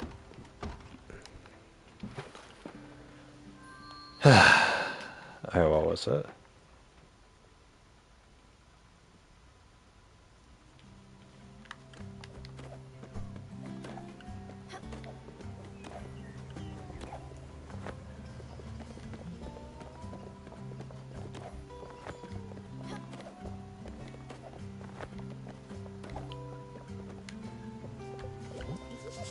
Yeah, Kiefer Oxenbury.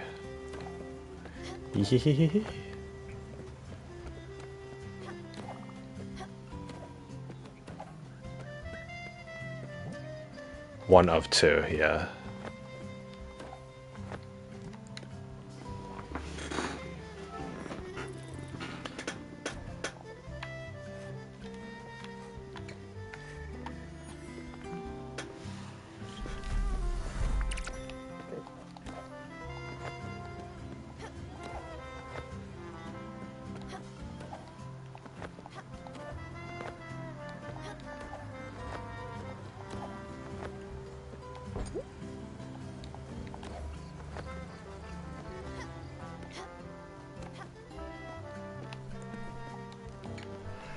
La la la la la la la.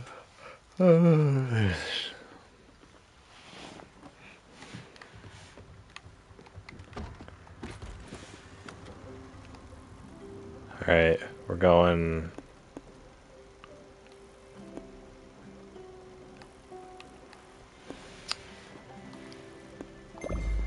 Going back to Old Central.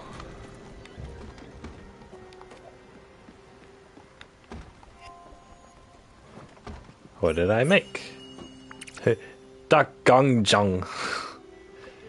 What the frick is Duck Gong Jung? What the hell?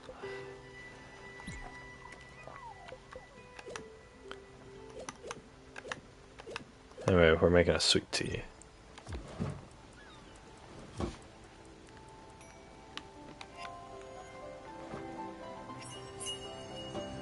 Yep.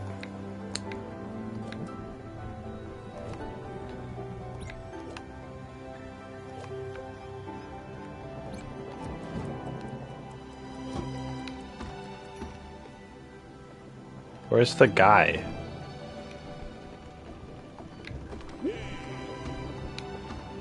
Yeah, there he is. Please? Okay.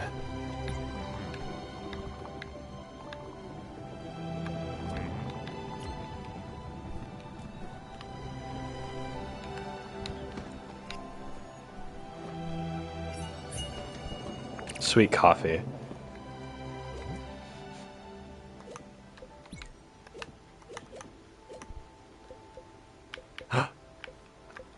I can make sweet fruit?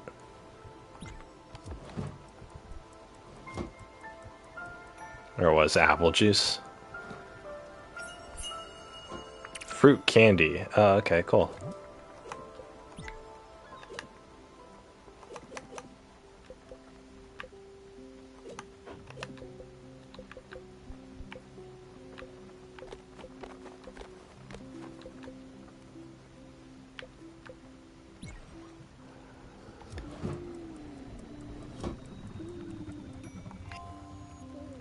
Is this more fruit candy? Yep.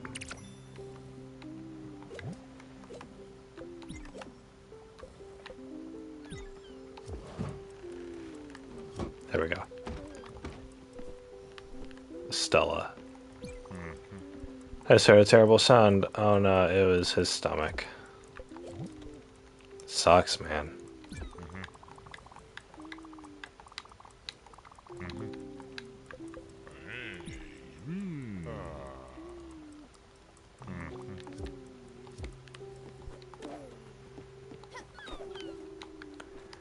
Okay. I should be able to build... I have enough for a cellar.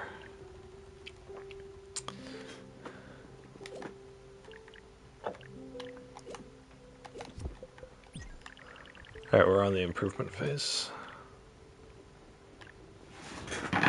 A bronze and a crystal glass. Okay.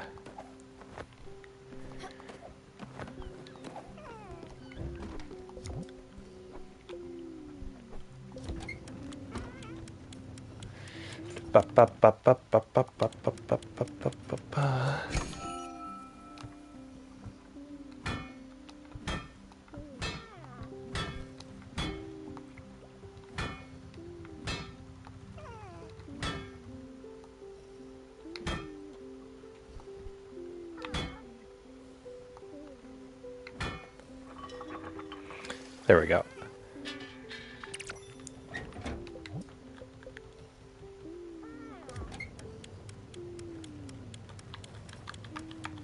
Oh.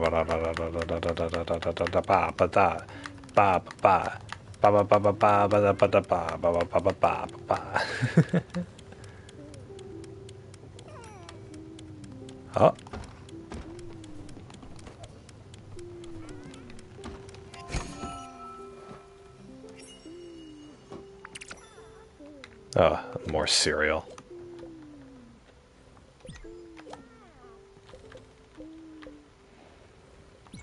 I don't know, make some... Oh wait, no, that's gonna be rice pudding.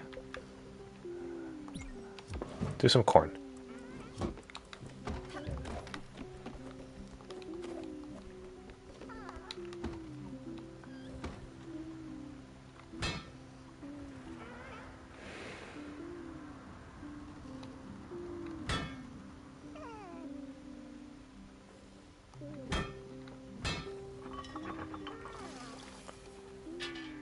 There we go. Nice.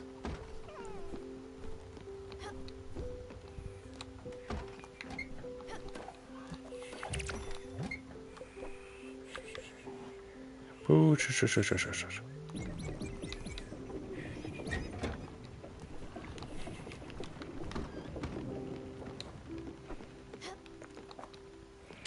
Alrighty, Mikey.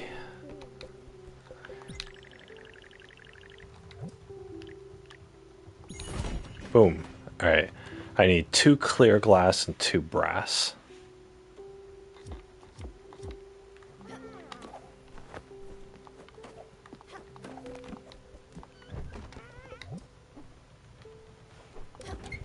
We'll do brass first.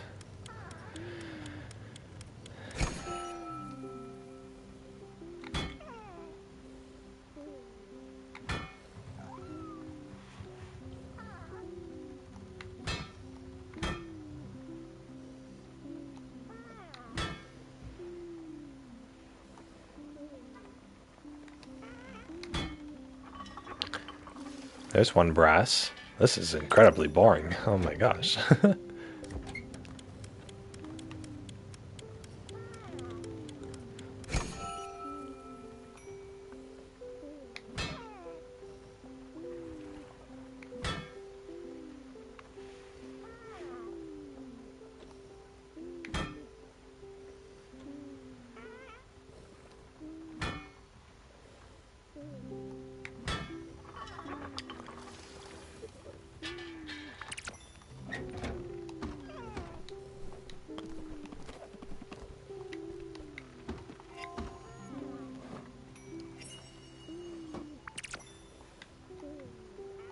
Really? Nah, whatever.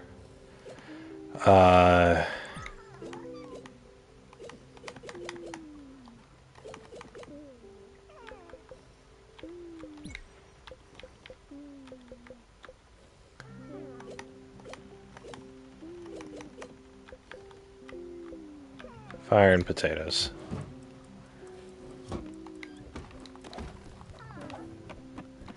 Alright, now I need to make clear glass.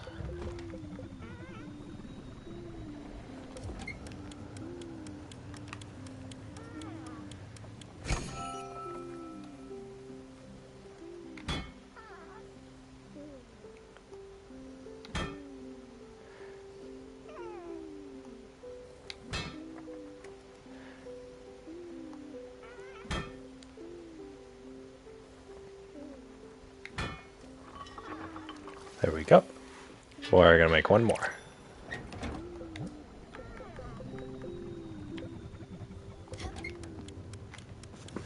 One more clear glass.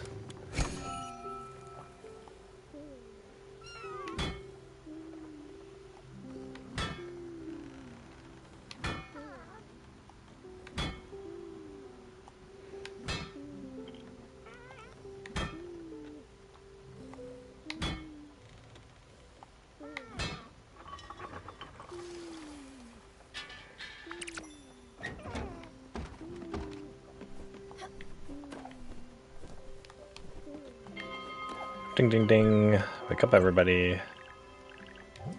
Alright, build on that TV. Yay!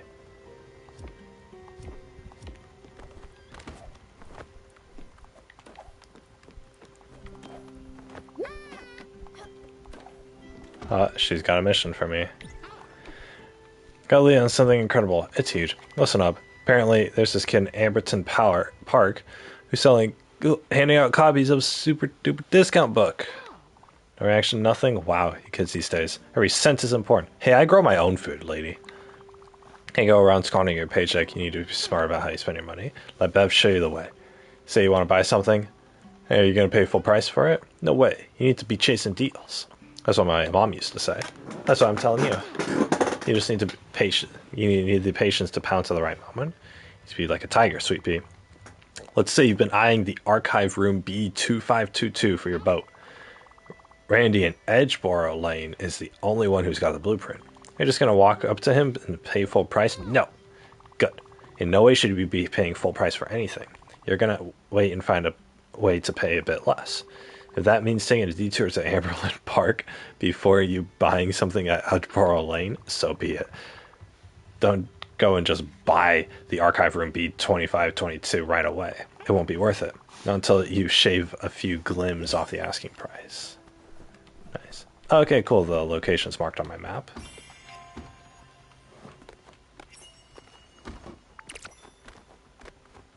Oh, the Alagul. Yeah, whatever.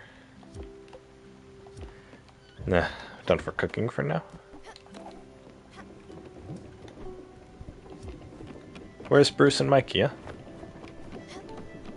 I upgraded their house to freaking all the way. Look at that. Look at that TV set. Look at that giant TV set. The man and the woman statues. Holding the speakers. Now that's elegant. And they got a little liquor table there. With some scotch. Hell yeah. And they got a couch. Oh my gosh.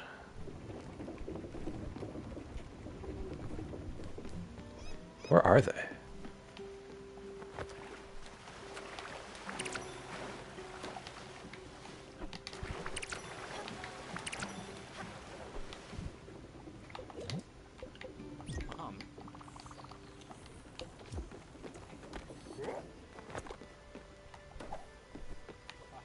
Well, I needed something to eat yesterday. Well, why didn't you ask me yesterday? No, yesterday then, huh?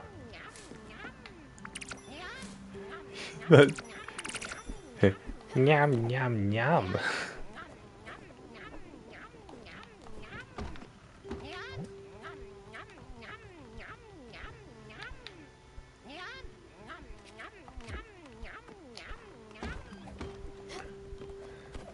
That guy's so annoying. Oh my god.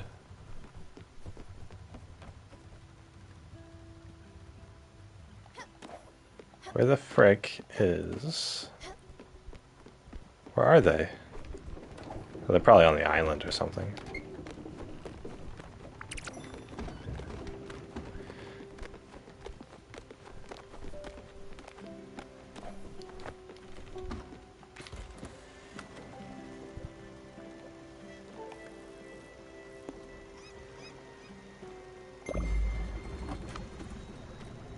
Oh, actually, I want to go here first.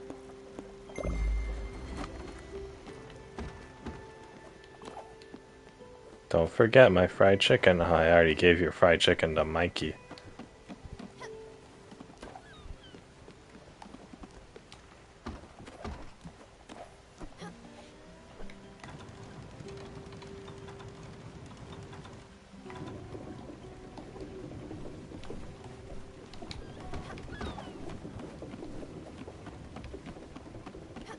Where are they? What?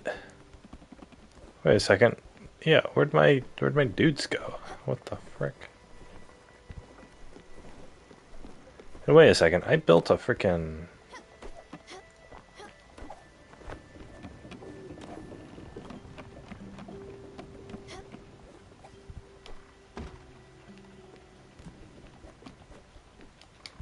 I built a chicken coop like last year, and friggin' they don't have any chickens.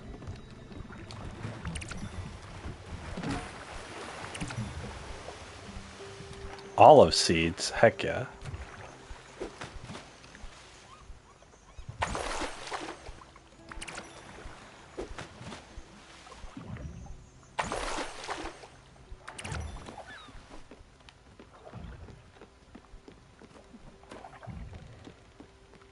Those two were happy once.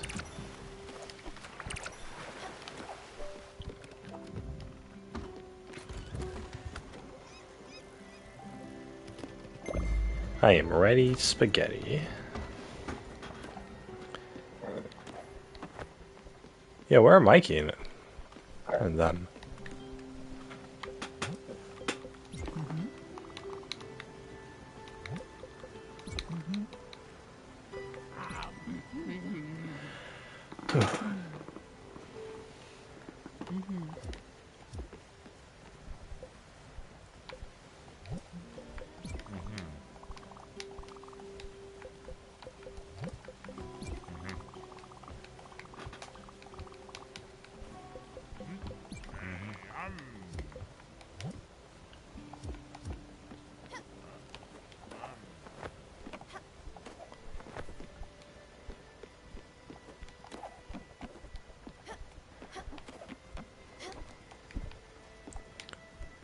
That and the pears.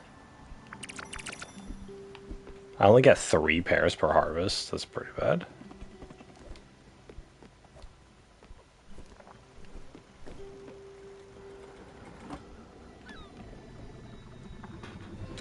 Ambertown Park discovered. Oh my gosh. I need to go here for like 2 different things. I don't remember what. 2 different things.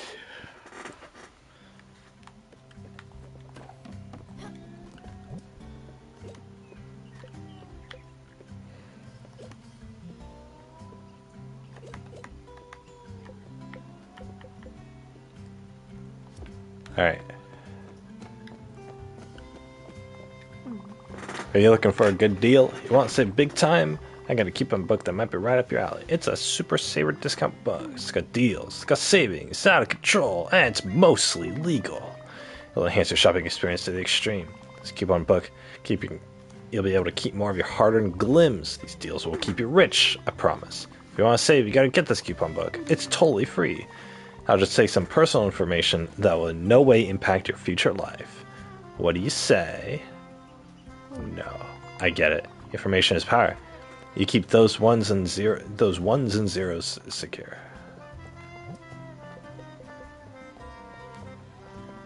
Head to Edgeboro Lane. Actually, yeah, you know what? I'll take the discount book.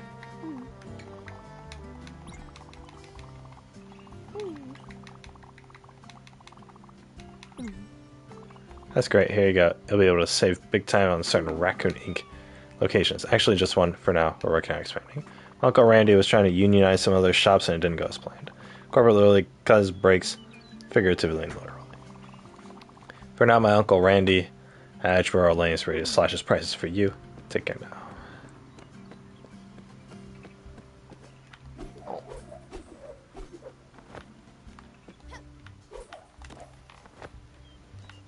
I see. No, I'm not doing anything. Wait, I don't know you. What is it? A woodworker? Why, yes, of course you were looking for me. I just taking a stroll, enjoying nature, refueling my creative batteries. So you're looking for a genius, I presume. What does it you need? A working desk? Oh, yes, fantastic. Sure, I can do that. It's your chance to mess up, just breathe. Sorry, yes, about that. My creative batteries are full, sure.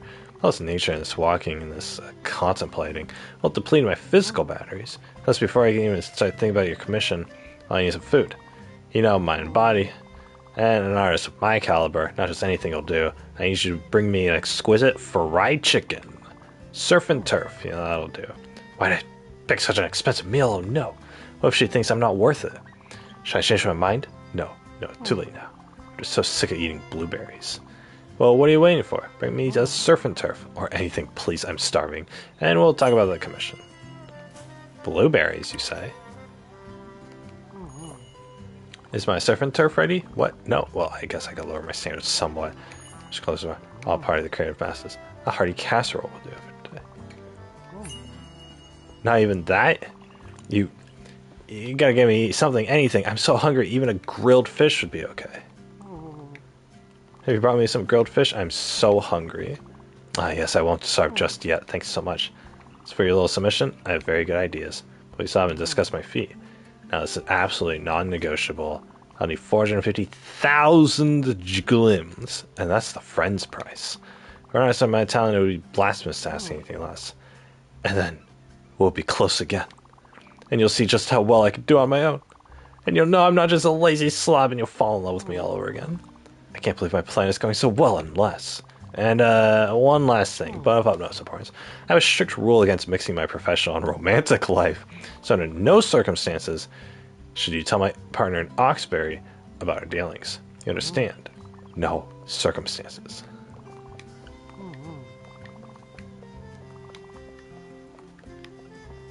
They wouldn't accept any lower. My daughter had her birthday here last year. I wasn't invited. We don't get along for years now.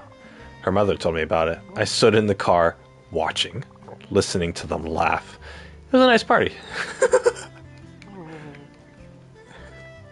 What the hell? My daughter didn't invite me to my party, so I just sat in the car and just watched it from afar.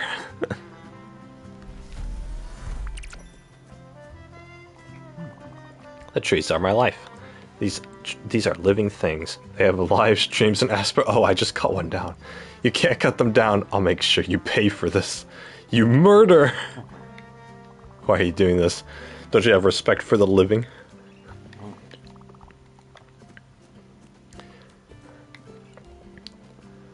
I'm gonna cut down your precious tree.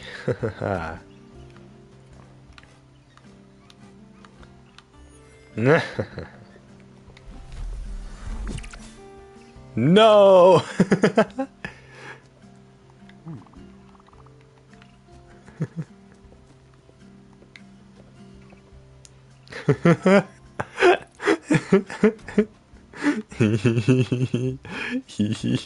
No respect for the living. Murder! I came here to clear my head and my throat.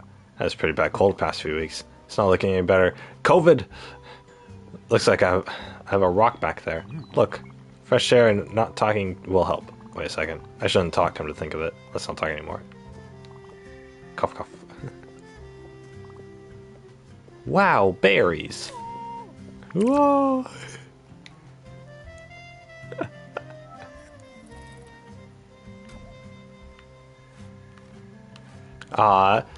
Next to him, somebody drew, or on the pillar there, Gaia.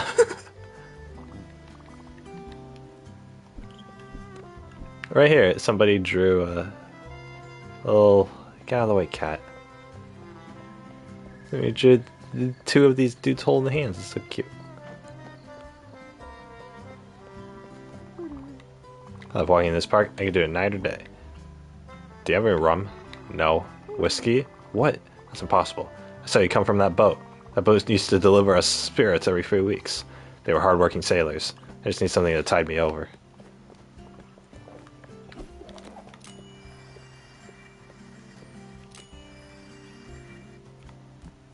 Oops. Amberlin Park.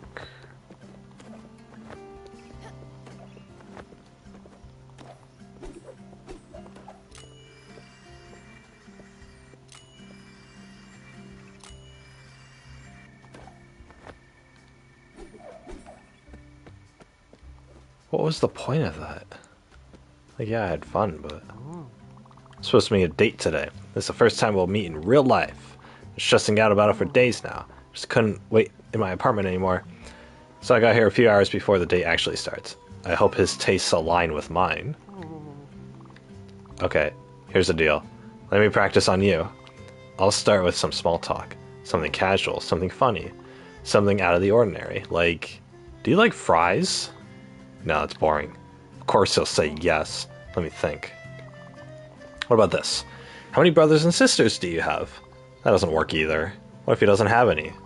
What if he only has sisters? What if he only has brothers? The family angle never works. My friend Becca says that talking about family is a death trap. No one has a perfect family. Well, except for me. Let me think of something else. How about this? Do you like bears? Not polar bears, silly. Mountain bears. Especially brown bears. I've never been a cat person, but bears I love. Oh, I got to hold one on a trip once. A cub. It was the nicest, most cuddly thing in my arms ever. Ah, my character's so happy to hear that. I really hope he likes bears. Let me think a little more. How about this now? Do you like standing on the edge of tall buildings? Damn, dude.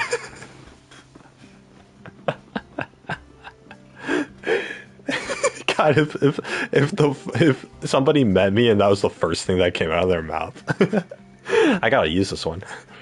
Do you like standing on the edge of tall buildings? I always feel like I want to jump, but the vertigo sets in.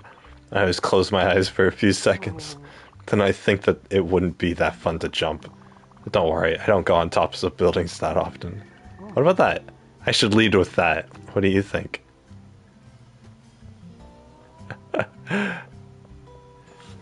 Wait.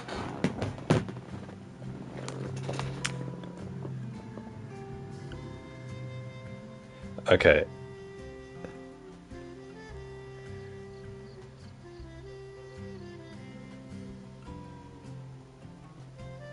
Where's...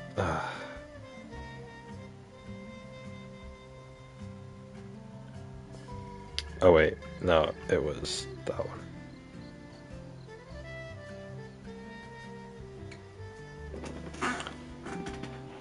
Okay, dating advice.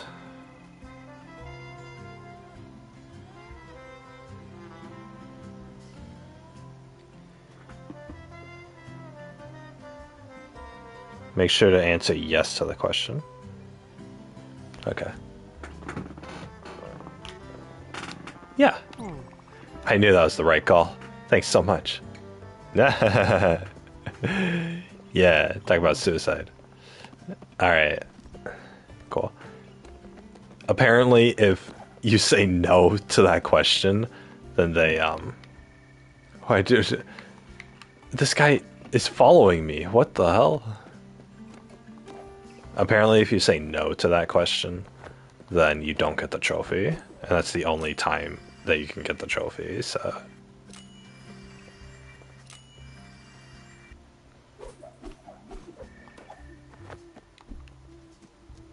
Are there any of the trees I can cut down? The fact that this guy is following me around is hilarious.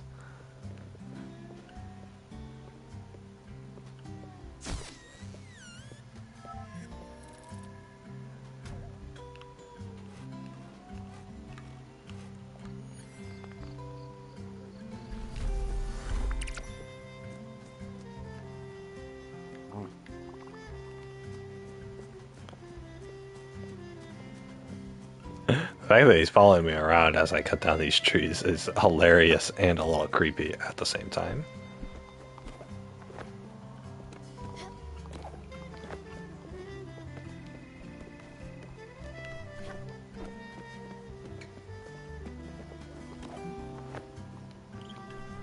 Alright, well, Amberlin Park didn't turn out to be that exciting, but I have a new objective now.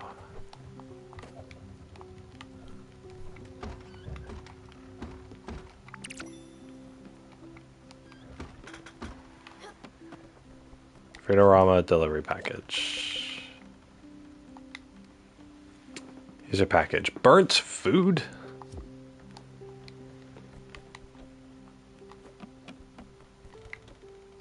Sleep in the morning.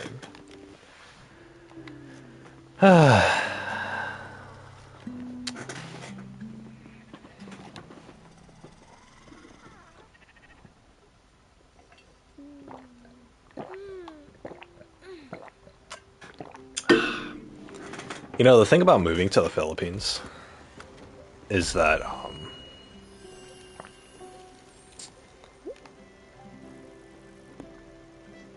ooh, Edgeboro Lane. Ooh, the bovine license. Hell yeah.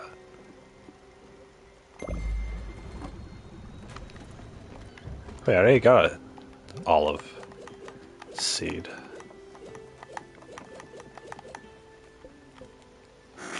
Orchard to grow an olive tree. Okay. We need to make another orchard then. Oops.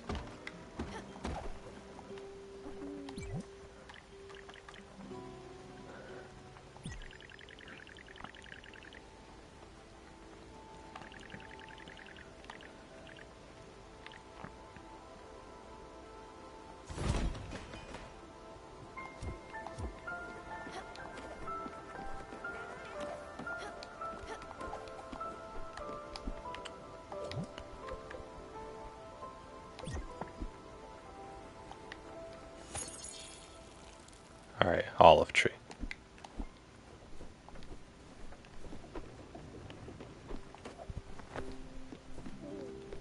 Where's Mikey and the other dude?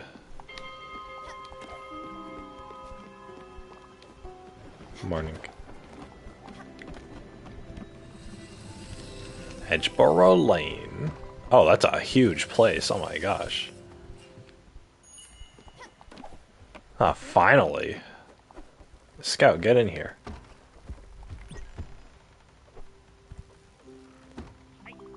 Mikey loves it.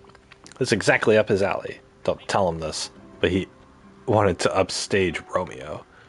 You wouldn't know. He's this guy from South Shore. He has expensive taste. He has this awful mansion. He would boast around town about his house like he hated him. Listen, you've been doing enough running around. We should go somewhere. Take it out and relax. Let's ask Mikey and think of something.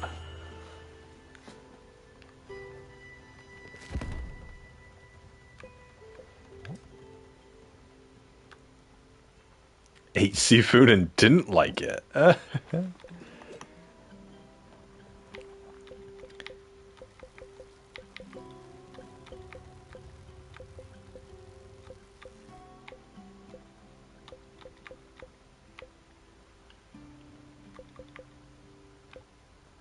Look, here, just have some candy. Free grub finally. We had such a blast. Mikey's making so much money. The money. There's nothing we couldn't buy. Our mom had never seen so much dough. She was a great lady, stuck in her old ways. She knew Mikey was putting himself in danger, but she didn't say anything since since the house was paid twice over. Hell yeah. Nah, there you go.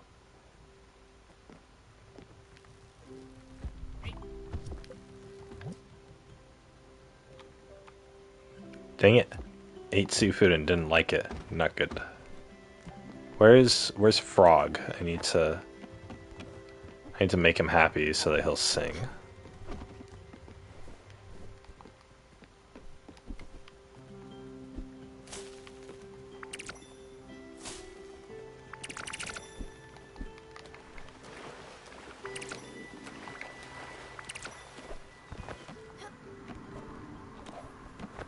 Where's Frog? What the hell? God dang it, my crew members keep disappearing.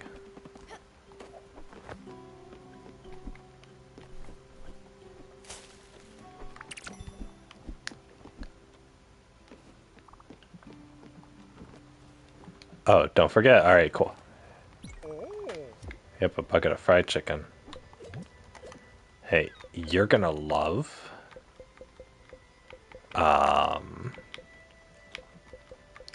You're gonna love some poached fruit. He likes everything.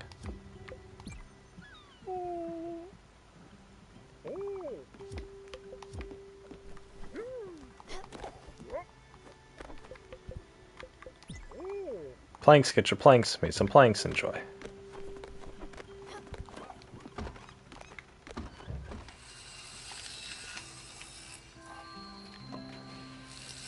What?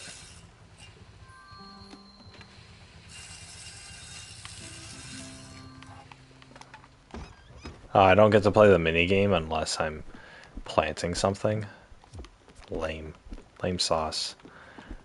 Get your lame sauce. Get your lame sauce.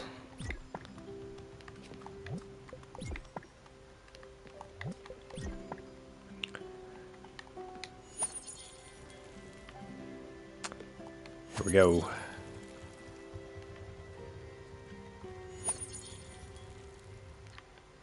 After stream, I'm gonna eat more hot dogs. Mikey, I had an idea. Apparently, there's this place called Grey Mist Peaks. Shouldn't be far. Mikey thinks you're... Well, we both think you're doing a good job. Listen, we've been asking a lot from you. Consider this our treat. A little camping trip for our efforts. Recognition after your discretion in affairs. We've never actually been camping. We would love to do this as a gift for you. Let's go take a look at some rocks and trees and shit. Nah. Nice.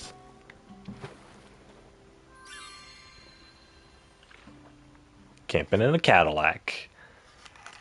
I want to camp in a Cadillac. Oh my gosh, guys! I saw a really great van build for van life. It wasn't a normal van. It wasn't even like a Sprinter.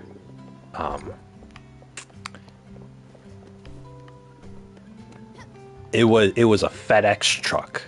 You guys know FedEx. There's a FedEx truck with the metal door and everything. Oh, it's awesome. God, I wish I could show you guys pictures. It was just amazing. If you guys want to see the video on YouTube, it's called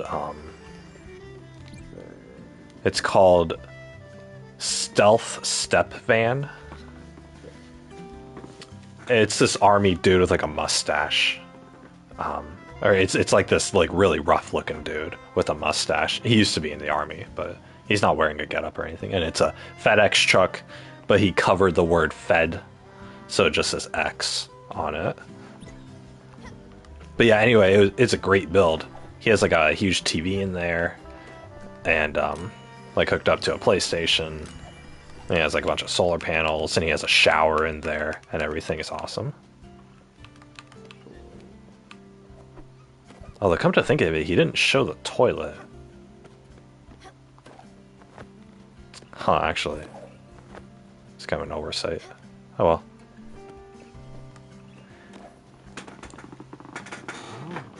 Need something, sweetie? Good time, perhaps? No. Well, don't be shy. Down here all the time. Still looking, are we? Wow, did he just ask if we wanted a good time? Talk about rapey.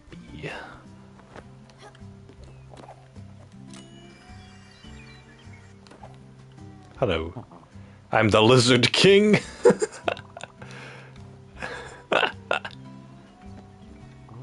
Oh wow, a visitor. Nobody ever comes here. You must be lost. Or worse, doing something illegal.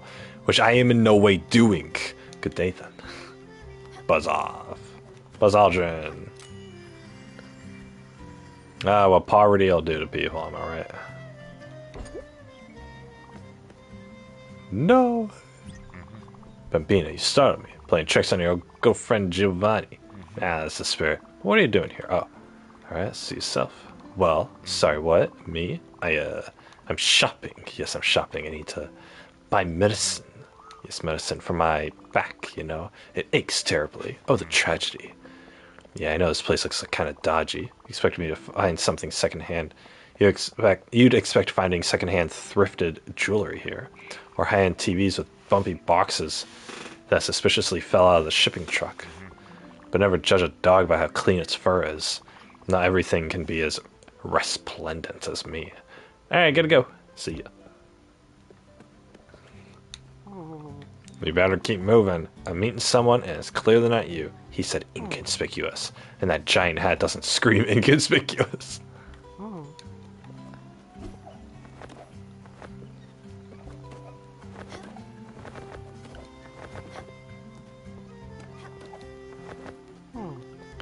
You got any? Don't talk to me.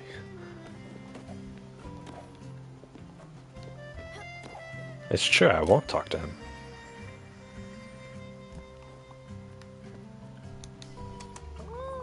Where'd you get that coupon book? I told my nephew to stop handing those out. Now I'm on the hook for a lifetime discount for every customer on the face of the planet. Randy, why don't you give Claude a job?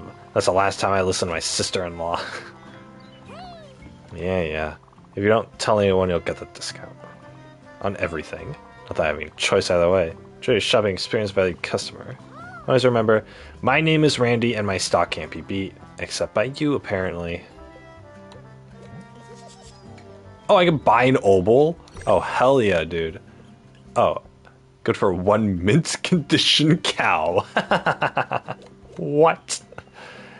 The archive room B2522. Oh my god. Guys, I got the archive.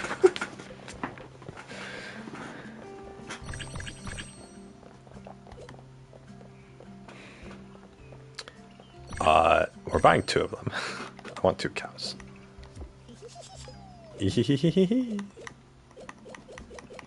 Dude, I can buy an obol, which means I can get my thing.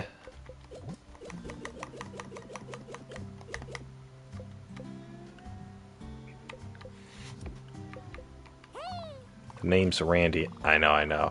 Aren't you merchants all supposed to be called Theodore? Yes. But now if you stop paying your franchise fees to Raccoon Inc. Listen, hear me out. I know what you're thinking. This guy looks shady.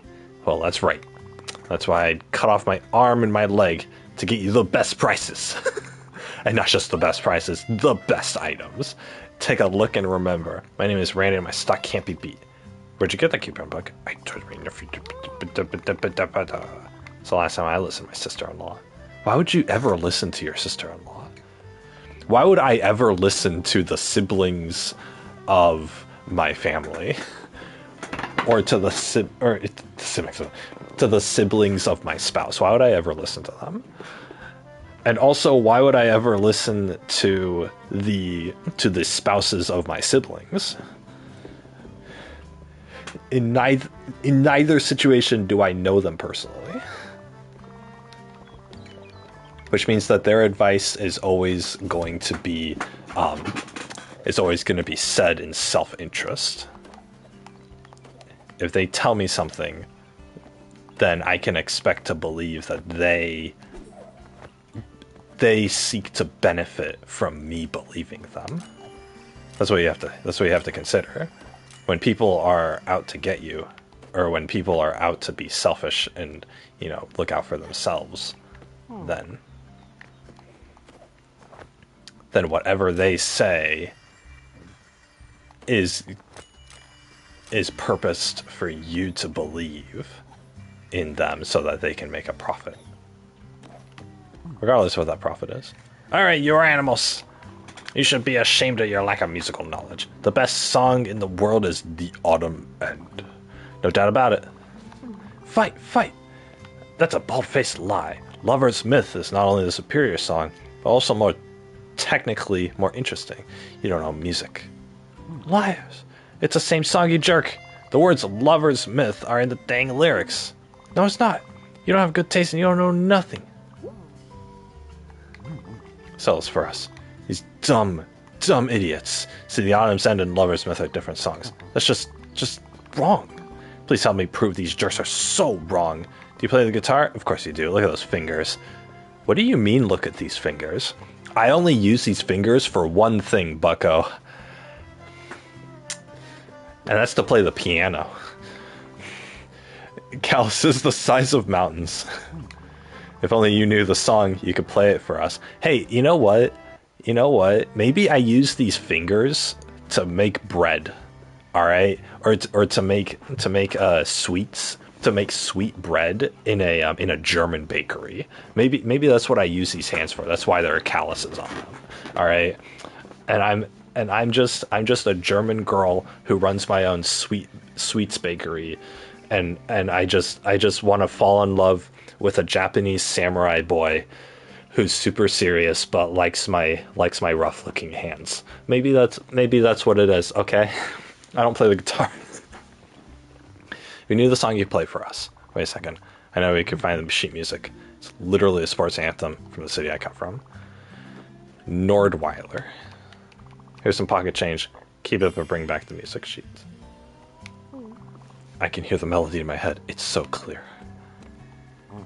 The Autumn's End is a classic. They sound dumb saying another title. Let's teach them. I can't believe they're mistaking Lover's Myth for another song. No thank you. Keep walking, you deviant. Lover's Myth is a classic. That's the name of the song. I swear it. It's such a good song.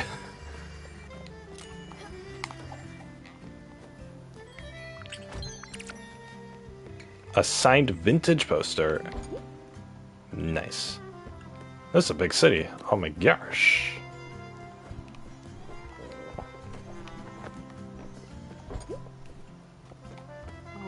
You got any? You got any what?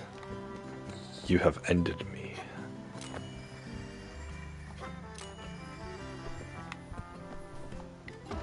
Hey, look at that. Sugarcane seed in a large Glen bottle.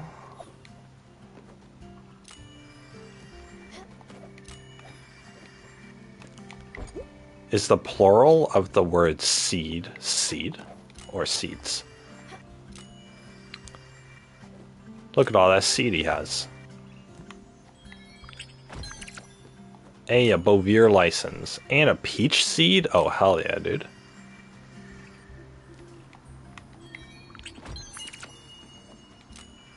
Hey, the Mercedes.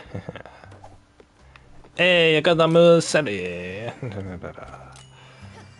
Hey, bambino, I got the Mercedes.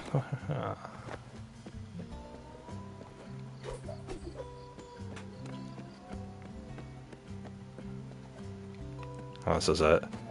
It's a big old city, and they put me right in the slums.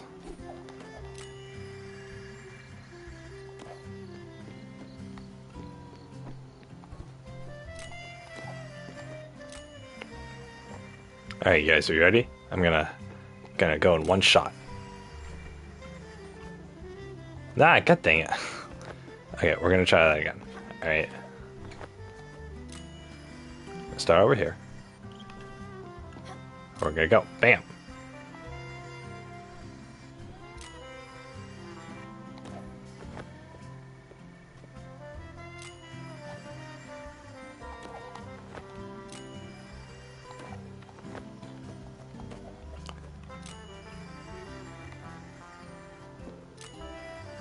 I am the Lizard King.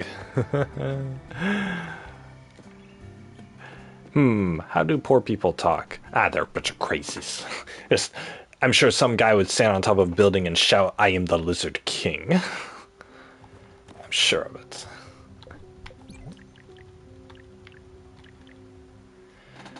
Alright, I need maple planks.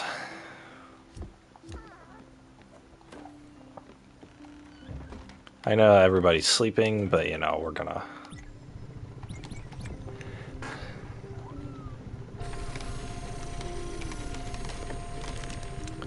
We're just gonna make some maple planks here.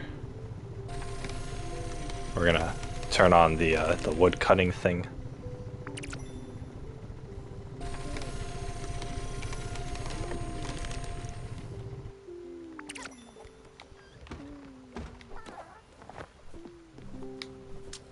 Build cows. A place to recall your favorite memories.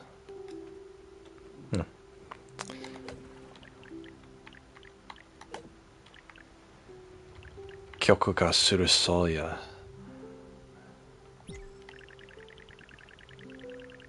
Cows. Cows can go here.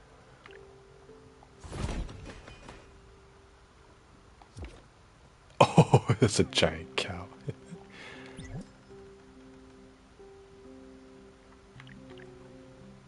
Wait, the price went up? What?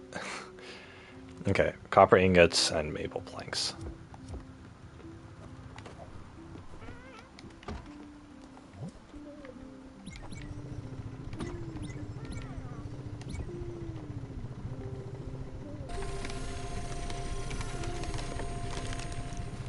Oh, I need to plant this peach tree.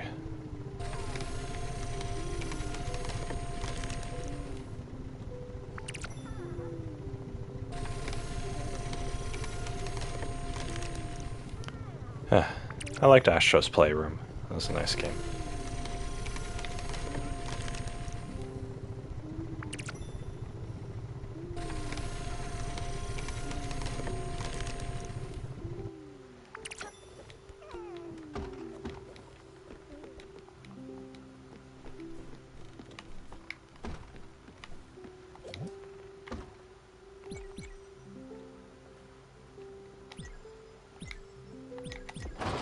Nah. We'll just make a bunch of them.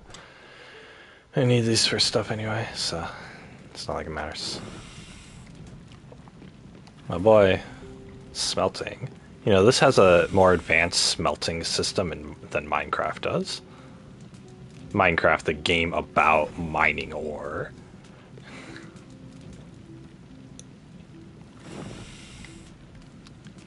In fact, Fantasy Life had a more advanced system than this.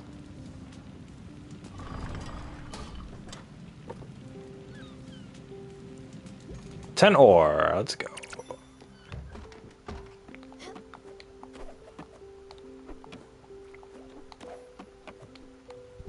Pears. Good. I'm gonna have to reorganize all this later. Beast seed, ayy.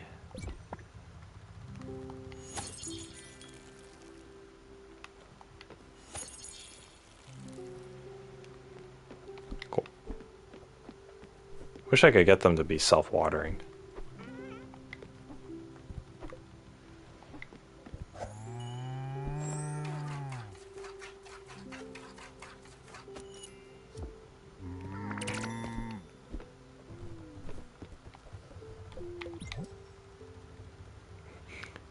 Where the cows go to bed. Here we go.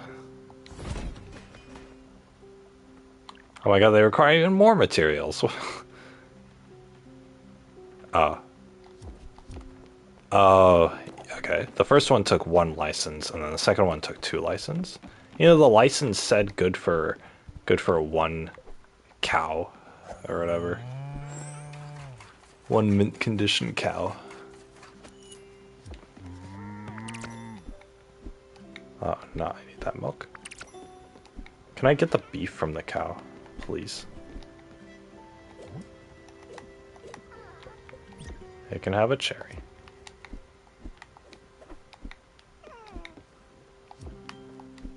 Okay.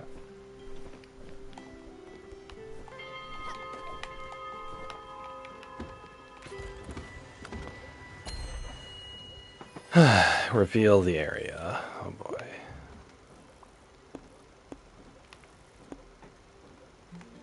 Sunspring Square.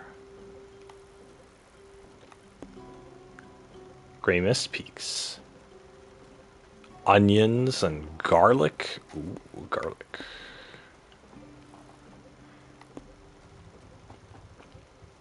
I want to go to the shrine.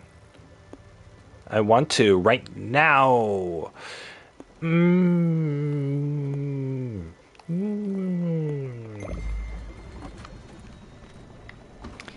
Wow, mommy.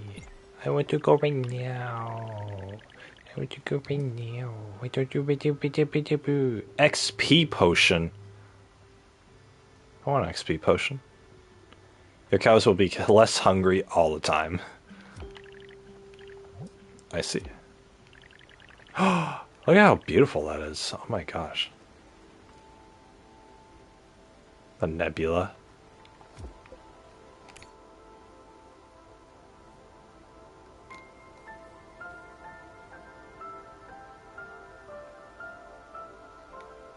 Ah, that's so pretty. Oh my gosh.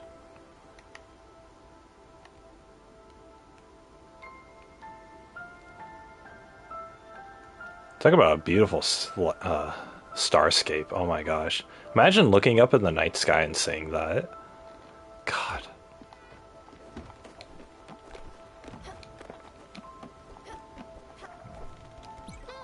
Good job, Sweet Pea. Lesson learned. You wait and pay off. I'm proud of you. In any case, you should go ahead and build the archive room. You bought it, you earned it. Okay.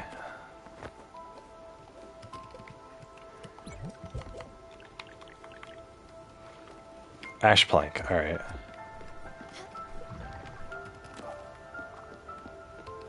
Morning, kid.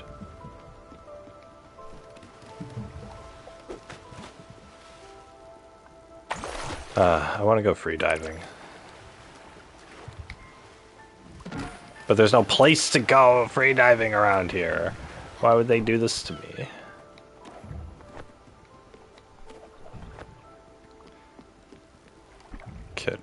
Oh.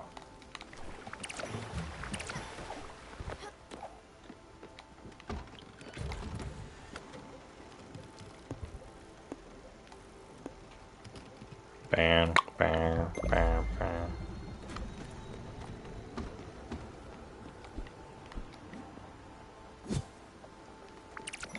These people are in my way.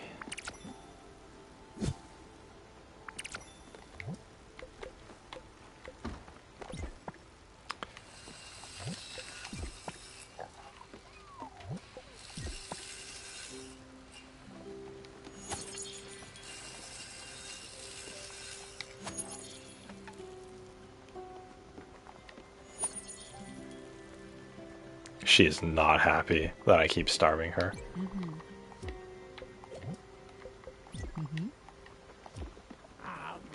Okay, cool.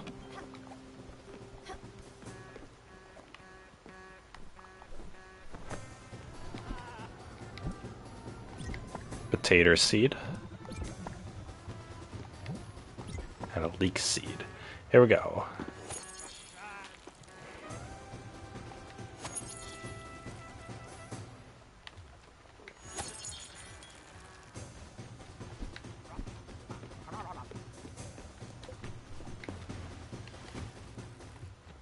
Wait, where was I gonna go? Hawkesbury? I wasn't gonna go to Hawkesbury. Oh, yeah, I was. For the shrine. Okay. Whew, good thing I remembered.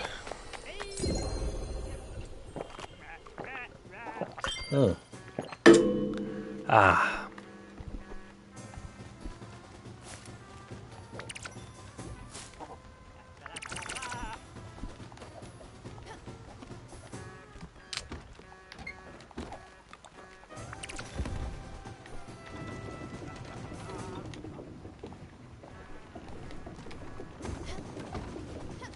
Oh, phew, okay. Can I put my passengers on like an automatic feeder or something? I got a surprise. I was hungry, so I had to, yeah.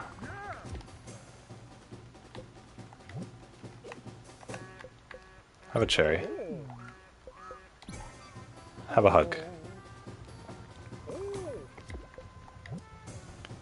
Good.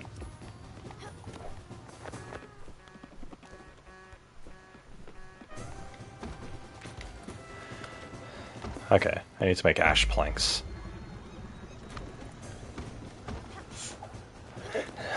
Okay.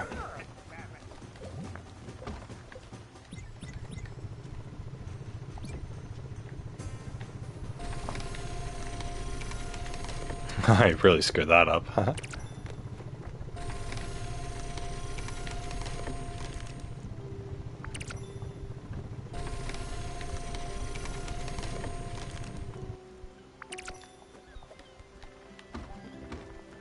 There we go.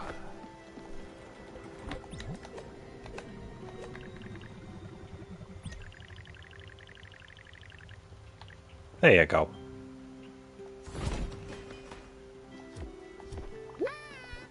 Not bad. This looks great. Reminds me of when I was. Reminds me a bit of my late husband David's classroom. Obviously, you never met him, but you knew he was a high school teacher. You already knew that. The room. It's just very similar. We should go inside and take a peek. Maybe see if the projector still works.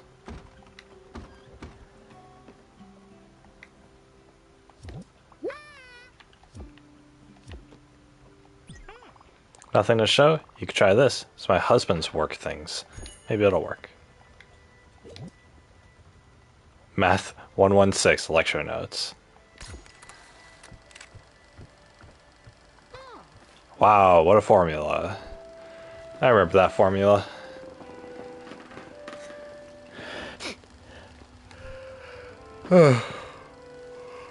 Midpoints.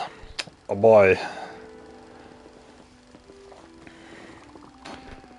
Midpoints were... I think it was Algebra 2 where you started learning about midpoints. Maybe Algebra 1.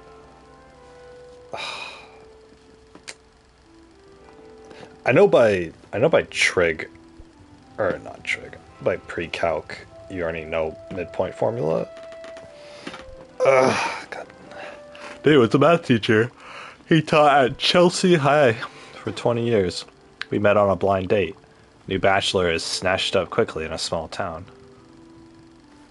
Is it? My friend Pauline matched us up. She was the school secretary. That school would have been in shambles without her. She was the first to see him and called me the second he was out of her sight. Bev, I just met the love of your life. How about that? She was right to a point. I was the love of his life. He was gone too quickly to be the love of mine. I never met anyone as special as him. He had a warmth that I was never able to find again. Well, what are we looking at? Must be a formula or something. I've never been that great at math. Yeah, don't worry. If you're not good at math, you'll never reach the math class where you need this formula. So, if you just take Algebra 1 for all 4 years of high school, like I knew some kids did, then you would never... Because this was... They might have taught this as early as geometry, but... Either geometry or Algebra 2. What's this formula? My grade gets confused with numbers. I have that in common with... And she told me that she isn't great with... I'm just tired. I can feel it in my bones. Don't ever get old, Stella. It wouldn't suit you. It wouldn't suit me.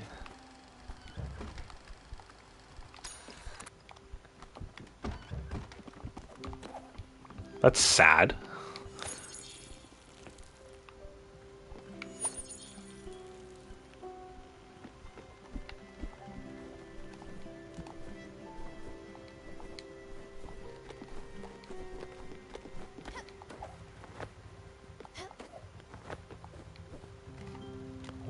What are we doing?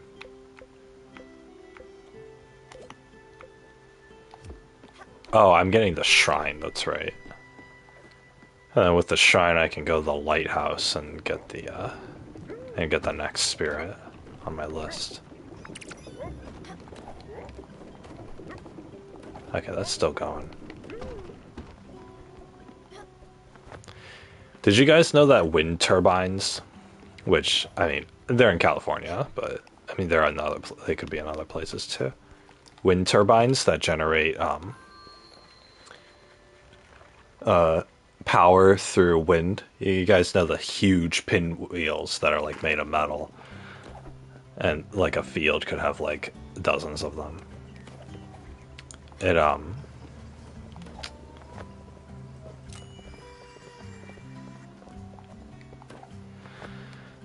what was I saying? Yeah, did you guys know that living near one of those, it'll actually damage your hearing? If you live near one of those, the constant turning of the wind turbine, and I guess it, like, it makes a noise or it emits a frequency or something that, that damages your eardrums. So if you live near one for a long time, then you'll actually have really damaged hearing. So, unfortunately.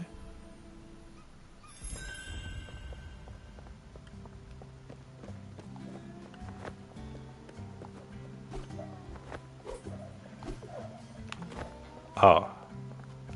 Okay, I guess it's that easy.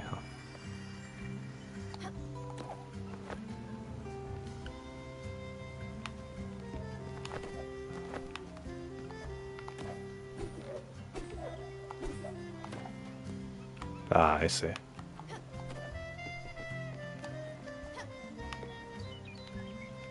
What's that? Oh, it's a dude.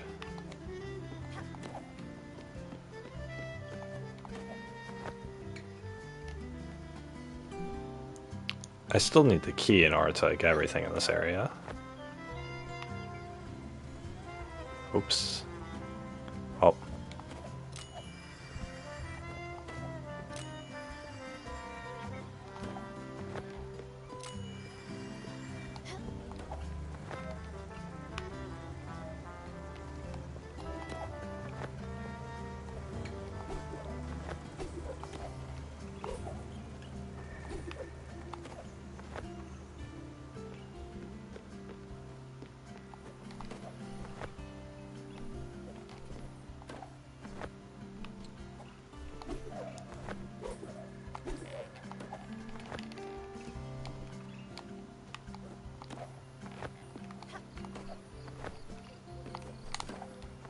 Okay, just whatever. I'm not gonna stress about that.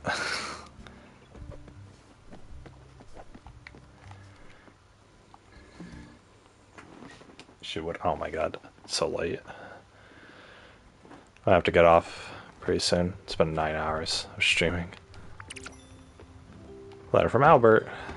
Oh boy. A bouncy platform. Oh boy. Okay, I don't remember which areas needed me to bounce, but... Bounce on my boy's dick. Ah ha ha! Hilarious. Did I get a new ingredient? I got milk. That's right. I got milk. Fantastic. Milk and tea will create... Why do I cook it in the oven? An English tea. Fantastic. Alright, milk and rice would be rice pudding. Milk and wheat?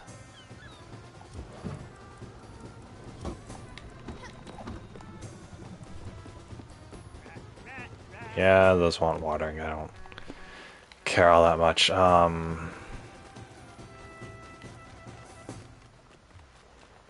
rare chest. There we go. Yeah, skip it. Skip it, skip it.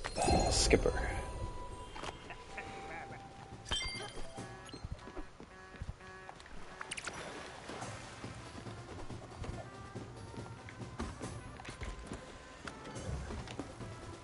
Go.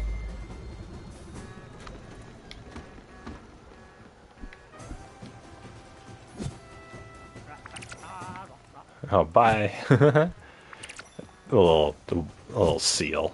That's so cute. There's this really funny GIF. Alright, this really funny video. It's really short. Of, there's a seal just like laid out on an iceberg. Really uncomfortable, like. And the,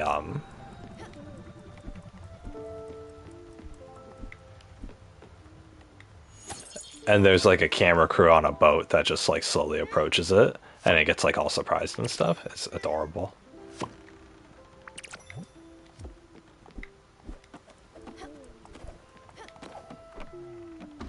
What the? No. Dang it. Cows, give me your milkies.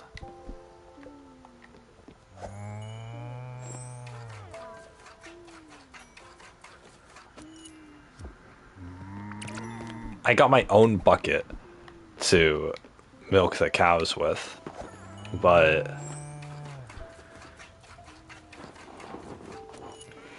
it didn't,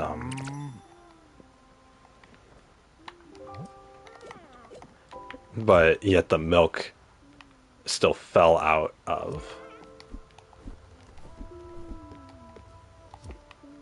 still like fell out or whatever. I don't know how to describe it. I don't know what I'm saying.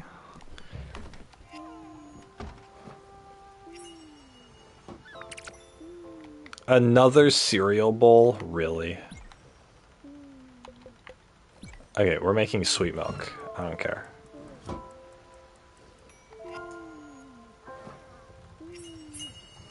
Hey, toffee! Oh, hell yeah, dude. Milk and sugar makes toffee. I'll take it. Corn would probably be...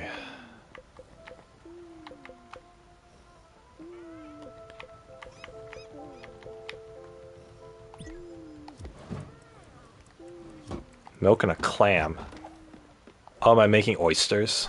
Sounds good.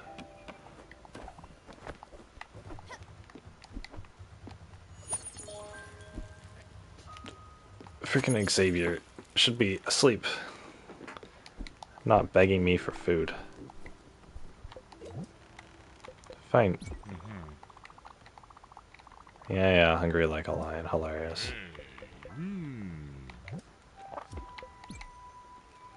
Here, be in a better mood. Very good.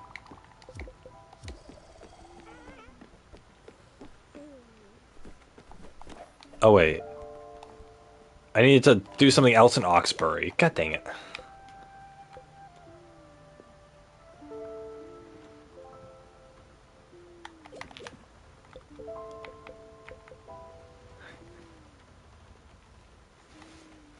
Cute. Cute.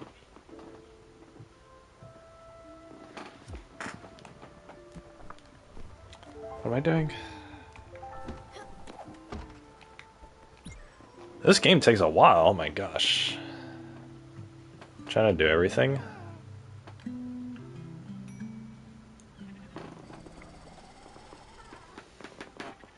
Kiwi.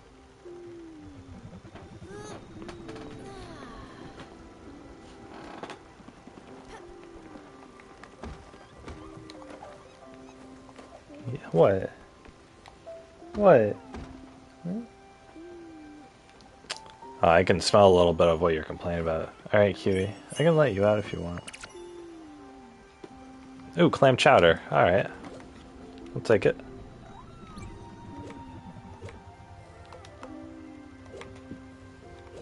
Oh yeah, I already made milk and sawdust. Milk and fire glow.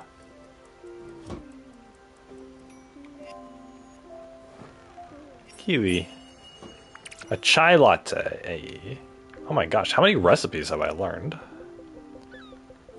I still have a lot to go. What in the world? How many items are there? Jeez. Milk.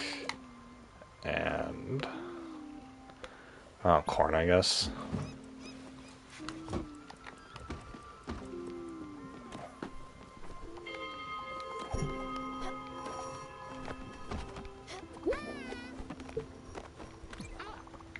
I do enjoy being on those boats. Been wondering, would it be possible to build me a house? You know, the kids and David and I lived on a farm. We had nature all around. We had dogs and goats. It was a cozy little farmhouse. It wasn't much, but it was ours. What am I saying? You've already done that for me. I was just testing you. See if you're quick on your feet. As I can see, you're still sharp. Which reminds me, I need to get my kitchen knife sharpened. Something my childhood friend Daryl didn't do. He was cutting vegetables in one day, and just like that, the blade bent, broke, and shattered all over the place. Mostly in his face. He had bandages on his face from all the cuts. His wife Hannah left him. Left him? Not because of the cuts, but because he had a secret family 2 towns over. That just goes to show you can't trust a man who doesn't sharpen his knives. Well, I guess I'll go home. No, we'll get you those knives, don't worry.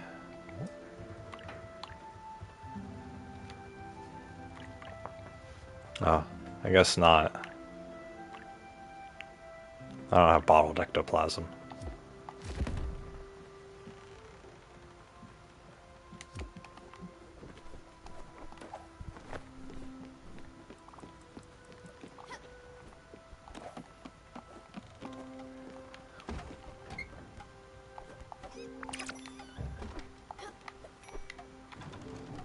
Wow, this got shot all the way down here, didn't it?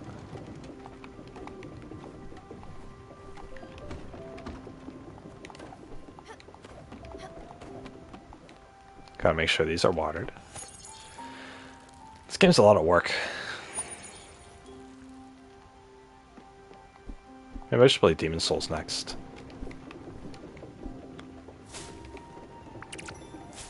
I pre-ordered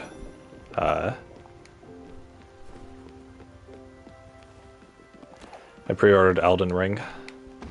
I pre-ordered it off of Best Buy.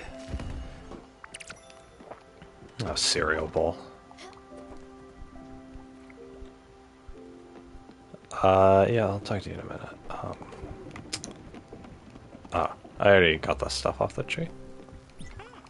It's quite the vessel. At this point, is essentially a sailing village, a real community. Do you remember Dana, the flower girl with the beautiful long red hair? You know, Dana. She went to the desert with some friends.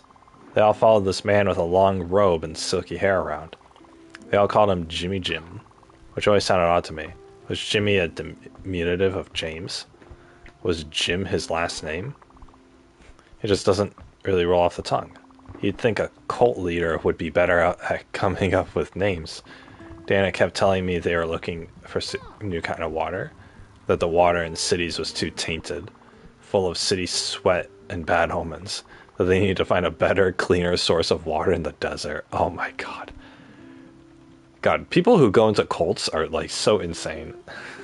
It's that whole like, you follow a crazy idea, and the more community that there is around it, the more you think that, oh, this must be correct because everyone else is doing it, sort of thing. American society is basically just one giant cult where we've normalized certain behaviors. I mean, a cult itself is very extreme, but on a societal level, it's the same concept. People just do things, or, there's a norm, and people try to adjust around the norm. Oh, you gotta wear makeup all the time? That's the norm. You're gonna be outcasted if you don't. Oh, you gotta lose your virginity before you're 16? That's the norm. You're gonna be called a loser if you don't. That sort of thing, right? I hate that. I hate people who try to adjust to the norms, who try to adjust to the normal, because it means you don't have a personality of your own.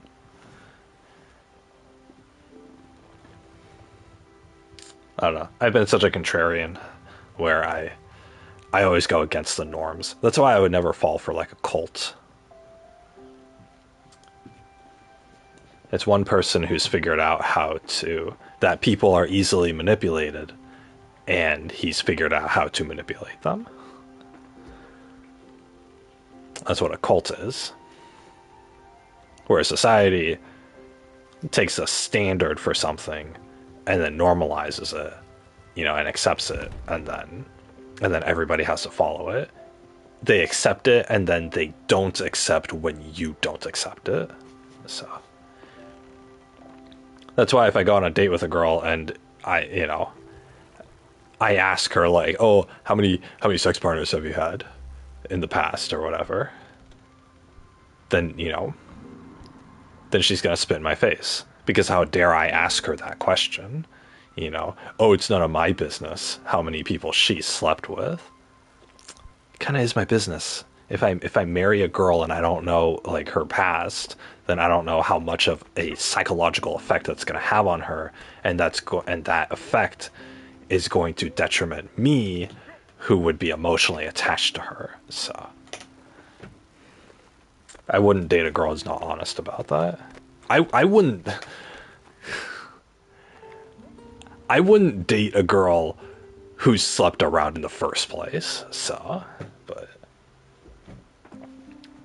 people are always like they're like proud of the fact that they can sleep around, but then at the same time they also hide the fact that they've slept around, or they hide the number of partners that they've had, because the instant you ask it, oh, it's their choice, but they're still too ashamed to tell me, or they're still too ashamed to say it out loud. But a conflict of interest there. Why would you be proud of something you're doing, but you're too ashamed to talk about it? Like, doesn't make any sense. If I'm into any weird whatever and I'm proud of it, then I'm gonna tell people, or I'm at least gonna tell people when they ask me about it. I mean, I don't know. What's a weird question someone could ask me? I don't know. Somebody could ask me, "Oh, how many years have you been sleeping with a body pillow?" As if it's like a sign of loneliness, that you go to bed with, snuggling a body pillow. Somebody could ask me that. It's a little shameful. Yeah, of course. But I'll still say the truth. If that's an indicator, if somebody is using that as a way to filter me out of their lives, then I am also better off without them. They're better off without me. I'm better off without them. Same thing with a slut, If I go out into the dating world and I have this standard, then yeah, the question's going to come up. How many partners have you been with in the past? And if she says any number more than one, then I probably don't want to be with her, right? Even if she says one, it's like, okay, well, it's you've done it with somebody else, obviously, and shared that or whatever, but whatever, right? You can just chalk it up to like, oh, you know, like I get it, but at the same time, it's not preferred, You just chalk it up to like, oh, I thought he was the one, but I was mistaken, and I hadn't met you yet, or whatever, right? You can be all romantic about it.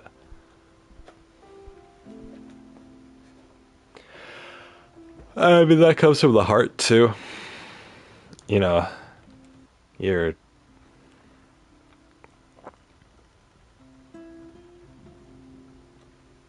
I mean, people make mistakes. It's part of life. You don't know what the right answer is when you haven't seen the right answer yet. I mean, that's kind of how dating goes, right? If we had the amazing ability to just vision sense if somebody is our soulmate or not, and just right off the bat, just look at them and you get a yes or no above their head. Is this my soulmate? No. Okay, I won't waste time with you then. It's like, that'd be super convenient. But the thing is, we don't have that. So, I mean, we get with people and we end up doing things for people that we might have rather not done, or that, we wanted to do with our soulmate, but this person wasn't that. And, we were hopeful, we were crossing our fingers that, oh, this is the one, but it's not the one. So, that sucks. It sucks, having to go through that in your life, whatever. Which is why I would be accepting of like a girl who says she's a partner before. That's fine. Obviously, don't have a partner when you're with me, or don't have a partner when you know me. If you're saying I'm the one, then you can't have a partner while with me or whatever, right? It's only excusable when you don't know anything else. When you don't know anything else, obviously you're gonna date who you date, but but after that, it's like she kept wanting me to come with them, telling me this new water would heal everything, that their new community would be beautiful, everyone in harmony with each other and nature. Well, it didn't take long for everyone to be dehydrated. The well they dug lasted a few weeks, and everyone started fighting over the water. I guess I'm saying that I know you're busy. You got things to tend to, people to see, place to be. I don't want to be a bother, but I'll just have to be. Been thinking of a new way to repay you for all that running around. I think I got a good idea. I need your help for the final touch. I signed to one of the people on the boat. I'm so bad with names. Well, new names. I can't seem to remember your passengers. It must be all the comings and goings. Well, they were saying sometimes the boat goes through a swarm of fireflies. Their bellies are sometimes filled with fire glow seeds. Well, look at that. You already got some fire glow. No need for all that trouble then. Some beauty. Perfectly spicy fire glow. What the heck, I can't keep a secret any longer. Do you remember when you first moved into the building? I'd been there for years. I sold the house a few months after David died. The kids were heartbroken. At first, they were never there. They just wanted their old rooms to stay perfectly intact, I suppose. Well, back to you. Your fridge broke on the first day. Poor thing. I could tell you were broke and couldn't afford takeout. Do you remember what happened? That's too bad. I made you soup. Not just any soup. My favorite soup in the whole wide world. It was laksa. It was the first thing I ate when I moved to the big city alone. I moved there here closer to be close to my sister. It's quite the trip. It took a few days. Well, when I got here, my neighbor, Aranya, from 32B invited me to dinner. Neighbors were friendlier back then. She served laksa. I never tried it before, but I instantly fell in love. For a year straight, I must have invited myself to dinner at least once a week. Hopefully I didn't overstay my welcome. Her family was so nice. In any case, spicy food became my ultimate friendship test. If you can stomach it, then you can stomach me. And you passed with flying colors. I couldn't help with your fridge, but I kept you fed. My gift to you is Arena's family recipe. I can't recreate it anymore. Well, that's not true. I just believe that at my age, I'm done enough cooking for a lifetime. It's time for someone else to let someone else take the reins. If you cook a laksa, maybe we can share it. have to put fire glow and that delicious powder of grain. Sorry about that. Must have slipped my mind. Have to figure it out, I suppose. If I had a Loxa in front of me, I'd remember. Wouldn't that be lovely? Delicious grain. What delicious grain? Wheat?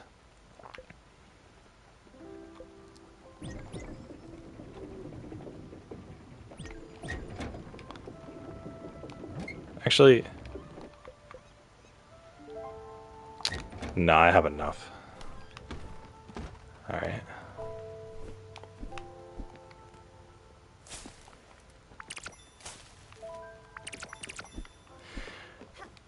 I don't know. People have standards, and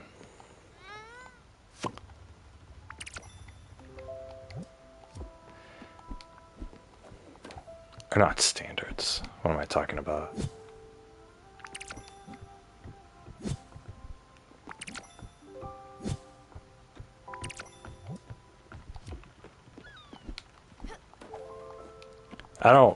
I don't really criticize people who make a wrong choice here and there, but it's like there comes a certain point where like you do things consciously.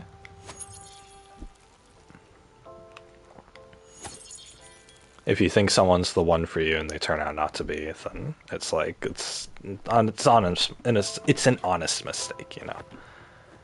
But I mean, that's a hell of a lot different than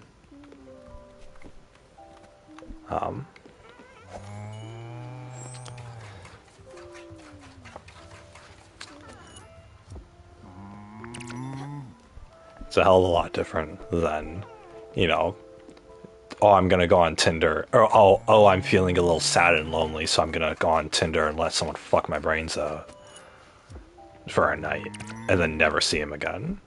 A hell of a lot different. I hate people who, God, I hate people who use Tinder. Oh my gosh.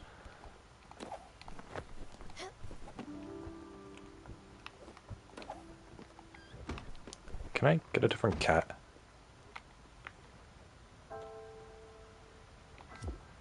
There we go.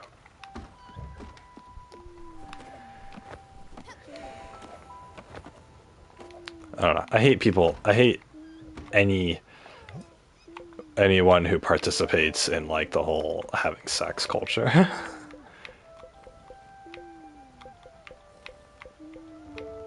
Like do it with like your lifelong partner, and that's it. It's like how hard is that? Like not that hard.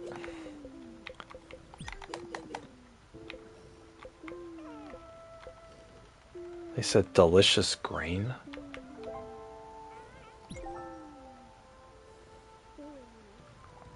Would Loxa use rice?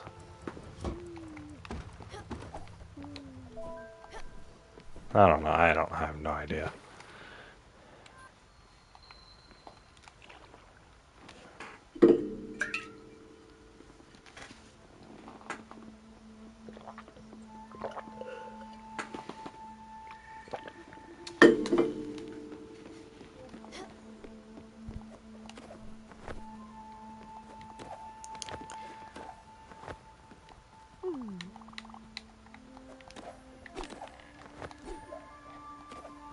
There we go.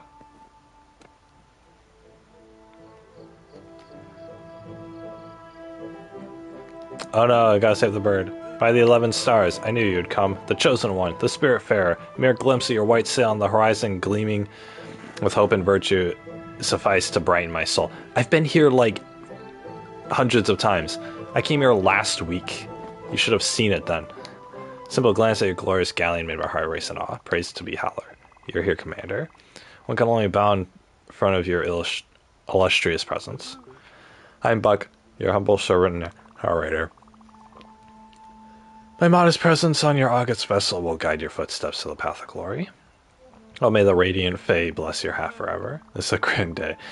The joy overwhelming me is as tall as Mount Farados, vast as a great sea. To the vessel.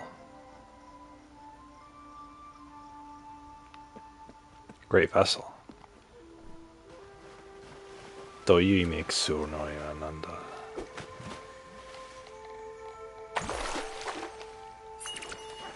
Tomato pizza! Nice. Now I don't have to cook tomato pizza. It's locked. Oh, I unlocked it somehow. I don't know how.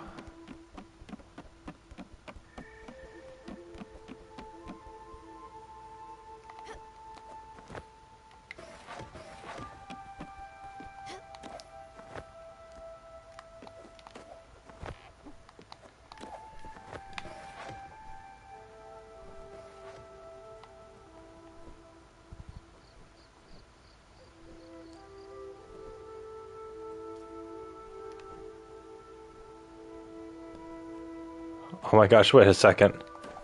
No. Alright, I gotta go on for...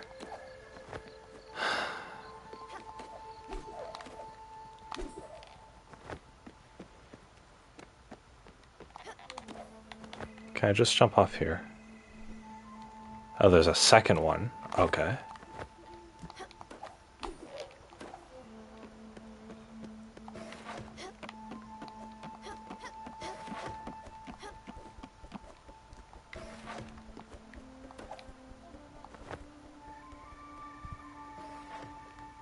Yeah, there it is. Hey, peach and opal? Hell yeah. A mint collectible card. Nice. He is sad. He needs food. Wait. Substance contains fruits. Yes, I gave you a fruit. Unfortunately, cannot accept your generous donation. Fruits are sacred according to Holy Scripture of Dor Umin, which I am a pious follower. It is utterly forbidden to even think about someone thinking... It is utterly forbidden to even think about someone thinking about eating one. I cannot ingest them by faith. Yes, by faith. This guy called me the Holy Commander, so I'm pretty okay with that, so... Words cannot actually describe the intensity of my joy, Commander, and my idea of my humble presence here on this very deck, but also as I gaze into the stars and impatiently wait for our future adventures to unfold. Commander, the duty of knowledge rests heavily on my frail shoulders. I must inform you of your mission. My mission? Laid ahead of us by the torturous vicissitudes of fate, your task is of the utmost importance. With your power, the cruel and terrible Lich God Gornemloth can finally be defeated. Make a fear check. 15. You sense a cold. Is he playing D&D? Oh my god, he's playing Dungeons and Dragons. You sense a cold shiver slithering down your spine. Your courage jumps forth, and your mind stays clear and untroubled at the sound of this name. Gornemloth wants to conquer the sun itself. He conspires to steal the light itself. You must stop it at once. Only your powers can shield the world from his unholy plot. The bulwark of the stars will make the sky whole once more. But before we delve further into the treacherous plans of the Lich God, some preparations are in order. Your humble narrator here needs a little something before we venture forth on our grand journey. In the shadowy alleys of Edgeboro Lane lies an emporium of great interest, a bazaar, whose gilded cabinets harbor artifacts of epic value and great rarity. Its owner, an eccentric shopkeeper, is equally parts shoddy and unscrupulous. This scoundrel has got in his possession a unique scroll I covet. On this magic scroll is written in great detail how to erect a very special mage tower, a lair of infinite wonders. Only the scroll will allow you to build it, so I, your modest chronicler, can set my quarters in it. Onward. Let's set forth towards the wretched shores of the Emerald City. Edgeboro Lane. It's kind of green after all. The Emerald City. Dude, that guy knows how to roleplay. Oh, there he goes. Oh, I made the Laksa. Nice. Alright, cool. Have to wake everybody up.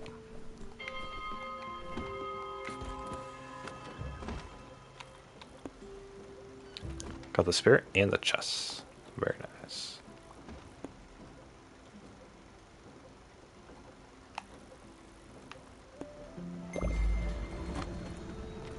This guy's playing D&D, really.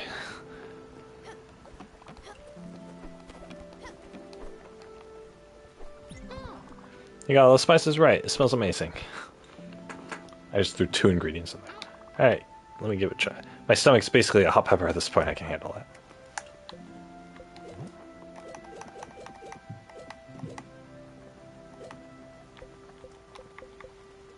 I want laksa. That sounds really good right now.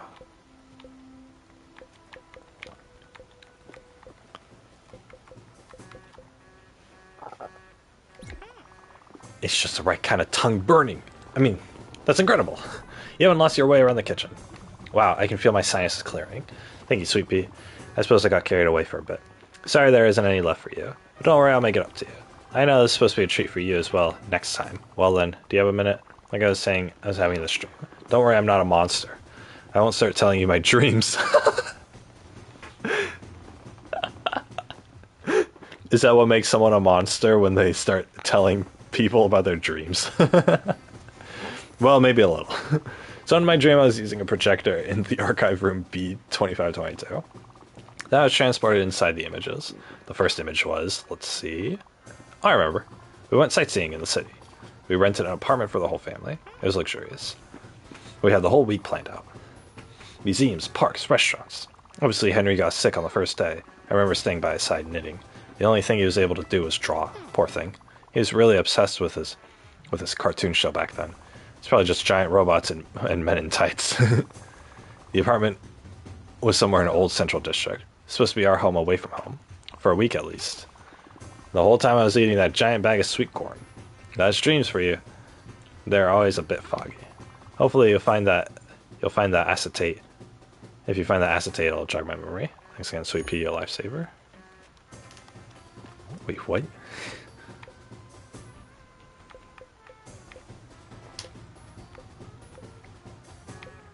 Find an acetate in Old Central General.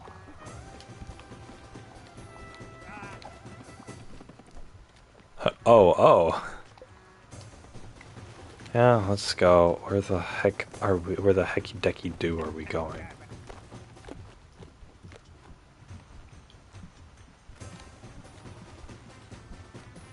Wait, did I have a quest?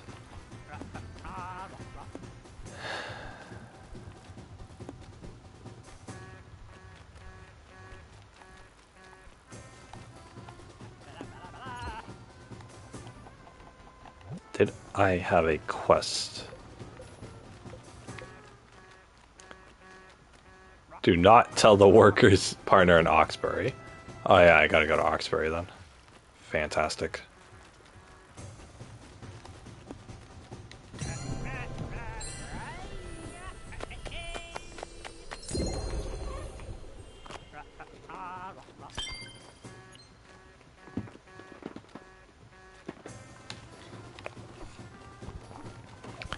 Alrighty dighty.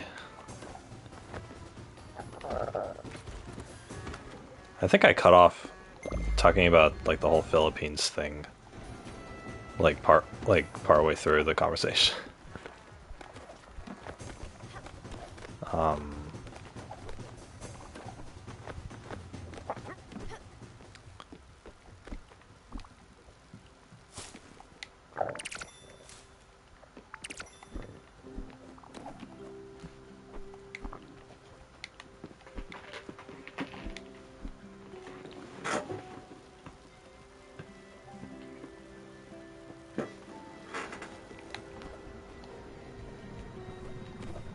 Oh, are there chickens in this coop?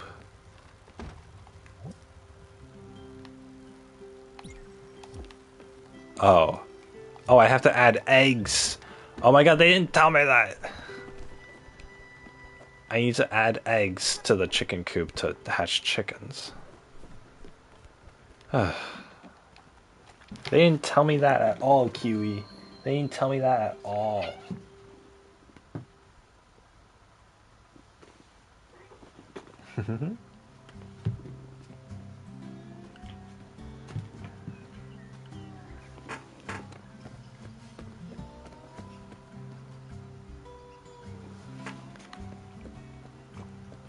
Oh, those boys. Oh yeah, I'm supposed to tell some lady in Oxbury that I'm getting ripped off.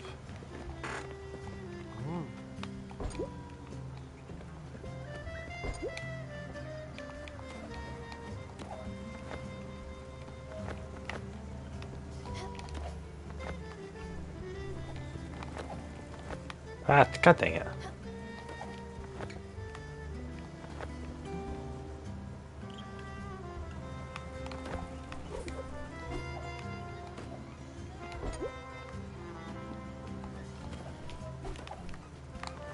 Are you serious?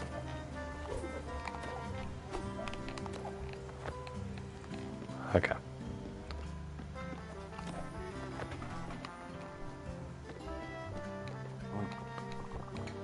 We don't sell lemonade anymore? The people didn't crave it as much as I thought. It's been rough. Taking on substantial debt for all the lemons. No one wants them. I'm sore out of luck. I got it now. We're heading into a new era. The dawn of tomato juice. Same principle. Freshly squeezed from fresh. But if you aren't busy, maybe you can make a run for me. Got a courier waiting at Bottom Line Core. Got a good price on some tomatoes and can't pass this up. It'll be worth it. Same price? Good, good. Hello, friend. On my way to a happier day.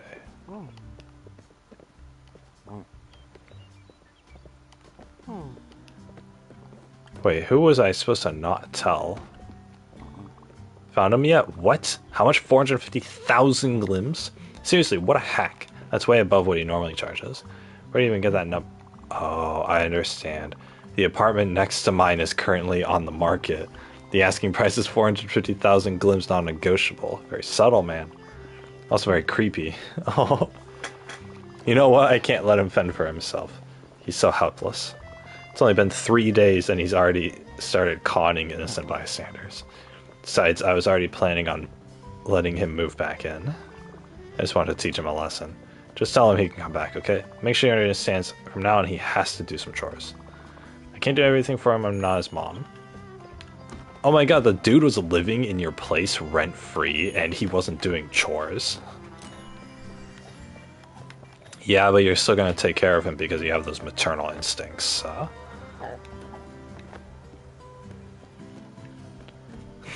That's how women are.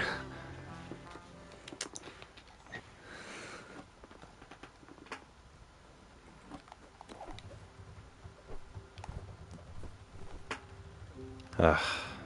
Anyway, I think I'm gonna go off. Don't forget.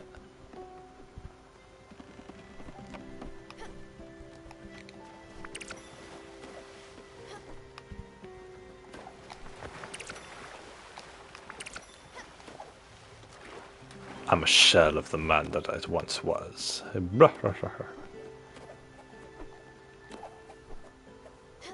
Cows aren't ready to milk. Milk, milk, milk.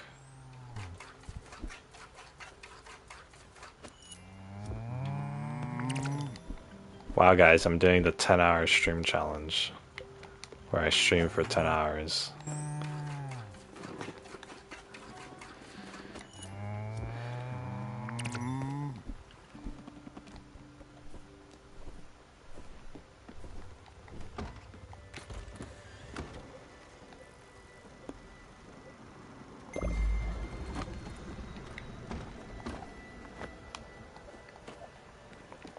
Anything else I can build? Bouncy, bounce, bounce.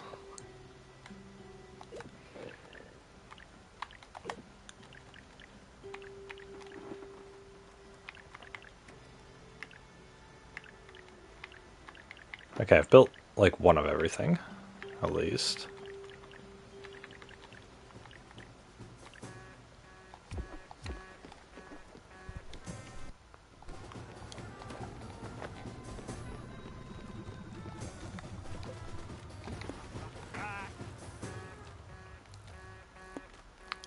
They want me to go to Edgeboro Lane, so we'll go over there.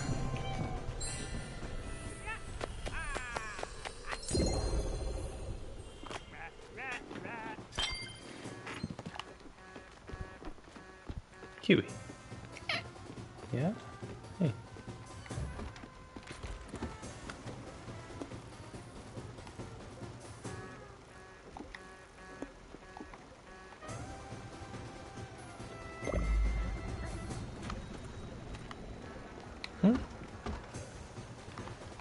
Kiwi. Alright guys, I'm gonna get off. I think I can save and quit. There we go. Kiwi. Kiwi's begging for me to let her out. Well, you guys, hope you enjoyed the stream. It was way longer than I anticipated, but I haven't got to play this game for a while, so I was looking forward to it. Oh, that's fine with you guys. I'm gonna get off though. Hope you all had a good day today. Hope you all had a good week this week. But yeah. Anyway, I'm gonna head off.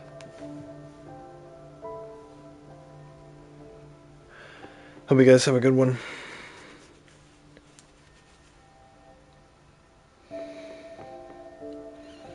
Yeah.